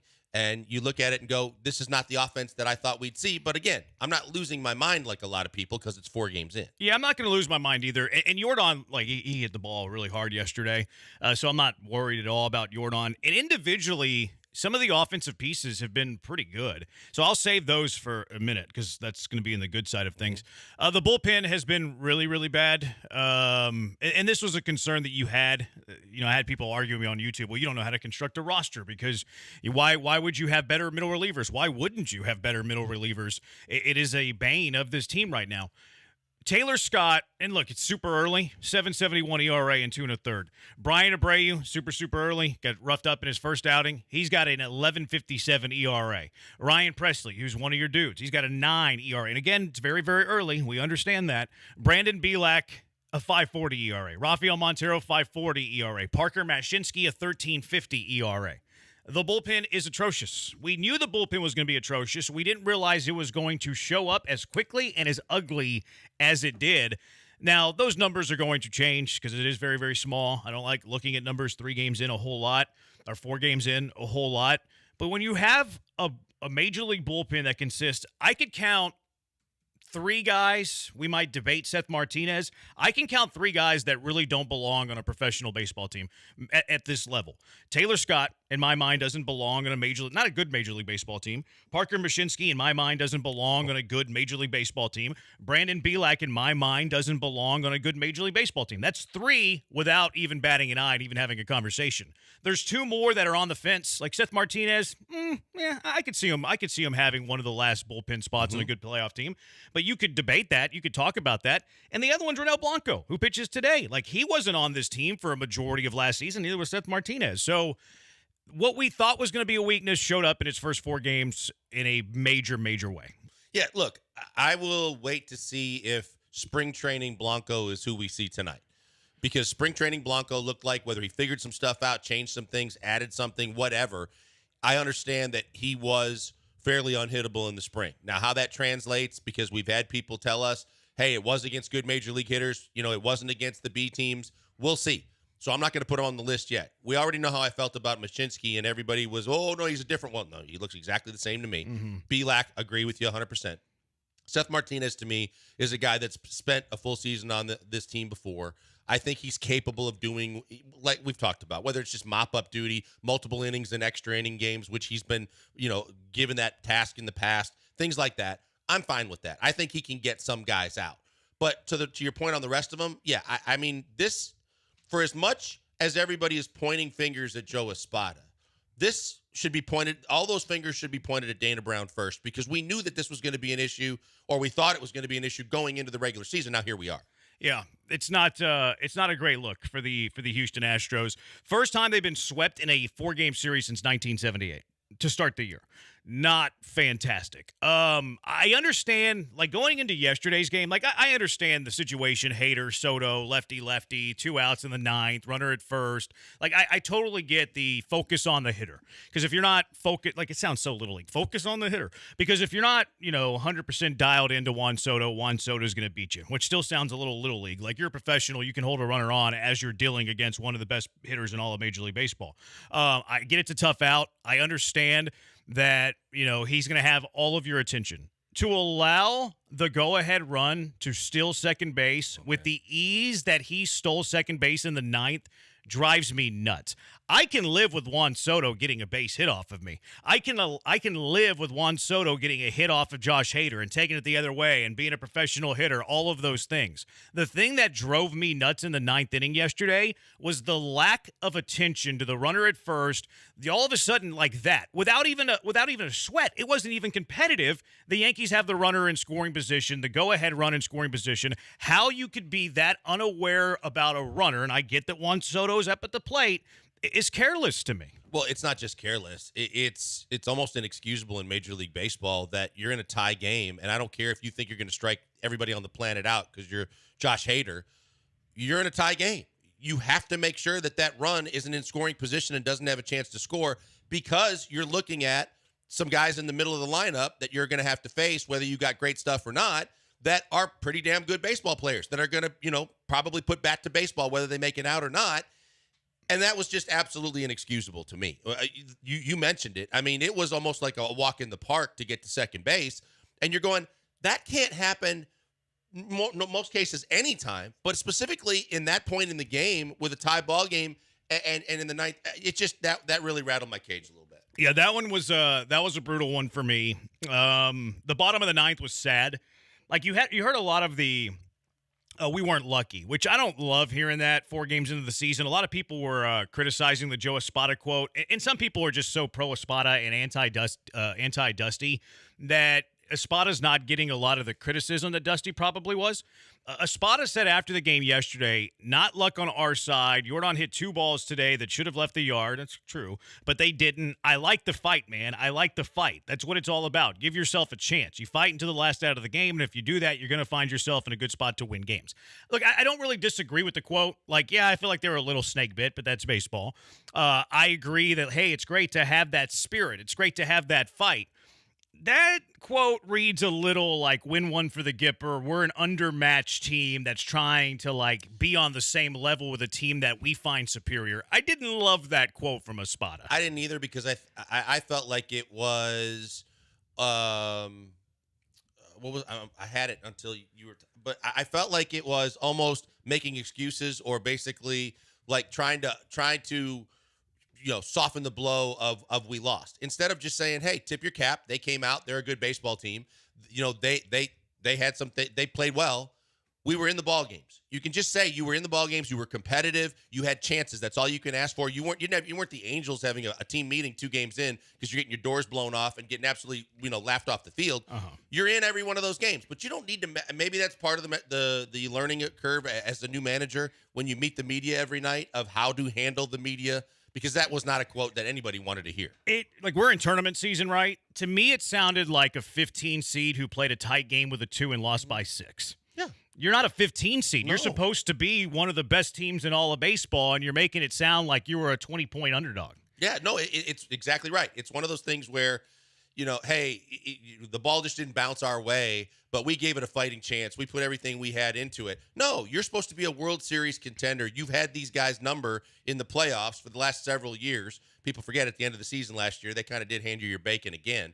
But at the same time, the reason why is because this is opening weekend. This is the Yankees. This is a bigger deal. Obviously, people are making a huge deal out of it. But as the manager, you're supposed to be the captain of the ship that keeps everybody calm, that goes, hey, it was one series. We had some things that didn't go our way. Let's just move on to Toronto. I do think it kind of reads that way. It's just the whole, like, we fought hard. Okay, cool. Like, cool. You fought hard. You're the Houston Astros. Using Hader in the ninth inning down by 2 runs on Saturday. I don't think it affected his performance yesterday. No, but I still... It's twice he's been used down by at least a run. Saturday was even more egregious because you were down by 2. Yeah, that to me, again, was as much as you and I were talking and I threw up the red flag the first time going, I'm only using him when we're in the league and he has a chance to shut the door, but I'm certainly not using him when he's two runs down. I just think that's misusage. And then I heard a lot of people clamoring for Altuve should have bunted. I saw that too. I just disagree with that. I don't think he's the greatest bunter, period. But I think that his bat is lethal. He has a home run in the game and a double. He was hitting the ball well. I thought that was crazy. Yeah, I'm not a big bunt in that spot. I understand it moves the tying run to third, winning run to second with less than 2 outs. Altuve, I think at times can be a pretty good drag bunter when he's bunting for a hit. He'll bunt for a hit every now and then. But drag bunting and sacrifice bunting are two different things. The one he laid down, it was at Saturday night. The one down third base line was brilliantly placed. But it's different in that situation. You're right. Those are two different skills. A drag bunt and a sacrifice bunter are a lot different. Now, sometimes early in an account, you'll use a drag bunt instead of a sacrifice bunt because it's like, hey, let's get a hit. But that's not really the purpose in that spot. Plus, it also took a pretty good play from Birdie. That ball is down the line. That was a great so, a lot of times we look at the result, hindsight 2020. I agree with you. I wouldn't have bunted there. I don't think that was a blown opportunity for a Spada. And then you're 7-26 at home in your last 33 games. That can be bad. It can be ugly. It can be both. That's no unbelievable. Doubt. It is. It's like mind-boggling trying to figure out the whys. And I know everybody's going to point to the batter's eye, but it just shouldn't. Law of averages and otherwise. That just shouldn't be. That's one of those that's almost inexplainable. We'll get your thoughts on the good, bad, and ugly. You have any more bads and uglies, Blankers, before we try to be positive about this team? The defense. Yeah. The defense was not good. On the one turn where Pena flips it into short right field. That was terrible. Abreu was just, flapping the glove at balls, olaying them. There was a lot of bad defense. You think Singleton should have caught that bloop yesterday? I just didn't think he could. Yeah, I just don't have the athleticism. I don't think he had the athleticism. If that was somebody else, maybe I would question it. With him being there, no, I don't think so. Yeah, I was kind of hoping Altuve took charge, but I think he was a little bit out of his range. It was just stinking. Normally, Altuve, any fly ball, he went over and took the one at first base. I don't mind him if it's Singleton or Abreu.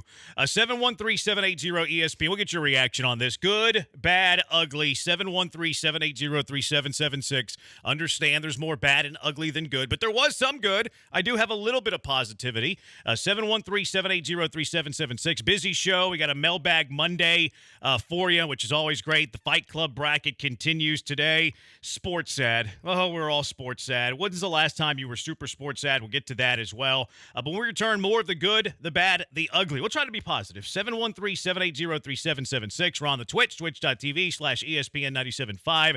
At ESPN Houston on YouTube. Joel's at Pac-Man Joel on Twitter. I'm at Jeremy Branham. It's the Killer Bees on ESPN 97.5 and ESPN 92.5.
You're back with the Killer Bees on ESPN 97.5 and 92.5. Live from the Veritex Community Bank Studios, here's Joel Blank and Jeremy Branham. Good, bad, and the ugly. He's Blank on Branham, 713-780-ESPN. We'll get your reaction on this. So let's go out to the HRMP listener line. Rob, you're in the hive with the Bees. What's going on, Rob? Hey, guys. Appreciate you taking my call. Just had two things that just set me off more than anything. Spada's mismanagement. The first, both of them happening yesterday in the ninth inning. When you spoke about when Gleyber Torres stole second, you have Juan Soto up, hottest hitter on the Yankees. Guys hitting over 600, tears up the Astros, and first base open. I know it's unconventional. You want the left, but don't really care. You got to walk him there. Throw to Judge, who had a really rough weekend. Hader struck him out twice by himself. Thought that was a terrible decision to pitch to Soto. And then I disagree with both of you on the bunt. I think you have to bunt there with Altuve because you're not bunting to bring up Jake Myers. You're bunting to bring up Yordan Alvarez, is one of the best at bringing in runners from third. You got to extend the game somehow, some way. And there's way more ways to do that with a guy on third than a guy on second. Appreciate the call, Rob. I don't hate the idea on Soto. It is unconventional because you do want the lefty, but, you brought that up. I do think you have to factor in that it's the go-ahead run and not the winning run, so you do have the opportunity in the ninth. Astros probably should have scored. I don't hate the idea, though. If he would have walked Soto, okay. You've had tremendous success against Judge, really, lifetime, not just in this series. You have the game plan against Judge. Soto's killed you. If you want to go with the gut feeling of the most interesting man in the world, well, I'm cool with that. I really hadn't thought about it till he brought it up. Same. And once he brought it up, it's a legit valid point. It's absolutely when that base opens up and you got a guy that's red hot, and we see managers do it more times than not. When you got superstars that are absolutely raking and killing in a series, put him on. Take your chances with Judge. I could live with that. Yeah, I don't hate that idea at all, Rob. I'm not going to die on the Taos Hill about the sacrifice bunt. I prefer the let Altuve swing away, though. Altuve's been one of the most big-time Astros in big spots, as has Yordan. I get it. And he brings up the good point. You're not bunting for Jake Myers. You're bunting for Yordan Alvarez. But both of those guys can win the game in that at-bat. Yep. Altuve could have won it with his at-bat. And if you take the bat out of his hands and bunt, now you're eliminating one guy who can win it for you. I understand it increases the chances of either tying the game, winning the game with Yordan up. But I don't bunt there. I don't take the bat out of Altuve's hands. I don't either. I'll take my chances that my two best hitters right now are coming up to the plate and say that I'll live and die with that, as opposed to what if something does go wrong with a bunt? What if he doesn't put those runners in scoring position or get the runner to third, and now you took the bat completely out of the hands of one of your best hitters? Let's go chess, too. I think you take the bat out of both of their hands because, like Rob just said, you walk Yordan. Yep. You're going to walk Yordan in that spot because now the winning run's at second base. That's right. So the runner at first does not matter. Who do you rather face, Yordan or Tucker? Love Kyle Tucker, and Tucker actually had a better week than Yordan. But you're putting Yordan on the base there. So you're taking the bat out of both of their hands. Like the moment you sacrifice bunt, second and third one out, they're intentionally walking Yordan, setting up the double play, Kyle Tucker coming to the plate. Now, Tucker did have a better week, but that's the reason to me. That's another reason why you don't bunt there.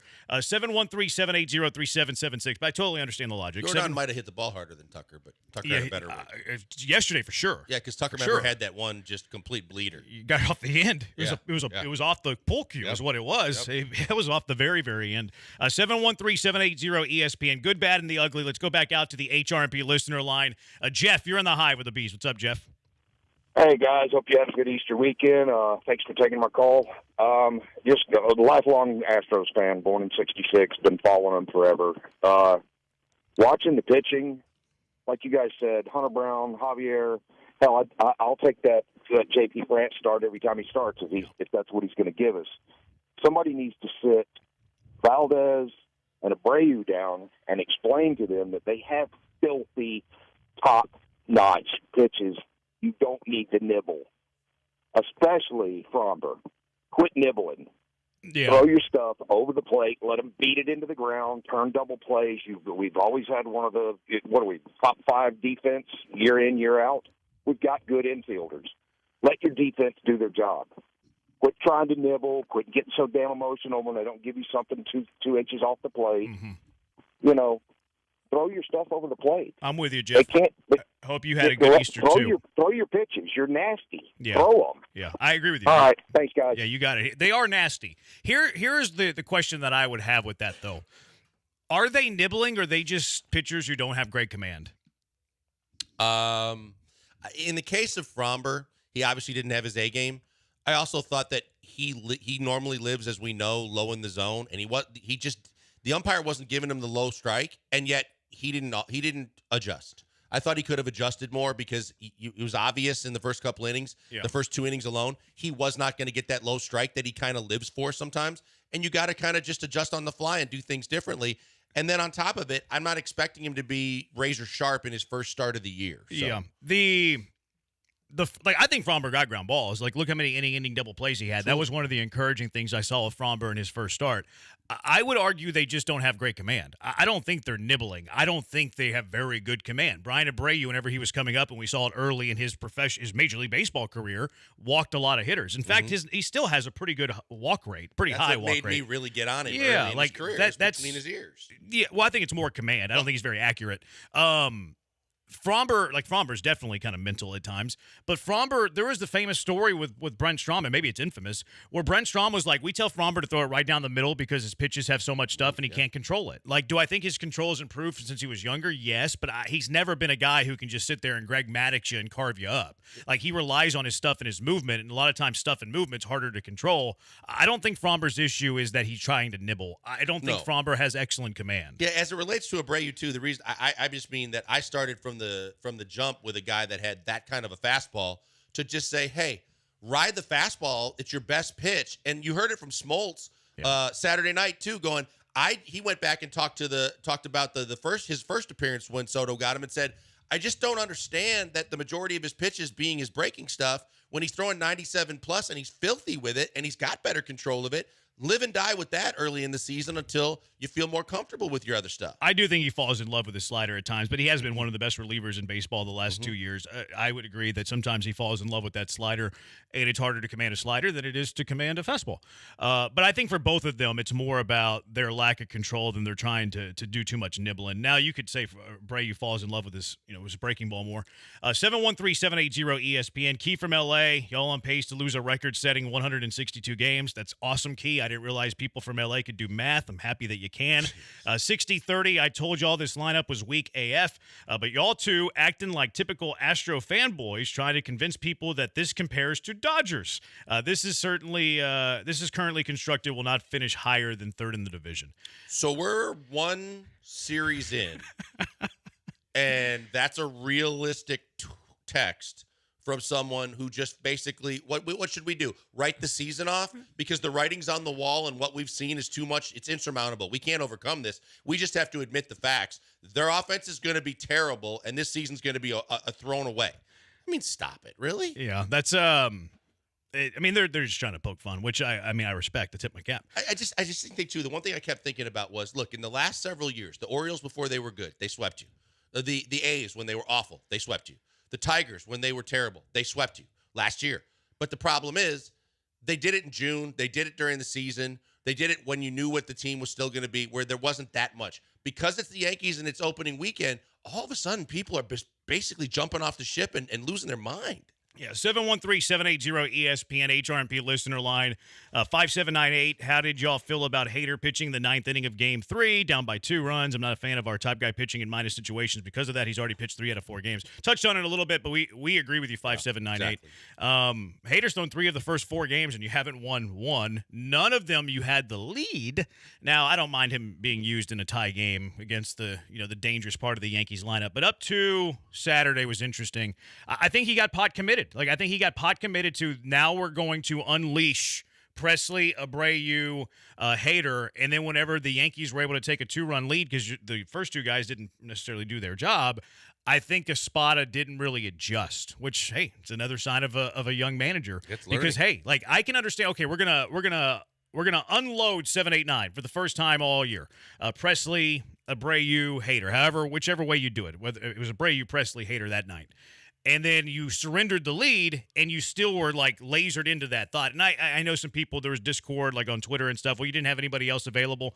I don't care. Like you have guys on this pitching Warm 'em staff. You have guys on this pitching staff that are supposed to pitch whenever you're in negative spots, whenever you're down. So I don't care if they're not necessarily like ready. Well, get them ready. I don't care if Brandon Belak isn't ready and gives up a couple more runs, because the reason you have Brandon Belak on this team is so that you protect your guys from not having to pitch in minus situations like you saw Saturday night. No question. There's 2 mounds out there for a reason. You can have your guy. You can have both scenarios painted out. Hey, if we got the lead or we're in a tie game, Hader's up, he's ready to go. He's warm. If he's not, or we're not, and we're down 2, have someone else on the other mound warmed up so you have options and go, hey, plan B, we're down 2. Let's not waste Hader. We got another game on Monday. Sunday. Let's just roll through somebody else. That's part. I really truly believe that was one of those learning curve moments for a new manager. 713-780-ESPN. Let's go back out to the HRP listener line. Patrick, you're in the hive with the Bees. What's going on, Patrick? Hey guys, how y'all doing? Just want to be a little optimistic. The starting pitching outside of Cromberg, I loved it for the most part. Even JP giving up those 3 runs yesterday, still thought he did good, and he went further than any of the other starters. And I'm gonna stay optimistic. We'll probably take 2 out of 3 in this series and go sweep the Rangers in Globe Life Field as we do. So I appreciate you guys. Thank y'all. Thanks, Patrick. Look, that's the major takeaway here is this is a good baseball team, and this is one series. And so don't lose your mind. Don't throw throw everything out the window and basically call the season over because of the fact that you lost. I get it. It's the Yankees. I get it. You want to take them. But, I mean, we talk about this with football teams all the time. A lot of times when you rest your veterans during the preseason, when they come in the first 2 weeks of the season, they're not there yet. But they're going to get there. So it's a little early to be jumping ship. Just relax, take a deep breath. Let's just see how the rest of the month the new month plays out, because some people are saying they're a terrible March team. They're going to be a great April team. Okay, great. However you want to spin it, but just realize this is not your middle of the road average baseball team. I think they're fine, but I do think that Dana Brown should get a wake-up call that sooner rather than later he better be seeing if there's other options out there in the bullpen. 713-780-ESPN HRP listener line. Good, bad, and ugly from the Astro 4-game series in which they were swept by the Yankees. 713-780-3776. I got to tell you about the new sponsor we have, Third Rock Renewables. So excited for this because they want to make your life better.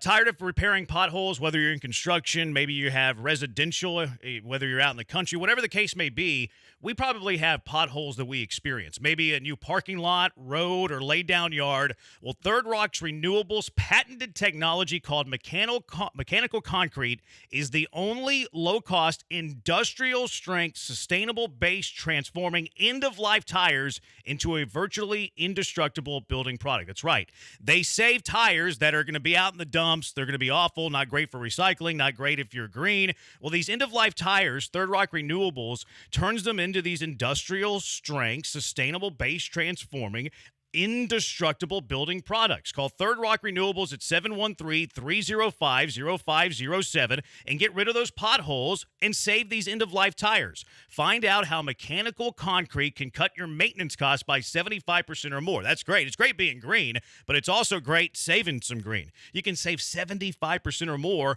while also lowering your carbon emissions. So be green, save some green by using Third Rock Renewables. Again, 713-305-0507 or just visit them online, thirdrockrenewables.com. That's thirdrockrenewables.com.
You're back with the Killer Bees on ESPN 97.5 and 92.5. Live from the Veritex Community Bank Studios, here's Joel Blank and Jeremy Branham. 3977 fanboys, what you going to do? Well, the Killer Bees and the Astros going to run wild on you just before you give up on them. 4210, the ugly getting swept by the Yankees. The bad, Jordan watching three balls for strikes. So 3 balls for strikes. It cut off the 4 for second without moving the bat from his shoulder. That was weird. It really was.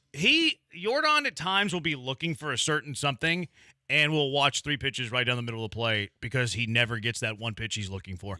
There's no doubt he was, but I think also as a hitter, you adjust with 2 strikes and realize maybe this isn't the at-bat, but I still got to put bat to baseball. Absolutely should. But that's not the first time I've seen Jordan do that. It's not the first time I've seen Jordan get like 3 straight fastballs, 3 straight changeups, good morning, good afternoon, good night. Because he's like, okay, I'm looking for the breaking ball this at-bat. Never gets it, and he'll strike out looking. Altuve has done it in the past too, but not as much. But that one was one to me where I was like, ooh, boy, you definitely were sitting on something that wasn't coming because that was not pretty. He says the Astros are notorious slow starters. That is true, but they have not been 4-game update on this, by the way. They have not been 4 games under 500. Yes, they're a notorious slow starter, but the Astros have not been 4 games under 500 since June 17th, 2016. So in the golden era of Houston Astro baseball, they have never, up until this point right now, been 4 games under 500. Now, again, if this was June or July, facts, it's totally different. But yeah, the circumstances. If you just delve a little deep, just a little deeper for the casual fan to go, okay, I get it. But also, it's the first series of the year. It happens. You don't expect it. You're out. I have every right to be upset because it happened. But let's not lose our minds yet because I think they're going to be fine. 3878, why is Singleton still on the roster? I don't know. They should sign Brandon Belt yesterday. Sign Brandon Belt right now. Absolutely. It would be a big help. And it would be a weapon that you could use in a variety of different ways. And you need insurance at this point. We talked about, especially with Caserio as a general manager, looking at insurance when you know a player is either going to be out or struggling. Boy, it wouldn't hurt you for a lot of different reasons, especially looking at what's going on at first base, too. Get a guy like that you can have ready to go for a lineup that's going to sorely need someone to play first base and hit the baseball. He's free. And not only is he an upgrade over your backup first baseman, he is an upgrade over your starting first baseman. Like, he wouldn't be replacing Singleton. He's probably replacing both of Singleton and Abreu. Now, you could platoon them. You could use Belt, as your left-handed batter against righties, and then you could use Abreu as your right-handed batter against lefties. You could go that route as well. So would you go Belt before you get another reliever? I don't think there's relievers on the market that are any good. I looked at some of them today, and like some of the arms that are out there, like Aaron Loop, who was awful last year, like that's a reclamation project. You're looking at Zach Greinke. You're looking like Dallas Keuchel. I actually looked at this morning because there's a couple of offensive players that I think can help this team, like Solano, who played with Minnesota last year, is free. He doesn't play shortstop anymore, though, and he's a right-handed bat, so it's kind of like, okay, I think he's an upgrade, but probably not, super worth it.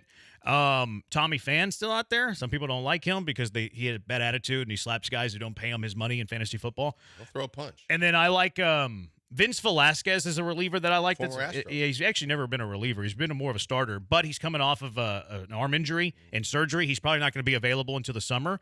I don't care. Like, if we're talking about these guys still being around in the summer, Velasquez is an upgrade over those guys. The guy the Mets let go from the Mariners. Yeah.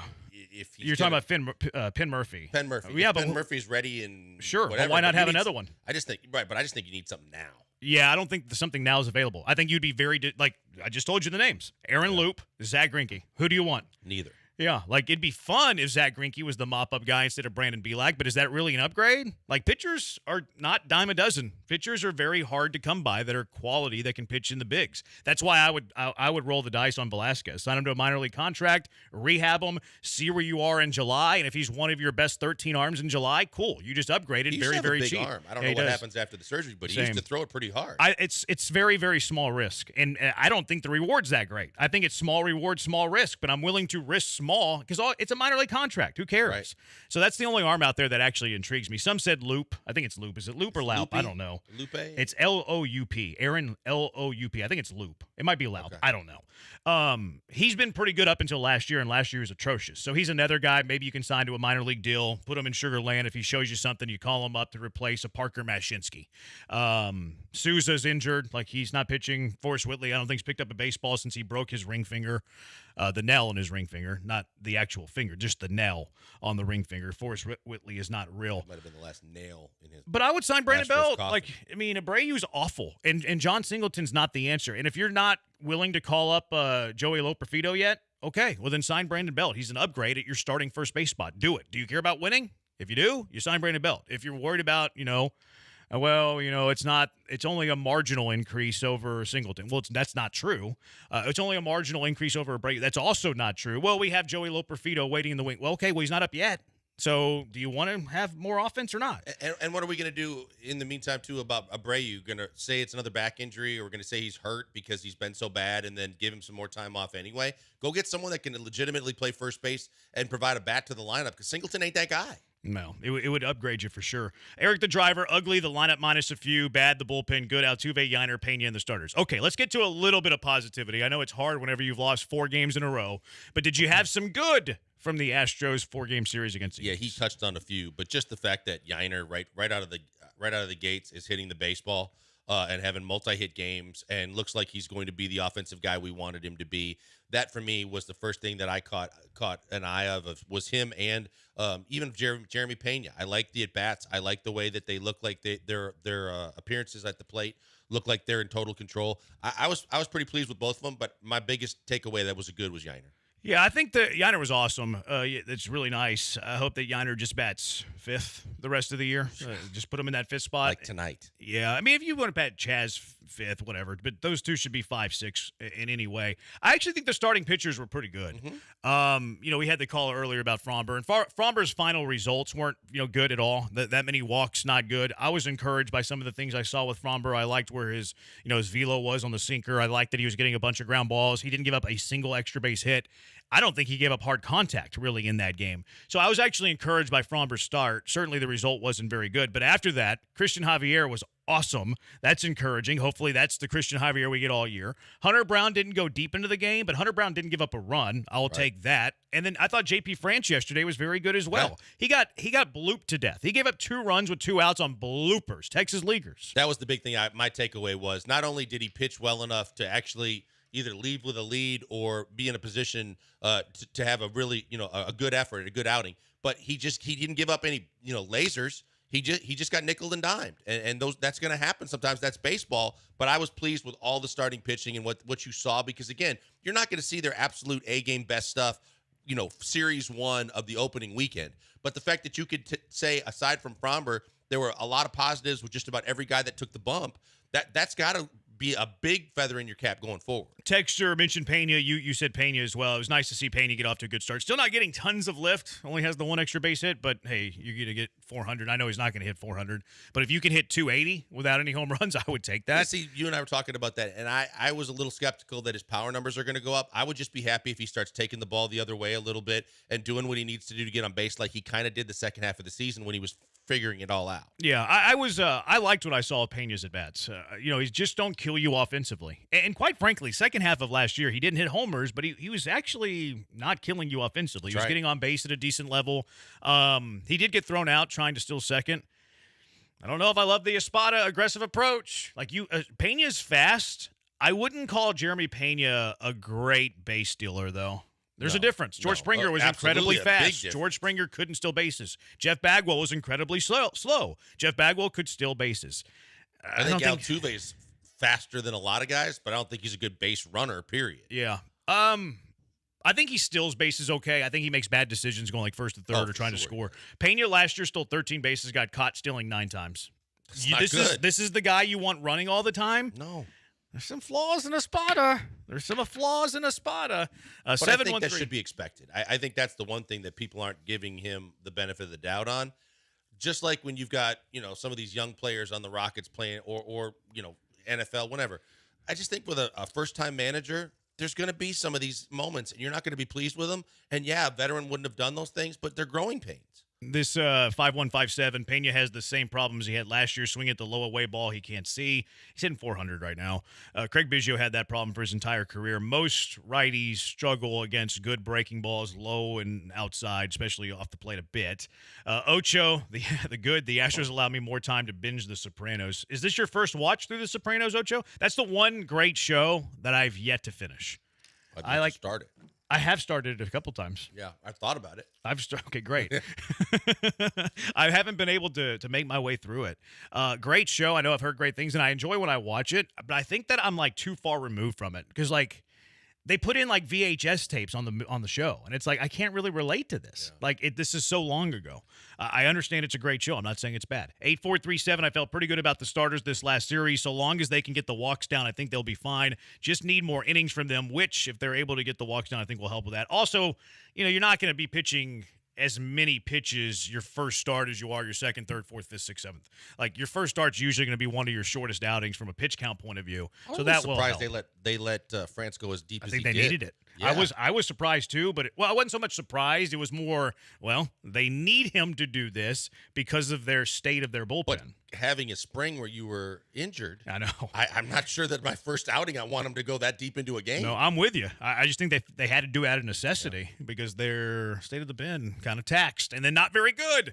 713-780-ESPN. That's the good. That's the bad. That's the ugly. The Houston Rockets' 11-game win streak comes to an end. What do you think now that it's over in relation to where they are in the standings, and what you think about Luka? 713-780-3776. Killer Bees, ESPN 97.5 and ESPN 92.5. Watching, this weekend, it was a good time to have some Gentle Ben in my life, I can tell you that. Gentle Ben is the absolute best, and it's always there for you. It's there whenever you're happy. It's there whenever you're sad, because Gentle Ben is great at both. The vodka, fantastic. Gin, straight bourbon whiskey, cask strength bourbon, they're all great. They're all top shelf, and it starts with the finest ingredients, classic, time-honored distilling methods. Gentle Ben uses their revolutionary technology that eliminates impurities for the cleanest, smoothest spirits you will ever taste. One of the things you'll love is that Gentle Ben does not have harsh solvents. These are nasty elements that do not belong in your spirits, and they don't in Gentle Ben. You get all the flavor with none of the burn, unparalleled smoothness, and an enjoyable drinking experience. Next time you head to dinner or go to the bar, ask for Gentle Ben. Look for Gentle Ben at the liquor store. If you're looking for plans, head to the Gentle Ben Tasting Room. Great spot to have a drink. Also, going to Minute Maid Park, going to Toyota Center, Ben's Bar. In both of those places, you can pick up some Gentle Ben on the way to your seats. Or if you just want to order it online, you can do that too. Great feature at gentleben.com. Add the vodka, add the gin, add the whiskey, add the bourbon to your cart, and they'll deliver it straight to your doorstep. Order now at gentleben.com. Gentle Ben, all of the flavor, none of the burn.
You're back with the Killer Bees on ESPN 97.5 and 92.5. Live from the Veritex Community Bank Studios, here's Joel Blank and Jeremy Branham.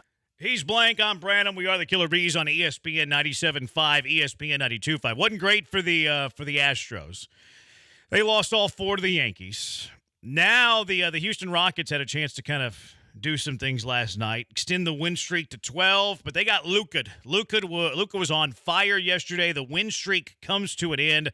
I'm not sure anybody could have beat the Mavericks last night, Blankers. No, I mean, look, when you and I were going through the schedule of games, I think people are assuming this is last year's Mavs if you're not really dialed into the NBA and not understanding some of the moves they made. They can play defense now. Kyrie and Luka are getting along. They somehow have found a common ground on the floor. And when those two guys are right and you're playing any kind of defense at all, you have a chance to beat just about anybody. And they came in, and as much as the Rockets were riding a streak, now the Mavs have won 7 in a row. They are climbing the charts. They're doing everything that they need to do. And they have those two dudes. And you don't have those two dudes clearly defined yet, though you think you do. And that was one that was just I kind of saw it coming. I was kind of hoping, hey, they're at home, they're rolling. I hope that it's a close game, but he took care of his business right from the jump. Yeah, he was on another level. You were reminding me of the trick shot he had before the game where he threw it off the scoreboard from the baseline and banked it in off the glass. During the game, I've never seen anything like the finger roll from just inside the three-point line at the top of the key. I have never seen that done in a game in my entire life. The fact that he took it, I understand the shot clock was running down. The fact that he had the wherewithal to do the head and shoulder fake, use a couple of pumps, and then threw it up. It's almost like an underhand softball pitch with one hand.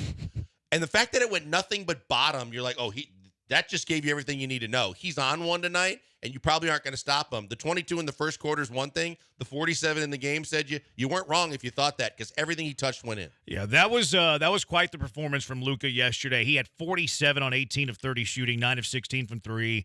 I saw some people critical of Ime Udoka for doubling Kyrie but not doubling Luka. What'd you think of that? Yeah, I mean, I think, again, in retrospect, you could probably look at it, but that's the thing. He's got another guy he can go to, Jason Kidd can go to, if you do choose to do that. It's pick your poison. He probably should have switched off of Kyrie. He probably should have doubled Luka as soon as he had 22 in the first quarter and said, this is one of those nights where I probably should see if someone else can beat me. But that's nitpicking a bit. I mean, they're both talented. That's a team that came in on rolling, and you caught them on the wrong night. Yeah, I don't really have much ire at Ime for having a couple of possessions where he ran a double team at Kyrie. The thing with Luka is he has the ball up high, so you send a double team. He's a great passer. He sees over the top of other guards. Either you're going to force Luka into as difficult a shot as you can, or he's going to get somebody else a really good look. And Luka took some tough shots yesterday, just hit them. The Rockets, I thought, defended him okay for most of the night. He still scored 48. A lot of people lose sight of the fact the man is 6'9". He gets his shot off no matter where on the floor he wants to, no matter what defense you put at him, because in most cases he can get it off over the top of you. And he's mastered the step back. The contested three is not a problem. And like you said, he can also put it on the floor. I mean, he can get into the middle of the paint. If you overplay the perimeter, he can get inside, and then that's where he throws the alley-oop. That's where he throws the kick pass to the corner three. He's just one of the best players in the league. Yeah, he's MVP type of guy, Luka. Luka's on another level. He was on another level yesterday. So the Rockets having the 11-game winning streak snapped. You think what now in terms of where they are in the Western Conference race, trying to chase down Golden State, trying to chase down the Lakers? They play Golden State this week, 713-780 ESPN. You think what now? What about you, Blankers? I think if they don't beat the Lakers on Thursday night, they're done. Yeah. I think they're in a spot now where they can only afford one more loss, and then who they lose to also has to be selective. They can't lose to Golden State. That's a must-win game for the Rockets. As must-win as a must-win can be, is that against the Warriors. Maybe you can lose at Minnesota coming up tomorrow night, but then you have to win out. I think they can only lose one more time. Yeah, that to me, it's okay, well, Golden State did what they were supposed to do. They beat San Antonio on the same night that you lose. So now because it's 2 games, the one game that you just absolutely cannot afford to lose is Golden State. Yep. Yeah, you probably have to win almost all the rest of your games anyway. But the one that if you lose to Golden State, your chances of making any kind of playing game are over. You're 2 behind Golden State right now, but you're really 3 behind because they have the tiebreaker. Now you do have the tiebreaker over the Lakers, so you're 3.5 behind them. If you get to their spot, if you tie them, you actually get the spot over the Lakers. I'm not sure about a three-way. I'm going to have to look into that. Hashtag we too. 713-780-ESPN HRMP listener line. 6015 Nemesis Mavs and Lucas snap Rockets 11-game win streak, regroup, and start a new win streak. They're going to need it if they want to be in the play-in. Now, I'm encouraged that they're in the spot, though, after Absolutely. 3 weeks it's ago. It's a great spot with meaningful basketball games. I think Craig was talking about this is the most meaningful every game, including the Utah game, including the game before it, and then this Dallas game, become the most meaningful games this team's played in almost 3-4 years. So the fact that you're playing meaningful basketball with a young team, getting them experience, and getting them to understand what it feels like to play legitimately big-time basketball games, it can only help your team's growth and development going forward. Battery Chuck says the behind-the-head pass he had for midcourt was epic. Yeah, he's unbelievable. They're not making the play-in. They lose the tiebreaker with Warriors, and they have to play the Mavs, T-Wolves, and Warriors next. I think that Battery Chuck's ultimately going to be right. If the Rockets do get into the play-in, it's going to take a special finish. And a lot of help. Yeah. I think Golden State's just got to completely fold up their tents. Lakers aren't. I mean, LeBron's got a 40-point, 9 out of 10 from 3 thing going on the other night. The Lakers are playing good basketball right now. I think you can ill afford to think that they're going to completely crap the bed and come back to you. You got to try and stay as close as you can to the Warriors, and you need a bunch of help. They got to collapse, and you got to get hot again. Yeah, Warriors 6-4 in their last 10, Lakers 7-3 in their last 10. You are going to need a good amount of help, even if you go 7-1 and get up to 45 wins. I mean, the Warriors just need 5 of their next 8 to get to 45, and then they have the tiebreaker, and they don't have as difficult a schedule as you do. No, they don't at all. They take on, now they do play Dallas tomorrow night before they come to Houston, and then they play at Dallas after that. So you desperately need Golden State to go 0-3. You need Dallas to win both of those games. You have to beat Dallas, and the one thing that can help you is that Golden State has one more game against the Lakers. So one of those teams has to lose, has to lose at least once. Yeah, I'm just looking at it from the standpoint of when you asked about the tiebreaker with the Lakers too. I'm pretty sure the Lakers won the season series against the Rockets as well. No, I don't think so. 2. I think the Rockets have the tiebreaker against the Lakers. Did they play 3 or 4? I think they played 3 times. So they only played 3, not 4, because I know that they split the first 2. I was just looking at the rest of the schedule. But yeah, I like I said, I don't expect you to catch a LeBron Lakers team that knows this is the time and he's putting the pedal down. They played 4. So they split? So I don't know how the Rockets own the tiebreaker, but I remember reading it. They played 4 times, so they split. The Lakers won November 8th. No, the Rockets won November 8th. Yep. The Lakers won November 19th. They won December 2nd, but then the Rockets won January 29th. So I don't know why they have the tiebreaker over the Lakers, but I do remember reading that. Yeah, it could be something in the conference record or something like that, but that can change at the end of the season too based on I don't know if that's fluid or if that's final. I think it should be fluid. Yeah, I would think that if it's fluid, there's a chance you could still lose that. Maybe whenever I read it, it was as of now. Like in this moment, they have the tiebreaker. I would imagine it goes to conference record, right? That's where I would go next. Rockets do have a pretty good lead against the Lakers in conference record. They're 26-20. Lakers are 25-23. But that's not locked in. But it is a pretty comfortable lead. It's a 2-game lead with 8 to play. I would think that what we said first is exactly what they have to focus on. You got to handle your business. You got to try and win every game the rest of the way. And the biggest one is you can't afford to lose the Warriors game, or it's basically all but over. I think the Warriors are the team that you have to catch, though. Yep. Like looking at who the Lakers have, Lakers' schedule is pretty soft too. They go on the road quite a bit at Toronto, at Washington, but like neither of those teams scares you. Home for Cleveland, home for Minnesota, home for Golden State, at Memphis, at New Orleans. I don't think there's any chance you catch the Lakers. I think it's possible the Warriors could go 0 for their next 3, though. Home for Dallas, for at sure. Houston, Those 3, at Dallas. Yeah, but like I said, that's why I said you need some help. Like let's say the Rockets don't win at Minnesota. Like that's a tough game. You go to Minnesota. They're fighting for the 1 seed. Yeah, let's just say you lose that game. But let's say you beat the Warriors and you beat the Heat. So that gets you to 40-37 after the next 3. If Golden State loses their next 3, which is in play, twice against Dallas, home at the Rockets, they're 40-37. Yeah, with 4 to play. That I think that's the best case scenario for right now. And if you're Miami, do the Rockets a solid like you did with Golden State when you sat Jimmy Butler and you sat Hero and you sat 4 different starters and then take your best shot at it. I mean, even the playing field. Hopefully you catch a break there because if Miami's healthy, that's a tough game because they're trying to fight for playoff position. 2010, would you rather face Steph, LeBron, or Luka in the playoffs? I mean, until further notice, Steph Curry is a freaking assassin. I would not want to face Steph Curry because as much as LeBron did what he did last night, LeBron in a 7-game series, I don't have the same kind of confidence that he can take over a game anymore. Steph can absolutely win a game by himself with his range and what he can do. So can Luka. Oh yeah, Luka can too, sure. But I feel like because of the playoff experience that Steph has, I'd go Steph first. I don't really like these questions because it's the entire team. You're not playing one player. Mailbag Monday. That is true. It is a Mailbag Monday. Maybe I should have saved it. I'd rather face the Warriors. If I were to play them in a 7-game series, I'd rather face the Warriors than the Lakers and the Mavs. I thought they were just saying, Well, that's why I don't. Though they did say but I say I don't like those questions because you're never facing one. If you're just person. saying the team, You're facing, but that's who you're facing. Yeah, if you're saying the team of the 3, then the Warriors are last on my list. And right now, I don't think I want to face Dallas. I think Dallas has the most momentum, the most talent in their prime, and they're playing defense now. I would say Dallas then the Lakers. So you rather face Golden State? Yeah. Okay. Yeah. So Golden Dallas State, would be the the one, Lakers, and then Dallas. Yeah. So Dallas would be the one you don't want to play. I'm Right. with you. I would have them ranked that same way. 713-780-ESPN HRMP listener line 713-780-3776.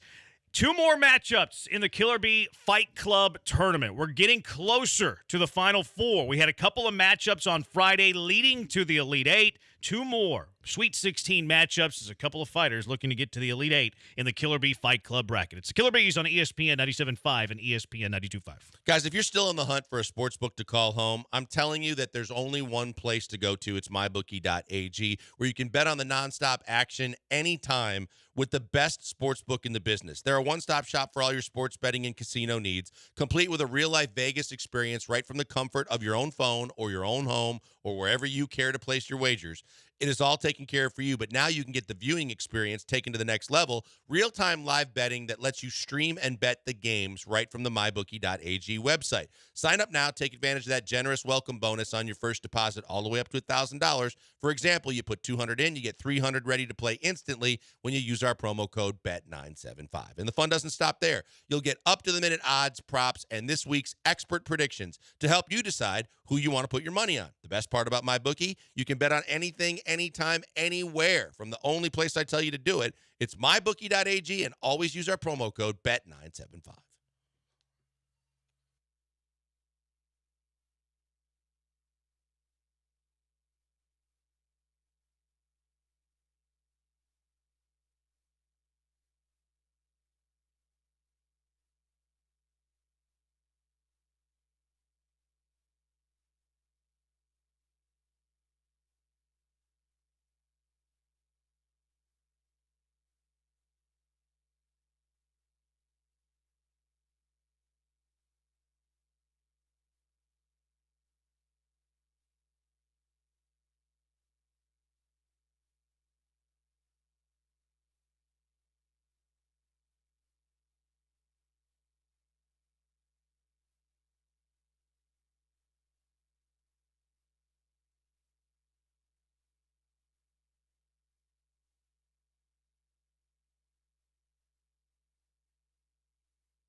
Last Friday, we had 2 Donnybrooks. One of them was a massacre, but the other one, they fought tooth and nail. One of them doesn't have a tooth, and the other one paints his nails. Booker T destroying John Lopez in the first matchup last Friday. Booker T won 80% to 20% against John Lopez. This should have been me in this fight. I should have beaten John Lopez. The voters got it wrong. But I am happy that I didn't have the embarrassment of getting beat greater than 80 to 20%. That's a thumping. Yeah. But that's, I mean, I think they got it right. I mean, obviously, that was what we all expected. I don't know, and Lopez isn't the kind of guy that's going to get his followers and listeners to come to his aid. I mean, that's a no-brainer. I mean, Booker T is who he is, five time. Yeah, so Booker T advances to the Elite Eight in the Cooper region. The second fight in the Cooper region last Friday, this was a good one. It was Paul Gallant versus Sean Bajani. Paul Gallant victorious. Ooh. He defeats Sean Bajani 53% to 47%. Gallant advances. Look, I think that if this one was in real life, a lot of people would sign up to go watch that fight. Yeah. I mean, those are two guys in their prime, and they take care of themselves. That looked like it would be a knockdown, drag out, and I'm glad that the results showed that up. Who do you think would win? Bajani. I think it depends on the mood. What do you mean? Like, I think if Paul's fired up, I think Paul can take it, but he's going to have to be triggered. If Paul is not triggered, I think it's Sean. I don't know if Bajani has that kind of switch. He's a competitor, though. He's competitive, no doubt. But and he's such a good dude. But Bajani is just, I mean, he's strong and he's in really, really good shape. Yeah. I think it would come down to probably a vote, the judges. But, man, it's hard for me to go against him. All right, 2 fights today in the Rich Lord region. Unfortunately, Brian was fired, so he can't defend himself. But Brian fights Sean Salisbury in a Sweet 16 matchup in the Rich Lord region. A-Rod, who's arguing for who here? Be kind when you choose. Who's arguing for Brian? Who's arguing for Salisbury? I will say that Joel fights for Salisbury and Jeremy fights for Brian. I knew I didn't. All right, thanks, Austin. Appreciate it. You can turn off your mic Austin, now. Way to go. All right, go ahead. I mean, from the QB1's perspective, look, this is a guy that's been there, done that. He's got a chip on his shoulder. We know that he's got a temper. He can get angry. He can come out firing and flaring. And this is not anything to look at an opponent and think they're going to try and run him around the ring and get him tired. This is one where the target is right there for the taking, and whether he's at his nimble best or not, all it's going to take is that my man Sean Salisbury gets within punching distance, and he is going to take care of his business. He's got that ex-NFL mentality in him. He's got that warrior mentality in him. I don't think BMAC really likes a whole lot of physical contact. I think Sean's going to make him pay, and it's going to be over quickly. Yeah, this is uncomfortable considering today's news, but Brian is a big fan of the sweet science. He is, that's right. He'll have more time to train now, so that bodes well. Brian's younger than Sean is. That counts for something, doesn't it? I don't know if he has a longer reach, so I can't say that. Is he quicker? I don't know if I can even say that, but he's gritty. He's a survivor. He's going to find a way to win. Hey, Rod, how do you see this fight going? You could have said if he gets him to the ground, he could take him. Yeah, I don't think Brian... I'm going to be honest. I don't think Brian would be all into fighting, so I think Salisbury rather easily. All right, rather easily. I don't think that's a hot take at all, A-Rod. I think you're right on that. All right, our second fight of the day I think has got a chance to be a really good one. A Donnybrook? It's also in-house. Oh. It's in-house. Glenn Davis. How old is Glenn? I don't know. 55? He looks like he's 35. Yeah, he's 50s. He looks like Ray Liotta in his prime. Glenn Davis goes toe-to-toe with Lance Zierlein. So ESPN v. ESPN in a matchup to advance to the Elite Eight where the winner gets either Brian or Sean Salisbury. Austin, who's arguing for who in this case? All right, so Joel will be arguing for Lance, and Jeremy will be arguing for Glenn. All right. Glenn's going to get this matchup to the feet. And if Glenn gets this matchup to the feet, Glenn Davis is going to win. Glenn Davis, a professional soccer player back in his day, has feet like no one else. Lance Zierlein, we know, has terrible feet. Lance Zierlein sprains his ankle walking down the sidewalk. Lance Zierlein has to be on a scooter whenever he's playing disc golf. So who do you think the athlete is here? Who do you think the fighter is here? Who do you think the tough guy is here? Glenn Davis rolls to the Elite Eight. Well, I think the key term here is sweep the leg. That's all we're going to do here is if you're Lance and you realize that you probably have a long way to go and a short time to get there. The best thing you do is to do what they say can't be done, and that means you sweep the leg. Glenn just had major knee surgery. He's in a brace. He is completely immobile. And for a guy like Lance, especially when he's in the trenches and he's looking at all that videotape about the best ways that guys get down and gritty, at the line of scrimmage, he needs to go and sweep the leg. And once Glenn is on the ground, he needs to put all the pressure in the world on top of Glenn and make this thing over quickly so that he can't hurt himself. You have to win quickly so he doesn't get injured. Less time on the field, That's right. less opportunity to get hurt. Less time in the ring, less opportunity to get hurt. Austin, how do you see this fight turning out? I was originally going to go Glenn, but I didn't know he just had a major surgery, so that changes things a lot. That's well argued. What kind of surgery, though? Oh, he said it was major knee surgery. He can only stand up for short periods of time. ACL, MCL, meniscus? I don't know. I just heard him tell the story about he's in a brace, and when calling games, he has to alternate sitting and standing throughout games. He's a tough guy, though, Austin. He's tough. He played soccer. You're going too far. Your time to rebuttal this and debate this is over. Soccer guys never take dives or flop or, go down unintentionally. Famously never. So you're going with Lance, huh? Yeah, Lance. I think I might have messed up my patellar tendon the other day, actually. How? I don't know. It's right here on the top of my kneecap, and anytime I bend it out, it feels like it's going to snap. Maybe you just hyperextended it. I hope so. That would be the best case scenario. That can get fixed without going to a doctor, right? No. Hyperextension? Hyperextension, yes. If you actually did something to your patella, no. That's the patellas are on the top of the knee? Yeah. Yeah, I think it doesn't feel good. It doesn't feel good. Maybe you and Lance were walking in crosswalks. I was actually playing volleyball. Oh, okay. I shouldn't be doing that at my age. All right, you can vote now at Jeremy Branham to see who advances. The one that's open up for vote right now is Sean Salisbury against Brian McDonald. We'll put the main event, not this little squash match. That will come up in about 30 minutes or so. Sean has the early lead over Brian to much surprise, Blankers. He leads 87%. Ooh. To 13%. So it's not boding well. It's been a bad day for Brian. Tomorrow we'll wrap up the Sweet 16, a matchup between Landry Locker and John Granado. That'll be a fun one. And then wrapping up the Sweet 16 tomorrow will be Seth Payne versus The Show. So a little Highway to Hell versus Highway to Hell. The morning co-host on PP will be with the PM host on the Sterner Show. All right, 713-780-ESPN HRP listener line 713-780-3776.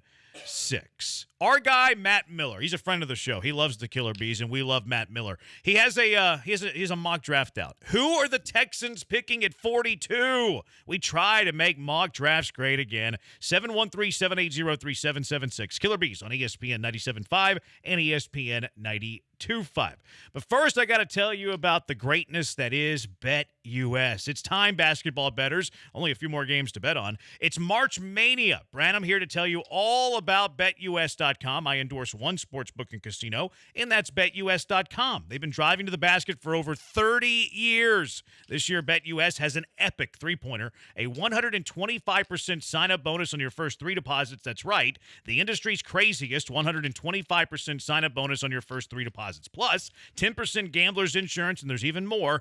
BetUS accepts crypto and is offering a massive 200% crypto sign-up bonus. Gambler's insurance and crypto. You don't see that everywhere. March Mania basketball can get even more exciting with their live in-game betting. It's also a blast to check out their casino after the game, where you could get a 250% casino bonus. Get started by visiting BetUS.com or give them a call at 1-800-MY-BETUS to learn all about their bonuses and special offers.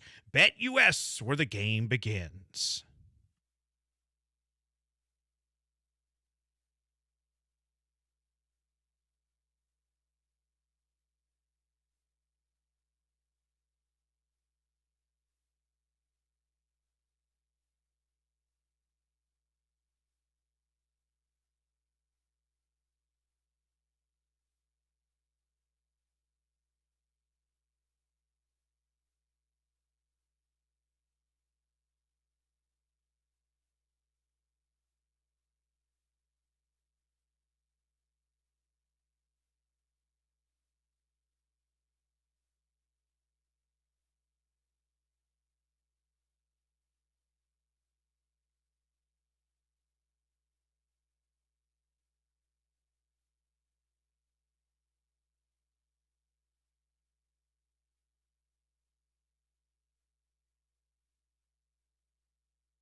Broadcasting live from the Veritex Community Bank Studios, it's the Killer Bees with Joel Blank and Jeremy Branham. On ESPN 97.5 and 92.5.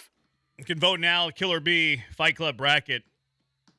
Paul Gallant might have beaten Sean Bajani virtually. Paul likes fighting on the internet. Yes, indeed he does. He told me about it. I had no clue about it. Austin and I were sitting out in the bullpen. He came out during a break and just... What did he say? Are you at liberty? Is it behind Austin, the scenes is it stuff? fair to say he wasn't very complimentary of who he was fighting with on Twitter?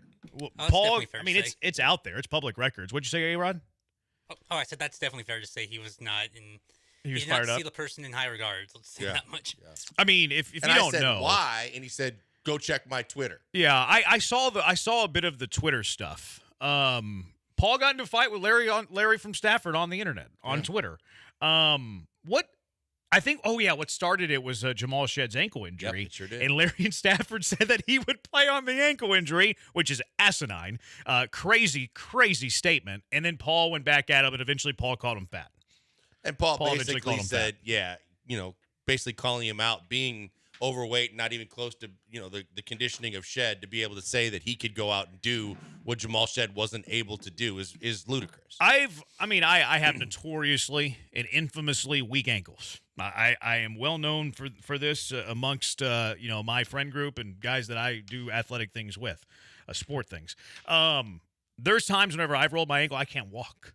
There's a lot of times with a lot of people. Yes. You can if you go on a hard outer ankle, if you just roll it outside and the bone, goes down far enough, that's a distinct possibility. I've rolled my ankle so bad where I fractured my fibula. I've experienced grade 1 ankle sprains. Is why I find the whole John Grenard thing very curious. If Aaron Wilson was right on that, if John Grenard had a grade 1 ankle sprain and he missed 2 games, that's something that Paul should have talked to Larry about, by the way, because I think Larry's a John Grenard stan. Why did John Grenard miss 2 games with a grade 1 ankle sprain and the most critical regular season games for the Houston Texans in 5, 6, 7 years?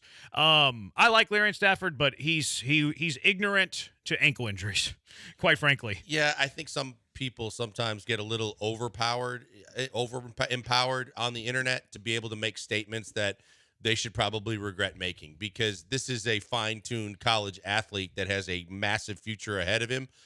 And you don't know what you don't know, so you should probably just sit that one out. Yeah, to me, it's even about. It's more the conversation, I think, took on its own entity. Now it's like, can Larry play basketball on a severely sprained ankle? And I think the answer to that question is a very easy no. Very, very easy no. And then Paul called him fat. Bush League or not, Paul calling Larry and Stafford fat on Twitter. 713-780-3776. Larry rebutted with a little bit more name calling. What do you call him? I was kind of checked in. I didn't see all of it, but I saw some of it. Questioned Paul's manliness and was like, otherwise I would have come out to see you. Yeah, that's empty threats. Larry's not doing that. Yeah, no, he's not. Larry's that's what I'm saying. I mean, you want to turn that's your rebuttal? Come on, man. I mean, I think if you're going to go hard, then go hard on Twitter, but you're both grown-ass men at different points in your life where you're not going to fight anymore. Is it fair to call Paul Metro? Yes. Is it fair to still use that in 2024, or am I on my way to being canceled? No, I think that's a fair. I think that's a fair term. I'm not very hip. I'm not very cool. Because I don't know what's in and what's out. I think Metro is more of a fashionable male. It doesn't have anything to do with your sexual preference. It has more to the point of Paul wearing the inseam of his pants higher so his socks show, or the smaller, tighter versions of shirts and shorts, because that's the more fashionable way to wear them. All right, final question on the Paul Gallant versus the Larry and You want to do a fight club? Who would win this one? Yeah, I do. That's exactly what I want to do. Who would win? Yeah, I think Paul would win. Yeah. I think as much as if Larry could get him on the ground, that he'd have a chance. I don't think there's any chance Larry's getting him on the ground. I think Paul's dancing around and he's going to get to his shots, and when he does, he's going to land them and he's going to take advantage of it. Yeah, I don't think Paul has any trouble. I don't either. I don't think Paul has any trouble on this one. All right, our guy Matt Miller, 713-780-3776 if you want to opine on Paul Gallant, Larry, and Stafford. He works for ESPN, great draft guy. He's, I think, the best one that they have there at ESPN. He's my favorite ESPN draft guy. We've had him on the show. I think he was on a cricket phone whenever he was on the show, but it doesn't take away from his expertise, maybe his quality and phone provider, but not his expertise when it comes to the NFL draft. He did a 7-round mock draft. We're not going through every 7 round. But we're making mock drafts great again every time that we get a chance, and it's not as easy to do now that Nick Caserio traded out of the first round and down to number 42. 4 players that we're operating with. We go with who we had the Texans taking and then the next 3 guys. The first one, the pick 42, he had the Texans drafting Braden Fiske from Florida State. Defensive tackle. They think he's playing a one tech. In fact, from a lot of like the knowledgeable people who follow the Texans when it comes to football, a lot of people I've seen like him more than they like Sweat. They think he's a better fit. So he was the first pick. How would you feel if he was the pick at number 42? I trust that their ability to break down a player and to be able to analyze him, and they're addressing a need, is where I would feel good about it. If they know that they still need a one-tech defensive lineman and they're going to get him, then to me, the name isn't as important as getting the guy that you feel schematically is the guy D'Amico wants, that can plug into his system to do what he needs to do, especially for next season. So then I'd be fine with it. Yeah, I think this would be a good pick. It's one that I've kind of thought about, and I think he'd be a good fit for the Texans. They need that position. I would be totally okay at 42. Mm-hmm. And plus, I'm not going to be as up in arms at 42 as I was at 23. Sure. The next option that we have is Kool-Aid McKinstry, the corner from Alabama. Which we were talking about him at times at number 23 early in this entire process. At 44, he has Roger Rosengarten, an offensive tackle from Washington. I'm not going to – we're eliminating offensive tackles. I forgot about a rule. Roman Wilson's the next option, the receiver from Michigan. People think he would be really good in this offense, so that's somebody that I've seen a lot of fans want. And then the final option would be Marshawn Nealand, a defensive end from Western Michigan. First time I've ever read his name. I know nothing about Marshawn Nealand. So you have those 4 options. Brandon Fiske, I'm not even sure if I'm saying his name right, it could be Fiske. Kool-Aid McKinstry, the corner from Alabama. Roman Wilson, the wide receiver from Michigan. And Marshawn Nealand, the defensive end from Western Michigan. You get your option of those 4. Which of the 4 are you picking? Yeah, this to me comes down to either D-line or wide receiver. I just think that you've tried to do enough already with corner, with the guys you've signed, that I just don't believe that they're still going to focus on another corner, but maybe they will. And we talked about it's a deep corner draft, and if Kool-Aid slides, if they feel like Kool-Aid can help right away and he can compete with Okudah and some of the guys that they brought in, then maybe that would be a good pick. You take the offensive lineman out of it. I'm looking at either the D tackle, the wide receiver, and maybe the corner. To me, I like the fact that if you take the kid from Michigan, everybody was looking at him potentially because this draft is so deep with wide receivers that he might be the kind of guy that can really perform well for you. So it would give food for thought for me to consider. But I'm taking the defensive lineman because I think that's the most important need. You can get by with Tank. You can get by with Nico. You can do some other things with your wide receiver room. I'm going to stick with the defensive lineman because I think that's still a glaring need for them. Yeah, I think that I would be okay with all of these. Now, I'd be kind of curious with Kool-Aid McKinstry. Like, okay, we were looking at him at late first, and now he's sliding all the way to 43. I don't love sliders as much, but, the reason that a guy slides isn't so much what NFL evaluators think of him. It's what these mock draft people think of him. I would like the defensive tackle from Florida State more than the others. Kool-Aid I can get behind just because I know the name. Roman Wilson will be fun because now he's somebody you can throw into the mix with Nico Collins and with Tank Dell, and you have this electric offense. The Texans haven't done much in free agency with the offense other than bringing back their own and then signing their plan B running back in Joe Mixon. And then I don't know about Nealand, and I think that you've spent enough resources at defensive end. Like, it seems like you've signed every defensive end out there. Autry's kind of a 3-tech defensive tackle, defensive end. Deep on defensive pass rush. You even brought back Barnett. Yep. Like, you brought the guy in from Seattle, and that's not even to mention Donnell Hunter. You're already pairing him with Will Anderson. So I'm out on defensive end when it comes to this draft. Now, would you strategically look at it and say you got 2 picks in the second round, you got another one in the 50s? Mm-hmm. Do you think that one of these guys would still be available there or more? Which guy would be more likely? So you take the guy, like say you go defensive line there. No, is one of those 2 other guys is going to make it to where you pick your second round No, pick. I think you got to pick the guy you love the most, regardless And of I also the. think need matters. I think you need the D lineman first and foremost, and I think one of those two guys might be available with your second. I'm going to cross out Nealand. I'm going to cross out Kool-Aid McKinstry. I'm not opposed to corner in this draft, even though you've signed two of them, because I think you've signed two of them that are more like can be starters if needed, but not like these Like locks to journeyman, start. really. Yeah. Yeah, like they're. I mean, if you want to be really honest, you could say that they're draft busts, but they're still very young, that they could be reclamation projects. Like you took a chance on two bust-ish type of players, hoping you can get the most out of at least. Like if you have a 50-50 success rate on those two guys, that would be a major win for me. But I'm not opposed to drafting a corner. I'm not a big Kool-Aid guy. I think Kool-Aid's not as good as many people thought he was throughout the year. I think the Arnold guy from Bama is way better. I like Roman Wilson quite a bit, but I also think, like to your point, it's not so much the player Roman Wilson, but I think you can find quality receiver later and where you're picking with that next pick. I'm going defensive tackle here, and it's really not even that difficult of a choice for me. That's my thinking too. I mean, there's going to be receivers. You might still have another receiver in the second round with your second pick that, whether it's him or somebody else, that falls into your lap or that you have the ability to pick if you want to. But I think that you have to address the needs that you still have. And as much as they've gone heavy on the pass rush on the defensive line, I really believe that they need, like a fire plug, a guy that just can absolutely play D'Amico style in the middle of that line, block up the run gaps, and do the things that you need them to do so that your guys can pin their ears back and get to the quarterback. So that's why I'm going the direction of defensive line. Yeah. Who you going with? 713-780 ESPN. I just pulled up Paul Gallant, Larry, and Stafford, and Paul goes, yes, you're fat. I doubt you've never been quick twitch athletic at all. And then that's where Larry rebutted with the more name calling? Yeah, I think they just went back and forth after that. Oh, that's hilarious. 713-780-ESPN, HRP listener line.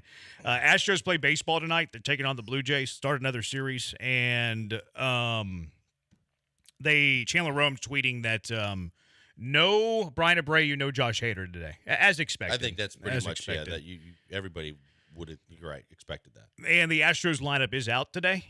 Status quo, I think. Altuve, Jordan, Tucker. Jordan DH, by the way. He's on pace not to get to 51.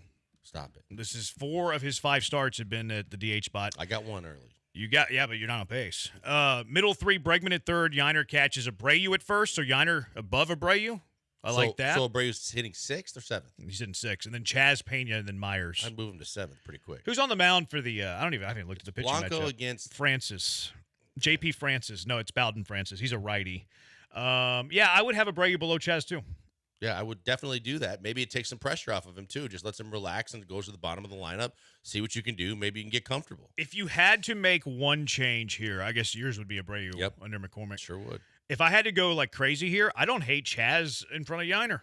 Like Chaz hits righties well. Yiner did hit. No, Yiner hits righties well. I got those backwards. I would have Chaz ahead of Abreu too. That's the only thing I would change. I like Yiner in the 5-hole a lot. All right, 713-780 ESPN. It's our Mailbag Monday. Every Monday, you can ask the Killer Bees whatever you want to ask. There's nothing off limits. 713-780-3776. What's your question for the Killer Bees? 713-780-3776 on ESPN 97.5 and ESPN 92.5. Hey, guys, a minute for Allstate Windows and Siding. If you're looking to give your home a facelift, you can forget about painting or staining or doing some of those things that's just a real temporary fix. Buying siding from Allstate Windows and Siding is the answer because they have a huge selection of colors. Their product is energy efficient, impact resistant from wind and weather, and creates that hard outer shell for your entire house. Just like their windows, if you look at Allstate Windows and Siding for one or both windows and siding, you're getting the ultimate protection and an energy-efficient solution to keeping your house safe and sound. Call today, 832-204-1936. Ask about their $2,500 off a complete siding job spring special. Visit Allstate Windows and Siding to see all they can do at allstatewindowsandsiding.com. There's discounts available for senior citizens, military, first responders. There's 30% off on all windows right now as another deal. There's all kinds of deals to be had because Mike and Mary and the family owned for almost 50 years. The fact of the matter is they still run the business and they take care of Houstonians on a daily basis. Call them today. Have them see what they can do for you. 832-204-1936 or allstatesidingandwindows.com.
What's your question for the Killer Bees? Ask whatever you want. 713-780-ESPN, HRMP listener line, 713-780-3776. Blaine asked this, 5798 asked this, has B-Mac got fired at April Fool's jokes? If not, why did he got fired? We're not at liberty to say. Who did Miller have the Texans picking with the second-round pick, 9656? Tyler Nubin, the safety from Minnesota, which that would be a steal. I like that guy quite a bit. He plays safety. Safety. Yeah, I think he would be. Well, I think they need safety help too. Yeah, I think he would probably. I mean, I don't know how the whole progression is going to work, and D'Amico gets a lot out of young players, but I would think that Ward, Petrie start the year as the two safeties, and then Nubin eventually takes over for Ward. I just hate that, man. Look, it's nothing against Jimmy Ward personally, but what happened last year means it's probably going to happen again. I think they got to have a better option than that. I don't. I'm with you. I don't hate him being on the roster. I don't want him to be a starter. Yeah, I don't want him starting at all. No, I think if you draft Nubin, Nubin's eventually your starter, though. Like, pretty quickly. Like, I would say that 4 games max before Nubin's your starter. Maybe even opening night. Yeah, you want to add depth and have Jimmy Ward on the roster, and because D'Amico's comfortable with him, great. But I certainly don't want him starting opening day. And to your point, if it only lasts 4 weeks and then you make a change, okay, I'll live with it, but that's not ideal for me. 713-780-ESPN. What's your question for the Killer Bees? Do you like April Fool's Day? Hate it. I got blankers earlier. You did not get me. I knew what you were doing, but I wasn't in the mood for it. I deleted our rundown to see what Blank's reaction was going to be, and he wrote a very mean note in our rundown. Very, very mean, Blankers. It wasn't mean. It wasn't like stern. It was stern. Very it wasn't stern. Paul and Larry. It was just. He called me fat. I did not. 713-780-ESPN. Keith from LA. You have to trade a superstar from the Astros or the Rockets. Wait, hold on. You have to trade a superstar from the Astros, the Rockets, or Texans to guarantee a championship. Who are you trading and why? Well, that's a weird question. Yeah, it is. And to me, it would be, who do you consider a superstar? Is Alpi Şengün a superstar? Yeah, I mean, Is Jalen Green a superstar? You need the barometers. And, like, who's the champion? Who's getting the championship? Do we get a pick who's getting the championship? I guess the team that you trade the superstar from ends up winning a championship with the trade. 3367. Sad to hear about BK. I enjoyed his engagement with you guys. It's Brian McDonald, BM, BMac, not BK. Yeah. BK left the stadium. But they do have a lot in common now. I would trade Justin Verlander. Like, if you're still going to win a title, but you trade the star from that team, trade Justin Verlander. He's the oldest. He has the fewest years left. I get a title for trading Justin Verlander. Justin Verlander. That's a good call. If he's still considered a legit star, then I'm all on board with that one. Yeah. Yeah, because I don't know if you consider Jalen Green and Alpi true superstars yet. Yeah, you might. I mean, you might even say that Verlander's past superstardom. Yeah, that's what I'm saying. That's why if he still qualifies and is classified as a superstar, fine. I don't think the Rockets have a superstar. I don't either. I think Jalen and Alpi have a chance to get there. I think the Texans have at least 2. C.J. Stroud, definitely. Mm-hmm. I think Will Anderson's superstar. Daniil Hunter, is he there? Yeah. Yeah, good call. I forgot about I was thinking back on last year's team. Yeah, Hunter's a star. And then Tunsil. Tunsil's a superstar. Yeah. What about Tank? Not yet. Not yet? Yeah. Fair enough. And the Astros, Altuve's a star. Jordan's a star. Is Tucker a star? I think he should be. I do too. Yeah. Bregman? Not anymore. Okay, fair enough. Boy, did you hear Ken Rosenthal just completely puffing him up during the telecast? Who puffed him up more? Ken Rosenthal or the 25 pounds he added this offseason? Ken Rosenthal. He's going to get his money no matter where he goes. And on the open market, everybody wants him. Let's bet, Ken. Yeah, exactly. That's what I was thinking. Bet. Like, okay, we'll see. Go see Matt Chapman and tell me he's going to get his money. And okay, we'll see. You know what, Bregman, you know what his start has been? Now, he's a notoriously slow starter. We know this. He's 3 for 15. It's not good. He's hitting weak pop flies with that little fade golf swing that he uses.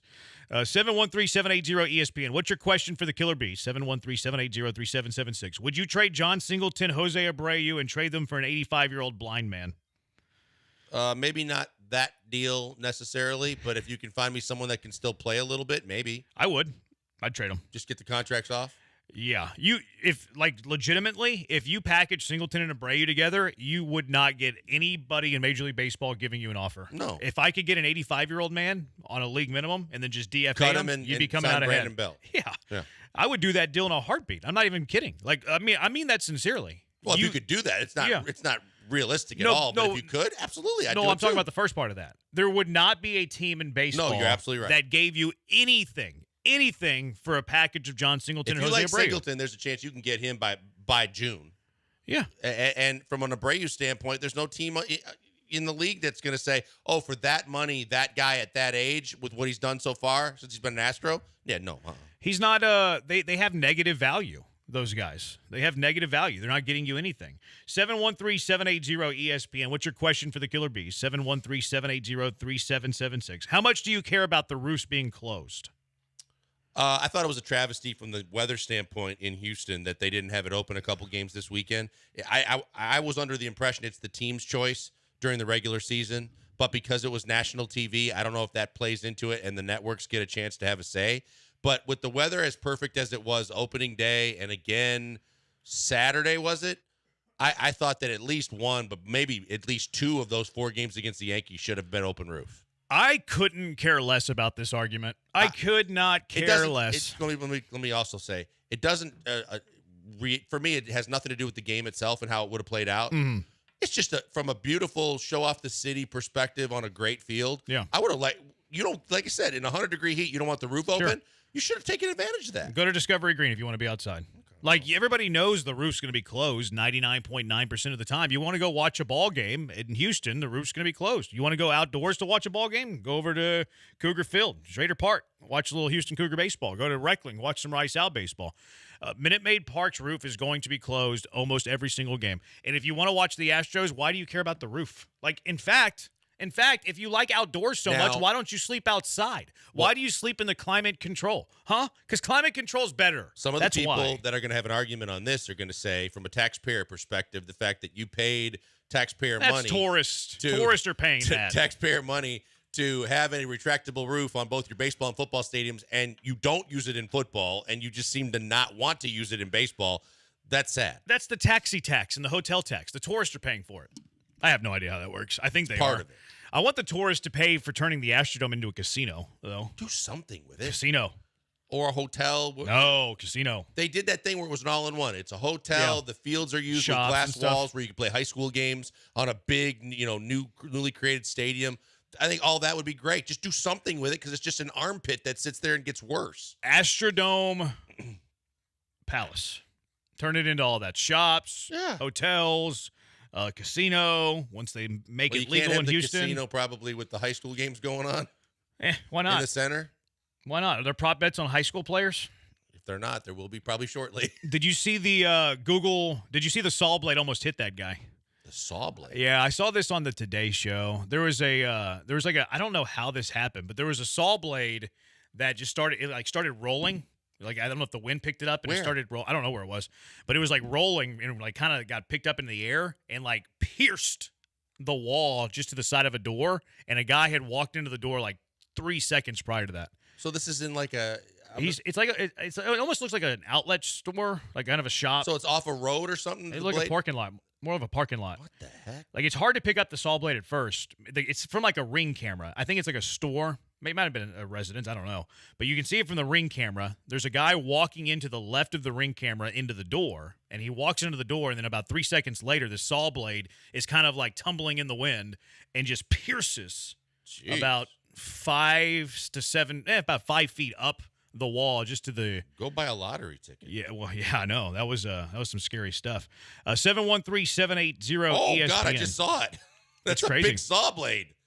6941. Who's more at fault for our pitching staff, pitching coach or Dana Brown? Dana Brown. Dana Brown. Without question. Yeah, he's I the see one. A lot of people begging for Strami back and saying he's the reason why the staff sucks. No, I would not. love to have Strami back. I think Strami's better than what we got. I think you're right, but I don't think that they can only work with what they have. And I think what Dana Brown constructed for this roster in the bullpen is less than average. Yeah, I agree. 100%. 713-780-3776. Happened in Oregon, apparently. 8410. I'm thinking when you said saw blade, Oregon like Trail. a rotary saw that's small, that's probably like 6-inch blade. That bad boy right there is a couple feet. I don't know if it's a couple That's about feet. a 2-foot blade. I don't know if it's 2 feet. You look at that, the way it hits the door, that looks like from edge to edge, I would there's say 2 a foot. feet. I think it's maybe a foot and a half. It's close. Yeah. And it's nasty. Yeah, imagine. You think that would have killed him, right? Oh, You think it kills him? Rest in peace and With peace? the teeth grabbing and just Oh man! You don't think it just pierces? Look at that thing. Wait till it comes up again. When it gets stuck in the door, it's a parking lot. It's like a store, right? Yeah, a store. It definitely is. But when it gets stuck in the door, yeah, he's dead. That's about a 2 foot from ground to your above your knee. I didn't see the depth of. I didn't see the. All I saw was the first video. I didn't see the side by side. Yeah, when it's stuck in the door, pierced in. That looks like one of those in Oregon that's cutting those big trees. If it hits your arm right here, like on your outside of your arm, you think it kills you? I think you can survive if it gets you in the arm. If it avoids major artery and you get you get an ace bandage on there pretty quickly. If you get that lucky, I would say 22% chance at survival. I think you're over. What would you put it at? 6. 6% chance of survival. Those teeth are supposed to wreak havoc on what they're cutting. That's not just going to be a clean cut like in surgery. That's tearing you up. That stuff scares me, man. Like that's some Final Destination. Like if that stuff can happen anywhere. 3367. My question for y'all: what prospects in the Astros farm system are ones to keep an eye on as possible call-ups? Asking specifically for my dynasty baseball team. I don't know how deep your dynasty baseball team is, but you probably have options better elsewhere. Loperfido and Loperfido are probably the two best. Melton was a popular name before spring training, but he didn't have a great spring. So I would say that. Eric the driver, why does it seem like the majority of GOAT batters are left-handed while it seems like the majority of GOAT pitchers are right-handed? Aaron Judge is right-handed, right? Last time I checked. Is he a GOAT, though? I wouldn't consider him a GOAT. Like the GOATs, I'm talking about like Barry. Well, I assume that he's talking about like Bonds, Ruth, Gehrig, all lefties. Trout's a righty. Is he a GOAT? No, I mean he should be. Yeah, if he's paid like it. I think that left-handed batters have an advantage offensively. Now, the difference between like the greatest ever and like the second tier of great evers, like that's not enough of a distance. Like, but you are a little closer to first base. You might get 2 or 3 extra base hits in your career if you're left-handed versus right-handed. Yeah, but Pete Rose is the greatest hit king. He's the hit king. But he's right-handed. I thought he was a switch hitter. Maybe. You might be right. I feel like I've seen video of him batting left-handed. Right. Yeah. No, yeah, he's switch hitter. Okay. Yeah, switch hitter. I don't know. It's coincidence. Pete Rose, no. Yeah, we did his golf tournament here a couple times. His photographic memory for remembering every single pitch ever thrown to him was ridiculous. You can bring up like some at bat, even if it's a World Series or a regular season game, he'll give you the pitch-by-pitch sequence of what happened, how many he fouled off, what pitches were thrown, everything. Yeah, that's sick. It's ridiculous. 8410, last one. Question for the show. Will you forgive me for nominating Abreu for Team RBI's leader and AL MVP candidate? That might be unforgivable. Yeah, because, I mean, as much as we're talking about it's just one series, I don't care how many series are played. I don't think he's going to be in the running for either. Yeah. Somebody said it was a concrete blade. That sounds more dangerous. Yeah. I think my chances of survival went down to 2%. And I still think it was about from edge to edge, top to bottom, that's 2 feet. It's rough. Glad it didn't hit the guy. We wouldn't be watching the video of it if it hit the guy. All right, 713-780-ESPN. I got a little sports sad over the weekend. When was the last time you were sports sad? 713-780-3776. Killer Bees on ESPN 97.5 and ESPN 92.5. Guys, before we go to the break, a word from my friends at X Golf Katie. X Golf Katie, simply put, the best golf simulators in Houston. They're the only X Golf simulators which are exclusive to their company in Houston. The putting is realistic.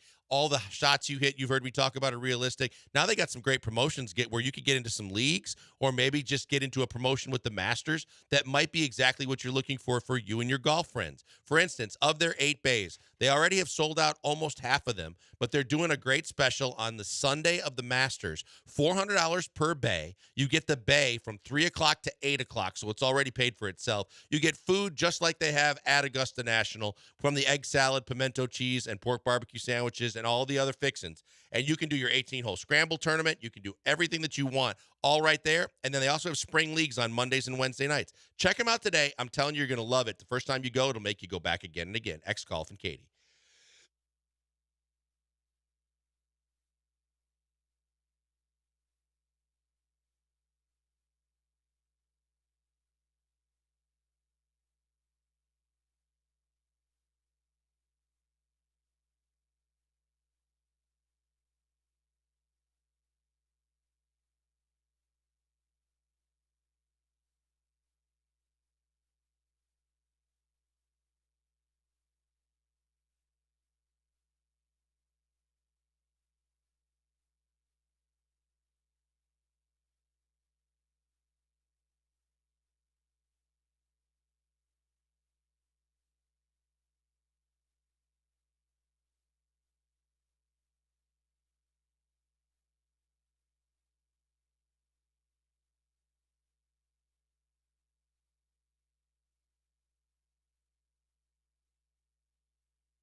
You're back with the Killer Bees on ESPN 97.5 and 92.5. Live from the Veritex Community Bank Studios, here's Joel Blank and Jeremy Branham. He's Blank on Branham. This Paul Gallant, Larry, and Stafford fight vote's not going well for Paul. 69% think that Larry would beat Paul. I don't see it going that way. I don't see it either. I don't see it going that way. I mean, we're doing a ring or a cage or what? Are we either one? I don't care. I think Paulie's going to be nimble. He's going to be athletic. He's going to be running around a lot. And then, all he's going to do is pick his spots until he kind of wears him down. Yeah, I think so. Will Kunkel says that Verlander would need one more than one rehab start before joining the Astros per Espada. So 2 rehab starts. Oh, okay. Friday, maybe? I don't know. It depends on the second one. I have no idea their home schedule. I was going to say, he ain't doing it on the road. They're He's no pitching in Sugar Land. Like he would, or they could, depending on that second start and how it lines up. They've sent guys to Corpus. That's true too. So like, who knows where he's going to be? We have to look at the schedule. 713-780-ESPN. When was the last time that you were sports sad? I was very sports sad on Friday, Blankers. Houston losing to Duke in that Sweet 16 game. Jamal Shed not playing for the final 26 and a half minutes. I know I'm a homer. I know I bleed Cougar Red. I think Houston goes to the Final Four if Jamal Shed doesn't get hurt. I think they beat Duke by double digits. I think NC State was a good matchup for them. I think we're talking about Houston in the Final Four going to Arizona later this week. But Jamal Shed gets hurt. The Cougars, without their All-American, without the Big 12 Player of the Year, without the Big 12 Defensive Player of the Year, still only lost by 3. Tremendous fight. Unbelievable. But I was very, very sports sad on Friday night. And understandable. Look, I think we've been lucky enough to be close enough to teams where you have this feeling it means more. It cuts deeper. I think of the Damon Lillard Dame time shot in Portland when there was no doubt in our minds. I looked at Craig and I said the game's not over yet, and I didn't want to celebrate, but I really felt like the Rockets were going to win that game. That shot just ripped your heart, and that's the end of your season. I mean, that definitive one moment basically it pulls the plug on anything. And it is so gut-wrenching that from a professional, the last time I felt it during the Stockton shot when he beat the Rockets with the 3 at the old Summit. That was rough. That one was excruciating. And the Dame shot right off the top of my head was really tough to take. Yeah, Dame was in the first round, or was that conference? First round in Portland. First round in Portland. Rockets were what seed that year? 6? Was it 6-3? It might have been a 4-5. I can't remember. 713-780-ESPN. When was the last time you experienced sports sadness? 713-780-3776. Eric, the driver, said in 2018 it was the first time my friends and I all got back together since leaving for college year prior. We were at my friend's house in his back patio watching the Rockets and Warriors Game 7. During the next 20 minutes, we went from groaning and mumbling about the missed shots to begging them to stop taking threes to just sitting there in absolute silence. That's my most memorable sports sad. What's your most memorable sports sad? 713-780-3776. 0735 when Drew Brees retired from the Saints, and then realizing that the Saints would be in quarterback purgatory indefinitely, still trying to pray them out of purgatory. So Saints fan. If you take the employer option out of it, the Packers hosting the NFC Championship game against the Niners a couple years ago was really tough to take because it's everything that you wanted. Cold weather, snow, on your home field. You're supposed to win that game, and you basically just pee down your leg. That one was tough. Yeah. It's hard for me to get, other than U of H, it's hard for me to get really sports sad now. I used to do it a lot whenever I was younger. I remember when the Rockets lost to, the Sonics, whenever I was I wasn't even 10 yet. Yeah, it was probably, I guess I was right around 9 or 10 when they lost to the Sean Payton and the Gary Payton, Sean Kemp. I merged their names together. I remember being upset about that one. How about the Astros World Series losses recently? The Nationals one kind of stung. Oh man, it did. And the way, because of the way it went down and all the different options you could have had. Cole should have pitched. Greinke should have not been pulled. And then you give up the Kendrick home run. That one was really, really, really painful. Yeah. The Braves loss didn't bother me as much because I felt like the Braves were better. Mm-hmm. I didn't feel like the Nationals were better. I'll admit the last year Game 7 of the ALCS wasn't. More because it was the Rangers, quite frankly. That part of it, but also like you felt like after Altuve's home run, it just absolutely was supposed to change the fate of the rest of the series. Like you were going to win a game at home. You were going to take that series. And when you didn't, it was like, oh my God, what happened? 713-780-ESPN. When was the last time you were sports sad? 713-780-3776. 8201 says 35-3 in Buffalo.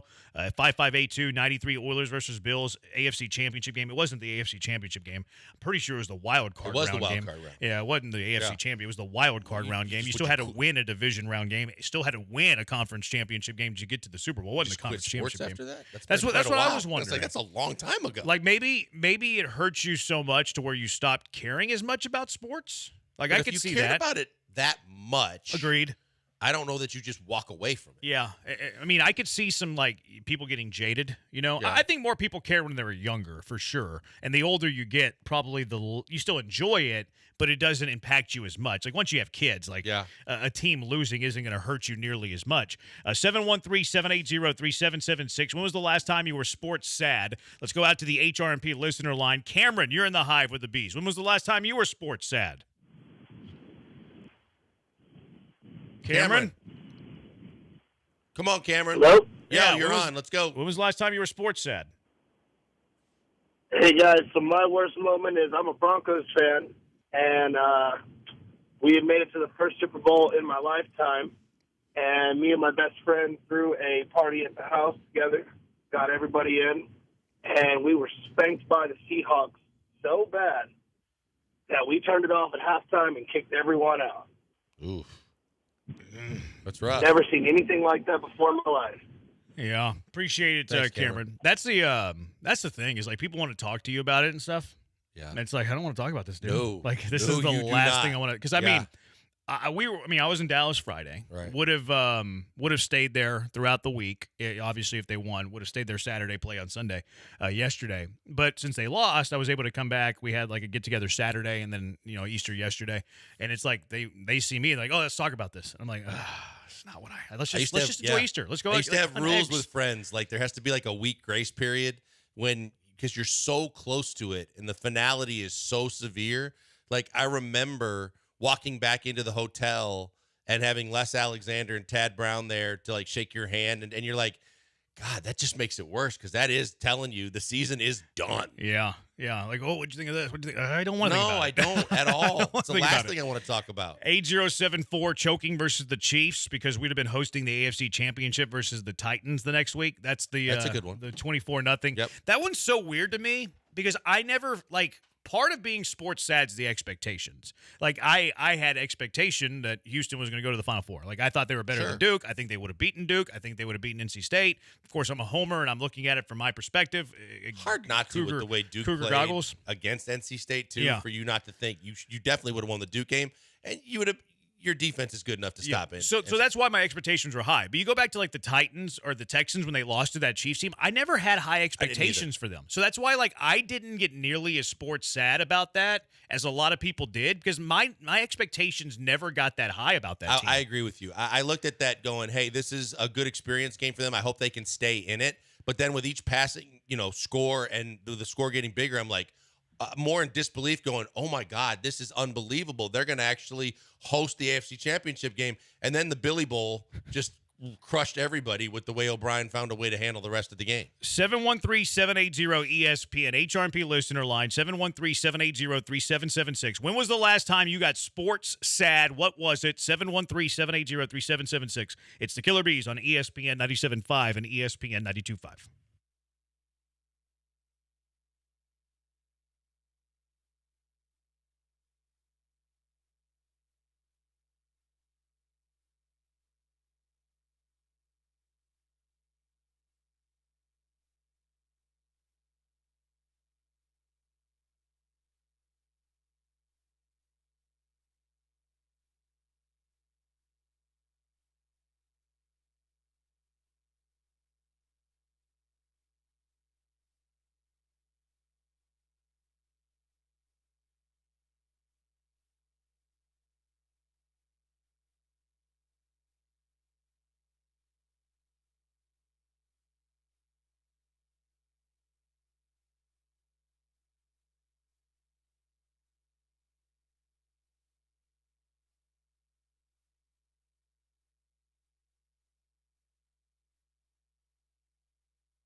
You're back with the Killer Bees on ESPN 97.5 and 92.5. Live from the Veritex Community Bank Studios, here's Joel Blank and Jeremy Branham. When was the last time you were sports sad? How was Sports Sad Friday? 713-780-3776. 7535 U of H losing to Michigan on a buzzer beater a few years back. That was the Jordan Poole shot. Definitely would have went to at least the Elite Eight if that shot doesn't go in. Michigan lost in the national championship game that year. Mm-hmm. That was U of H had some heartbreakers, man. You have that. They've been cursed by injuries. The injury thing brought back the whole injury last year to Sasser when he kept trying to play, but he obviously wasn't himself. And it's like, man, they just can't catch a break. Yeah, they've had some rough goes of it. Unfortunate goes of it. 713-1 year they'll break through. 713-780-3776. 1110 says last time I was sports sad was yesterday afternoon when the Stros got swept at home by the Yankees in the season opener. Fair enough. Let's go out to the HR&P listener line. Mark, you're in the hive with the Bees. When was the last time you were sports sad? What's going on, fellas? How are y'all today? Good, man. How are you? I'm good. So I've had a lot of sad sports moments, but the biggest one and the last one that I ever remember was January 3rd, 1993. I don't know if y'all was around that time, but Bills versus Oilers. Yeah. Have you stopped being sad since, Mark? Have you not cared about sports since then? It's pretty much, it's been devastating. Every time especially when the Tennessee Titans put on the order color, it reminded me of just that time. And, how Mark, I kept updating my dad. The point, though, Mark, is if you're a true sports fan, right? You've had to have at least a sports moment or two since then that might have had the same kind of impact. Nothing that major. I mean, for the Oilers to be that good that year and just to have just that blowout, to have the lead and just lose it like that, it was that's mine. So, I got you, Mark. But I see what y'all. It's better it's better to have loved and lost than to have loved and lost. Well, how does it go? It's better to have loved and lost than have never loved at all. Yeah. Yeah, there you go. Yeah. There you go. 713-780-3776. Back out to the HRP listener line. Percy, what is your sports sad moment? Hey, what's up, fellas? What's up, Percy? Not much. I got two. Okay. When U of H lost to North Carolina State on that shot the last shot of the game. Yeah, Derek Whittenburg. And Dennis Bryant catch no catch. Oh, we still would have won the game. That's not that big of a deal. Appreciate it, Percy. It wasn't a catch. It wasn't a catch. You know what? I was at the game, and I tell everybody. Did you have a good angle? Yeah, I did. It was right in front of me. I was in the end zone, and it was right in front of me. But with the extra point, they would have been up 2. Rodgers with 3 timeouts with the ball needing a field goal at home. I'm fine. The way the rule was written, then though, it wasn't a catch. It was clearly not a catch. I mean, when you were there, you looked at it and you're like, "Oh my god, I don't know how that can't be a catch." I don't know how you think you had a better view being there than us on television. No, I'm not saying that. I said no. That wasn't the question. You said, "Did you have a pretty good view of it?" I know, and I did. But then they have the replay in the stadium that they kept bringing back, and I'm like, as a Packer fan, I got to be honest with you, that's a catch. I didn't think so. UH-NC State, that one was. I mean, I wasn't born yet, but that one going back was pretty awful. So that's one of those when you talk about there's certain ones that you're never going to not feel the same way, no matter how much time passes. Mm-hmm. Clyde got to the point where, especially during this time of the year, Clyde's like, I'm not doing any more interviews on the NC State game and the way it ended because it obviously still affects those guys. See, I thought they were going to play them in the regional final and redeem it. Yeah, that would have been cool. I was sure that was going to happen, but it wasn't. 713-780-3776. When was the last time you were sports sad? Let's go back out to the HRP listener line. Big C, when was the last time you were sports sad? What's going on, gentlemen? I have 2. All right. January 19th, 2019. The famous no call Rams versus Saints. Oh, yeah. And the second one. Yeah. And the second one was yesterday, especially while I was sitting behind a Yankees fan at the Roughnecks game where they lost 18-12 with a bunch of penalties and a bunch of turnovers. But they was bounce back. And Big C's Roughneck Blitz. Big C, you said Roughnecks was your biggest sports sadness? From a diehard Saints fan? Get out of here. The opener of a UFL game? I appreciate the bit, but I'm not buying that, No, Big C. I understand the Saints because I know how much you love them. I can't believe that all you remember the date. maybe the year. Like, I get the year, but the date? Like, are they Googling them before they call? They have to be, because I can't tell you the can't tell date you of the dates. Stockton shot. I can't do the Damon Lillard shot. I can't do any of that date-wise. I'm not even great with years. Like, even years I struggle with. 713-780-3776. Let's go back out to the HRMP listener line. Mike, when was your biggest sports sad moment? Or your last one, rather? Being a huge Dallas Cowboys fan, not only the Dez catch, no catch, but then the following year, we get Zeke and Dak. Same thing happens. We go and play the Packers, and they left Aaron Rodgers with 35 seconds left on the clock to run it down the field. It was just a to beautiful set up Mason thing, Crosby Mike. to hit the game-winning field goal. Mike, it was a beautiful, beautiful thing. That pass on the sideline, one of the greatest playoff passes ever. It's very therapeutic. I like what we're doing here. 713-780-3776. Back out to the HRMP listener line. Randolph, when was the last time you've been sports sad? Randolph. Randolph. Yeah. Yeah. You're on. 1983, Boston Alabama versus NC State. We've had some rough ones, haven't we? Thank you, Randolph. Yeah. We had the Lorenzo Charles. We had Jordan Poole. We had the shed ankle injury. And you had and Sasser counts, right? Sasser had a groin injury. If Sasser's healthy, you guys got a good shot last year. Yeah, they lost to Jordan in the finals. They lost to Ewing in the finals, Georgetown. Oh yeah, 2 years in a row. That was the 3 years. NC State. I think Georgetown was year 2, and then year 3 was the Jordan one. Yep. Yeah, that's right. Man, one of these years. 713-780-3776. Back out to the HRP listener line. Keith, when was the last time you were sports sad? Sports sad moment about 10, 12 years ago. Ravens, Patriots in the playoffs when Billy Cundiff shanked the chip shot that would have tied the game following the Lee Evans drop touchdown pass. Devastating for a Ravens fan. Yeah, I vaguely remember that.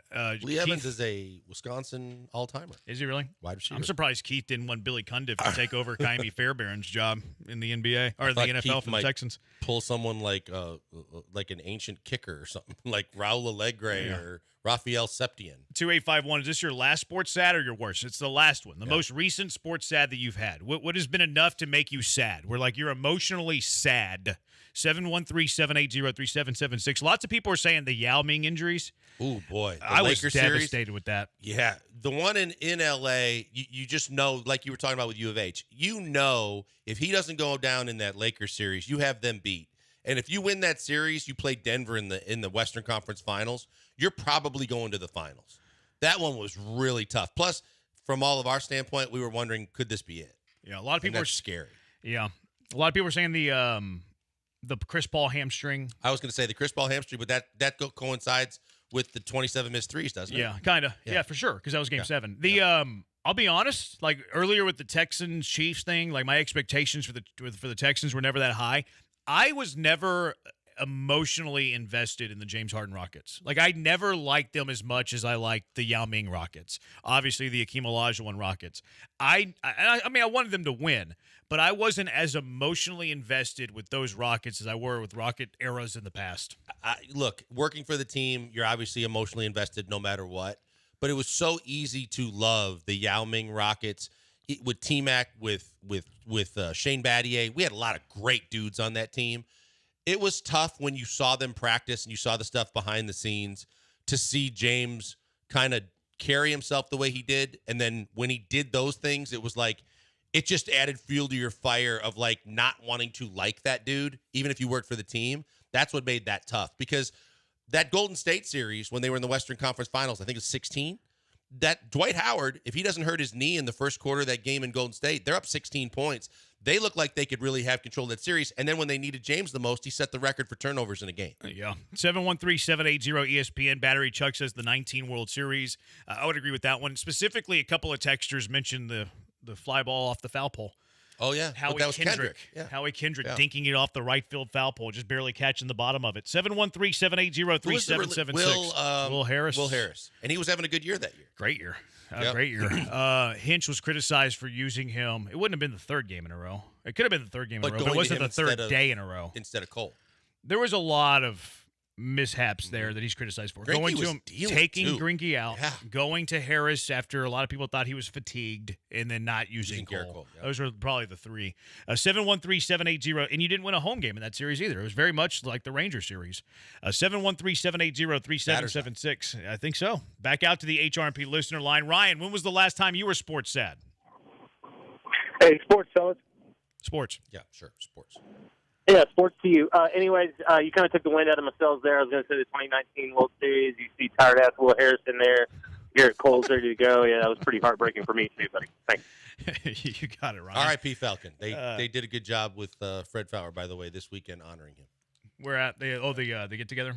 Yeah, a couple get-togethers and the actual service they had. I heard was nice. Good. 713-780-3776. Back out to the HRP listener line. Sam, when was the last time you were sports sad, Sam?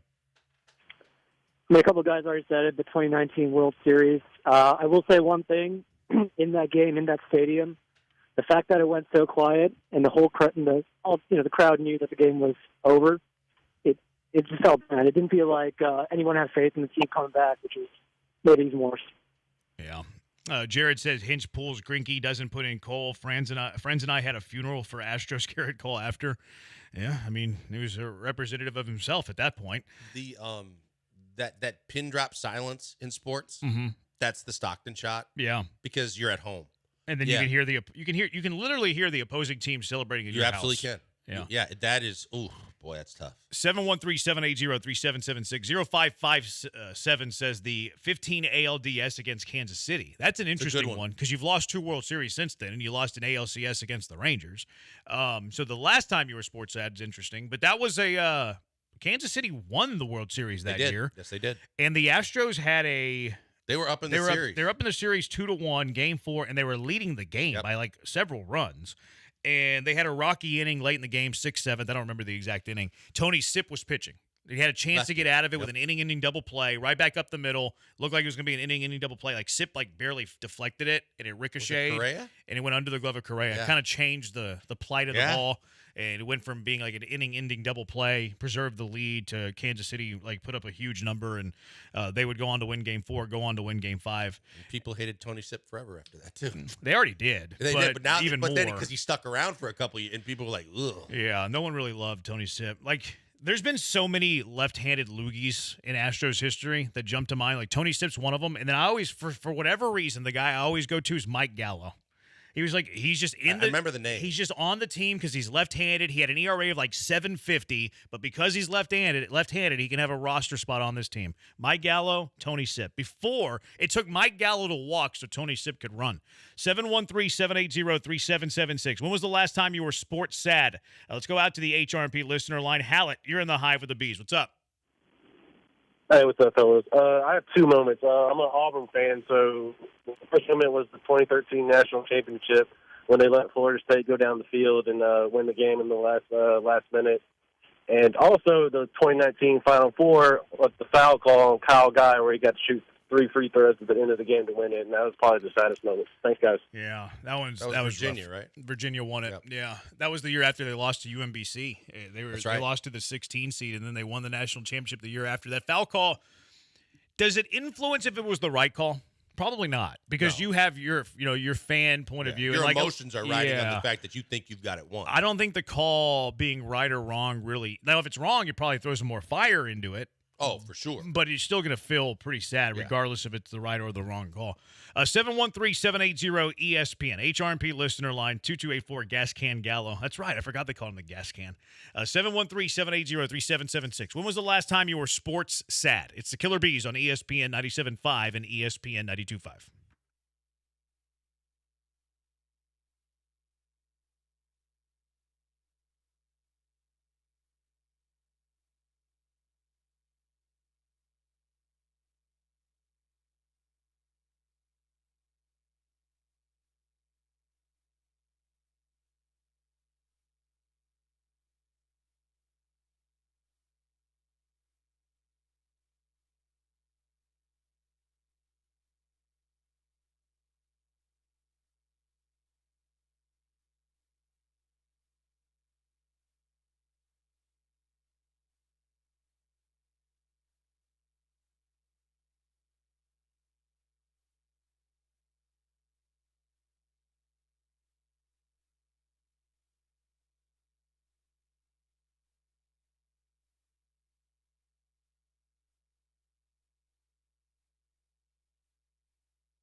Broadcasting live from the Veritex Community Bank Studios, it's the Killer Bees with Joel Blank and Jeremy Branham. On ESPN 97.5 and 92.5.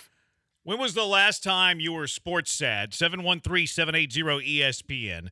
713-780-3776. 7404, the 05 Pujols homer was gut-wrenching. Only time he said he could hear his feet rounding the bases. I was there, loudest to most quiet I've ever experienced. And I most think people that's, assume you and I were talking about during the break. That's one of those two where the minute the ball hit the window, it was like you could have heard a pin drop. I think what really set that one apart more than other walk-off home. Well, that wasn't even a walk-off home run. It was the go-ahead home run in the top of the ninth. Yeah. Was that you could kind of see it coming. I don't remember the entire inning, but the one that really sticks out to me, because if Pujols doesn't get up, because there was an opportunity for him to come up, as the tying run. I can't remember if there was 2 outs. I want to say there was 2 outs. And David Eckstein, he was either batting second or first. I can't remember. I think it was Eckstein, Edmonds, Pujols. I think Eckstein was their leadoff hitter. I think it was Eckstein, Edmonds, Pujols. But Eckstein, if you remembered, in the top of the ninth, he had this little seeing eye single that was just squirted through the third base shortstop side, right in the hole. And it's like, you got to be kidding me. So you started to see the buildup. I want to say that Jim Edmonds might have walked, leading to the Pujols home run. Eckstein seeing eye single. I think Edmonds reached, and then Pujols hit the home run. I'm going to have to pull it up now. Yeah, because the Rockets had a game that night. So I remember the game was over, and everybody was glued to finding a television, trying to find, the last inning or so of that game. And I remember from the minute it went off, we were playing for Seattle, and Ray Allen was calling from the bench from the bus, because they didn't have a TV on the bus, and somehow they couldn't get updates. Huh. And I had to tell him, and he was telling the whole bus, and obviously depending on if you're a Cardinals fan or not, you heard the reaction. But that was the shot that just made the entire city quiet. What was crazy, too, was that you were up 3-1. It made it 3-2. But what screwed you up was that Roy Oswalt had to pitch Game 6 when no one was beating Roy Oswalt that year. And he couldn't start Game 1 of the World Series, and it kind of threw you for a loop. And I think Clemens it was Game 1 or Game 2, I don't remember. It was in Chicago, where he left the game super early. And then Wandy came in, and it was the closest sweep in baseball history. Somebody said the sweep earlier last time you were. Because Blummer hit the home run in the 14th inning? Was it the 14th inning here? I get the games confused. Blummer hit the one here. Pasednik, I think, hit the walk-off there. That's right. He hit the walk-off there. And Blummer hit the one here, and they lost in 14. Yeah. I can't remember if it was Game 1 or Game 2 where Pasednik hit the walk-off home run. But the top of the ninth, Astros were leading 4-2 going into the top of the ninth. Brad Lidge struck out John Rodriguez to start the inning. Struck out John Mabry. I remember Mabry, a little pinch-hitting lefty. Yep. Struck him out. There was 2 outs, nobody on. You're up 2 runs, 2 outs, nobody on. You're an out away from going to the World Series. And then I did remember it right. Eckstein got the seeing eye single into left field. Jim Edmonds walked. So, you had 2 outs, nobody on. You're up by 2 runs. You get back-to-back strikeouts. Yeah, we're about to go to the World Series. And it's like, all you have to do is get David Eckstein here. All you got to do. And however you get him out, because you don't want to get the tying run to the plate. And then Eckstein just squirts this little seeing eye single through the whole left side into left field. It's like, oh, great. Now you have the tying run to the plate. But you still can get out of it if you just pitch to Edmonds. And it's also like, okay, well, it's only the tying run, and you're batting in the bottom of the ninth, so even if they tie it, you have a chance to win. Walk. You got to be kidding me. Walk. And now the best hitter in baseball is coming up with a chance to take a lead, and he took the lead. He took the lead. Yeah, so that made it even worse. I forgot there was 2 outs, nobody on. 713-780-3776. When was the last time you were super sports sad? 713-780-3776. Back out to the HRMP listener line. Jeff, you're in the Hive with the Bees. What's up, Jeff? Hey, how you guys doing? Doing good. So a couple of mine have been said, but the most recent for me that hasn't been said that I've heard was, I believe it's Super Bowl 34. Grew up, diehard, Oilers fan. Moved to Tennessee. We hadn't got the Texans yet. Was a diehard Titans fan. They were still the Oilers to me. Super Bowl against the Rams, and their hopes died on the 1-yard line. That was, one of the most probably devastating sports moments for me. Just, that was still my Oilers, so that was definitely devastating in that moment. I like the Titans. I was a Titans It fan. was still McNair and Eddie Yeah. George, so you still had the guys that were the holdovers. Whenever Steve McNair, and you were also young to not really like care about the business side. At least me, like I was young enough to where I didn't really care about the business side. I think I was in middle school, so like I still wanted to root for Steve McNair, Eddie George. You saw him come up, so you're like, hey, I want to follow these guys, see it through. Frank Wycheck. Once they left, though, even for me, a young Brandon boy, I lost a little bit of interest in the Titans. I wanted them to win. I followed them. I watched their games, but I wasn't like, banging on the table, got to have this game. Like, How old were you? I was in middle school. I was going to say, adults, yeah, I can see the affiliation with those guys alone making them become Titans fans. Yeah. It was cut and dried too. You either were going to follow this team to Tennessee and still be a Titans fan, like an Oilers fan, or you were so pissed off that you want nothing to do with Titans. I would have been the latter. If that were to happen whenever I'm this age, they would be dead to me. I just wouldn't care. I would no longer care about them. But because I was younger and didn't really understand the business side of things, it was like, I like these players. I want a team to root for. I'm going to root for them until they're gone. But still, because it didn't say Houston, right, it wasn't as significant. But you can understand just because of the way game played out. I mean, he's right. I mean, it looks like they're going to get in, and to come up that short on the last play. Yeah. What an ending. I listened to a podcast a couple years ago called Fall of the Titan. It gets into the whole Steve McNair thing. Kind of a conspiracy a little bit on the death of Steve McNair. If you're a McNair fan, I would recommend listening to that podcast. I think it's called Fall of the Titan. But if you're a McNair fan, does it? Well, I mean, you like to know the history of a guy, don't you? I guess. It depends on what type of person you are. I like to know history of stuff. I just got done listening to the Ray Lewis podcast too, where it like does I finally finished it, where they dive into the whole deal. And was it Super Bowl? It was at the Super Bowl in Atlanta. That one's called. I think it's just called The Raven. I think it's just called The Raven. That one's pretty good too. 713-780-ESPN HRP listener line. Garrick, let's go out to the HRP listener line. Garrick, when was the last time you were sports sad? I was working for the Rockets for the 07-08 season, where we lost Game 7 to Utah Jazz. That was the second year in a row we lost to the Jazz Game 7. But this time we had lost at home. And since I was working for the Rockets at the time, I worked for Clutch the Bear. And so after the game, I'd always go talk to the security guard who was in between where the Rockets locker room was and where, like, the family waiting area was for both teams, and we'd just be hanging out. There is Andre Kirilenko standing, talking to a little fan, like a little boy. He's looking around, trying to throw away his water bottle. He started walking towards us, and being the security guard, I walk up to him, grab his water bottle. He then put his massive hands around mine when I grabbed that water bottle. And he goes, "I'm so sorry." And then that was also my last game I worked for the Rockets. So definitely heartbreak there for me. I'll hang up and listen. Thanks, guys. What's that about, Blankers? I don't know. I remember the series. Who was the voice? That was the Darren Williams, Carlos Boozer. You're hosting Game 7 at home loss. It might have been the Kirilenko team, right? No, that's what he's saying. He's saying Kirilenko. That was the voice? guy. That's Oh, Kirilenko. okay. AK-47. Yeah. So he's saying Kirilenko did that to him, but that was the one where you thought going back home to host Game 7 with Darren Williams and Boozer, you were going to win that series, and we lost. That was another tough one to take. That was that was Yao. Yeah. Like, that was the early Yao playoffs, right? Yeah. Like, the Lakers were a few years later. Yeah, and AK-47 was really good at that time. Was that the one where Boki Nakbar pulled down Malone? No, that must have been before. No, Boki Nakbar was the one where he ripped his jersey and everything. But was that before Boki the was in 06, pinstripes. 07? I don't think Boki ever played. Maybe he played 1 year with Yao. That's right. He was in the pinstripes. Yeah. So was that Francis and Mobley when they played Karl Malone that last time in the pinstripes, and he yanked him down? It had to have been. No, it was when it was the Lakers. It was Malone and the Lakers. Malone was a Laker. It was the Lakers. Yeah, series. this was Darren Williams and Carlos Boozer. Malone wasn't on the Jazz anymore at that time. Right. I'm trying to place the year when Boki yanked down Karl Malone. That was whenever Karl Malone was a Laker. I don't think so. Yeah, it was. Was it?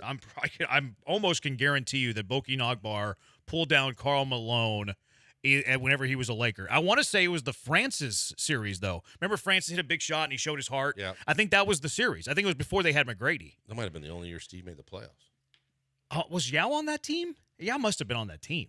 Steve and Yao played together. Yeah, I know that they did. But did they make the playoffs together? Maybe that was the only time Steve made the playoffs was with Yao. And then that was because it might have even been a 1 seed, 8 seed, or 2 seed, 7 seed. Because then that following year they traded Mobley, Cato, and Steve Francis for T-Mac. Yeah. and then T-Mac and Yao teamed up. It might have been Francis's last year. I think you might be right. Might have been his last year. 713-780-ESPN. Someone on the text line said the Game 7 of the 2005 playoffs, after you're up 2-0 to the Mavs to start the series and you lose it in Game 7 by like 40. You lost by 40 in that game. It was crushed. I hated that series. That was awful. That was the one where, was it Michael Finley when he touched the ball when he was standing out of bounds? Sure was. And they got hosed. Yep. I don't remember how it necessarily influenced the end of the game, but I want to say it was a huge call. It took like a chance for the Rockets to win. That was the Van Gundy team that had John Barry and Bobby Sura. What did they call them? The White Boy Super Crew? Yeah, that was it. That Barry started that on the radio Padgett? with Granato. Was Padgett on that Scott team? Padgett, absolutely he was. That was the T-Mac dunk over Bradley. That was the Ride 'em Cowboy, they call it. The Kevin Harlan. He sucked the gravity right out of the arena. Yep. You want to do another segment of this? Might as well. Might as well. We got calls and texts. 713-780-ESPN. When was the last time you were sports sad? 713-780-3776. Killer Bees on ESPN 97.5 and ESPN 92.5.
Broadcasting live from the Veritex Community Bank Studios, it's the Killer Bees with Joel Blank and Jeremy Branham. On ESPN 97.5 and 92.5.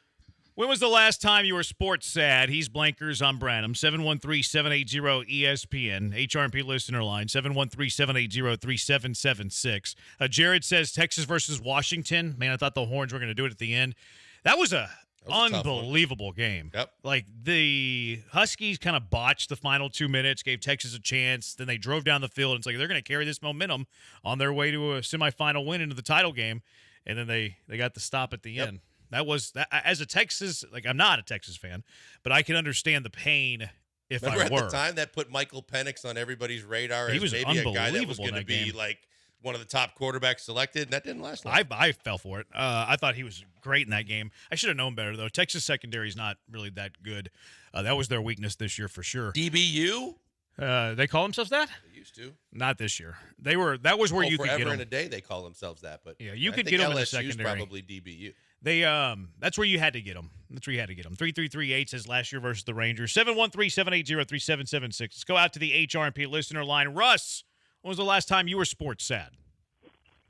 Yeah, hey, long-time listener, long-time Buffalo Bills fan. Ooh. Four straight Super Bowls, and the 1999 Stanley Cup Finals with Brett Hall in the crease. Ooh, Brett Hall in the crease. I don't know enough about hockey to really understand that reference. Definitely. I vaguely remember it. Yeah. That was the start. Yeah, that was, I think the penalty was called, and it would have been the game, I think. Don't catch me lying. See, I'm not huge into ring culture. Like, I don't think that you need to win a ring in order to be a success. I'm probably in the minority there. Like, I'm willing to admit that I'm probably in the minority there. So, like, the whole Buffalo Bills stretch, where was it 3 straight Super Bowls that they lost, or was it 4? Right? 4. That, to me, like, I think that's an unbelievable accomplishment. How many teams in NFL history have went to 4 straight Super Bowls? Like, I understand that it stinks you didn't win one, but what an accomplishment. Like, very few teams can say that. It would be much better if you got the 1, though.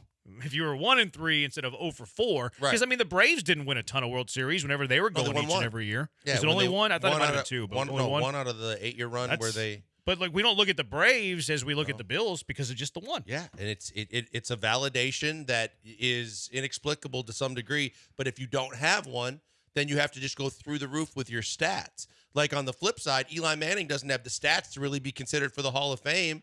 But because of longevity and the 2 Super Bowl MVPs and the 2 Super Bowl trophies, people think it's a slam dunk at some point he's getting in. But you look at the Barkleys and the Ewings and the Stocktons and the Malones, you had to go crazy when you think about the all-time assist leaders, like Stockton's right there, top 2 or 3, Malone with the points, Barkley with his career, Ewing with his career. But because they don't have one, they never were able to escape that kind of label. Yeah. 713-780-ESPN. Let's go back out to the HRP listener line. Pod, when is the last time you were sports sad?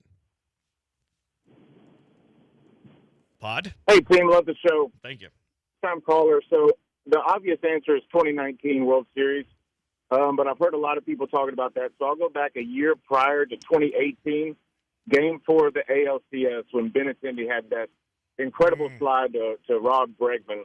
Had he not do that, the series is probably 2-2, and who knows, Astros might have been in another World Series. Yeah, that was an unbelievable catch. Yeah. Now that team was cheating its tail off, though. The 18 Red Sox, Yeah, they that were was the video- cheating that was the their video tail guy. off, and Mookie Betts said that team was cheating. So I don't know if you're going to overcome all that cheating, but that Benintendi play, that goes down as one of the better defensive plays that has really stung you. Jim Edmonds is the one. I don't remember the moment where he had I remember him making great catches, Jim but I can't Edmonds think was of the one Willie Mays specific. style catch Sure, backwards. but was that in the playoffs? Yeah, I can't remember the moment. Oh, that was it was crucial in that series, but the one that I don't know that St. Louis won the series, but that was a massive catch. Yeah, I just don't remember that moment. The Walt Weiss, back whenever, I don't remember the year, but it was like the Killer Bee era. It was in the Astrodome. The Astros had the playing for winning the run at Braves? third. Yeah, he was a shortstop for the Yep, Braves. They yep. had the winning run at third, bases loaded, nobody out. I want to say it was Ken Kemen. It might have been Tony Eusebio. I'm confusing on the two, but somebody hit a rocket up the middle. Walt Weiss makes this diving play, gets up, throws the runner out at the plate, and I think they turned 2 on that play too. Get out of the inning.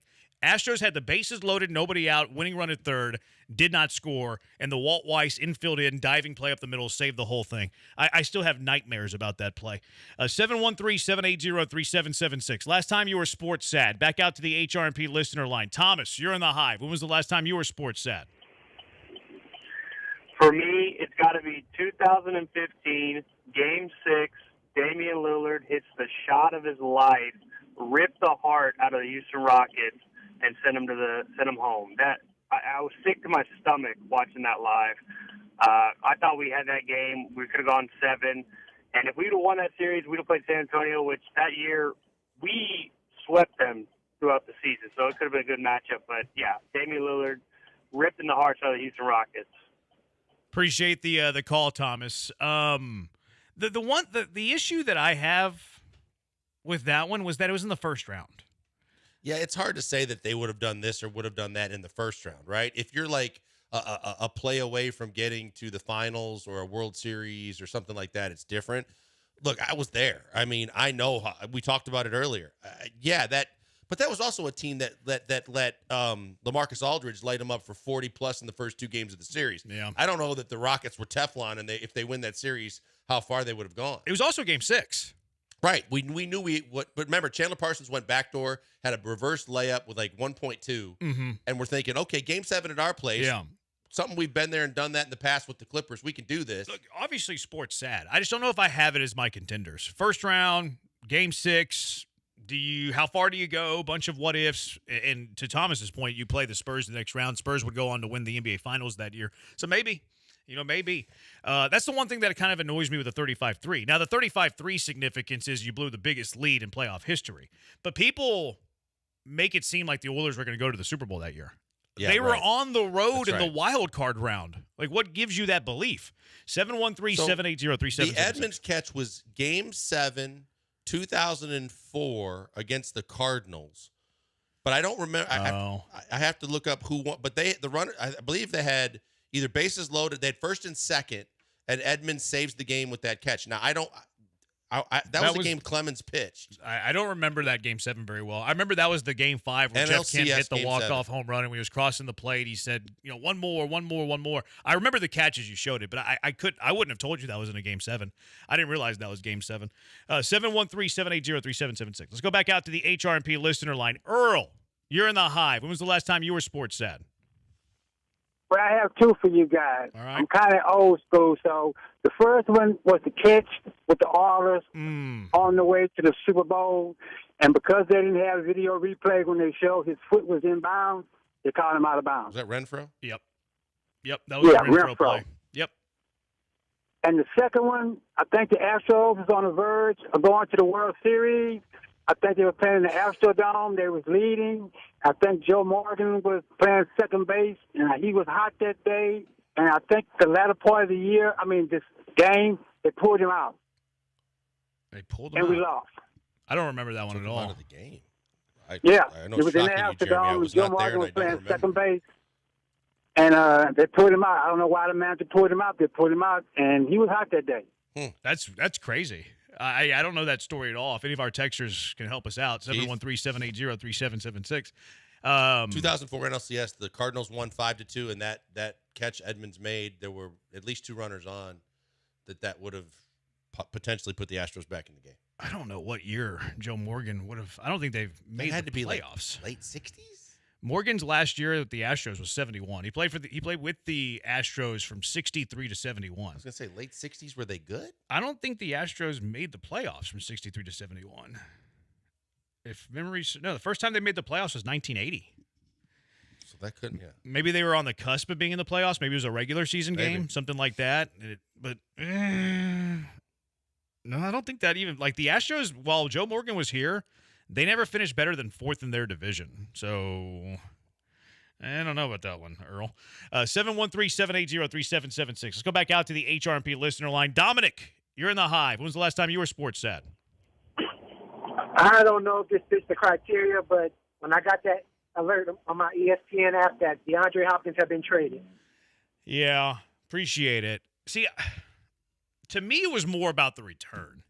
I didn't like the return. I think a lot of people feel like he did, though. For sure. That he's arguably the best receiver in football, and you traded him away. Yeah, that was the same offseason that Diggs got traded. Like the right problem was the return. Like you can make the case that trading your top receiver is the way to go. It worked out for Minnesota. It's worked out for the Chiefs, and the Chiefs have Mahomes. Texans had Deshaun, though. They thought he was going to be Mahomes. But so many people saw what happened against Kansas City, and as devastating as it was, saw that next year was going to be their year then. And so they were just banking on, we're coming back. We still have Deshaun. We have D-Hop. we're going to get a couple of pieces here and there. We're going to be right back. And then all of a sudden he just pulled the plug out. That one was definitely a blindside, too. It's like, oh, you just been punched in the face by Hopkins getting traded when you're supposed to be a contender and you're supposed to be close to being an NBA or an NFL title team. Back out to the HRNP listener line. Ant, you're in the Hive. When was the last time you were sports side?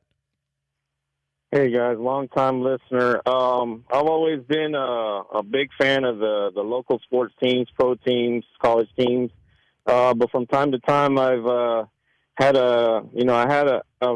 rooted for other teams in Texas, and I had an admiration for the Duncan, Ginobili, Parker Spurs, and the 2013-14 NBA Finals Game 6 when Allen, hit that dagger three. They were just about to win the finals. A lot of teams would have folded for Game 7. They actually competed in Game 7, lost in the last few minutes. So that was one that kind of stuck in my head for the Spurs when they lost to the Heat. Yeah, if you're a Spurs fan, that one's out there. I was at that game. I was working for the NBA, and it was amazing. They were going to riot outside. So many Miami fans left thinking that game was over, and then Allen hits the shot, and everybody was trying to bowl over the security guards, trying to get back into the arena. That was crazy. I watched that one down the hall. I was doing sports updates on Yahoo Sports Radio that night. Yeah. A lot of people thought he traveled. I looked at the replay multiple times. I never thought that he traveled. I guess you could say it's close because he did step back. But, boy, that was – talk about just a complete gut punch. That was big. So thanks to Ashley for tweeting this. Today I learned Joe Morgan came back in 1980. And that was the first year the Astros made the playoffs. So that's what he was talking about. That's our bad. We were wrong about that. So he played through 70-something, and then he came back for the rainbow jersey? He was with the Astros from 63 to 71. He went to the Big Red Machine for his best years, 72 to 79. He came back for 1 year with the Astros in 1980. And did they make the playoffs? That was the first year they made the playoffs in franchise history. Series, so I stand corrected. My bad. He was right. Huh. So that was the year he's talking about. And they lost. Was that Philly series that was big? Lost in 5. It was a 5-game series. Right. And they lost in 5 to Philly. So that's what he was talking about. I don't remember that game. Obviously, I don't remember the turn of events or whatever about that one. I'll have to do some deep diving. Joe Morgan. He was one of the greatest second basemen to play. The Astros have had great second basemen in their history. Probably better than anybody. Altuve, Biggio, Morgan. Yeah. Jeff Kent. That's pretty good. Jeff Kent was pretty darn good for a while. There's probably a fifth I'm not even thinking about. But no, I would say nobody stacks up with what the Astros had at second base. Jeff Kent's stats might be Hall of Fame worthy. His offensive stats are insane. Yeah, but for the position. His attitude and his personality and disposition, a lot of people think are keeping him out. Had a killer mustache, though. All right, one more. Jacob, what was the last time you were sports at? It's tough on a dirt bike. I'm just now tuning in. I don't know if anybody's mentioned this. I got two. One was the Game 6 against the Blazers when Dame Lillard hit that three. And I think if we go back to Game 7 in Houston, I think the Rockets would have pulled off that 3-0 comeback. And then the other would be the 2015 ALDS against the Royals whenever it was Game 4. I believe we were up 6-2 going to the 7th, something like that. And Correa had a crucial error at short, extended the game, and Colby Rasmus was on fire that year. But that was my two. I'll just hang up and listen. Appreciate it, Jacob. Yeah, those two came. Yeah, those two came up. But that's all right. You just tuned in. That's right, Jacob. Now you know you need to tune in for longer periods of time. 9362 said they pulled Nolan Ryan early in that game too. I'm gonna go learn some stuff about that 1980 series now that it's been brought up. The most popular one on the text line that didn't come up from the callers was the Kevin Brown 98 series against the Astros. The Padres, the Astros, yeah. Whenever they had Randy Johnson. Yeah, that was unbelievable. Astros team. Kevin Brown was that year. Mm-hmm. He had the whole world eaten out of his hand. He was lights out. Johnson was better. He was not in the series. 11-1 as an Astro. Yeah, Randy Johnson with an Astro was unbelievable. That was pretty devastating too. All right, what are you nominating for the car wreck of the day? 713-780-37. Somebody said whenever ESPN discontinued the wheelhouse. 713.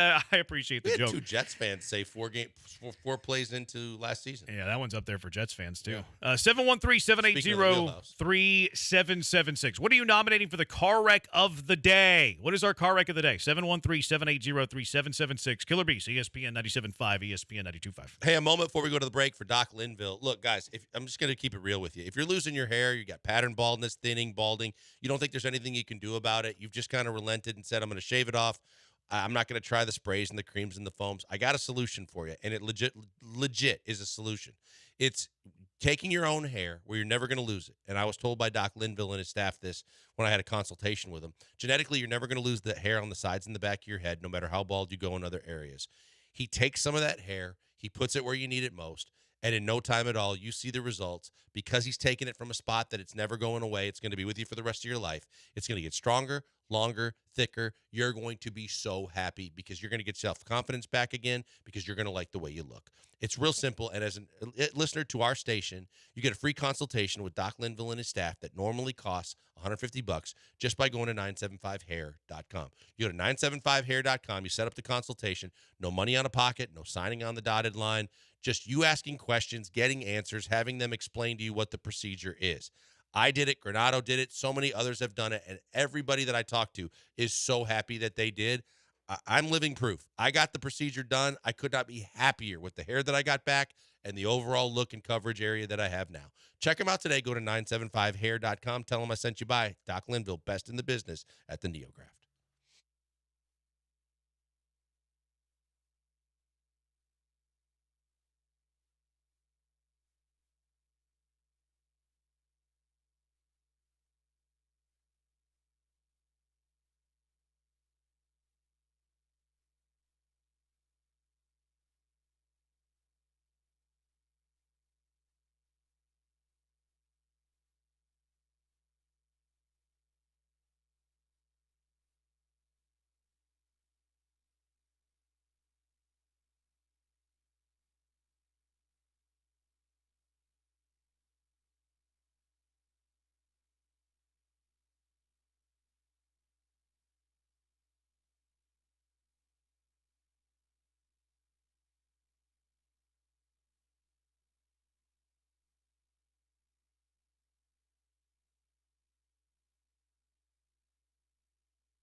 All right, what are you nominating for our car wreck of the day? Glenn Davis, by the way, Soccer Matters, coming up at the top of the hour. He's up for a fight today, too. Fighting, yeah. I hope that he tries to sell himself on that fight. That just reminds me, I need to send out that vote. He's fighting Lance Erline today in the Killer Bee Fight Club bracket. Do you think he leads off with that today? Or do you think he talks I don't about think he soccer? leads off with it, but I think that if the people that follow him with Soccer Matters follow him into this vote, he can win.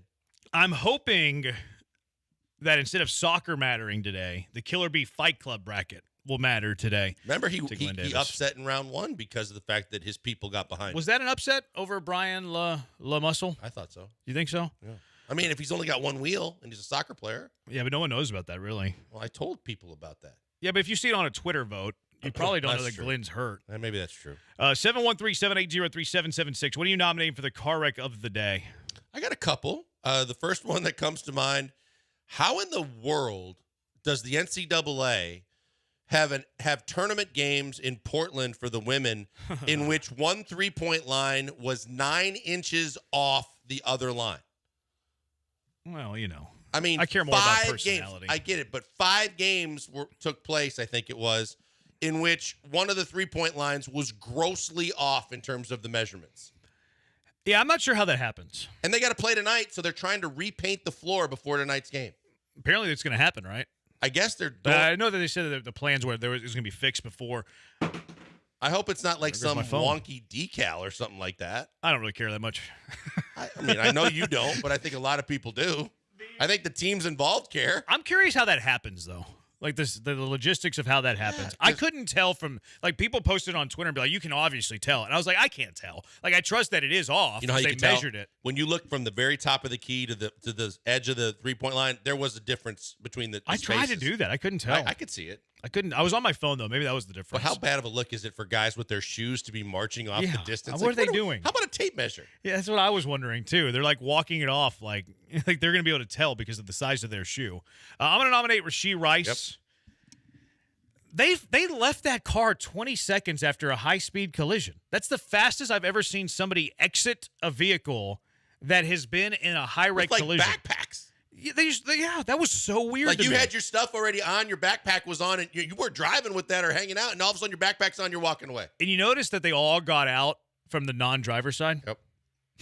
Like they had a plan. Yeah. How do you do all of that in 20 seconds? How in 20 like I'm not talking about 20 seconds stopped. Right. I'm talking from the moment that car hit the car that was slowing them down in front of them, 20 seconds from collision, they were out of the car. How do you build a game plan from impact to 20 seconds to where you're all getting out of the passenger side and you're grabbing bags and you're getting out of there? And then you're AWOL, and then you finally turn Unreal. yourself in. This is a weird deal. I wonder what the punishment's going to be. I don't know because you can't prove that he's driving. Unless they went through like a toll booth or something where there was a picture. I think they were on a tollway. So it's possible. Those Dallas roads, they have tollways everywhere. Yeah, maybe. Like, if they can put him as the driver, I think he's going to be in deep trouble. If he's not the driver, though, I don't know. What was the significance of the injuries to the other people? I think they were pretty lucky. I think it was pretty minor. I didn't hear that it was anything major, but nonetheless, that's unbelievable that you do that. That was skip the scene. That was so weird. Yeah, so I'm thinking something else was going on because if you're getting to that accident, you're not just leaving. I don't think. Well, you might. If your first year in the NFL and you figure your whole career and your whole life might be over. I think there had to be something else. Because you don't know the significance of whatever happened to the other cars, and one of the other cars at least went on its side. I don't know. I didn't see a car on its side. At least in the video I saw, there wasn't. Okay, I thought that there was one that kind of. Yeah, maybe, but still, I mean, somebody's recording you. What else you got? Wasn't it the one guy that said, like, was filming him saying, "Are you actually leaving the scene?" Yeah, the guy's like, "Hey, how are you guys?" Like, my ribs, we're good. My ribs. You guys leaving? And then they didn't say anything. Yeah. Yeah, you guys really leaving it there? Greek Basketball Club, PAOK, P-A-O-K. They're signing Kevin Porter Jr. They want to win.